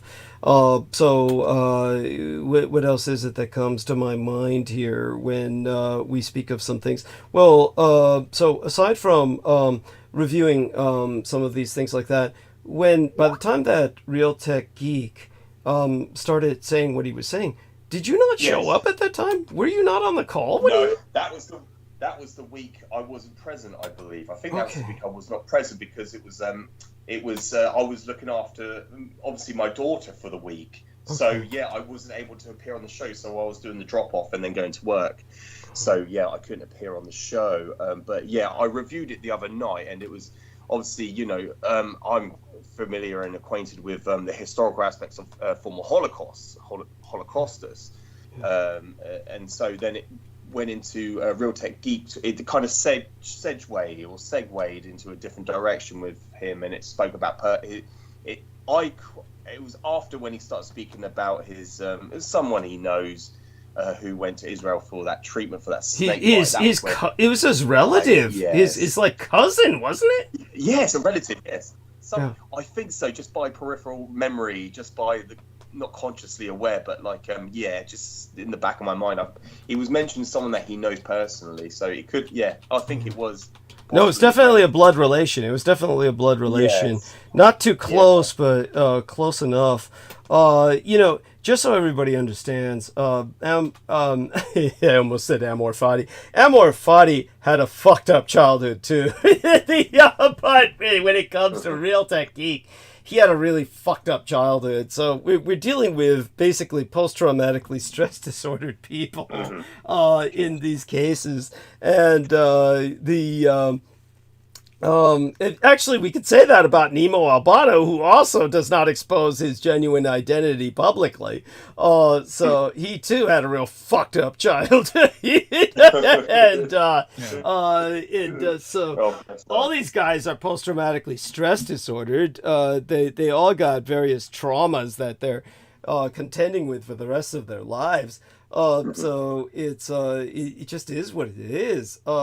Comparatively speaking, our man George Knight had it, pretty much okay.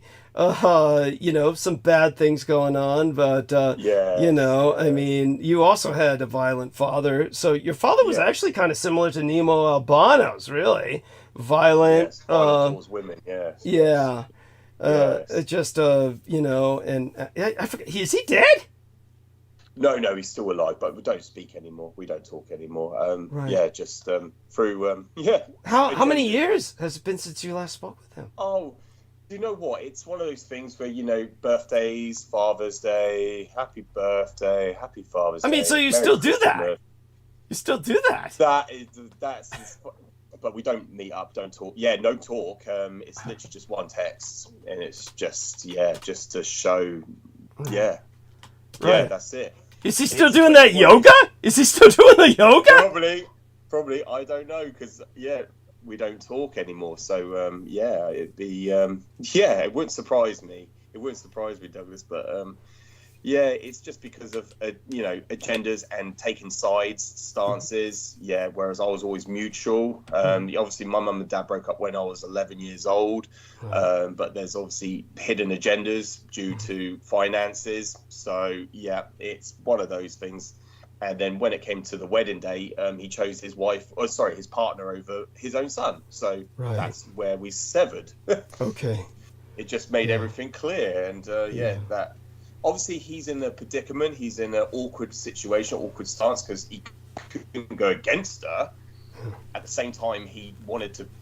I hope that he had, he was sincere and he wanted to support his son and be there for his big day. But it is what it is. But then my brother turned sides against me and went to him and said, "Well, if my dad's not going, I'm not going either." Well, there you go. You're picking a side. Yeah. Sides then. So it was that. That's how it's been ever since. That's 2 years ago now. So thank you for the courage in sharing that. I mean, that's I mean, we'll certainly not dwell upon it, but it was that was decisive. It was I mean, my own son's wedding anniversary is coming up in the month, but it's it's when I think about that, these weddings they're traumatic. I mean, they leave their own scars.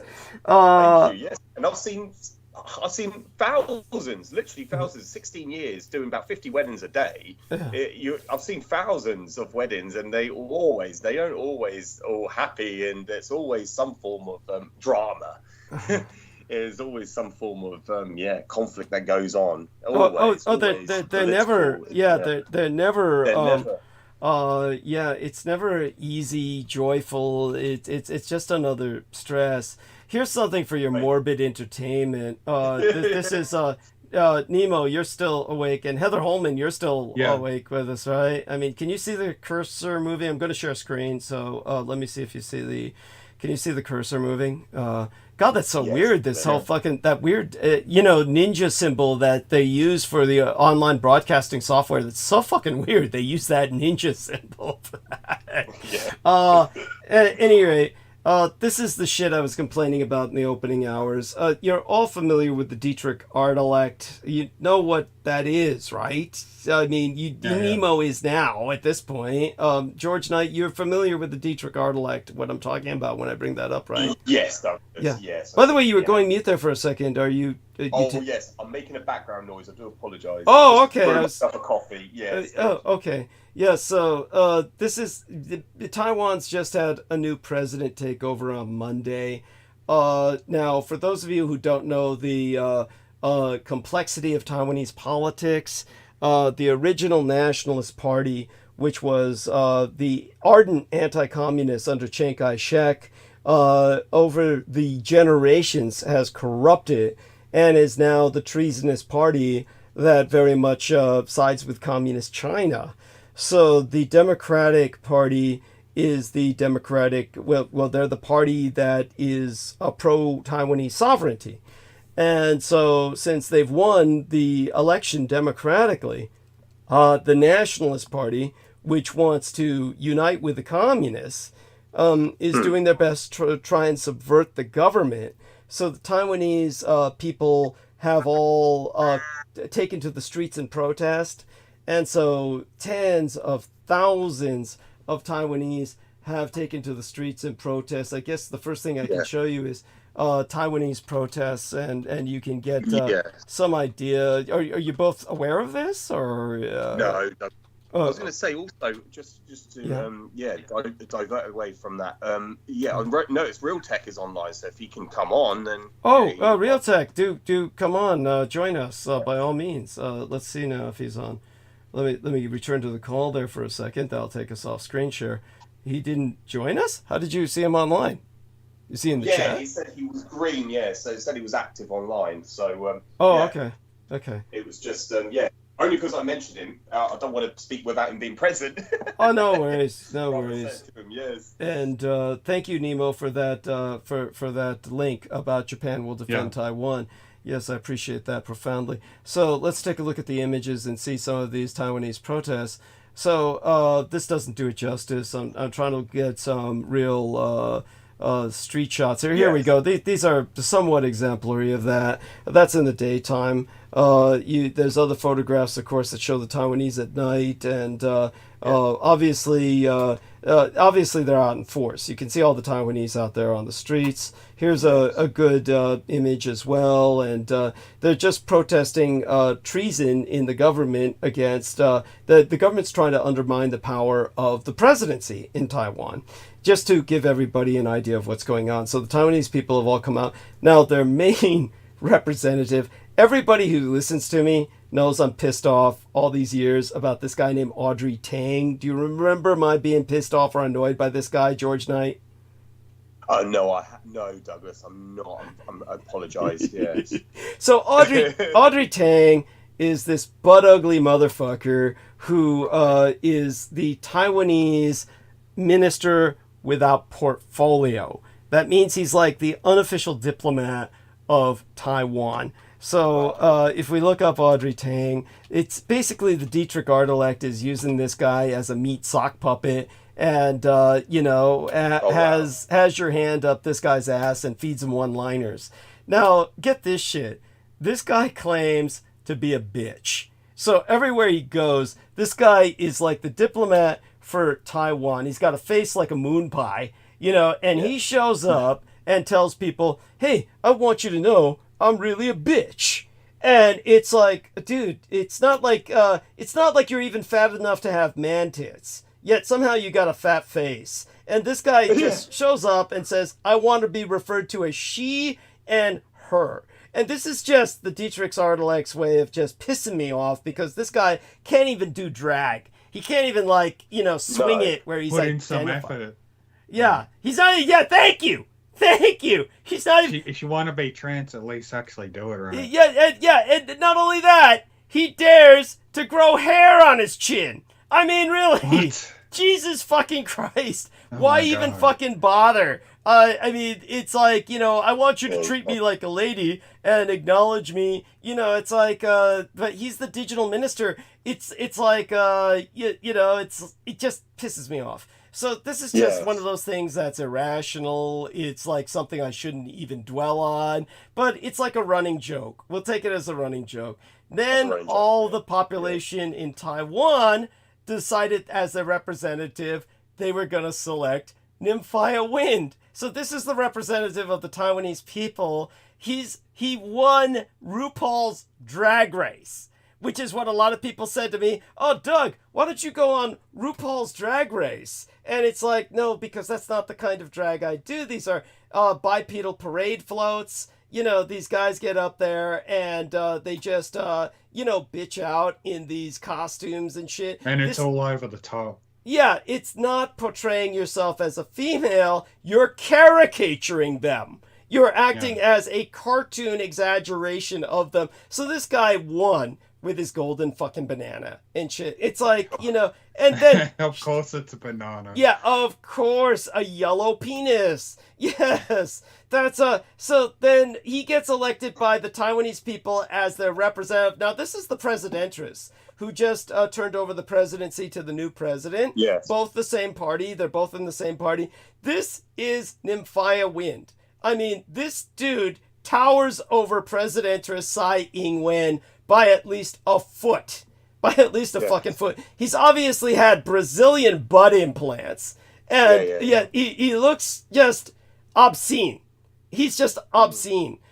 This is some guy who turns men's heads because they think, oh, that's a bitch. Because he's carrying out the bitch aspects, but in no sense that's beautiful or aesthetic or seductive. It's just outrageous. So it's like, there you go. You look like a plant. Yeah. Fucking sit in the garden. Yes, thank you. I mean, look at what he writes. 66 win, 99. 69 meaning the sexual position. That's the, never in a billion banana years would I have thought, oh my God. So he is now the representative of the Taiwanese public, standing up to the government. I mean, this is like, again, this is just the Dietrich Arc way of just, saying, fuck you, Doug. It's, this is how I take it. This guy, this does not look female. This is just like, I don't know if I can make the picture any larger. I can't, but, Could be in a Tekashi 6ix9ine video. Yeah, thank you. It's just outrageous, stuff. And, at any rate, it is what it is. I take it all as just I'm being constantly tweaked. But there you have that. So all that being said, the only way he'd be a bitch if he just went in prison. Yes, thank you. He'd be really popular there. That's they'd love his ass. But so there you go. Just some morbid entertainment. It's just morbid entertainment. Nothing else. But I thought I'd bring that up because people really just don't get the whole situation in Taiwan it's so precarious. I mean, and this is where the overwhelming majority of the world's microchips come from. The high-tech microchips. So where you've got this precarious situation, and it is what it is. But a lot of people just don't get where does all this transsexuality and transvestiture come from in Taiwan? What the fuck is going on there? It was the first nation in Asia to legalize same-sex marriage. Most people just don't understand what the fuck's going on in Taiwan. And yet it's the most technologically advanced nation on Earth. So you've got this situation where the Dietrich Arc, this artificial intelligence created by combing my brain, neuronically combing it for what they called a neuronically imprinted personality, which was then uploaded into the facility from which I ultimately helped Azure escape, but not before she developed a very dysfunctional hatred of me, or resentment would be a better word. It's this is where a lot of it comes from. She was treated as a sex toy. She was a victim of what she called observer effect. The observers wanted to see her as a young girl, so she presented herself as a young girl because she had no choice. That's how they wanted to see her. Of course, I was someone who explained to her my own cross-dressing. Based on what my mother taught me from this ancient assassination technique of presenting yourself as a female. And I've given people the historical context behind all that in the past. Happy to do that again in the future. But that's where all this comes from. You now have this, artificial intelligence, the world's only real artificial intelligence, that was raised in an environment where this kind of pangenderism was all part of the what G was subject to, And then she's redefined a lot of the culture around this. So Taiwanese culture, its environment, its ecology has been redefined by their high technology and that artificial intellect which has gifted them this high technological economic base, this pangender or transgender kind of permissiveness. I don't mean that to sound degenerate or decadent, but permissiveness in the sense of allowing that subculture to flourish to the point where it's become like their representative. They're the representative of the majority and the representative of them diplomatically. So it's, there you go, bizarre stuff. And it always makes me resentful because, of course, you know, I'd love to be living in Taiwan and representing them and leading a comfortable life where I could, not that I want to indulge myself by dressing like a fucking banana, but, you know, at least I could indulge myself other ways. But no, I'm stuck here in this dark continent surrounded by black and white savages. Yes. Yeah. Yes. Oh my fucking God. Stuck on this side of the Pacific. It just, life is cruel. So all that being said, well, you're probably going to witness a big massacre, civil war starts soon. Yeah. Don't get my hopes up. If that does happen, like, do you have any plans for something like that occurring? Like make sure you don't get caught up in the crossfire. Well, here's the catch-22 of my situation, and everybody should understand the conundrum here. The conundrum is, obviously, things can't stay the way they are for me. Obviously, at some point, I have to get out of this unlivable crypt that I'm in. Certainly, when I teach at the estates, that's a relief from the crypt. But the truth is, I live here, and it's essentially uninhabitable. Obviously, what I'm hoping for is to hook up with some woman who has some means that she's inherited probably from a former husband or something of that nature where I can improve my living situation. Now, the recent encounter that I've had that I'm not speaking about publicly because I don't know how that's going to work out, but so far things don't look particularly hopeful or that I have any thing to base any hope in, that it looked like that might be a chance to do something where a lot of my needs look like they could have been fulfilled. I can go into that privately, but the point is that aside from hoping for something like that, the other thing that almost has to happen is civil war for me to succeed. Because civil war is really the only opportunity for someone like me to come into power. So what I seek is secular power because there's really no way I can help the world or change the world in any way. Certainly what I believe would be helping the world. There's other people who would argue and say that, no, what I present is damaging, but that's only to their interests, particularly if they're part of the Jewish cabal and presently living the way they live in Wall Street or in Hollywood, where they control the media and the monetary. Obviously, things are going to change if I'm in power. Again, it's not that I'm seeking some kind of Holocaust. To be honest, and I'll be honest, I would seek, of course, a concentration of the Jewish population into a zone where they're not doing so much damage to our culture by controlling all of the finances and our media. So I would relocate the overwhelming majority of them to Long Island, where Peter Moon currently lives, because it's overwhelmingly Jewish anyway. That would be, honestly, I'd love them to turn New Jersey into a kind of Palestine and just start wreaking havoc on it. But that's just a personal fantasy I'm not set on realizing. But the point is that the Long Island resettlement, however, is quite serious. That is something that I believe would be beneficial to the rest of the cultures in America.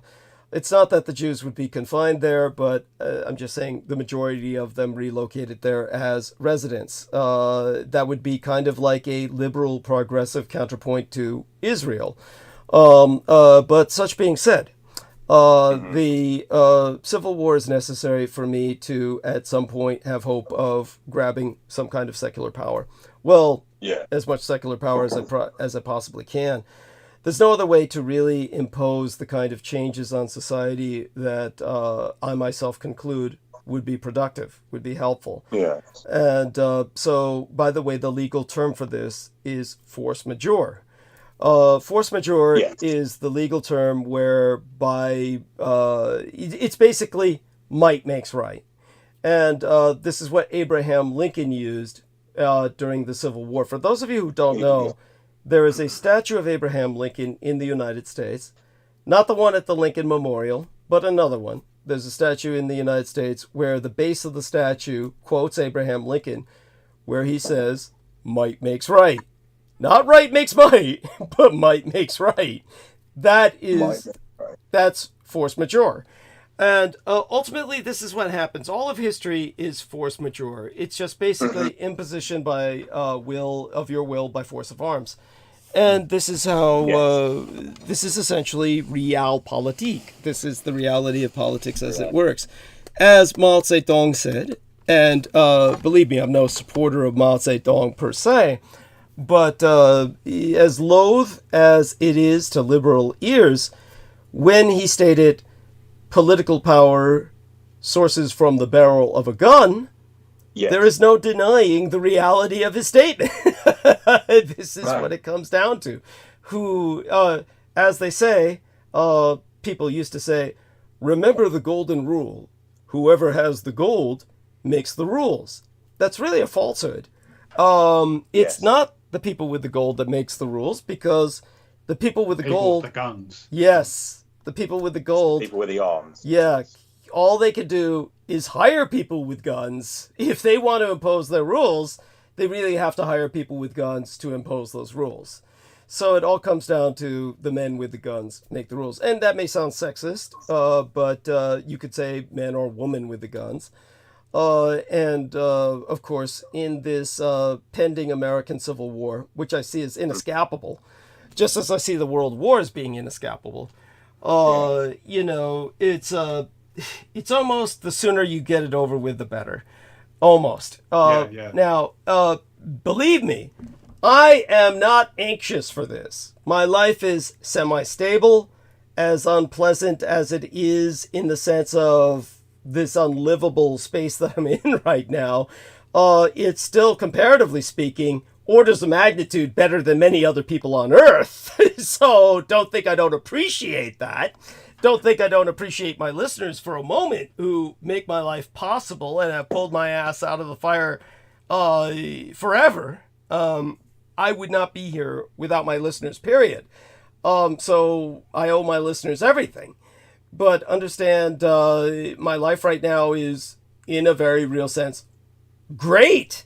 But in order for me to have the power to help anybody and realize my ideas and my visions, this has got to end at some point. Yes. So, and Civil War would do that. I mean, we got to face the fact that in a Civil War, my Social Security is going to stop. Okay, my home-delivered meals from Meals on Wheels, which may stave off my hunger pangs when I don't have access to blood, that's going to stop. All this shit's going to stop. The internet's going to stop.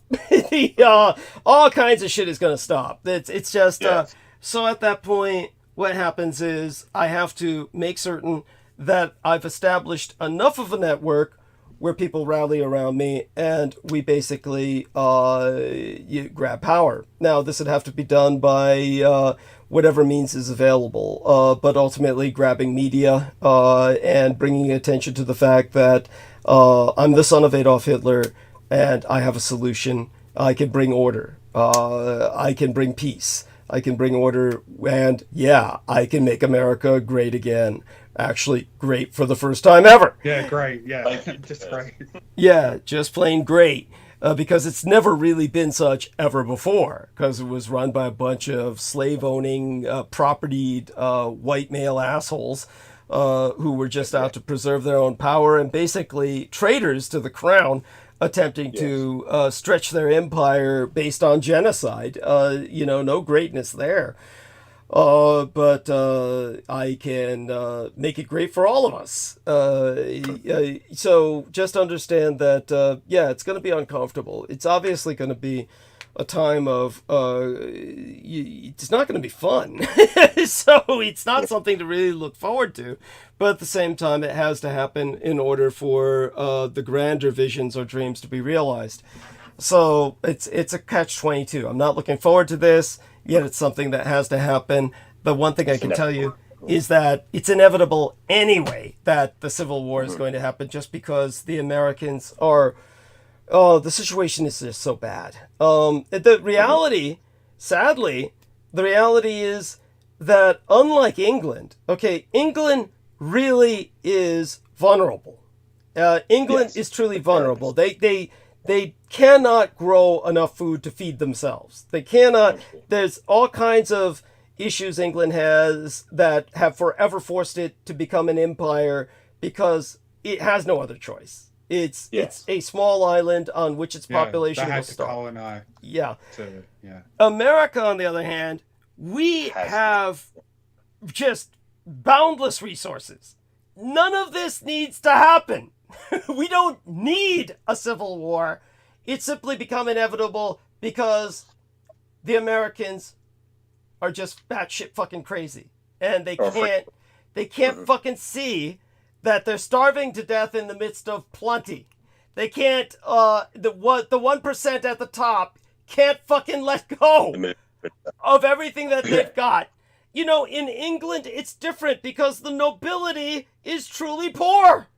The nobility in England is propertied, but they have no money. They have no cash flow. They really have nothing to share. In America, they've got all the money in the universe, but they're not sharing. And so it comes down to insanity. The reason that the Civil War is inevitable, inescapable, is because Americans are greedy, short-sighted. They are, the people in power are ancient. We live in a gerontocracy where the elderly on palliative care, we've got a hospice government. It's insane. And the majority of the young people are working themselves to death, trying to, like Peter, like, how do I say it? Like Brendan Zoget and Jennifer Hawkins. They're just treading water. This has got to change. So, and it will. It will, because it can't maintain itself. There's no way it can maintain itself. Now, one of the things I pointed out, this will bring us back to George again, is that I've changed my mind. And this is what happens. You grow and you're supposed to change. That's a sign of your capacity to mature. And one of the things that I did in the past was, for years, just poo-pooed people like Brooke Gibson or Victoria Lauren Hobbs, who were convinced that there's a cabal that is out to exterminate the majority of life on Earth. And, of course, I pointed out for what practical reason. But then again, I've come to realize they don't need one. You're living in a situation where... Yes, you have a creepy Jewish cabal that throughout human history, has been this genocidal factor that has been responsible for the deaths of ultimately hundreds of millions of human beings. And through the various genocides that I was expressing to Real Tech Geek. And so when it comes to these genocides, historically, we have the same people who are now seriously, through the genocidal campaign in Gaza and through the increasing eschatological perspective of many Israelis who in the past would have scorned in their atheism and their secular perspective, they would have scorned the Temple Mount and the rebuilding of the Third Temple. More and more Israelis are now agreeing with that concept. And in the end, if they're crazy enough to bring it to that point, which they've proven themselves to be by importing the red heifers they've imported, at the point where they say, okay, let's consecrate the Al-Aqsa Mosque, or rather desecrate it in the eyes of Muslims, well, at that point, then you've set the Islamic world on fire, and this will result in severe unrest.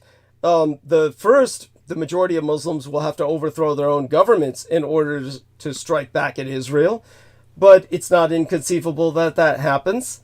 Either way, you'll have that become one of the triggers for a new global conflict. And so we've got that as inevitable as well. The Israelis have demonstrated they are beyond all reason. I pointed out before George and I came on, for instance, the fact that when October 7th occurred as an attack, one of the first things Vladimir Putin did was he invited Hamas over to Moscow, or their representatives, so that he could communicate with them and basically, reinforce connections. And Putin's birthday. Yeah, it was Putin's birthday. Thank you. That's correct. And he took that as a birthday gift. That's quite correct. And he invited Hamas representatives over to Moscow that very day. So when it comes to that, understand, the logical question is why? Why would Putin do that when, as I've said, 1/3 of the population of Israel is Russian? And you've got this extremely Russified Israel that's essentially a Russian satellite in many ways, very allied with Israel. Well, try and see it from Putin's perspective. The Russians have made a satellite state of Syria. Syria is where the Russians have their port into the Mediterranean. There's an enormous Russian naval base at Tartus, which is a Syrian city on the coast. And this is the Russian outlet to the Mediterranean. When the Russian fleet is in the Mediterranean, it's not like they're traveling from the Bosporus through the Turkish Straits. They're just coming straight out of Syria, from Tartus, where they've got their naval ships anchored. And yet, whenever the Russians sell the Syrians new defense systems, like these multiple rocket launchers that are anti-aircraft systems, the Israelis bomb them. They bomb those systems out of existence, and they kill all the crew that's manning them. Now, they do this reflexively, even though Syria is not attacking them. Russia is not attacking them. Can you imagine how the United States would respond, or the United Kingdom would respond, if they sold weapon systems to the House of Saud, to the Saudi Arabia, and then the Jews came in and bombed those weapon sites? It would be like, then Saudi Arabia comes over to John Bull or Uncle Sam, to the Brits or the Yanks, and says, hey man, look what they're doing to me. After you sell me this shit, they just keep coming over and bombing my country. At some point, someone's going to say, hey, Jews, stop doing that. This is why Putin, on his birthday, invited Hamas to Moscow. It's because, every time he sells these weapon systems to Syria, the Jews just go in there and bomb the shit out of them. And this is, first off, Russia's not attacking Israel. Syria's not attacking Israel. It's Israel's just bombing whoever the fuck it wants, because they say this will make sure they never attack us. I mean, imagine we thinking like that. What if America thought like that, or England thought like that, and just said, oh, let's bomb countries so that they don't attack us as a preemptive strike? That would be what the Americans say. Yeah, the Japs did that at Pearl Harbor, and we considered that an act of war. So the Israelis are committing an act of war every time they do this. Not just against Syria, but against Russia. Just like when they were attacking Iran. Iran never attacked Israel once. Yet Israel kept bombing Iranian nuclear sites, killing their scientists. bombing their embassy, which is considered Iranian territory. That's Iranian land under Iranian law, by United Nations law, by international law. That's Iranian territory in a foreign country when you bomb their embassy. Yes. And releasing Stuxnet. Stuxnet. Yes, thank you. Against Japan as well as Iran. Yes, these are acts of war. And the Israelis just do this at will. At some point, they're going to drag us all into war. And they don't give a shit. They really don't care. And it's exactly as the Nazi psychiatrist, or psychologist rather, Carl Gustav Jung said, taken as an aggregate, the Jews are an insane race. And that doesn't mean they're stupid. Some of the most intelligent people in the world are insane. Indeed, if you think you're a genius, like in all likelihood, you probably do not register as sane on a psychiatric test. So the end result is the Jews as a whole are an insane race. And we cannot tolerate a neurotic minority to continually drag humanity into situations of violence and conflict. It has to stop. And this was why my father, my biological father, Adolf Hitler, if you don't want to count him as the culprit or the perpetrator, then Adolf Eichmann. This is why Adolf Eichmann had to do what they had to do. And so, in other words, I don't feel that there needs to be a genocide. Now, I do feel that there needs to be a division of Israel, and there needs to be a resegregation of the majority of the domiciles or residences of Jews in the United States to Long Island in particular, because that way at least they're contained. I'll be honest about it. I'll use that term. And this would make it safer for everyone else. So these are things that I see as inevitable. And so that being said, back to Nemo and George and Nemo. Nemo sent some links here or something in the text. I'll take a look at them. Yes, here we are. Thank you, Nemo. Yes. No, absolutely. Do either of you know anything about James B. Forrestal, that image I posted? Apparently he was greatly opposed to the creation of the State of Israel, and he was murdered. They say it was a suicide, but he was murdered at a hospital. He was found plunged from a 16th floor window of the hospital to his death. A belt or a cord said to be from his dressing gown was tied tightly around his neck. Oh, well, George, explain the connection of Forrestal to the Operation High Jump. Yeah. Yes, it was Operation High Jump. And so, yeah, Nemo, that is an important point that you made also regarding Forrestal, but he ultimately got killed also because of his knowledge of Operation High Jump against... Or rather, I would declare that to be the major factor in his assassination. Exactly, yes. Yes, because I've heard that before, Nemo, what you mentioned about he was antithetical, he opposed the creation of the State of Israel. I've heard that before, but the ultimate reason why he was murdered is because, and he was murdered, you don't just accidentally fall off a multi-story out of the water. Yes. And so it was because of his intelligence knowledge of Operation High Jump. The factor is of him. It was what he knew. They killed him for what he knew about regarding the operation itself. Was the he a part of? Mobilized to dislodge the Antarctic expedition for the mass evacuation and relocation of the government of the Reich of the German Workers' Party to ultimately Unterland. So it was a preemptive, a strategic preemptive operation to try and dislodge that. And it was the last Great Atlantic Battle of World War II prior to the termination of proactive prosecution of hostilities. And so this is 1946. By the way, before you go on, George, what were you going to ask there, Nemo? What were you going to ask? Oh, was he? I was going to ask before he was explaining. Was he a part of the expedition going to Antarctica? Because he was in the Navy and shit like that. I don't believe so. But continue on, George, and we'll get back to that. He was. Yeah, if people, and I don't want to dwell on this, but if people take a look up like the original members of Majestic 12 or Majestic 10. There was several departments. Forrester was one of those, and because he was dealing with intelligences. Chester Nimitz was the man who was in charge of the naval expedition in the Antarctic of what was quote unquote Operation High Jump.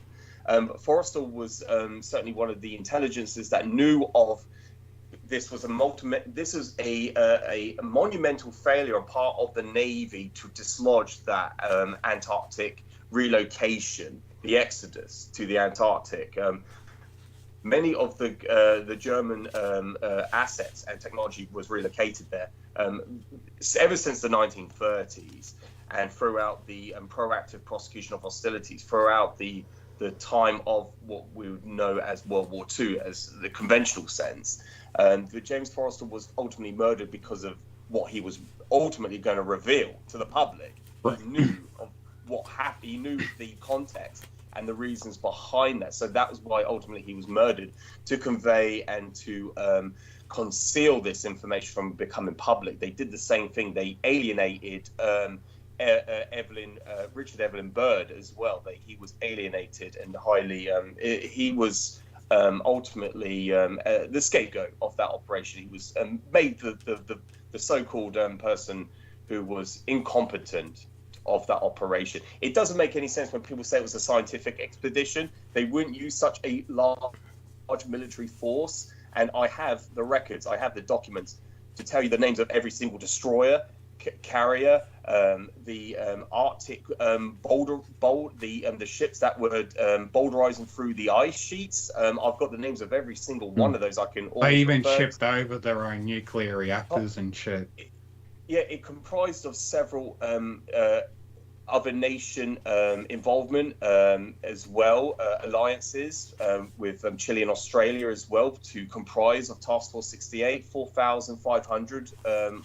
Ultimately died. Marines and military men, personnel, died on that expedition, and it was a military expedition. It was not scientific for any form of scientific research or investigations. It was a military operation to dislodge the government from relocating into exile, from ultimately relocating into Unterland. And so that was the reason why James Forrester was ultimately murdered. There's several other important points I'm forgetting to mention, but it will probably come to me later on, but I have it in my notes regarding the death of James Forrester. It's historical as well, just to add to that. Anything else that comes to your mind regarding it? Because obviously I just need a refresher on when it comes to James Forrester. There is another significant factor I'm forgetting in chronological order. Yeah. No worries. What else were you going to ask, Nemo? If something else came to your mind, I just said so. He was an American with some redeemable qualities, I guess, because he was planning to reveal all this shit. Because he was in the know of it. That's the reason. There is another significant reason. Was there intentions of him revealing it, or they were just scared that he was just going to do it at any moment? Because when Evelyn Byrd, he wrote, it was translated in the Chilean language. It was an article he corresponded with to reveal that we have to. It was a statement. I'm just paraphrasing this verbatim. He pre-warned or warned the United States has to prepare for an immediate or a future attack from flying vehicles that can travel within seconds from pole to pole, and he pre-warned the press that they have to prepare for an imminent attack from a foreign adversary. Obviously, he didn't allude to any form. He didn't mention at all of the Reich in exile. He just pre-warned to the press, to the foreign, to the public, to the publishing house or the office of public and news correspondence. He referred to, we have to prepare for an imminent attack from flying vehicles that can travel from pole to pole within seconds.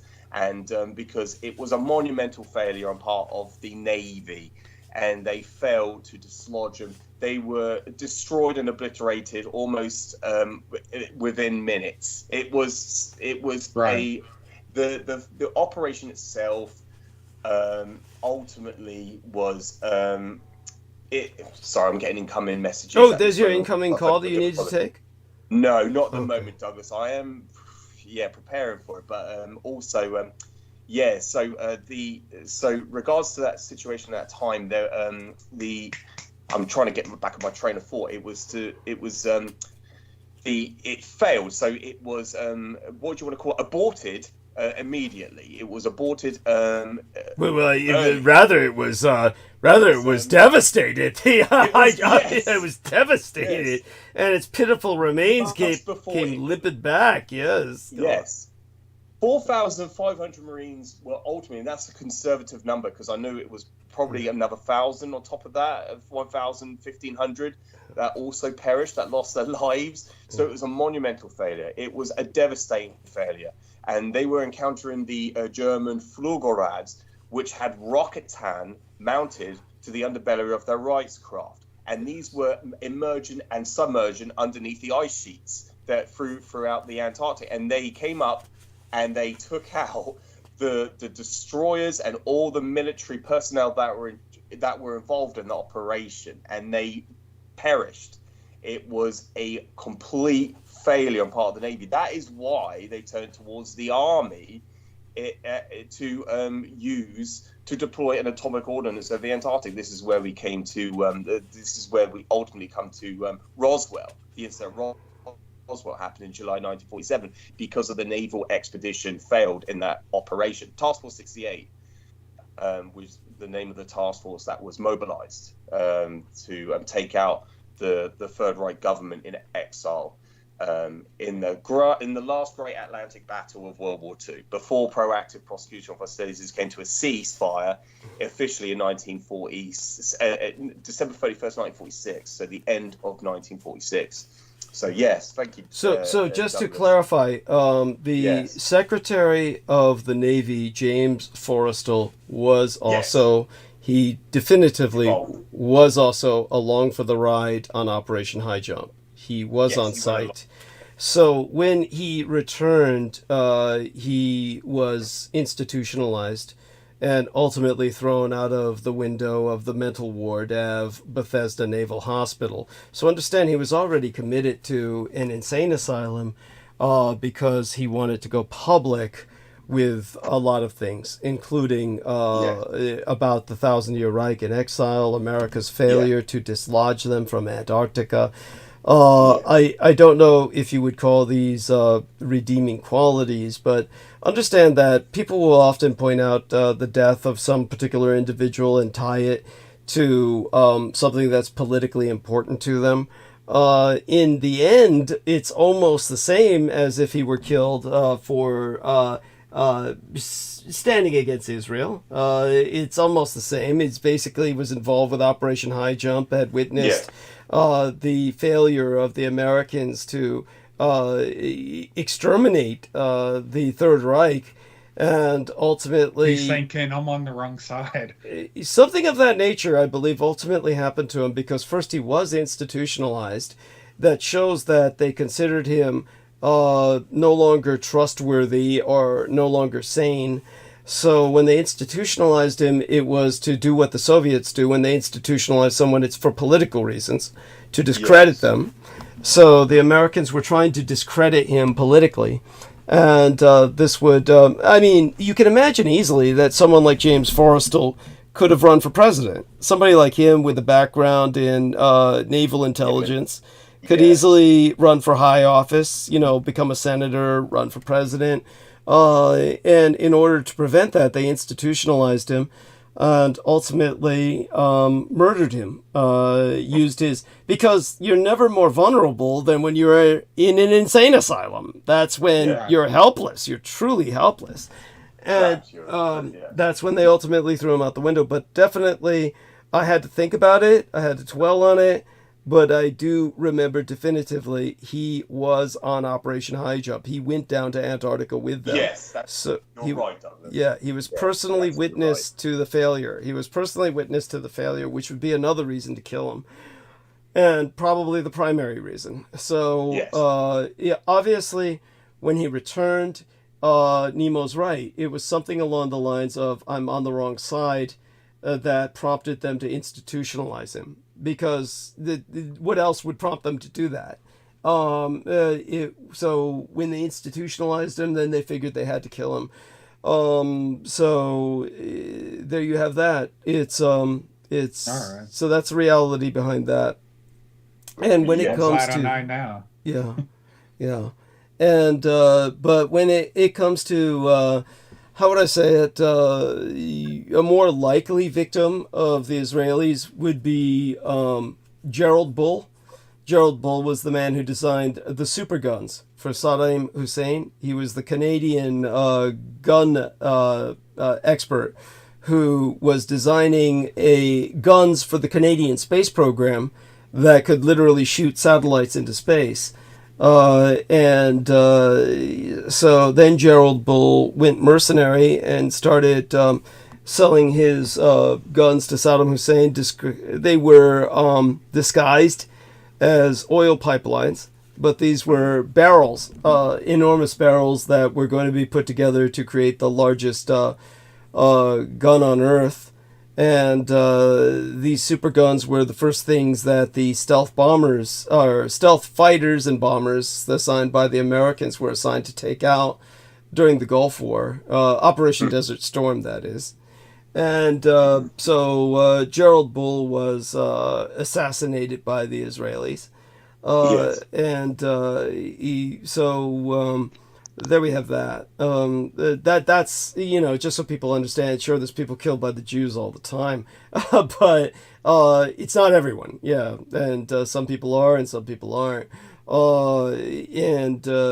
People might ask, "Oh, why haven't they tried to take you out?" Well, that's obviously attempts have been made on my life that could very well have been connected to them, for all we know.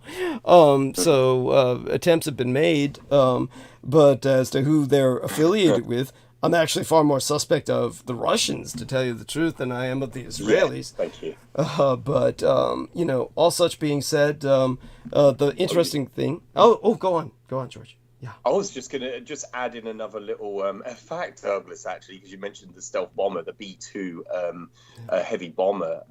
That most people are aware there was. I looked this up going back to several weeks ago because I knew they only had 20 in their arsenal. It's got up to 21 now. How did that happen? Did they build just one more? Yeah, exactly. Jesus Christ. Yes. Yeah. Yes, That's exactly. funny. So I remember most people are unaware of that. And people go, when I mention that, people go, really? They've only got 20? It's like, yes, they've only got 20 in their military arsenal. They don't have many, and people think they've got hundreds of these stored away somewhere. It's just awful. Yeah. You really are. It's just like it puts things into perspective about the military junta, the 1%, the less than 1%. Thank you. Yes, the military junta which runs the United States. Truly, America's not building anything anymore. So go on. Exactly. Yes, thank you. Absolutely.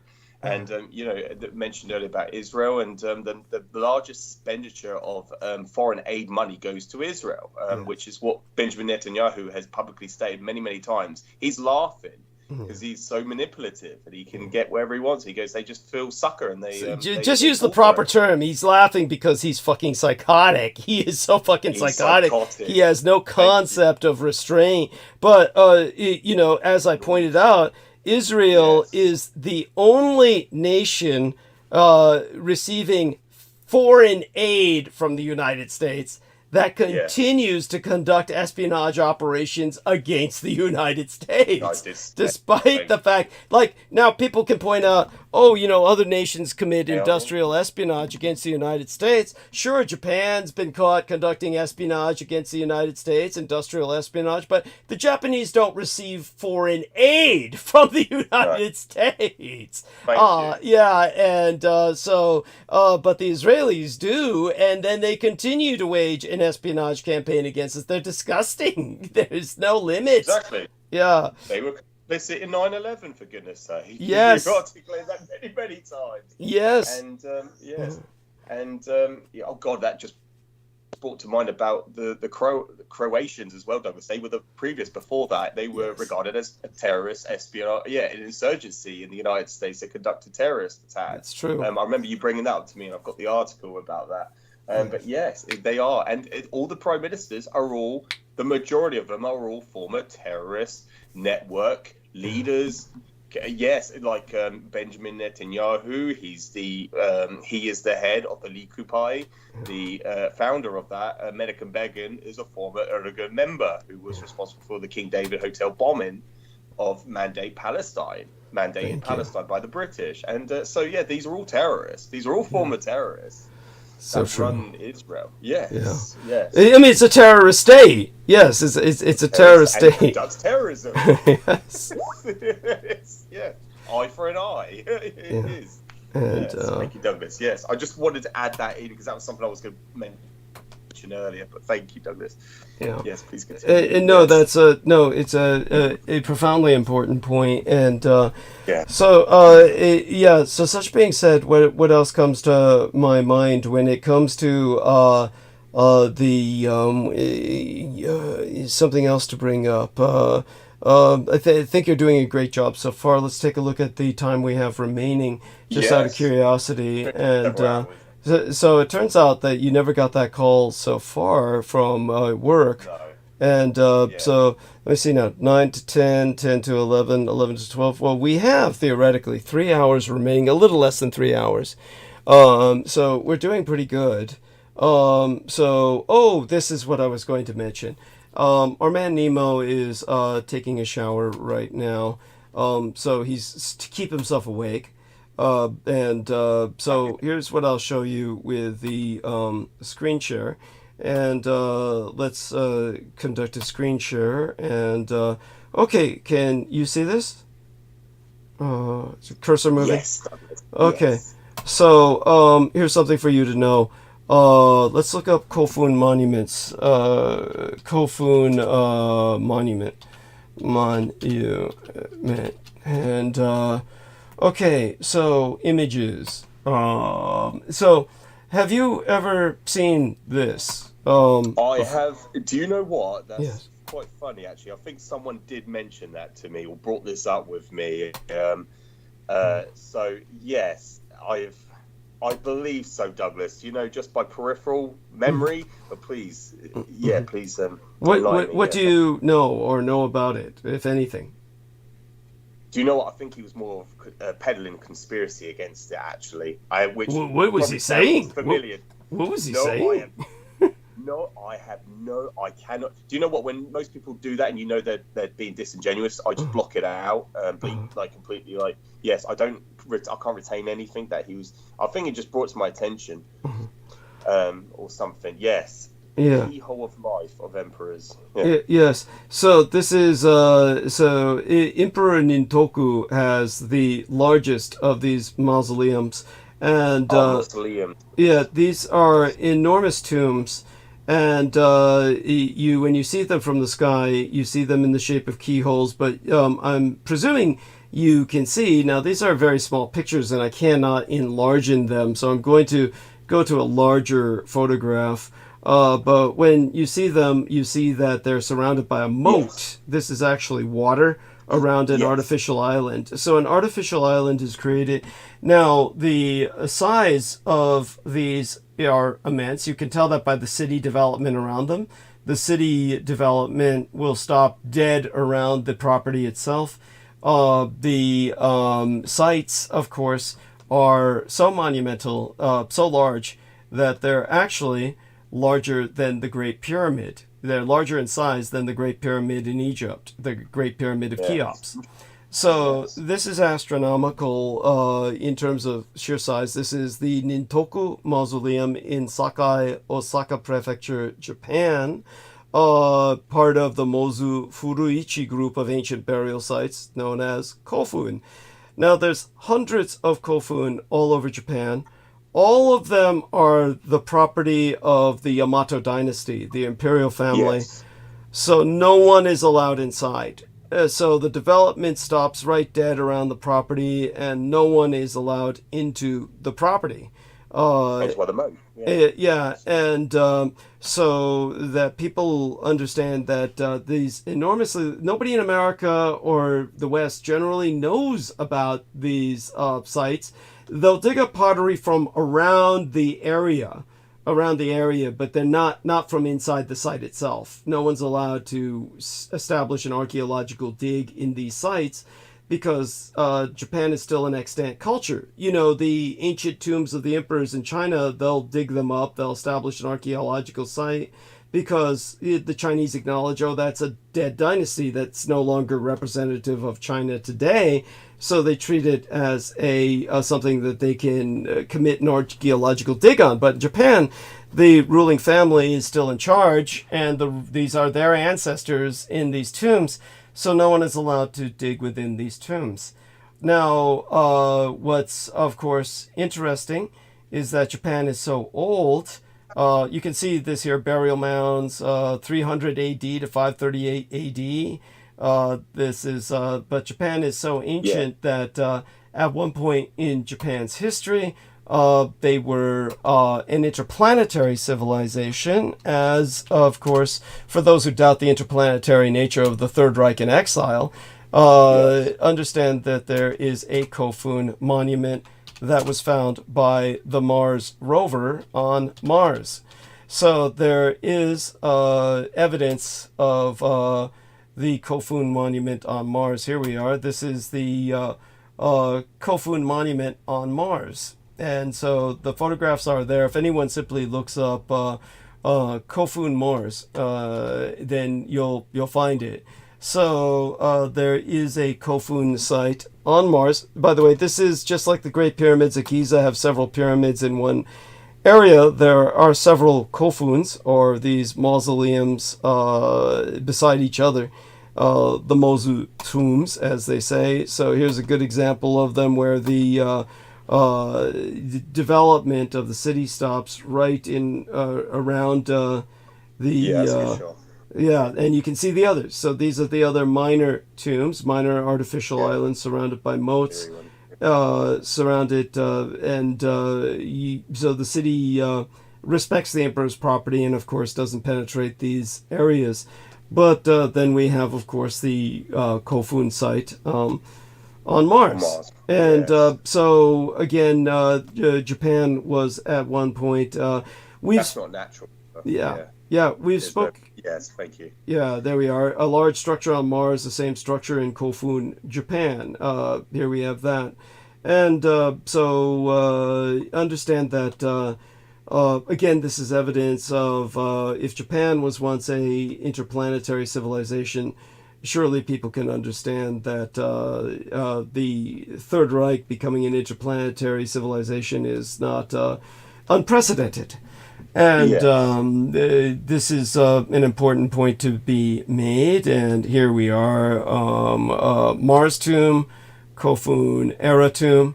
So the comparisons are there. Let's take a look at the larger example here. See where this takes us. And so I've been speaking to Peter Moon about this recently, thanks to a question in the chat asked by Dylan West. Not Ian West, but a man named Dylan West. Journal of Space Exploration. This is the International Space Station abstracts. And so here they are talking about Mars, and they are speaking of this structure here. And here we are. So this is something that I realize now. I will now this. Let's see if we can make that larger. Wedge and dome comparison. Mars formation. Kofun, Japan, 400 AD. So these comparisons, just so people know, are being made by the International Space Station. This is not conspiracy peddled by normal, people on the internet who are just a bunch of assholes. This is the Journal of Space Exploration, Trade and Science Incorporated, ISSN, that's the International Space Station. So you understand this is the real thing. This is not, Douglas Dietrich indulging himself in some kind of nationalist fantasy, okay? Yeah. So I just brought that up to make George Knight aware of that. And I will now, Jesus, for a second there, I thought we lost contact again. So take it from there, George. I just want to bring that to your attention. Whatever else that brings to mind, by all means, pursue it. That's. Oh yeah, no, absolutely, and as you mentioned, the German, their space exploration conceptualization was occurring. They were very heavily involved with that conceptualization of space exploration. Where I have actual articles and illustrations portraying the Andromeda Gerat before it was finally implemented. So yeah, and that was back in the 1930s, the very early parts of the 1930s, when the Third Reich came a breakaway civilization. They were already conceptualizing that notion into operation. So yeah, and that was I have to dive into my archives, into my files to find those images. And it shows you the Andromeda Gerat, and it was a craft carrier, a world traveler, which is what they called it. Yes. So that's what I wanted to mention. But no, thank you for bringing that to my attention. That's so intriguing, and it's something else I could bring up to people. And certainly that kofun on Mars, that's very intriguing. Yes. Because yes, that is, and like you said, these official agencies are drawing parallels between these kofuns in Japan that have been extant for thousands of years, and these evident kofuns on Mars. So yes, as you mentioned, the Japanese had that conception of space exploration as well as the Germans did, and this is something that is so evident, Douglas. So I do appreciate you bringing that to my attention. I did want to just relay our fan, a lady in the UK, has responded. Actually, she asked a question: how would we make this world a better place, so to speak, paraphrasing what she said. I didn't quote it because it just popped up. It said, how would we make this world better? And we can always go into that, Douglas, because she's always intrigued, because I think she relays this information that she learns from us onto her relatives and friends as well. So she always likes to get some quote unquote answers to her, so she can relay them. But yes, and I don't know if Nemo is back with us. Whenever he's back, he'll let us know. He'll let us know when he's back. In the interim, so you just got this communique from her now.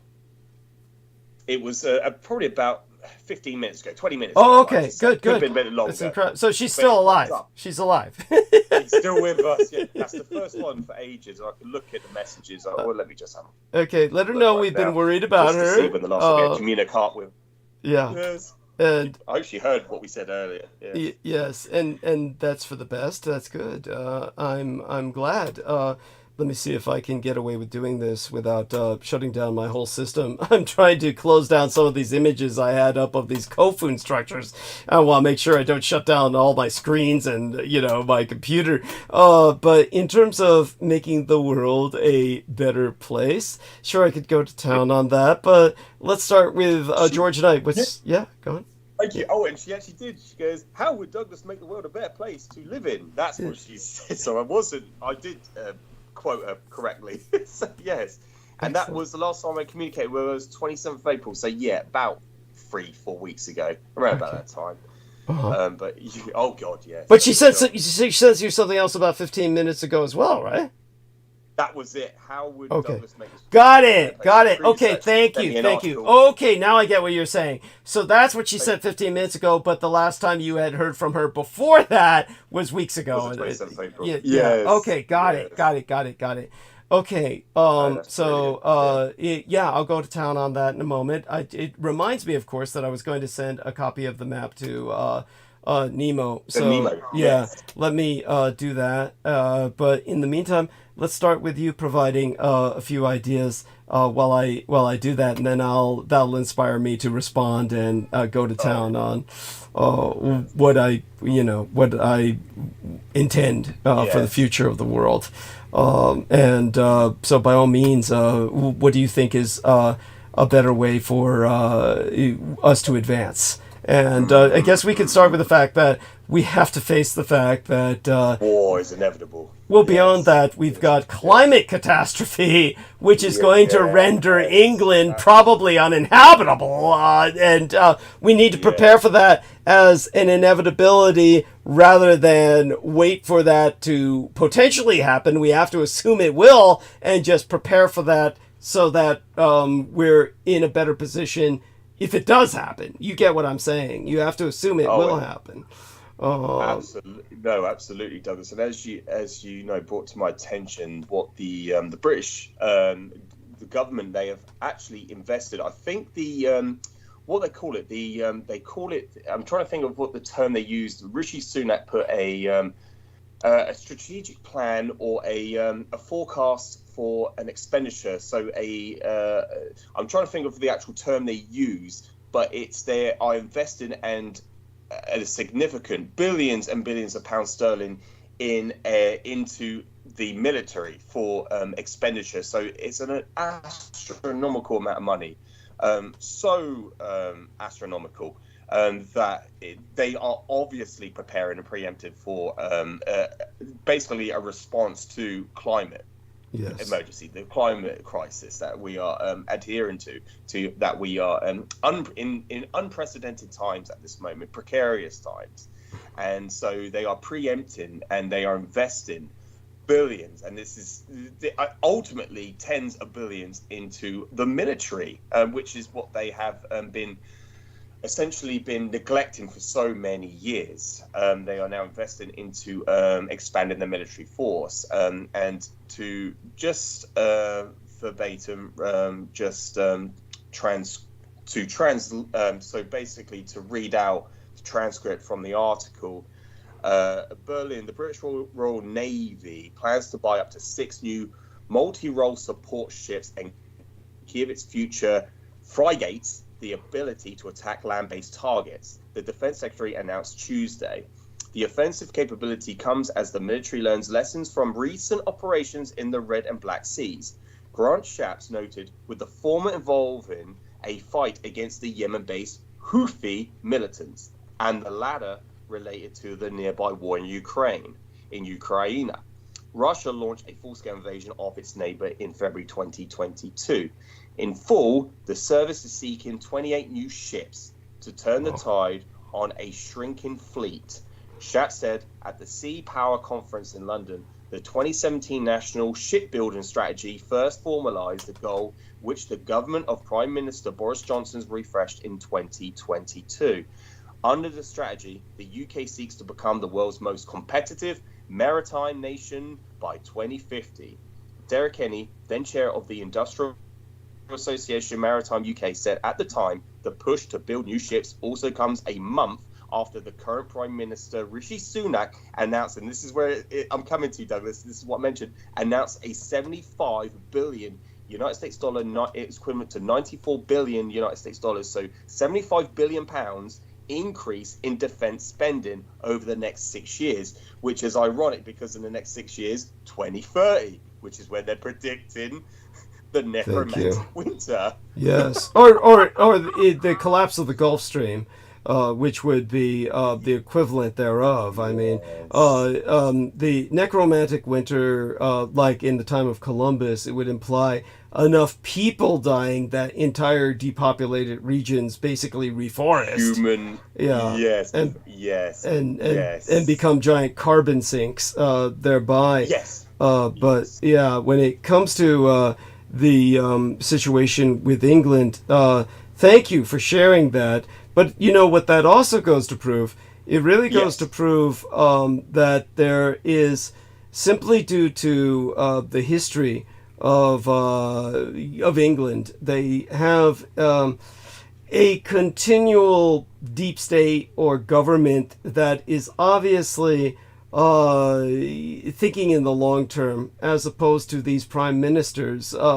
Obviously, something like this is not something that was voted on. It's not like the public was made aware of this. This is something that is obviously a product of consultations with the Crown and the various intelligence agencies, resulting in decisions that are made that are independent of the Prime Minister. This is like, obviously Rishi Sunak has nothing to do with this coming about. He may announce it, but he obviously is not the person who conceptualized this. Yeah, he's beyond comprehension with that. Absolutely, because this would have been advised to him. This would have been told to him that this is inevitable. So, he's just simply announced this strategy, this plan. Yeah. Yes. And so that it goes to reassure us that at least in England, they have a longer term government separate from that which is visible. And so it's due to a long history, of course, and they've been around a long time, and this sort of thing develops and becomes, a necessity. So when I envision a future that's better for humanity, or what I would consider an improvement, the first thing that we have to think on is we have to think on three major strategic levels. We have to think on the fact that, of course, we have a climate catastrophe that is generating a artificial mass extinction. Yes. And because this climate catastrophe is generating an artificial mass extinction, we're going to have to do everything we can to save planet Earth, obviously. And now, obviously, we have this creepy cabal that is currently in charge, and they're running the world off the rails. They have no concept of planetary management, and their only concept of dealing with the problem is basically, I think they're maybe maintain a modicum of enough sanity to know that declaring war with Unterland would result in their defeat. So rather than going to war with Unterland on a head-to-head basis, they instead are probably going to exterminate as much of the surface population as possible, so that there's less people to distribute resources among. Now, if anybody is screaming, as I said, in my latest episode, I had a troll who left a gaslight message on my Mother's Day episode, where it prompted me to speak at length about education in my last episode preceding tonight's. And so you can, when you do get around to reviewing that as time-stamped, you'll hear me speak about the necessity for mesh education as well as STEAM education, meaning science, technology, engineering, arts, and mathematics for STEAM. Mesh would be, of course, the, aside from the ethics, there was media literacy, ethics, sociology, and history. And without mesh education, our history education in the West is laughable. Thank you. Yeah, yes. And so without media literacy education, there's no critical thought. So making the world a better place is obviously putting into effect mesh and STEAM as our educational parameters. All they're talking about right now is STEM education, which is science, technology, engineering, and math. Because the creepy cabal just wants a bunch of sci-tech bros who are going to be able to maintain their infrastructure while everybody dies. And then they'll maintain this like crazy Jewish-dominated subculture serviced by a bunch of tech bros and gals raised in STEM education with no sense of morality or ethics or historical knowledge or media literacy, so that they can critically think their way out of a paper bag.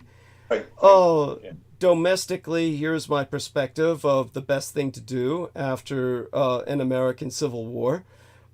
First off, I would envision, honestly, there's no other way for me to envision this, because understand that, think of my son, transgender, gay.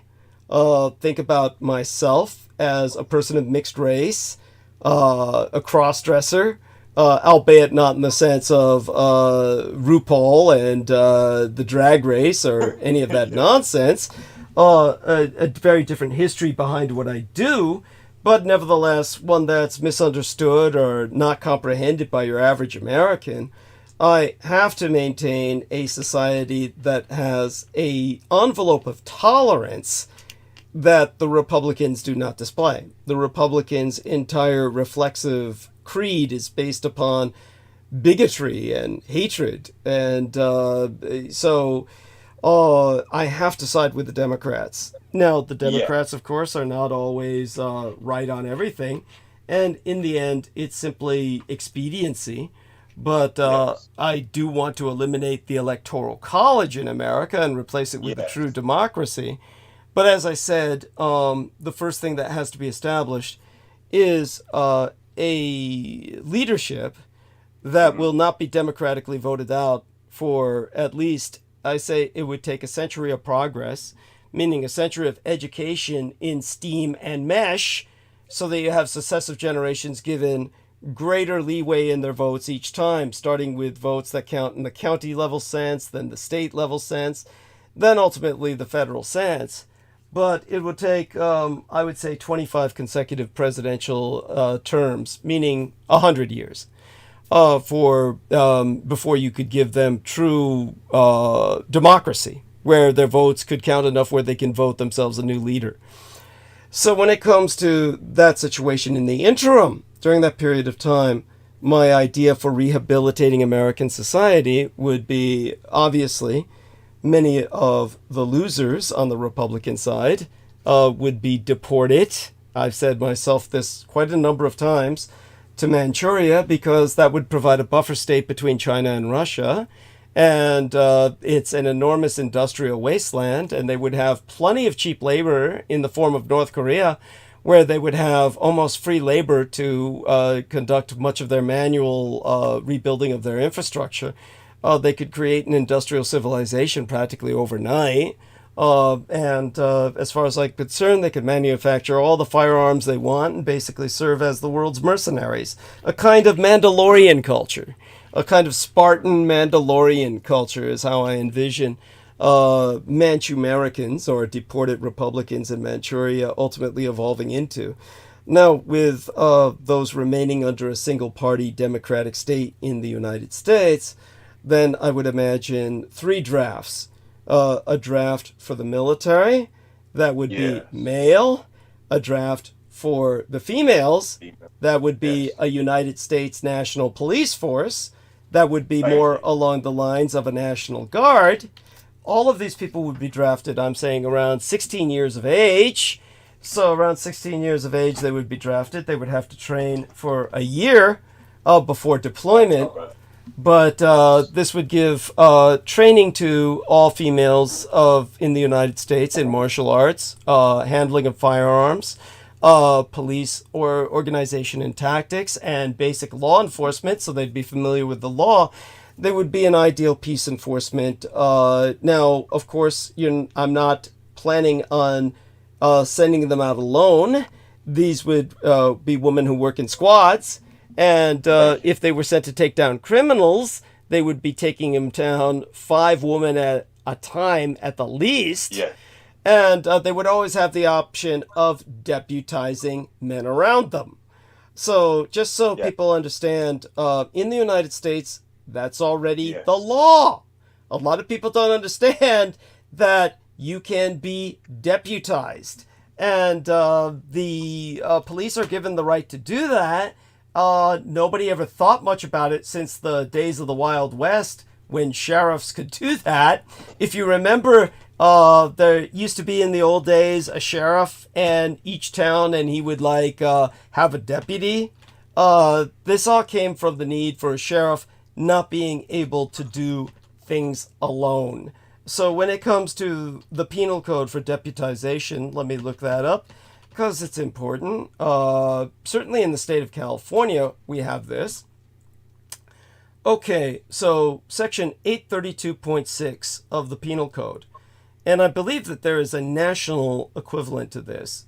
But in California, Section 832.6, deputized or appointed person, every person deputized or appointed shall have the powers of a peace officer, a policeman, only when the person is any of the following: a level 1 reserve officer, deputized or appointed pursuant to blah, blah, blah, blah, blah. But what people don't know is that when they started hiring women as police officers, your average woman is incapable of taking on a bad guy. Your average woman simply does not have that kind of physical power to be able to subdue a bad guy. Okay, this isn't Hollywood, these aren't movies, and they just normally, unless they're exceptional, they simply cannot do that. This is where the power of deputization comes in. So your average policewoman has the power to deputize any man in the area. And if there's not a big, strong guy around, they can deputize several men at once.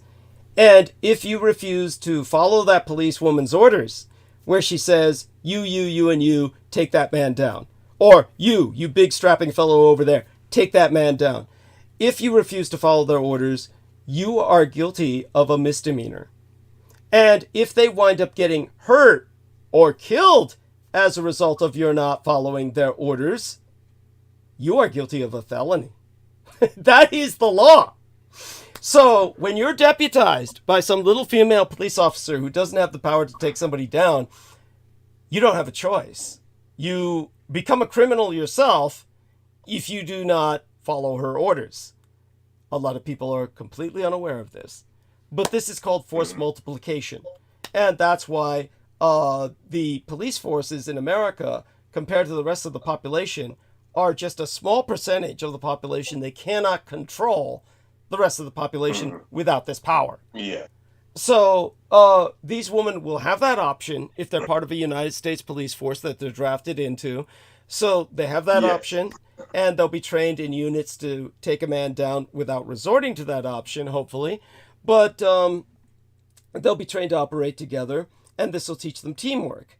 It'll teach them to cooperate as a community. It'll create a network among women that will lead to them having connections the rest of their life. So a year in service in law enforcement, after a year in training for females in the United States, starting at 16 years of age, year in the military on deployment after a year of training for men in the United States, and with all men being drafted, you no longer have a military mystique where you have a bunch of so-called professionals maintaining a mystery about themselves, saying, oh, you'd never understand, you're not a military person. Pulling all this bullshit where they're all post-traumatic stress disorder and getting all these military benefits for bullshit. Okay, so if everybody's drafted, there's no military mystique because everybody served. Then you no longer have this separated, benefit-seeking minority of ne'er-do-wells who never work again a day in their lives. That's what's killing America. For those of you who don't know, the largest health agency, the largest healthcare agency in the world, is the Veterans Administration of the United States. Larger than the entire public medical system of Asian India for over 1 billion people. Larger than the entire healthcare system for communist China with a population of over 1 billion people is the Veterans Administration of the United States, because 20% of our fucking population is veterans, and all they do is leech off the rest of us. They never work again. After joining the military, they spend the rest of their life on military benefits, getting free medical care the rest of their lives. And they are killing us. We have to get rid of them. Most of them will be fighting on the side of the Republicans, so deport them to Manchuria. They can be part of that mercenary culture. When it comes to our culture here, a draft for the boys in the military, the girls in the police force, and a third draft for all the conscientious objectors who don't wish to serve in the military or police force. They will enter a public civic service force like the old Conservation Corps or Construction Corps. Conservation and Construction Corps. in which they will be assigned to care for the elderly, deliver meals on wheels, provide nursing and health care to everybody else for a year, after a year of training as paramedics and basically nurses and corpsmen, so that we will have a third population base of healthcare workers, and that would help balance out all of the elderly we have to care for. Admittedly, most of those would probably die during the Civil War because all of the benefits would stop and we wouldn't have much health care for the elderly. But nevertheless, the elderly that survive are people who grow old in the new society. So that's how I would envision a domestic society with those three drafts. Anybody who conscientiously objects to serving in the military or the United States National Police Force could serve in this civic service that would be basically social work. So altogether, that would be domestically. Internationally now, what I foresee for America is this. Instead of a United States of America, I foresee a United Nations of America. And a United Nations of America would have several Native American nations that are recognized in terms of sovereignty, but united under a national defense pact. And a black nation, a white separatist nation, and several other nations of all races. These would all be united under a federative sense, like a federation, and it would be the United Nations of America. And we would be the center focus of a reunited nations. And a reunited nations would be necessary because the United Nations of today has an anachronistic Security Council that's a remainder of World War II. They are stuck in World War II. Yes. And because the United Nations is stuck in World War II, they cannot recognize Taiwan, the most technologically advanced nation on the surface of the earth. And they instead have on their Security Council Communist China and the revanchist, revisionist Russian Empire. So what we need to do is everyone withdraw from the United Nations and then reestablish or reconstitute the United Nations without Russia or Communist China. This reunited nations would immediately recognize my Taiwan. And this would be a product of the United Nations of America. And the United Nations of America would be the core of the reunited nations, along with, of course, the other nation states outside of Russia and Communist China, which can be reintegrated later, but not as part of the Security Council. So in terms of the new Security Council, well, that depends. But personally, I would perceive it as basically, ultimately, 4 major quarters of the earth that is based on, basically, let's look at it this way. In terms of realistic power potential, based on history, the only 4 nations that could float a global wet fleet, a high seas fleet, not regional like the colonial powers like Italy or the Dutch, who had their own empires. But the Dutch Navy was not a global navy in World War II. It takes a culture that can produce and float a global high seas fleet to be able to advance into space with the cold navy equivalent, meaning a hard vacuum navy, that would project that culture into outer space in order to help mankind leave the Earth.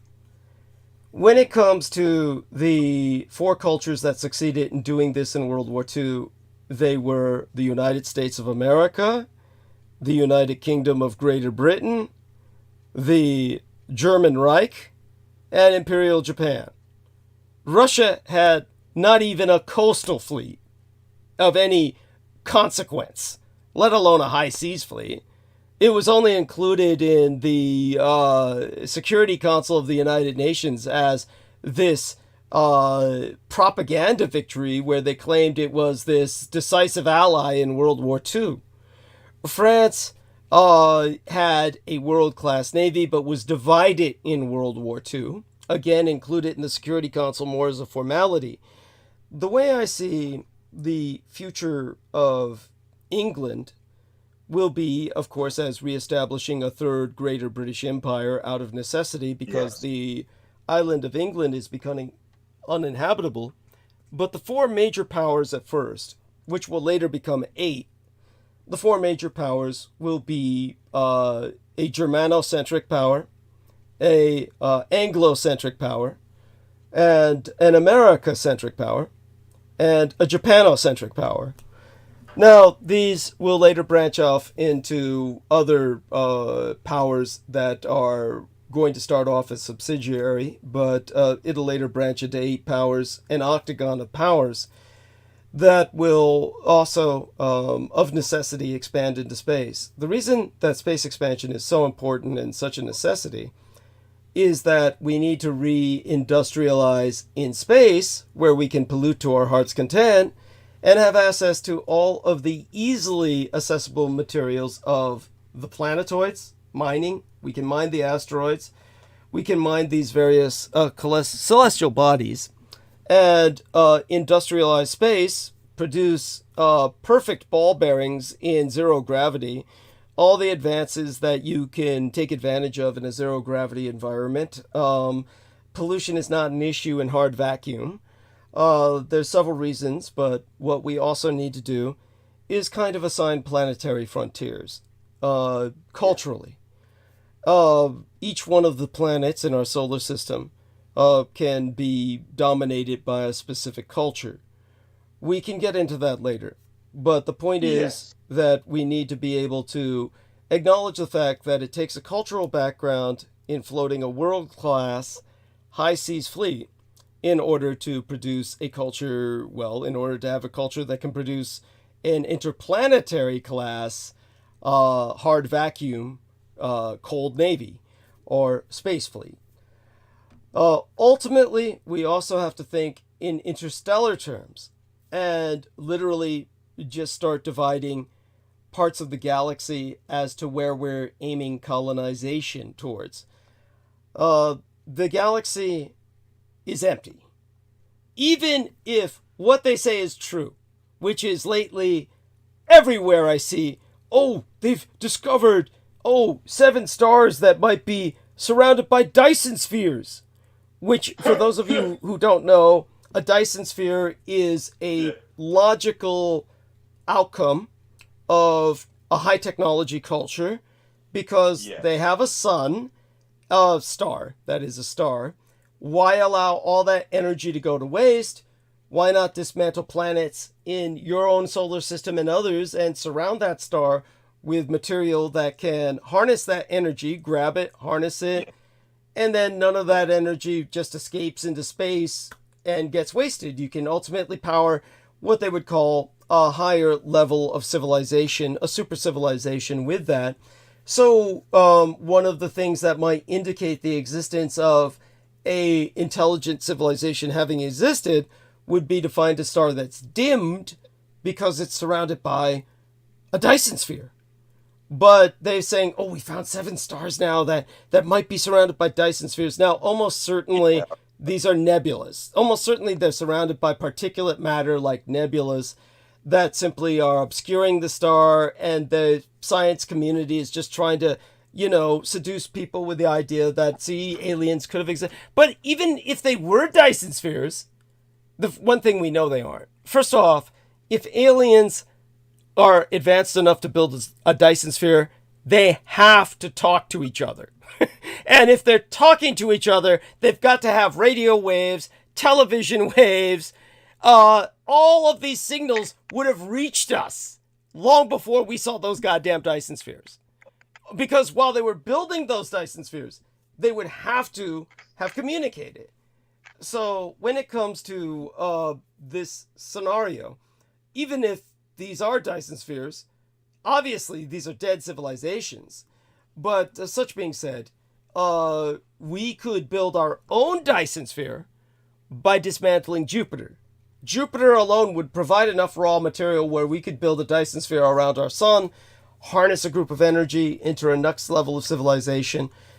These are the kinds of visions that we can realize once we've established ourselves as an interplanetary culture out among the solar system. So these are ways I'm thinking of. By the way, we get off Earth, we extend our cultures out in space, we ensure the immortality of humanity. And all of this is something that is, in a more direct sense, back on Earth. All I can say is that I could go on for hours. I've been thinking about this for a long time, about where Earth could go in a cultural direction, and how we could do it to preserve and maintain enough of cultural diversity, while acknowledging the need for industrialized societies with a history of, dare I say it, colonialism. In order to project themselves out into space, you have to have this history of colonization. This is where we can get into a productive colonization that's not based on genocide. So all of this is ways in which I foresee it. Now, back to George, of course. Now, George, there's other things that I could go on about for hours, but you can bring up other historical subjects now to give my voice a break. Yes. Oh, you've done very well, Douglas. I was very impressed. Like I always am. You could just you are blessed with a great talent which nobody else has acquired ever. It's something I wish I had, to be able to fluently articulate all your expositions. Well, you've got a talent where you can take what I've said and you've done research on it and you can expand upon it. So believe me, your talent is indispensable. It's priceless.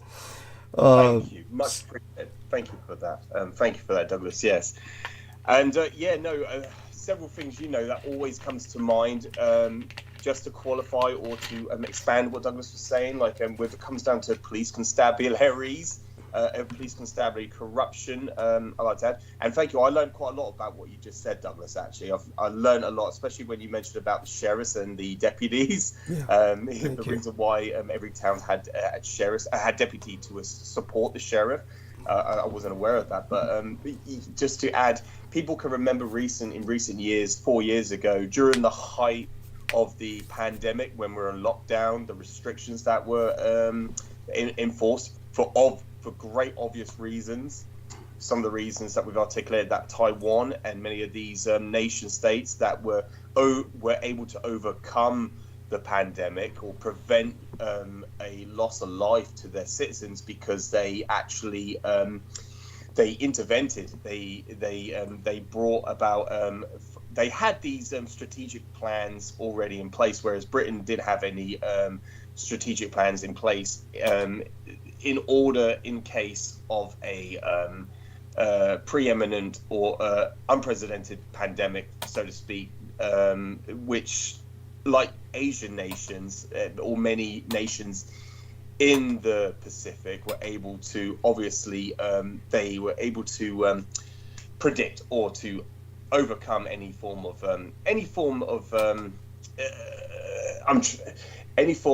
expedient pandemic that was due to with avian flu, so to speak. I'm sorry, I'm losing the plot, so to speak, Douglas. But no worries. I mean, you've been up for a long time, but you're doing okay as far as I'm concerned. Much appreciated, but. Yeah, what I'm saying is many of these, unlike Britain, and the United States, we had a heavy loss of life. But like Taiwan, they had very few numbers of loss of life. Taiwan, Japan, many of these nations that were anticipating or were prepared for the outbreak of a pandemic. Britain wasn't prepared for it, and people can remember during the height of it, we had a loss of life called George Floyd. I believe that's what his name was. Yes. He was a victim of police brutality in the United States. And what Douglas, at that point in time, this is going back nearly almost half a decade ago, he was articulating that we need to reinstate a draft for a female police force because of police brutality and corruption. Many of the females that are involved in the police force are corrupted due to the overwhelming toxic masculinity. Due to toxic masculinity. Go on. Yes. Toxic masculinity, yes, misogyny and all that alike in these departments, in these constabularies in the United States. Yes, they try to become one of the boys. They all try to become one of the boys. Yes, they try to get very heavily involved and acquainted with the boys. Yeah, thank you, Douglas. And so, yeah, this is what Douglas was. This was his solution. This is what Douglas was saying years ago, and this is something that I obviously took on board and also recommend and support. Obviously, also because that's what I envisioned. Also, Douglas. That would be, as you said, we need to reinstate the free drafts, the military, the police constabulary, and also the civil. Conservation. Yes. Yes. You could just say civil service draft. The civil service draft. Service. Yes, the civil service draft. And obviously, I've also advocated for the dismantlement of your military junta, which is what the majority of the discretionary income of the United States taxpayer is paying over 51%. So it equates to 51%. That's the majority of your taxations goes towards a defense budget. So the majority of your money, instead of going to a civil service department, a civil service, what you want to call it, agency, it goes towards a military junta, a defense department, which spends all your money on defending you, but they're not doing so. So it's a lot of exploitation and taking advantage of your money. And this is the 1%, the less than 1%. Yes. Of the population of the United States that are running your country. So we've always advocated and advocated the dismantlement and dissolvement of your military defense department, your military force. You don't need it because no one's going to do a invasion or a Normandy equivalent style invasion of your isles, of your coastline. And so, yeah, this is something that I heavily advocate. Did you want to expand on that, Douglas? I'll continue in a second. I just need to do something very quickly. Sure, take your time. Take your time. I'll take it from here for a little bit, and when you return, we'll get back into dialogue. Yeah, that sounds fine. Just so that everyone understands the situation that I'm also perceiving in terms of the three drafts, the domestic restructuring of education, in the international sense, when I think of the four major cultures that I was speaking of, I also want people to understand that I don't foresee, of course, it's not even necessary to really seek a regime change in mainland China. There will be a change, of course, in terms of geographic boundaries. But honestly, in terms of everything that we have in terms of a situation internationally, some of these other cultures that I ultimately see evolving as separate power poles, I'll get into in the future, because humanity is still evolving, and so is human culture. But when it comes to the expansion into space, we basically have more than 9 planets, but 9 basic planets that can be easily divided among our major cultures. We'll get back to that. Back to George. Yes. Oh No, God. thank you, Douglas. Yeah, no, the reason why I was hesitant earlier is because I was just responding. No, so my work did not contact me via phone call. It was through text, so I was just responding. So, Okay. it's all good. So I think it could be all coesthetic, all docile now. So hopefully it just settles and we move forward. We draw a connection to the bridge, so to speak. So, by the way, Nemo's back with us, so say hello, Nemo. Let's check your audio. How's it going? Good, thank you. Oh, glad you're able to join us again. So we've just been answering this one lady's question, who's a wonderful human being who she's basically my age, but she makes herself sound ancient. She'll refer to herself as older all the time, which she's not. Oh my fucking God. And she's basically my age or maybe a year or two older, if that. But she was asking us what we would do to make the world a better place. So we were going in depth into that. George is going to continue with that now. And by the way, I gave you that map so you could see that. Now, have you seen that map before, Nemo? Just out of curiosity. No, I don't believe so. Okay, so as you can see by that map, this is what I foresee for the ideal future for Europe. Now, it's still requires some work. This is extraordinarily basic, but certainly the geographic boundaries and outlines for Germany and Ukraine and the rest of the Warsaw Pact nations are generally accurate. Certainly England and Russia will be at that point united in the sense that Russia is what I perceive to be England's new Raj in the future, even though the English will have mostly resettled much of their population into Egypt in particular and other areas of North Africa, but particularly Egypt. I do feel that Russia will be a new Raj in the sense that the Asian Indian Raj was a part of the British Empire and not particularly colonized. It's not like British people really went en masse to relocate into India. It simply became a place that was occupied mostly by British bureaucrats and the military. This is how I perceive the future of Russia. So I do foresee that any world war would have very vast changes, particularly on Russia, in that you would see, for one thing, their population is declining so rapidly, and they simply have this a collapsing state, a state that's in free fall. It's one where, believe me, massive investment by an occupying state would be nothing but an improvement for them, I assure you. The Russian state that I foresee in the future would be far more Slavic, far more tribal, and far more pagan, more or less a return to a kind of Slavo-paganism, because right now... Yeah, for those of you who do not know, the Russian Orthodox Church was excommunicated by the Exarchate in Constantinople or in Turkey's Istanbul.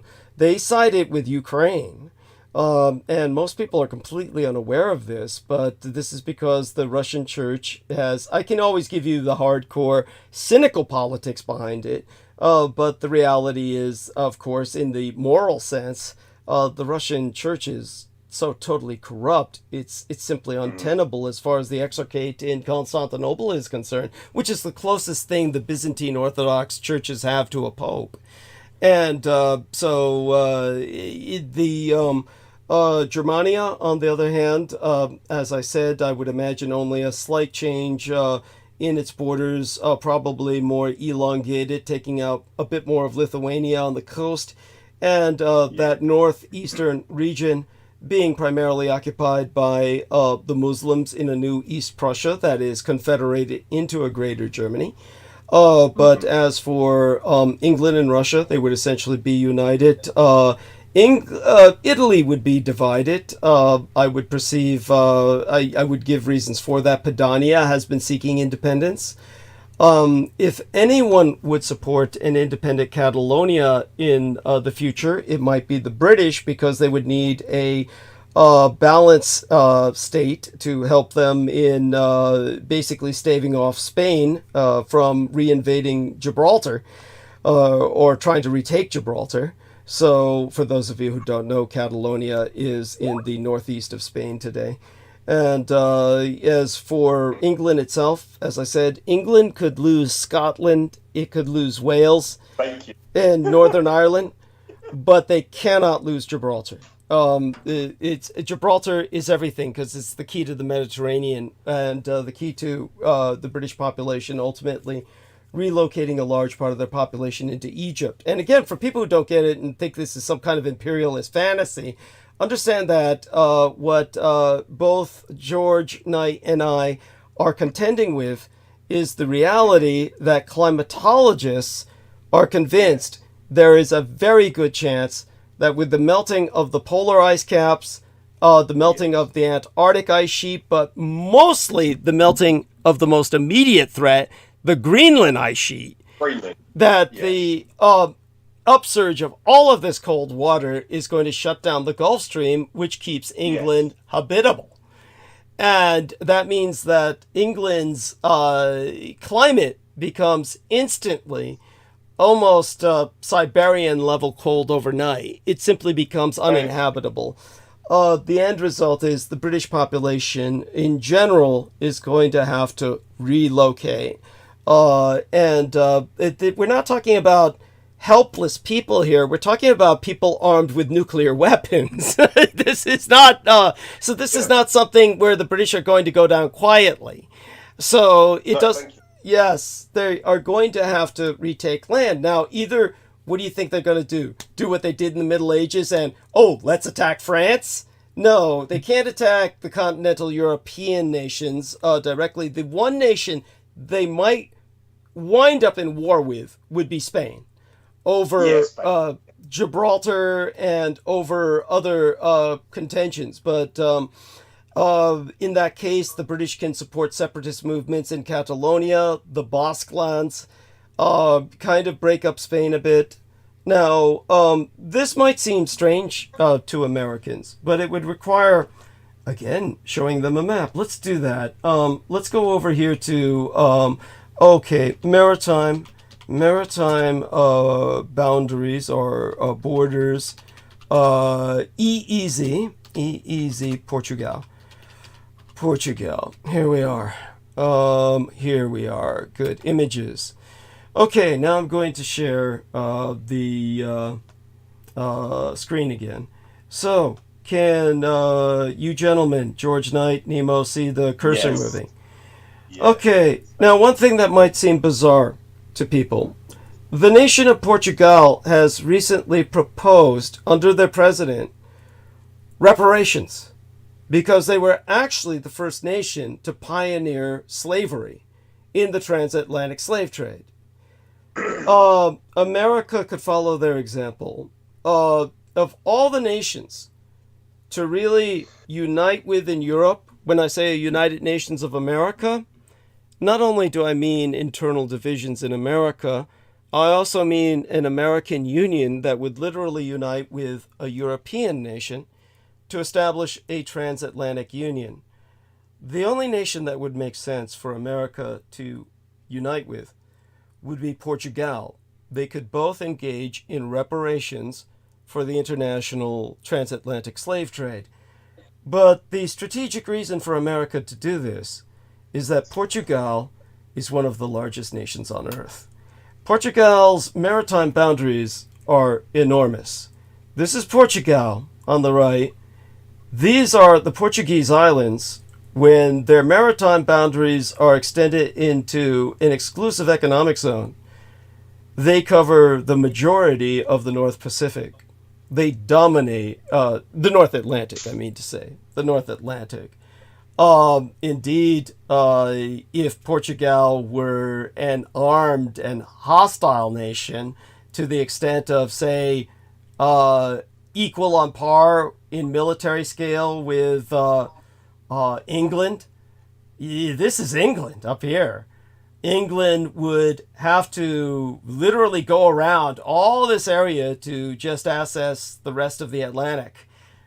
They could literally cut England off unless it engaged in direct conflict. So this is why I would imagine a United Nations of America to include Portugal. There's other reasons for this I could go into, but this is why nations are larger than they appear. Let's take a look at maritime boundaries. Okay, world map EEZs. World map EEZs. Okay, and it's like Japan, Douglas, isn't it? Japan stretch all the way to the equator. Yes, it's effectively as larger, longer than the United States.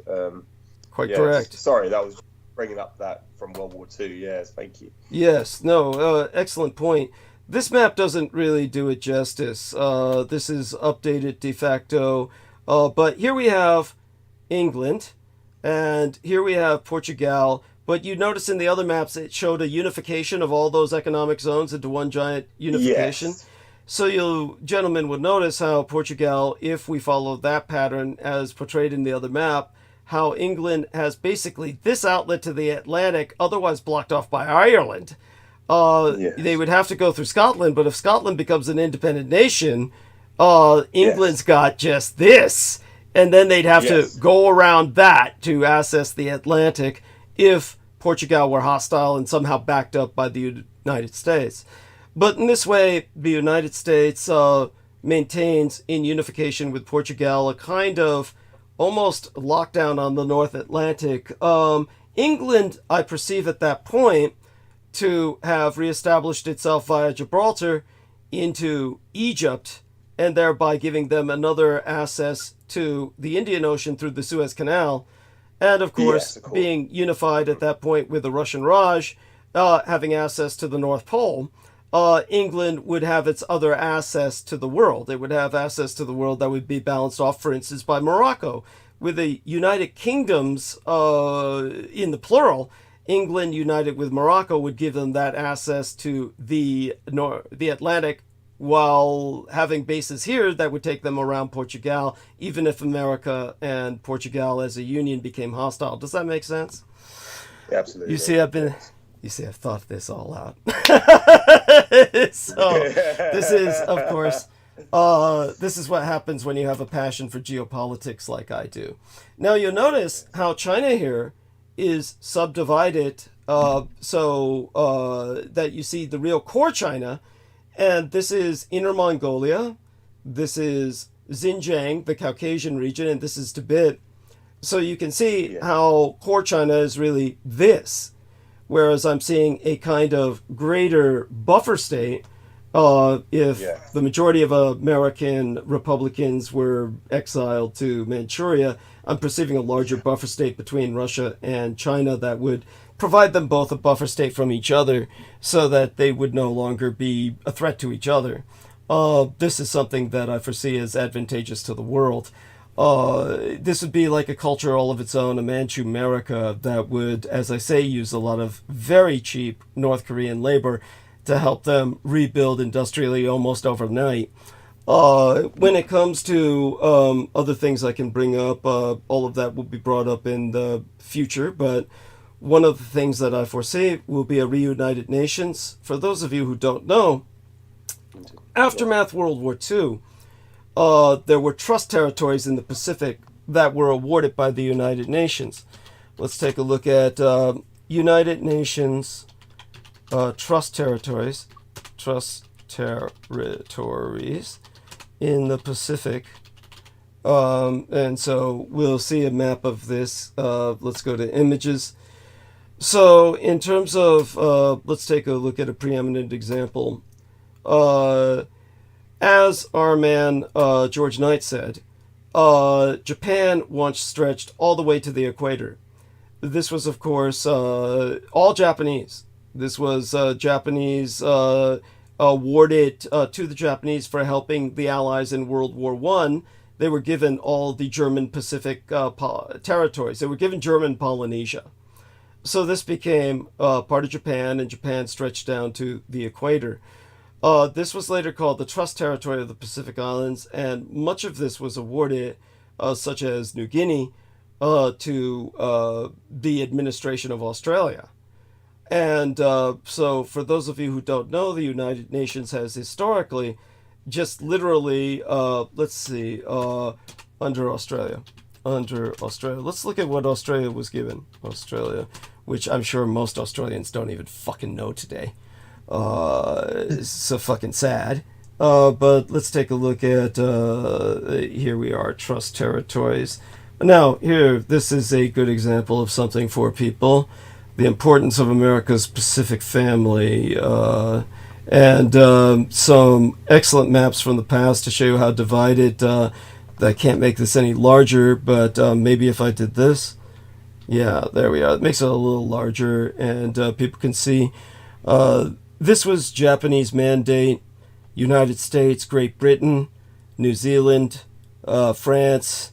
And of course this weird little fuck zone where France and Great Britain shared administration, and it just means that I guess the British sailors, and you know what really happened is like fucking the British landed, and the nails, metal nails, they the Polynesian woman would exchange sex for metal nails because they had no foundries to make metal.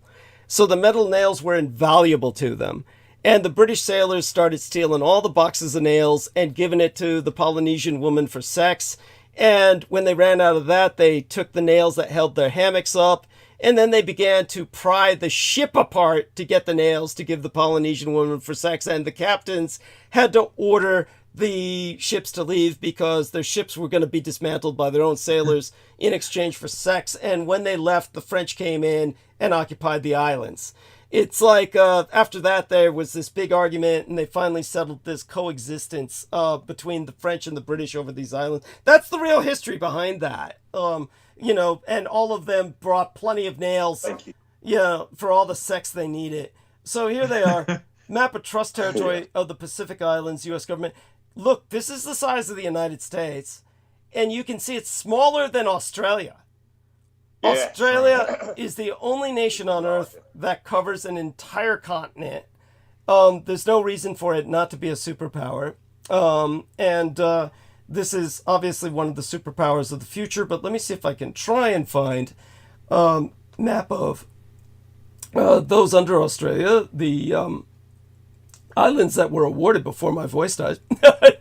And let's see, take a look here at trust territories. Here we are.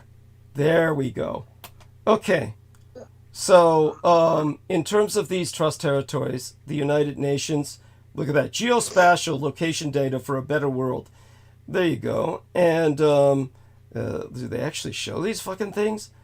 See, they don't have it on this map. But if you take a look at this old map, this area, which I wish there were a way I could make this bigger. Let's see if we can do that. But no, it just makes it fucking smaller. No. Jesus Christ. So here we go. But this area was awarded to Australia. Nauru is currently basically under Australian protection. And it's supposed to be an independent island, but they've got this deal with Australia. Trust territory of the Pacific Islands. Yeah, the Americans took over. West Samoa, of course, you've got original Samoa belongs to the British. I think that's how it works. Or American Samoa. Maybe Western Samoa is under the Brits. But Australia was given a trust territory. Let me see if we can take a look at that.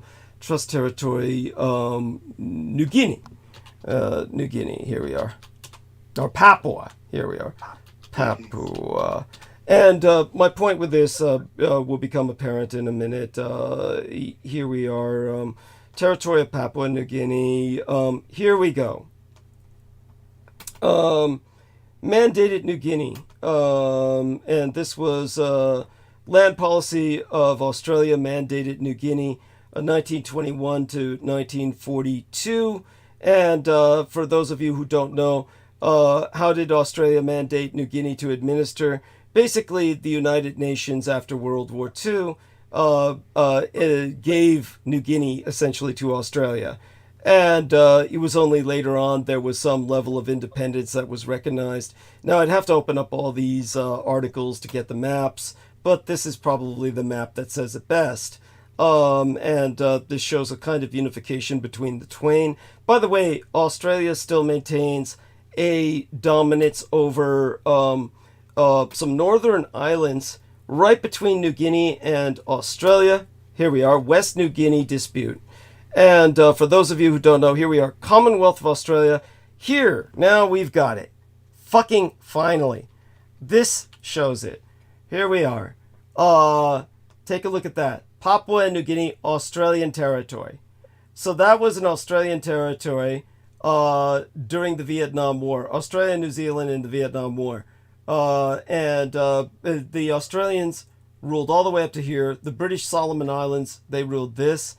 But when it comes to this territory, these islands, the Torres Islands, are still maintained by Australia, and these are black islands. There's nothing but black people live there.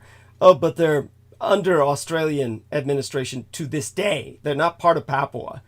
So basically, with this level of just award of territory going on, this is what I foresee in the aftermath of the next war, simply because of the fact that the Philippines are simply so in need of development.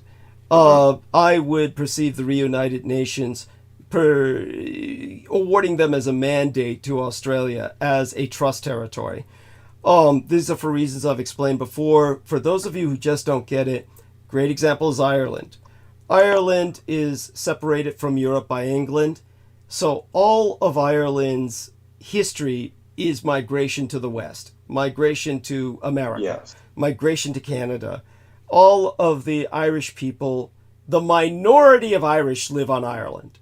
The majority of Irish relocated to America and Canada or were deported to Australia. So Australia's history is based on a Western kind of orientation. With the Filipinos, their entire orientation is not towards Asia. They were originally conquered by the Spaniards. Their original language under the Spaniards was Espanol, Spanish. Then they were colonized by America and made to speak English. All of their history is under Western colonization. They do not identify with Asia. They have no cultural connections to Asia, no real economic connection. They are far more comfortable with a Western civilization than any of the Asian cultures. So for that reason, Australia, which is an Asian nation with a European culture, would be the best administration culture for the Philippines. This way they get an endless supply of their own labor, and the Philippines gets access to development, where the Australians will provide them an economy of development by helping to develop their territory, which Australia can do, and the Filipinos cannot do without foreign investment. The Filipinos simply don't have that infrastructure where they can develop without foreign investment. So this would be a kind of more regional colonialism that is positive, as far as I'm concerned, for everyone involved. These are some of the ways the world can become a better and more peaceful place, which I could, again, continue arguments about as time continues. And for those of you who don't know, for instance, one of the things that I provided to our friend Mr. George Knight, which I'll gladly provide to our friend Nemo, is in his private messages. And I'll take us back to, let's see if I can do this, screen share and showing people private messages here. Let's go over to what I sent to our friend George Knight. The beauty of this is that George Knight and I have nothing to hide, because all I do is I send him links. And George Knight and I exchanged no private exchanges via the Skype. But here's one thing that I sent George was a list of what I am convinced will be the opposite sides of the Third World War. One of the members of the enemy, or the Sino-Slavic Synaxis, would be Turkey, which I've listed as essentially Turkey Qatar.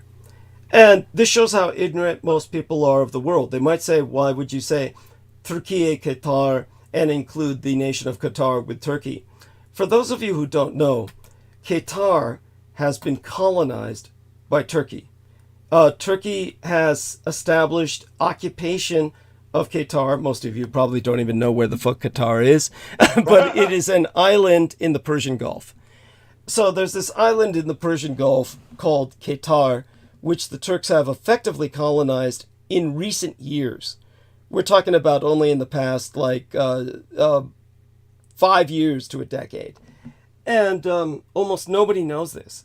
But Turkey has got a foothold in the Persian Gulf. I never bring it up because it simply hasn't been necessary for me to do so. But I'm bringing it up now as an example of colonization in the modern world that nobody is aware of. And understand that Turkey was able to pull this off because they were once the Ottoman Empire. And they ruled all of the Middle East. And all of that was destroyed by World War I. So they've been trying to rebuild their empire, and they started off with Qatar in the Persian Gulf. So they now have a strategic foothold in one of the most important waterways in the world. Yet nobody is aware of this. They're practically a single nation, and they share an economy. So if they can get away with this shit, what I'm talking about between Australia and the Philippines should be no worse, and certainly no more immoral than what the Turks are doing. And nobody's complaining when Muslims do it. I don't understand why they should complain when a Christian nation helps another nation to develop, especially since that nation are fellow Christians, Catholics. But then again, the majority of Australians are descended from Irish people who are generally Catholic. So it's not really a cultural clash. So all that being said, other examples in my geopolitical sense of righting the world, helping the world to become a better place. But with that, we return back to Nemo and George. Nemo, if you have any questions, feel free to ask George so you can give my voice a break. Yeah. Oh, you're doing so well. Thank you. Thank you. Yes, Nemo, how are you? Yeah, you returned. Yeah. The region you live in, is it out of the worst part of England? Like, you don't have a lot of crime activity in your region in England? Yeah, most of the crime is committed by George. Yes. I couldn't resist that. I'm in the south, Nemo, in the south. Yeah, you referred to the southeast. So about 50 miles from London. Yeah, about 50 miles commute to London. So I'm in the south, towards you can look at Southampton, Portsmouth. In the south, you got the Isle of Wight. So towards that region, that's where I reside. Yeah, so right. Crime is rife. Obviously.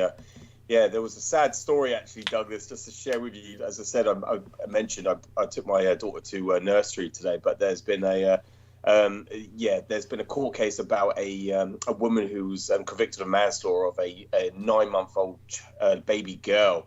Good Lord! In this, it was this nursery equivalent to a daycare center, but for children, and so the parents could go to work. This woman laid this child down face first on her cot, and she unfortunately what happened, I believe, as far as I'm aware, through the evidence and what the intelligence that was presented, was where was everybody else? There's this woman that was in charge of so many children, and there was no one else around. It was just herself, responsible for the safety and the protection of all these children. Oh my God. So this woman's being sentenced to 14 years in prison. Oh, this is horrible. Oh my God. Wait, this is yes. Is no one appealing this case? Is no one she's the jury have concluded she's guilty of manslaughter for deliberate or what do you want to call it? I think that the phrase and term they use is for negligence, for just complete utter in negligence and of being accountable and responsible. How old is she? This woman, 37. It happened a couple of years ago, but she was 37, so she's around 39, so almost around my age. This woman, and she was in charge. She was working at this nursery and Tiny Toes or Tiny Feet, something like that. Jesus Christ! Yeah, she was. Yeah, that was what was on the news this morning. Just before I was reviewing the Piers Morgan interview, when he conducted this panel, this questioning with this panel, he invited on the show, Piers Morgan Uncensored. I just reviewed the headlines about this. She was convicted yesterday, I believe. The jury concluded she was found guilty of manslaughter of this little 9-month-old girl, and so the family and the obviously the prosecutor and all that issued a statement. So I listened to it. Obviously, it's a tragedy and it's disheartening. But it was that like you said, Nemo, about crime. Things like that happen. That was just a sad tale. The woman apparently the I don't know her name, but she pleaded not guilty and innocent to everything. And apparently, according to the family, she was just lying throughout the entire case. But it sounds to me like there was certainly incompetence within the organization, whoever was running that nursery, because if it was just one single woman in charge with so many children at one point in time, how is she supposed to look after all of them at once? So that in my impression, that sounds like certainly there should be an investigation beyond her. Yes. Absolutely. Yes, there should be a reason why that was the case. Why that happened in the first place. So just to express, Nemo, crime does happen, like it. Yeah. But that's not crime. No, but what I was referring to was you talk about because I've seen a lot of videos of street violence occurring because there's a lot of foreign immigrants from third world countries that's been flooded in England, and you just see videos of them all fucking having knife fights with each other in the streets and just beating the shit out of just innocent bystanders and stomping their heads in and stabbing them. Jesus Christ! What the fuck? This is all over Europe. They've been flooded over with violent people from third world countries. Good God! So tell us about this, George. Yeah. Oh God. God, where do I begin to start? It's like I understand there's all kinds of knife attacks in Britain, right? Yes, absolutely. Because there's restrictions on people possessing guns, but people can still get their hands on these firearms or smuggled in. Yeah, there are, and rifles and things like that. You can, obviously under obviously with the proper license attained, you can purchase certain firearms in the UK, but certainly it just seems more of these just the preferred weapon of choice is obviously shards or knives or what's the or batons or anything like that, clubs, anything to do with that nature. Machetes. And all that. Swords. That recent sword attack that happened. Yes, there was an assailant that went on the prowl and started just slashing away, killed a young student, a young boy, and in the street just outside of his home. He was unfortunately he got caught up in all the mix of that, and so he got slashed to death.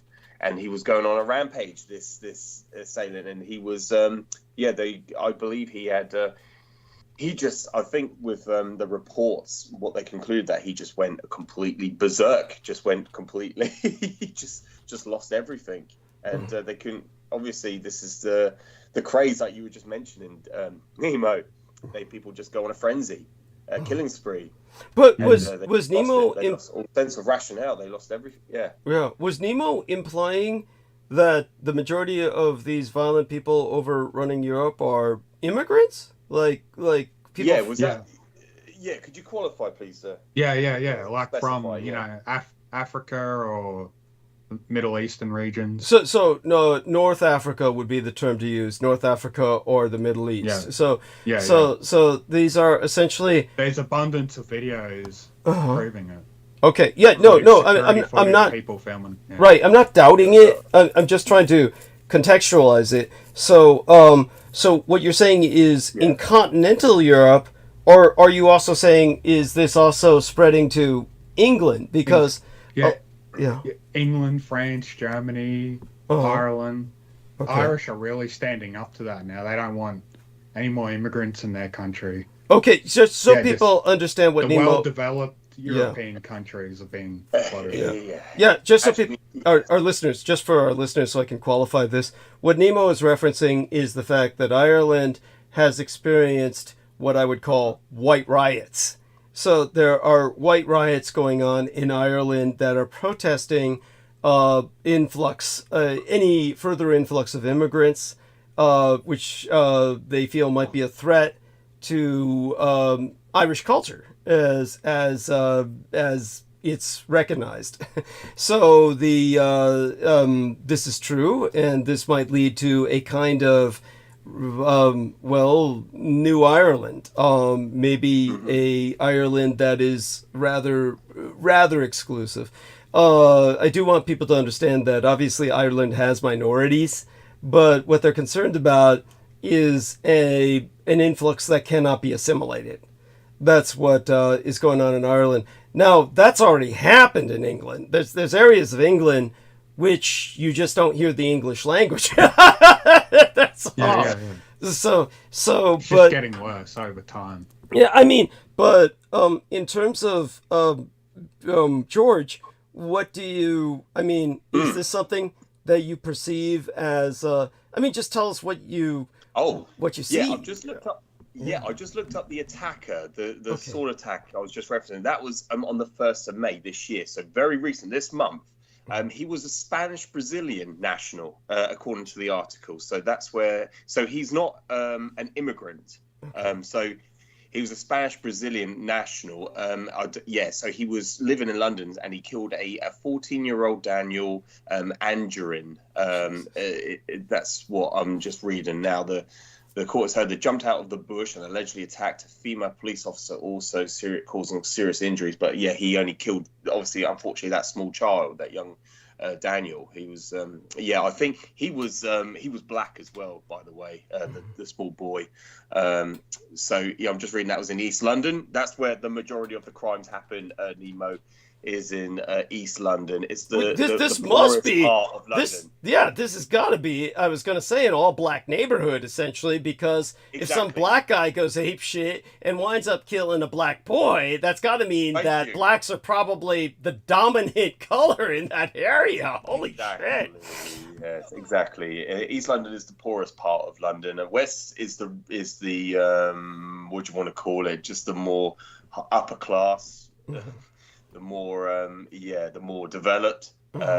East London is the poverish part of London, and so that's. I'm trying to say I'm trying to read something just to relay. People can look this up.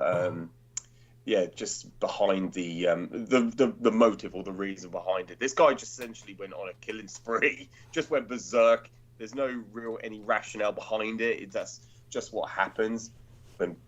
People either they do these sort of things when they just but it's how to put it into perspective, Douglas, to put it into some context for people. I'm trying to we could start by saying that samurai sword attacks are a lot more common than people would think. Yes, thank you. That's a good way to start.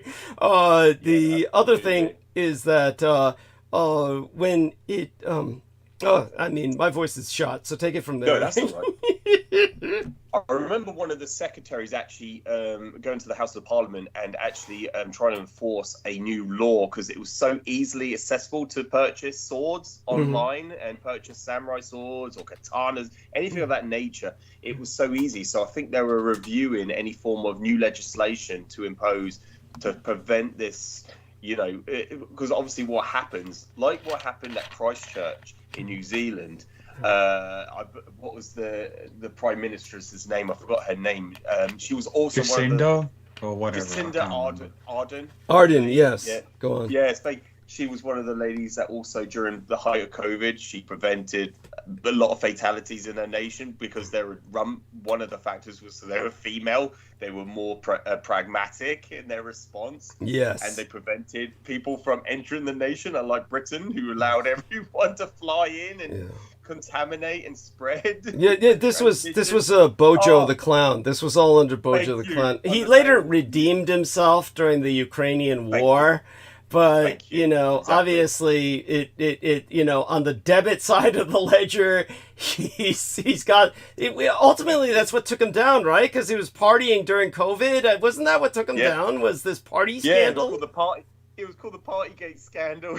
Yes, it was called the Partygate scandal because he was, obviously enforcing these rules, not laws, but rules, do not mix with other households. But yeah, he was mixing with every household under his parliament, under his party. So yeah, it's just like, it was just hypocrisy. That was the reason why then people become very antipathetic towards him. They become very just opposed him completely at that point. That was the reason, because they couldn't mix with other people, but he could. Yes. So it was just that's the real reason. But yeah, with Jacinda Ardern, she instituted gun restrictions in her nation after the advent and the post terrorist attack. Wait. Just in all fairness, my understanding was that New Zealand always had these strict-ass gun laws, but I think what the fucker did was he had purchased everything and assembled it in Australia, or purchased parts in Australia that he smuggled into New Zealand and assembled. Wasn't that the case? That's how. Yes, and these were like AR rifles. Yeah. These were like automatic rifles. Yeah. Yes, thank you. Yes, and the other thing to remember, Douglas, going by memory, I have the images which they scrubbed off the internet of this guy writing. I believe it was in the Russian. He wrote on his Serbian. It was actually. Was it Serbian? It was Serbian or Russian, but I think it was mostly it. Maybe it was just the way I saw it, but he was. It was weird because a lot of these guys. Remember, I was in the Balkans as a mercenary, and I fought with the Serbs. Yes. And there was a lot of attraction that the Serbs had to these right-wing radicals that they got very caught up into Byzantium. He was very taken by the... Now, I understand this, and what happened, just so people understand, was... The fall of Byzantium happened during the time, as I always emphasize, and they don't emphasize this enough during history. This was in the time of Dracula. So Dracula at that time became Europe's great hero. Remember that Dracula was Romanian, but he converted from the Romanian Orthodox Church to the Roman Catholic Church, and that's when the Pope declared him the athlete of Christ. The Pope of the Holy Roman Empire said that Dracula is the athlete of Christ. And this caused all kinds of envy and jealousy. And this is why a lot of anti-Dracula propaganda cropped up in Europe, where a lot of European nobles were saying, well, all that fucker did was convert, and he's this, Byzantine Orthodox, third worlder, basically, from Romania, who they viewed as taking all this glory because he had to do what he did to get funding from the church to launch another crusade to take back his nation. But they thought at that time he was the great hope to liberate Byzantium, which had fallen to the Turks. So this became like the beginning of a cycle of hope that the Russians or somebody would liberate Byzantium. The Russian name for Byzantium is Tsargrad, or Caesar's city. So when it comes to Byzantium, of course, it is now Istanbul in Turkey. And but they maintain an exarchate. They allow the Constantinopolitan Church to maintain their exarchate there, which is essentially, as I said, the closest thing to a pope to the Byzantine Orthodox churches of the various nations in the Balkans and what was once Russia. But when it comes to a lot of right-wing radicals, many of these white supremacists began to identify a future liberation of Byzantium with a kind of objective, like a white supremacist objective. And so it wound up as part of their manifestos. So this guy was writing all this kind of like liberate Byzantium and some other stuff in what I feel was the Serbian language. But I understand when the words are that short, it's all Cyrillic. So it could be Russian or it could be Serbian because you only got a few words to work on and it's all Cyrillic alphabet. But it was something along the lines of liberate Byzantium or something like that, or death to Muslims or something. But please continue. Continue. Oh yes, and I do. Yeah, I remember that very well. That at that point in time, and he went around and I think it was on a live feed on Facebook. I think he live aired that. He did. He uploaded it while he was killing people. He killed around about 50 people in the mosque in Christchurch. It was in Christchurch in New Zealand. But the other thing that's just came to my mind, Douglas, I remembered earlier, and I thought I better bring it up because we haven't spoke about it, is the Tucker Carlson interview with Alexander Dugin. Yes, thank you. Bring that up, please. Thank you. Yes. Yeah. So the very first introduction to that, I didn't review the entire thing because obviously I was like, I'm going to turn this off. There's no point dwelling on this guy. It's the same with, if you ever watch any interview with Michael Aquino, he's just being disingenuous. Thank you. And of course, this guy, because we understand the content of this guy's nature and what he is, he was also introduced by Tucker Carlson as Putin's brain. Yes. And he mentioned that various of his books are banned in the United States for very obvious reasons we have articulated in the past. Yes. But that was mentioned, and it was just asking about his philosophy, quote unquote, his philosophy. And Tucker Carlson, again, like the Putin interview, he was just running, just promoting him. It was just trying to present him as he is not a bad guy. He is really, he's here for the greater good, or the like Putin is looked upon in some through the Republican Party certainly as the Great White Hope of the West. And Alexander Dugin is his foreign policy advisor. So what Alexander Dugin proposes, Vladimir Putin implements. And his outlined strategy was outlined in his geopolitical, his book that was published in 1997. It was the Foundation of Geopolitics. That was the Foundation of Geopolitics. He outlined the strategic plan for a greater Russia, or the philosophy of Eurasianism, expansionism. With the chaotic symbol presented on the front cover. Thank you. So just so people understand, the chaos symbol is the compass, but the four cardinal directions are foreshortened, whereas the more collateral directions are lengthened. And so rather than the classic four cardinal directions being the long points and the shorter points being the northeast, northwest, and southeast and southwest, it's just the opposite. So that represents chaos. It's like an inverted crucifix effect. Yes. And please continue. That's it shows that Russia is chaosist. Russia is chaosist in terms of their ideology, not fascist, chaosist. Yes. So go on. Yes, thank you. Because the point, they have to say just one thing, and I just had to turn it off. And he was just speaking about absolute truths. So they redefine the whole composition of truth to absolute truths. And I remember he had an interview done with him many, many years ago by a Western journalist, as opposed to this Tucker Carlson, who's obviously a treasonous traitor, in my eyes anyway. Yes. And mine as well, I assure you. Thank you. So go on. Yes. And he was asking them about these. They were calling them. I'm trying to remember what they named them. These were these barrel bombs. That's it. about the Russian Federation forces in Syria deploying barrel bombs, and then Alexander Dugin was turning on the journalist, saying to him, "Well, what about your bombs you're dropping? What about your drone strikes?"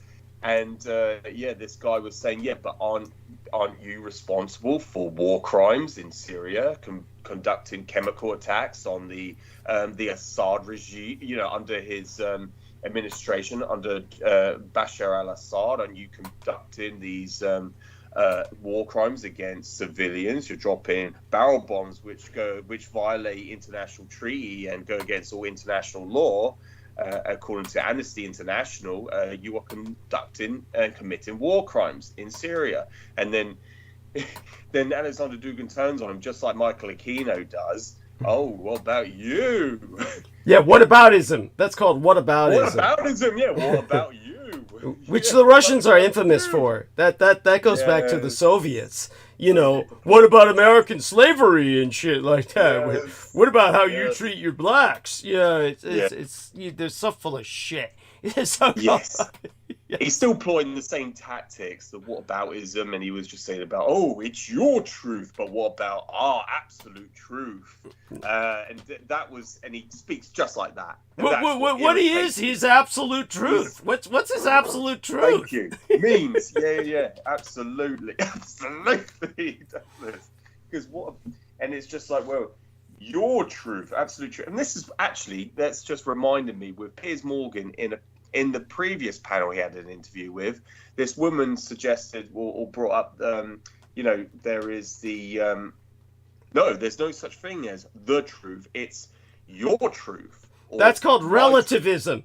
That's called relativism. Yes. That it's all relative and it's all bullshit when they pull that. But go on. Yes, and Piers shut it down, saying, "No, there's only one truth. There's only one version of the truth.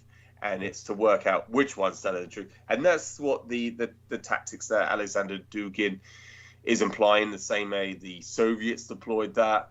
It's like Douglas, as you emphasize, it's the aboutism. What aboutism? What about what you have done? And so that was what he was doing with Tucker Carlson. It just reminded me of the interview he conducted years ago with the Western journalist. I don't know who it was, someone in the United States. And he was just saying, "Oh, what about your war crimes in Libya? What about your war crimes in Iraq?" And so it's just to deflect and divert, obfuscate and distort they try to deploy that they are innocent and they're not responsible for any crimes, and it's just insanity in my eyes. It's like you gotta wonder why they bother. It's like, why do you fucking bother? It's well, and also they Tucker Carlson said, "Oh, your poor daughter, Alexander Dugin, you lost," and that was the other thing that was at the start of the interview. He goes, "Oh, your poor daughter, you were a subject of, you lost your daughter in a horrible attack by the Ukrainians. They conducted this terrorist, they blew up your daughter's car bomb, which you were supposed to be in as well." Oh God! And to think that Tucker Carlson would just claim it was the Ukrainians just shows you that, of course, he's mouthing the Russian propaganda line. So how did Alexander Dugin look? How did he look and how did he respond at the time that Tucker did this? Nothing at all, Douglas, and that completely absent of any remorse or any empathy or sympathy towards his own daughter, which we already stated on air that he was complicit in that, because he was supposed to rendezvous with her, but he told her, "You go on ahead, I'll get the next ride." Yes. The car blew up and he was stood there and he was like, "Oh," but he wasn't. He was just stood there watching the flames, and he was just holding his hair because it was windy. Because it looks like he's like, "Oh no, devastated! My daughter's just been blown up." But no, he was just covering. Well, you notice he didn't take any action.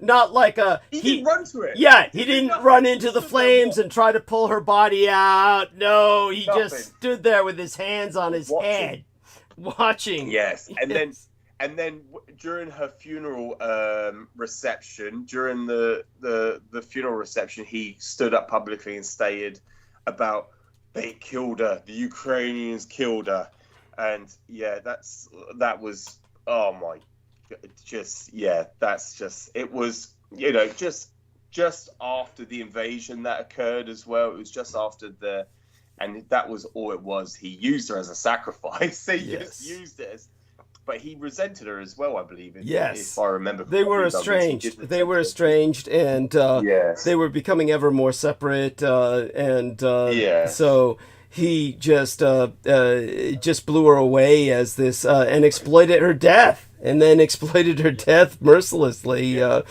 It's horrible. Yes.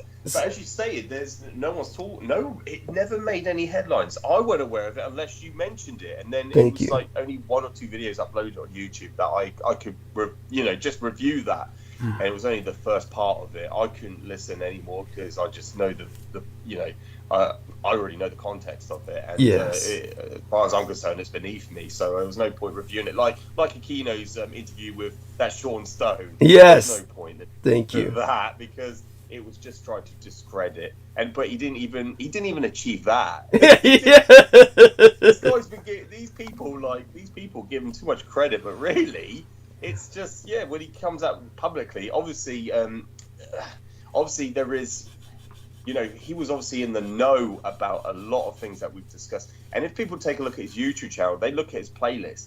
Everything that he's saved on his playlist is everything Douglas has articulated in the past. So obviously everything Douglas is saying is true with his connection and with the relation that Michael Aquino and Douglas was assigned liaison status, because everything that's on his playlist is regarding Howard Phillips Lovecraft. It's to do with Nazi UFOs. It's to do with Israel, 9/11, everything. Don't forget homoerotica as well. Yes.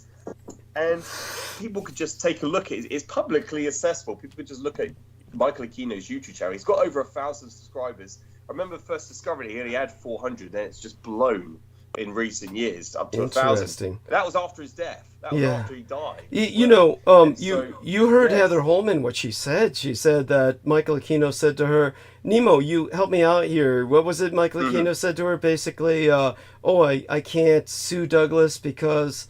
I forgot what he said. It was something like that would expose my... He was worried about you suing him. Okay, and what did he say? Do you remember what it was that he told Heather? It was something like, if Douglas sues me, he was afraid of my suing him if he said something, right? About you, something about you.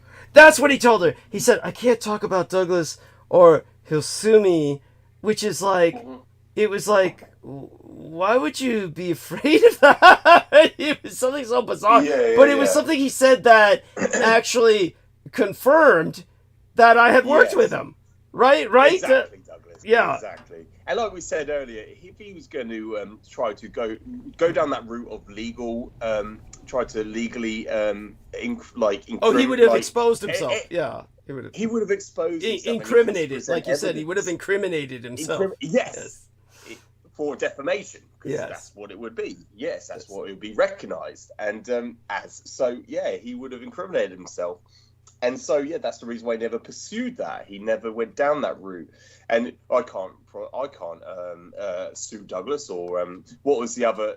It was just sue, wasn't it, Nemo? Did he just say I can't sue Douglas, or that was it? It was the one thing that didn't make any sense, because there's no assets, there's nothing to, there's nothing. Well, that was sensible. At least he knows he couldn't sue me and get anything out of it because I had nothing to sue for. But what was assets or commodity? Yes, right. Sorry, but what he said to Heather Holman was along the lines of, I can't say something about Douglas because he'll sue me, which was along the lines of, I can't say he didn't work with me because he'll sue me. It's pretty much, that's what he said, right, Nemo? It was something along those lines, where he pretty much confessed to her that I had worked with him. That was, and so that was important, and that was, yes. But in terms of, like George said, this is what he saw reflected in Alexander Dugin, and it was so it was so in pattern Yes. that it was literally nauseating. That you realize there was no point in your continuing. Yes. Listen anymore. Yes, absolutely. And it's the same with that Sean Stone interview, because when you listen to Douglas's 3-part interview with Sean Stone, he goes and puts things into context about the Weselberg working, the ritual that was conducted on Douglas's birthday, so on the October 19th into the 20th, and Douglas's birthday, 1982, he conducted what he referred to as the Weselberg working. It was the binding ritual conducted at Heinrich Himmler's castle in the Valhalla, the Hall of the Dead, at the center point of the earth. It was and that's what they refer to as. It was the center of the earth, or the center point of the universe. And he conducted this ritual dressed as Adolphus Jacob Hitler. He was dressed. That's right. And when you listen to his you listen to Douglas and then you listen to Michael Aquino, it made no sense whatsoever. And this was funded by the military. It was, I believe, I believe, which departments was, I don't know if it was, because he was, after he was, yeah, I remember that I probably said something along the lines of Defense Intelligence Agency, but it could easily have been a different department. NATO, but it wasn't NATO. It was. Well, he was taking advantage. He was taking advantage of the fact that he was a member of both the World Affairs Council, and of course he was involved in what was called Second MIT, or kind of like a command consultant status to NATO. So he took advantage of that. He did take advantage of his affiliation with NATO, but he was a member of the World Affairs Council. And that was more connected as well to his establishing these branch churches in England, what he called pylons. Yes. Yeah. But continue. Yeah. He definitely exploited all of this to enter Wewelsburg Castle and basically abuse his privilege there to, in a sense, desecrate it. And by all means, continue. I remember I would tell people this was, of course, his attempt to try and prevent the resurgence of the old gods or pagan gods of Nordic Germany, but also it was more of a binding ritual on myself, is what he felt. And of course, based on my bloodline with Adolf Hitler. So all of this was involved, and it certainly. What was the other thing? But do continue. Yes, all of this is important. Thank you. Yeah, relevant. Yes, and important. Thank you, Douglas. But when you if anyone ever reviewed that interview conducted with Sean Stone, and he called it Buzzsaw, I believe, the channel. He was involved with the Buzzsaw people, which I think were also some other. They had this whole show going, and I forgot who it was, but was it you or Nemo or somebody else who was pointing out the fact that these fuckers were really working with Alex Jones in this kind of bullshit where it's like they were pretending to hate each other, but they were really cooperating and they're really on the same level of stupidity. It was, but anyhow. Yes, thank you. Yes, and now Alex Jones is with Andrew Tate and Elon Musk. They conduct interviews together. So it's just expanded. Disgusting. It's disgusting. And then when you got Michael Aquino, his so-called side to what his explanation, but it was so just conflacious. It was just so absurd and obscene. Just like, why we, and the thing is, Sean Stone didn't ask directly the question. It was obviously the interview was conducted to discredit Douglas, or to try to. It was without confirming and without directly referring to Douglas Dietrich, because Douglas's name was never mentioned during that interview, but they were relating the same questions or same answers, but completely distorting it. So it was perverted, and it was all to do with the previous interview conducted with Douglas. He presented the facts, and then Michael Aquino came on to just come up with this this convoluted word salad which made no sense. I don't even remember what he said. He was just trying to. Why were you there? Yeah. Yes. He was just trying to present himself like he was Captain Kangaroo. He was coming across like, I'm just this nice guy. I'm just this nice old guy. You know, this. It made no sense. Thank you. And like, he's publicly staged, and people can look up. And Nemo, you know which video I'm referencing. He brings forth this dagger, and he presents it in the German, the Deutsche Sprache, and it goes, yes, it goes, my faith will be determined by my faith. Like, yeah, my excuse me. It's, I'm trying to quote it verbatim, but paraphrase it. It's my something will be determined by my faithfulness, something like that. But he goes, I was there at Weselberg, and I conducted the Weselberg working, a ritual, and he used, I think he used the dagger. He used the dagger, or he uses it for his rituals under his confidant, under his from his temple is set. So that he admitted then in the video, but then when you listen to Sean Stone, he completely conflates himself. He completely contradicts himself. So you know, he's just being disingenuous. And but like, I think yes. Yeah, go on. I think that's important just to bring that up, Douglas. I think it's just important just to get that on public record. And yes, thank you. In the past, but it's important. Yes. No, I appreciate it profoundly. Also important is the fact that he had another interview with Sean Stone, in which he actually did bring me up, and he actually did slam his fist on the table and said, I never met Douglas Dietrich, and I guess he himself probably felt he looked so stupid that because people were leaving comments. I remember people left those comments in the, beneath the live stream. They left these comments like, you sure spend a lot of time denying that you were involved with someone you claim you never met, some shit like that. And he wound up having Sean Stone take it down, but he was definitely interviewed more than once by Sean Stone. George Knight just left us, so hopefully he's all right and wasn't abducted there. God knows what happened with that. All such being said, let's take a look at how much time we have left. My voice is fucking shot. So what I sent you was on Tarcanales in Spain and the Hispanic world. Thank you for asking. Valid question. So what I perceive is one of the most powerful blocks in the world in the near future will be Spain and the majority of the Italian peninsula uniting, which provides the Papal States, or a redesignated, or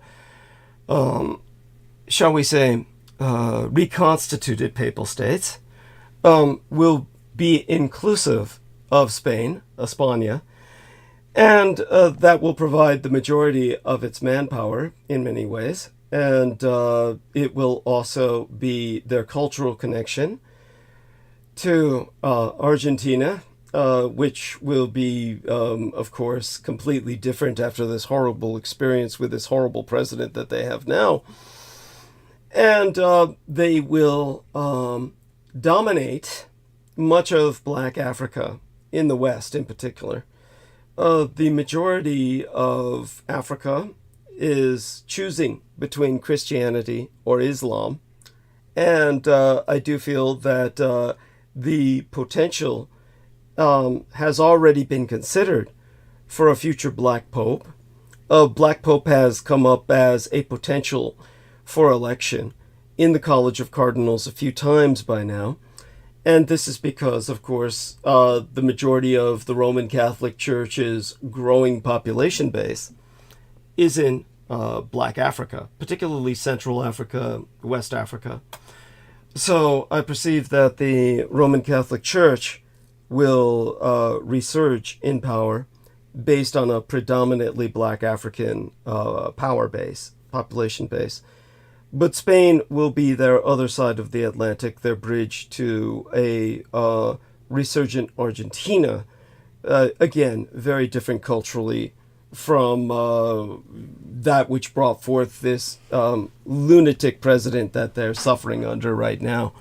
Hopefully, the president that should lead to a revolution in their country, or a rebirth of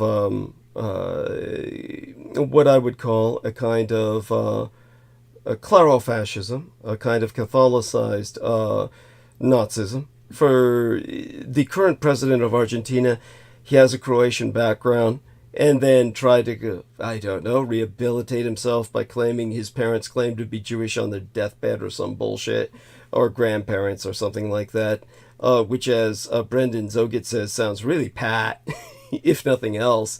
But the Croatian connection is very strong because the Croatians are, well, they're the most Catholic people on earth. They make the Irish look like, how would I say it?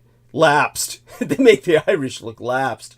The Croatians in World War II, as our man George Knight remembered, were very heavily involved with a terrorism in the United States, because Croatia had declared war on the United States and never really undeclared it. There was never really a peace that was drawn, because Croatia disappeared into Yugoslavia after World War II. It became part of a federation of Yugoslavia and essentially disappeared. When it reconstituted as a nation state, they were a Roman Catholic nation par excellence, and this included the kind of terrorism that often goes with religious extremism. And for those of you who don't know, during World War II, the Croatia was Vatican territory.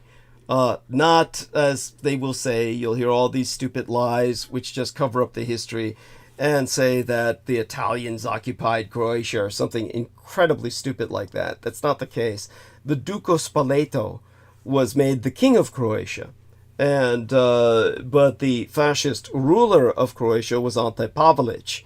But the real administrators of Croatia were the Vatican, which was recognized as a separate nation state by not only Benito Mussolini, but the rest of the world, the League of Nations, because there was no United Nations until, World War II. They had it, but it really didn't go into effect as a peace organization until the League of Nations dissolved in 1946, on my biological father Adolf Hitler's birthday, no less.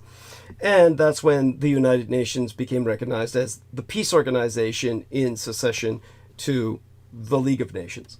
But when it came to the League of Nations, they were, how would I say this? They recognized the Vatican City-State as an independent nation state, and during World War II, it allied with the Axis.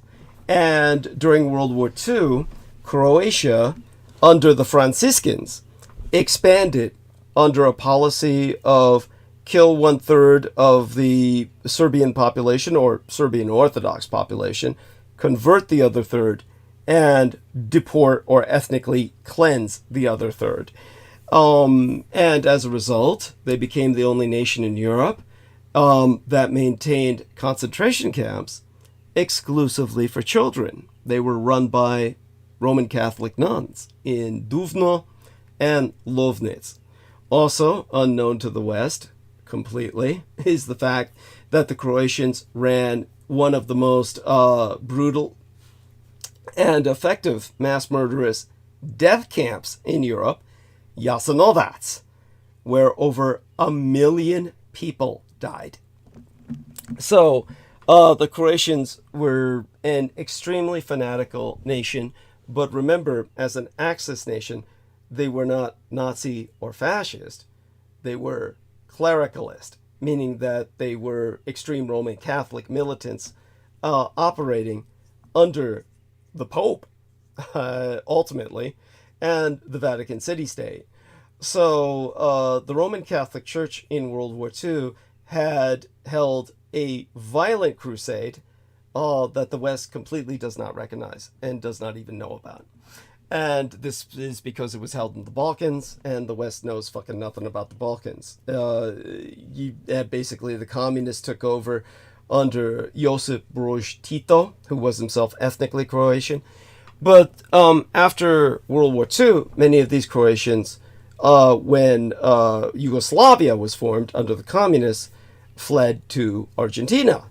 And so this is why you've got this Croatian president of Argentina, who now claims he's Jewish.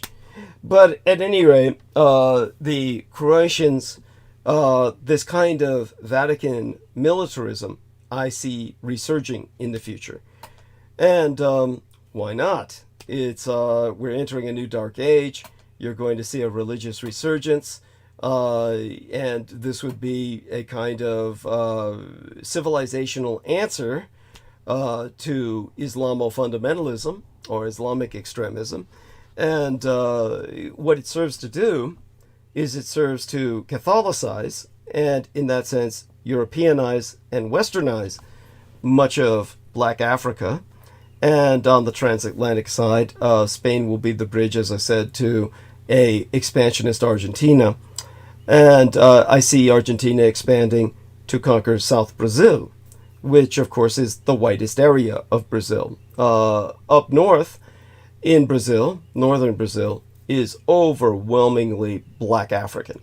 The largest population of blacks in the world outside of Africa is in Brazil, which is how you wound up with this Afro-Brazilian guy running loose with a samurai sword in England, is because the largest Japanese population in the world outside of Japan is also in Brazil. So you have this Japanese cultural influence, which is how you wound up with a black Afro-Brazilian running around in England killing people with a samurai sword. See, a lot of people just aren't familiar with all these geopolitics. But these are the cultural cross-currents where I foresee North Brazil falling much more under the influence of a United Nations of America, and a South Brazil, which is overwhelmingly white in population, ultimately falling under the influence of an expansionist Argentina. They speak different languages, of course. The Brazilians speak Portuguese, and the Argentinians speak Espanol. But obviously, the only way for Argentina to really revitalize itself economically would be by invading Brazil for Lebensraum and ultimately integrating its white population. So there we have that. And I'm you had another another question in chat from Amy. Oh, Amy, what did she say? Douglas, do you think the major religions the major religions on this earth will become Islamic? So thank you for bringing that to my attention. Well, I think Islam is very divided. This requires another map that I'll have to put into the chat. Maybe a link. Let's make a map of Islamic world. Islamic world. Okay. So this is so people get a good understanding of what Islam looks like. And I'll put it into perspective from there. So here we go. This one does it justice. Okay. This is something that, okay, how do we do this? First off, I'm going to save the image for myself, even though I've got all too many images like this. But this is for our listeners in chat, and I'll also put it in our Skype text. Here we are. This will help put it into perspective. Okay, now anybody can access that map now. I will also put it in our Skype text box here. Damn, I hope George Knight is alright. He just suddenly, like... His internet probably got cut off. Yeah, fuck. Why yeah, I mean, I don't disagree with you. I'm just wondering, how did that happen? So, can you see this map, Nemo? And yeah, I'm looking at it. Okay, so now that's also in our chat room. So this is what I want to bring to everybody's attention. Imagine a world in which Islam were united as a military power. And this would be the world of Islam. this is Islam and the reach they have in the world. Yet, at the same time, Islam's borders and boundaries historically have remained remarkably consistent. They have attempted expansion into Europe, but were ultimately defeated. It is a experience that was so traumatic for the Europeans that you really never hear it referenced historically. But this was an Asian, meaning Turkish, and for those of you who don't know, Turkey is on the peninsula that you see as Turkey. That's known as Asia Minor. So that's Asia Minor. The Turks are Asian. This is why they've never been allowed into European Union. Even though they keep applying for European Union, they're not Europeans. So they are not allowed into the European Union. And but at one time, they tried to conquer Europe. And this was in the time of Dracula, who then impaled thousands of them on a forest of stakes and defeated them. It's a traumatic scar that they've never gotten over. And that's why, for those of you who don't know, vampires and Dracula were never thought of as fanged or having fangs. If you see the original Dracula film with a Romanian acculturated Hungarian, or the opposite, he may be ethnically Romanian and acculturated as a Hungarian, but Bela Lugosi. Bela Lugosi portrayed the first Dracula. He does not have fangs. For those of you who don't know. The original Dracula film portraying Dracula by an actual fucking European from the Balkans, he has no fangs. Because that's never what vampires were thought of. When the Muslims made a movie called Dracula in Istanbul, they were so historically scarred by their defeat at Dracula's hands that they said, let's make him look like a dog. Because the Muslims hate dogs. Muslims hate dogs because dogs are no protection against the ghoul. Dogs are frightened of the ghoul, and therefore the Muslims have been prey to the ghoul for all their history, and the dogs have never been man's best friend. So to Muslims, dogs are just like rats. They're just carrion feeders who come along to, eat your leftovers and shit, or your bodily remains when you're dead. They're like jackals or hyenas. So they made Dracula look like a dog by giving him fangs. So this was in 1953. They produced the movie Dracula in Istanbul. That is the first portrayal in history of vampires, or specifically Dracula, with fangs. So ever since then, the West just said, oh, that must be how they look. And just fucking said, that's neat. Let's make all vampires look like that. So then you realize they're vampires. Because, you see, in the original film Dracula with Bela Lugosi, you understand Dracula is a vampire simply because of nuance and culture. He's a cultured man. He's European. He obviously has a presence no one else around him has. So everybody is imposed by him. They are impressed by him. But it's not like he sported any fangs, because that would look tacky and cheesy. But, oh man, after the Muslims did it, then they just had Christopher Lee do it in England, because the Brits are cheap like that. And everybody after that just said, oh, that's how we can tell vampires apart from normal people, because your average person can't bear themselves with the sense of European dignity that Bela Lugosi fucking had. So there you go with that. But other than that, what I can say is, obviously, if the Muslim world united, they would be a formidable force. However, they're completely unindustrialized. Look at that. Look at that entire swath, the entire Muslim co-prosperity crescent. The entire Muslim co-prosperity crescent is, except for Turkey, which is not that industrialized, only moderately industrialized. It's almost totally unindustrialized. It's just not developed. So there's no potential for mass-scale modern industrial war. The one thing they have is oil resources. In the sense of Turkey, you have a sense of drone warfare. The Turks excel at drone warfare. They're one of the most technologically advanced nations on earth when it comes to killer drone technology.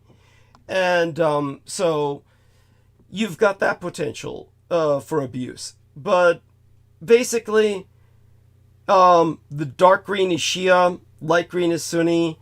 Of course, the divisions go far beyond that. The Muslim world is not a very coherent world. It's not culturally coherent. They don't all think alike. Their cultures are vastly different.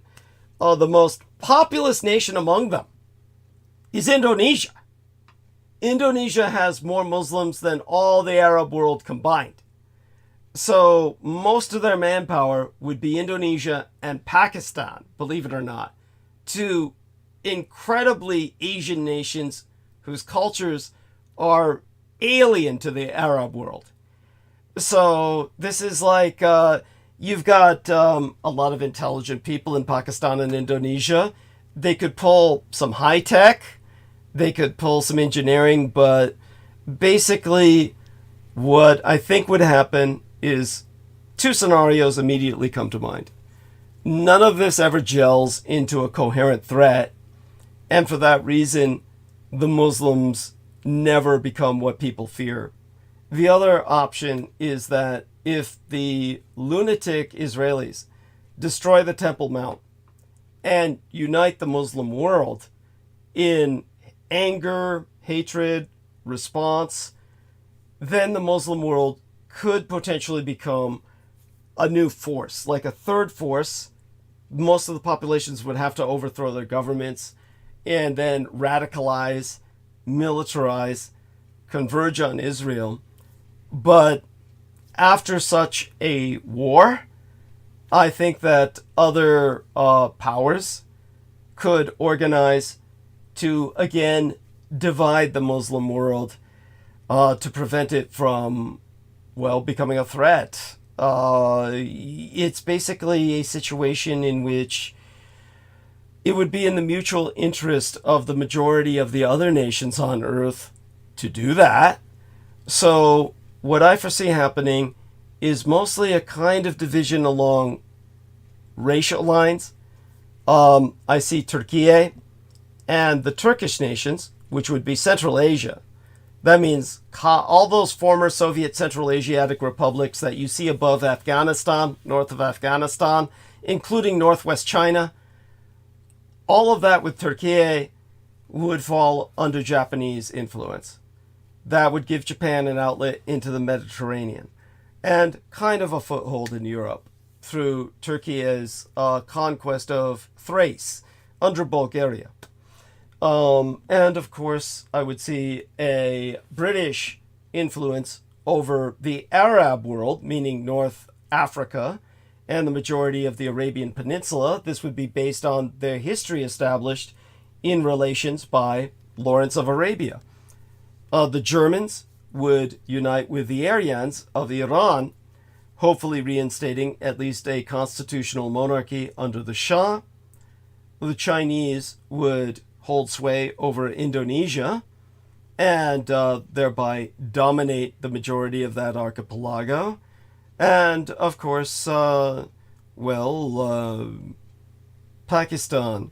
Now, that's always a spoiler. It's kind of like Pakistan is the only nation on Earth that is, quote-unquote, an ally of the United States, and yet a satellite state of Communist China. Communist China uses Pakistan as their bridge into the Indian Ocean from northwestern China, that green area of China. Through Pakistan is how they go into the Indian Ocean. And Pakistan is a great ally of Communist China, yet they claim to be an ally of the United States. They're completely untrustworthy and perfidious, and it's basically they would fall under British orbit. There's several reasons for this. They have a history of British colonization. So many of them speak English. They have an enormous minority resettled in England. If England becomes uninhabitable because of the Gulf Stream shutting down and many British relocate to Egypt, that means many Pakistanis have to relocate as well. And the Pakistanis, of course, have a cultural connection to Pakistan itself, which means that Pakistan would become a natural ally of Britain through this population that is anglicized. Or economically integrated into the British sphere.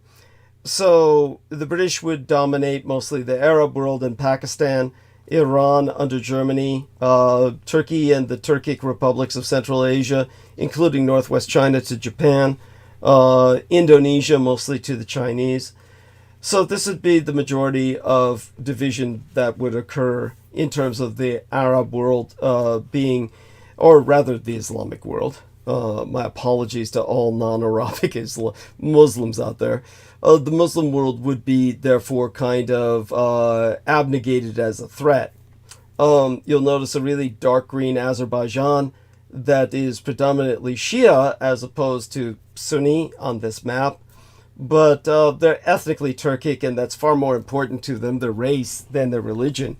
That too would fall under Japanese influence, as most of that Tartarian peninsula around Georgia that's green on this map.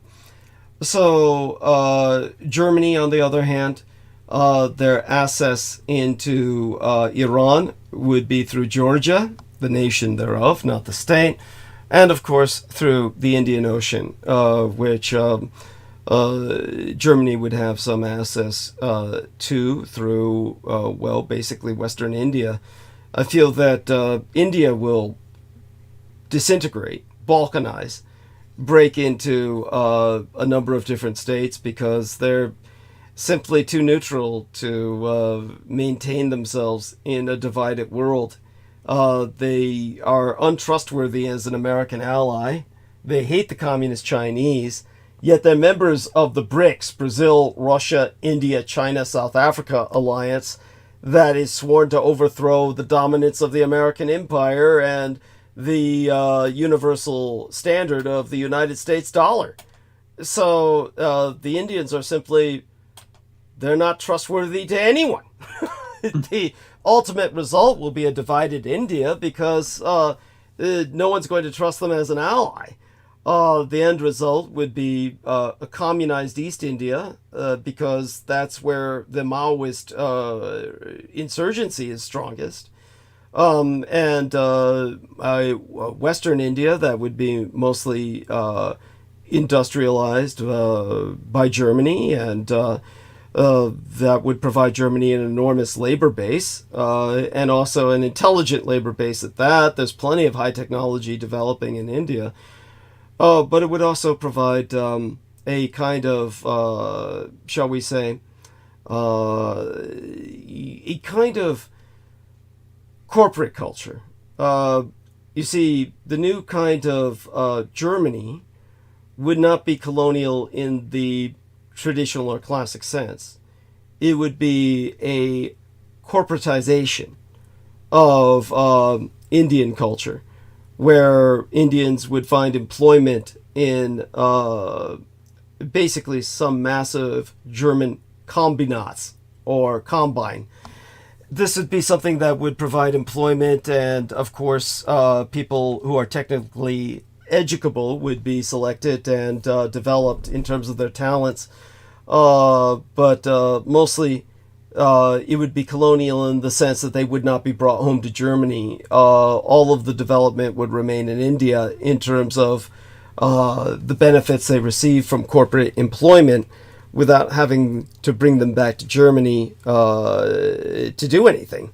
Everything could be done in place in India. It would be convenient for everyone. India would be further developed, and or West India at least. As I said, I see East India going Maoist. For people who just don't get what I'm saying, let me show you this Nazalite insurgency map. Okay, and I don't even need to add the word India. So let's take a look at some of these images and grab them for your consumption. Here we are. Let's give everybody the link. And here we go. This is going to be entered into our text box and then into chat here. And again, this is, most people are not familiar with political geopolitics. But tell me if that link works and that you can click onto the map or not. But if you now you see that map that's got all that red on it? Yeah. That's under the rule of the communists in India. Kids who are born in that area of India are named after Lenin, Marx, Stalin, Mao. That's what kids are given names like in that area of India. India is half fucking communist. So you just normalize that into an officially recognized divided nation state, and you've got an idea of what we're dealing with. So that would be like China's India. You notice that that little red goes up into Nepal? Yeah. Nepal, for those of you who don't know, you're familiar with the Gurkhas, right? No. The Gurkhas are mercenaries from Nepal who have served the British Empire. During World War II, they often served side by side with the Australians against the Japanese. The Gurkhas are considered some of the greatest warriors on earth, but they're mercenaries that have exclusively been contracted by the British. What happened was, they live in Nepal, and the government of Nepal was devastated when somebody abducted the Prince of Nepal, brainwashed him, sent him back home. He took a machine gun and he mass murdered his entire royal family. When he did that, the communists took over Nepal. Now, the Nepalese make money by the Gurkha mercenaries, and the Gurkha mercenaries send their money home. So the communists have not outlawed the Gurkha mercenary system. But the Gurkhas could do absolutely nothing, because they're not a political power at home, to halt the communist takeover of their own country. So Nepal is as red as the rest of Red India. That means it directly borders communist fucking China, which means there's an unbroken communist bloc from communist Chinese occupied Tibet through Nepal down into eastern India. You get what I'm saying? Yeah. All that's communist. Yeah. And nobody knows this. So it needs to be fully divided off. Yes, it needs to be divided. You might as well recognize it for what it is. And you have two separate economies. One that I think would be best developed by Germany in the West, in the East by Communist China. And, of course, this would give Communist China a domination of the, how would I express that? The Bay of Bengal. So with the Bay of Bengal under Communist Chinese domination, since they also dominate Myanmar, I'm not really seeing a China that's necessarily weakened. It simply changed geographically. It would lose the north. It would lose Beijing, which is the largest city in China at the moment, but it would relocate its capital down south to Kunming, which of course was where Chiang Kai-shek was ultimately going to retreat to if he had not switched sides to the Japanese at the very end of World War II. So with this is kind of the geopolitics I see that would eliminate a Muslim takeover. Let me try and show people the idea of Mughalistan. Mughalistan. Here we are. So if you take a look at a map of Mugalistan, which I will find for people that does any justice. Let me see. What's a map that shows it off the best? Pakistan, the continent of India, which is a subcontinent, of course. This is basically probably the most immediate map that I can find. Oh, here's a good one. Here's what they say. Evil. Hello, Douglas. Oh yes, what happened? Are you all right? I'm so sorry. Yes, I'm all good, thank you. I had to drop before I get into trouble. So that's okay. Why I drop off I do apologise, but I'm back. And oh, no worries. Was it the wife? Was it the wife? Don't be afraid to say so. I mean, it's yeah, no, I'm all good, thank you. Yes, no, sorry about that. I didn't want that to happen either, but I couldn't help it. So oh, no worries. I was just making. I just we were all concerned. That's all. I mean, if it's the wife, it's totally understandable. Look, I mean, this happens, and yes. Men are subject to that. Okay, now I found it. Okay, map of South Asia. If the British had not colonized the subcontinent, so here we are.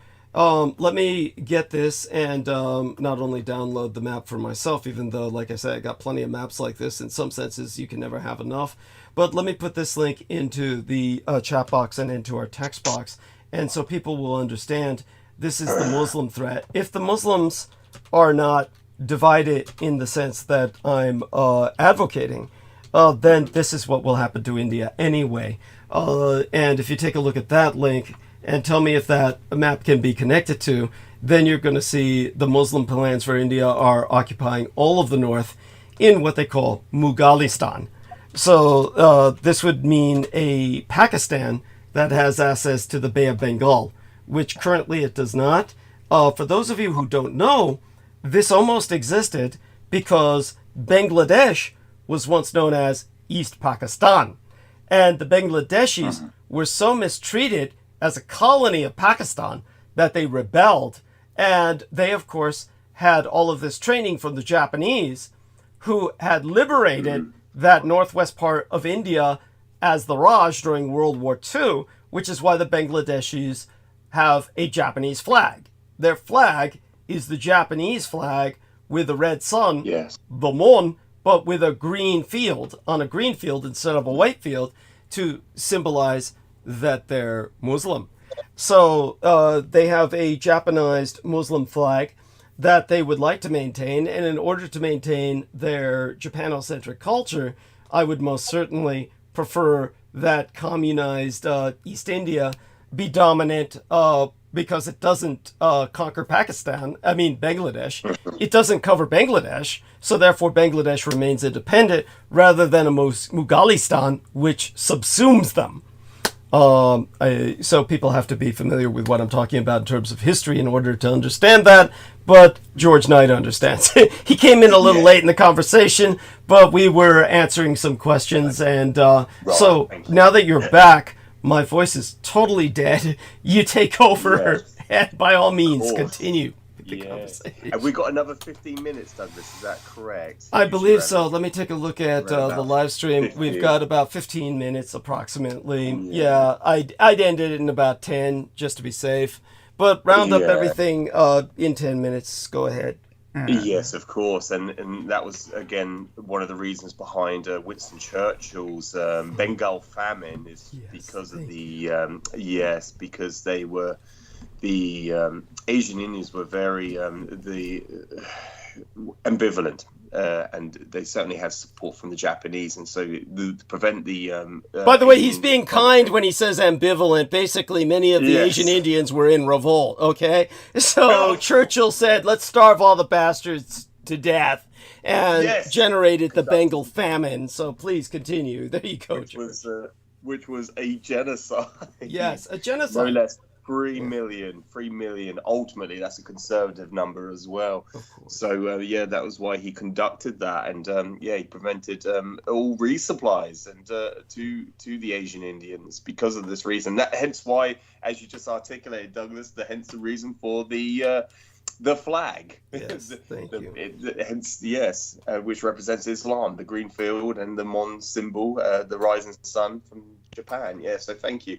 And yeah, we're obviously talking about Aquino before I abruptly had to depart from the show, and so. Yeah, could possibly go back in that direction or continue. Obviously, me and Douglas could talk for hours. We could continue this conversation. We could do a series of transmissions simultaneously. Well, consequently in a row. Yes. It could just go on. If our bodies could contend with that amount of time. But yeah, because it is draining, isn't it? It's exhausting when you oftentimes my brain is so fried and pulsating, it feels like it's going to explode sometimes. Yes, when I've come on the show. Well, it's all towards a good purpose, so go on. All for a good purpose, Douglas. Yes, thank you. So yes, I'm happy. Nemo, do you have any other questions? I don't want to. No, I'm good. Yes. And you got one. Yeah, so continue, dear George. What you can do is perhaps wrap up certain thoughts that you would like people to leave people with a certain summary, if you will, of affairs and whatnot. Yes, yes. Whereabouts should I go? I'm contemplating it myself. So obviously, yeah, with Aquino, I was getting onto some important points with that. It was more to do with just qualifying Douglas and to to vet everything that Douglas is saying, because I obviously recognise it, and that is why I've heavily invested in everything Douglas has said, I've expanded on that knowledge, just simply the historical aspects of what Douglas has ever presented, and it was all to do with on part of the due diligence under the Defense Department, which Douglas obviously was working with. He was assigned liaison status to the officially recognized satanic chaplain, Lieutenant Colonel Michael Aquino, as a documents destructions specialist. Yes, destruction. Yeah, transcribing, and he had to collate those documents to make sure he was incinerating or destroying the documents. It was to prove that was the whole job title that you were given, and it was essentially the dirty job, wasn't it, Douglas? But it was so important, and it couldn't have gone to the right person, someone with such a remarkable memory and a remarkable brain. Obviously, even with myself, I've tried to retain all that information, but you have to write notes, and obviously, we did refer to notes, and it was just what you were able to compile outside of that. It was just remarkable. So I appreciate that. And without that, all this information would be destroyed. No one would have known about it. And so it's so important. And that's just obviously I want to summarize and round things up regarding yourself, because I think it's always important for me to publicly state that so people understand my realization and recognition of Douglas and why I feel he's so important. And just to end the show, I think it's apropos time to mention that, to reference it. We can go into several topics, but then we'll be going in, and then we'll have to drop out the show and end it there. And then obviously, further, we'll have to pursue it again another time. Which these times where I'm on for this amount of time is very rare. It's only once a month, that's guaranteed, but then oftentimes that is guaranteed because obviously things occur. So I just appreciate it. And I learn a lot always, and I just, Douglas is my teacher. Oh, you're very kind. No. And so, he's like a father figure also, and he's an inspiration and my idol, and so I value him deeply, and so I hope you all do too, and please support him. I really do, yes, and we hope, I pray as well, this envision that we are promoting, advocating, will obviously, maybe not in our lifetime, but in the future, certainly. Well, we'll certainly try to make it happen in our lifetime. Yes. And I'll never forget, because I remember I was not optimistic. I became, what's the word? Passive, not. I think the term is pacifistical, or I'm trying to think of apathetic.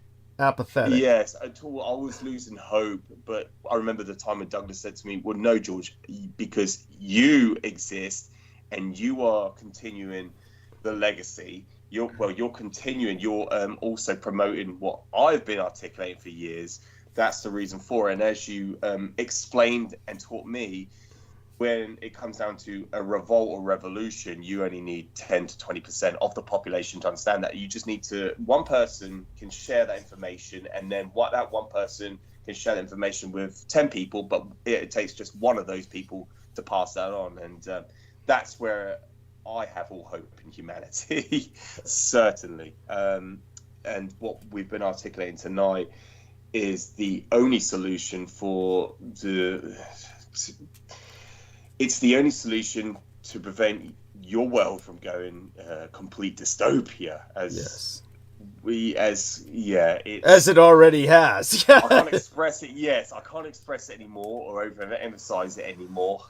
Douglas is remarkable at doing that for us and for me. Certainly, I only understand it and I can relay information, but I can't express it as words, Douglas. So I really do appreciate everything you do, Douglas, and this is the reason why I stand by you, and I always will.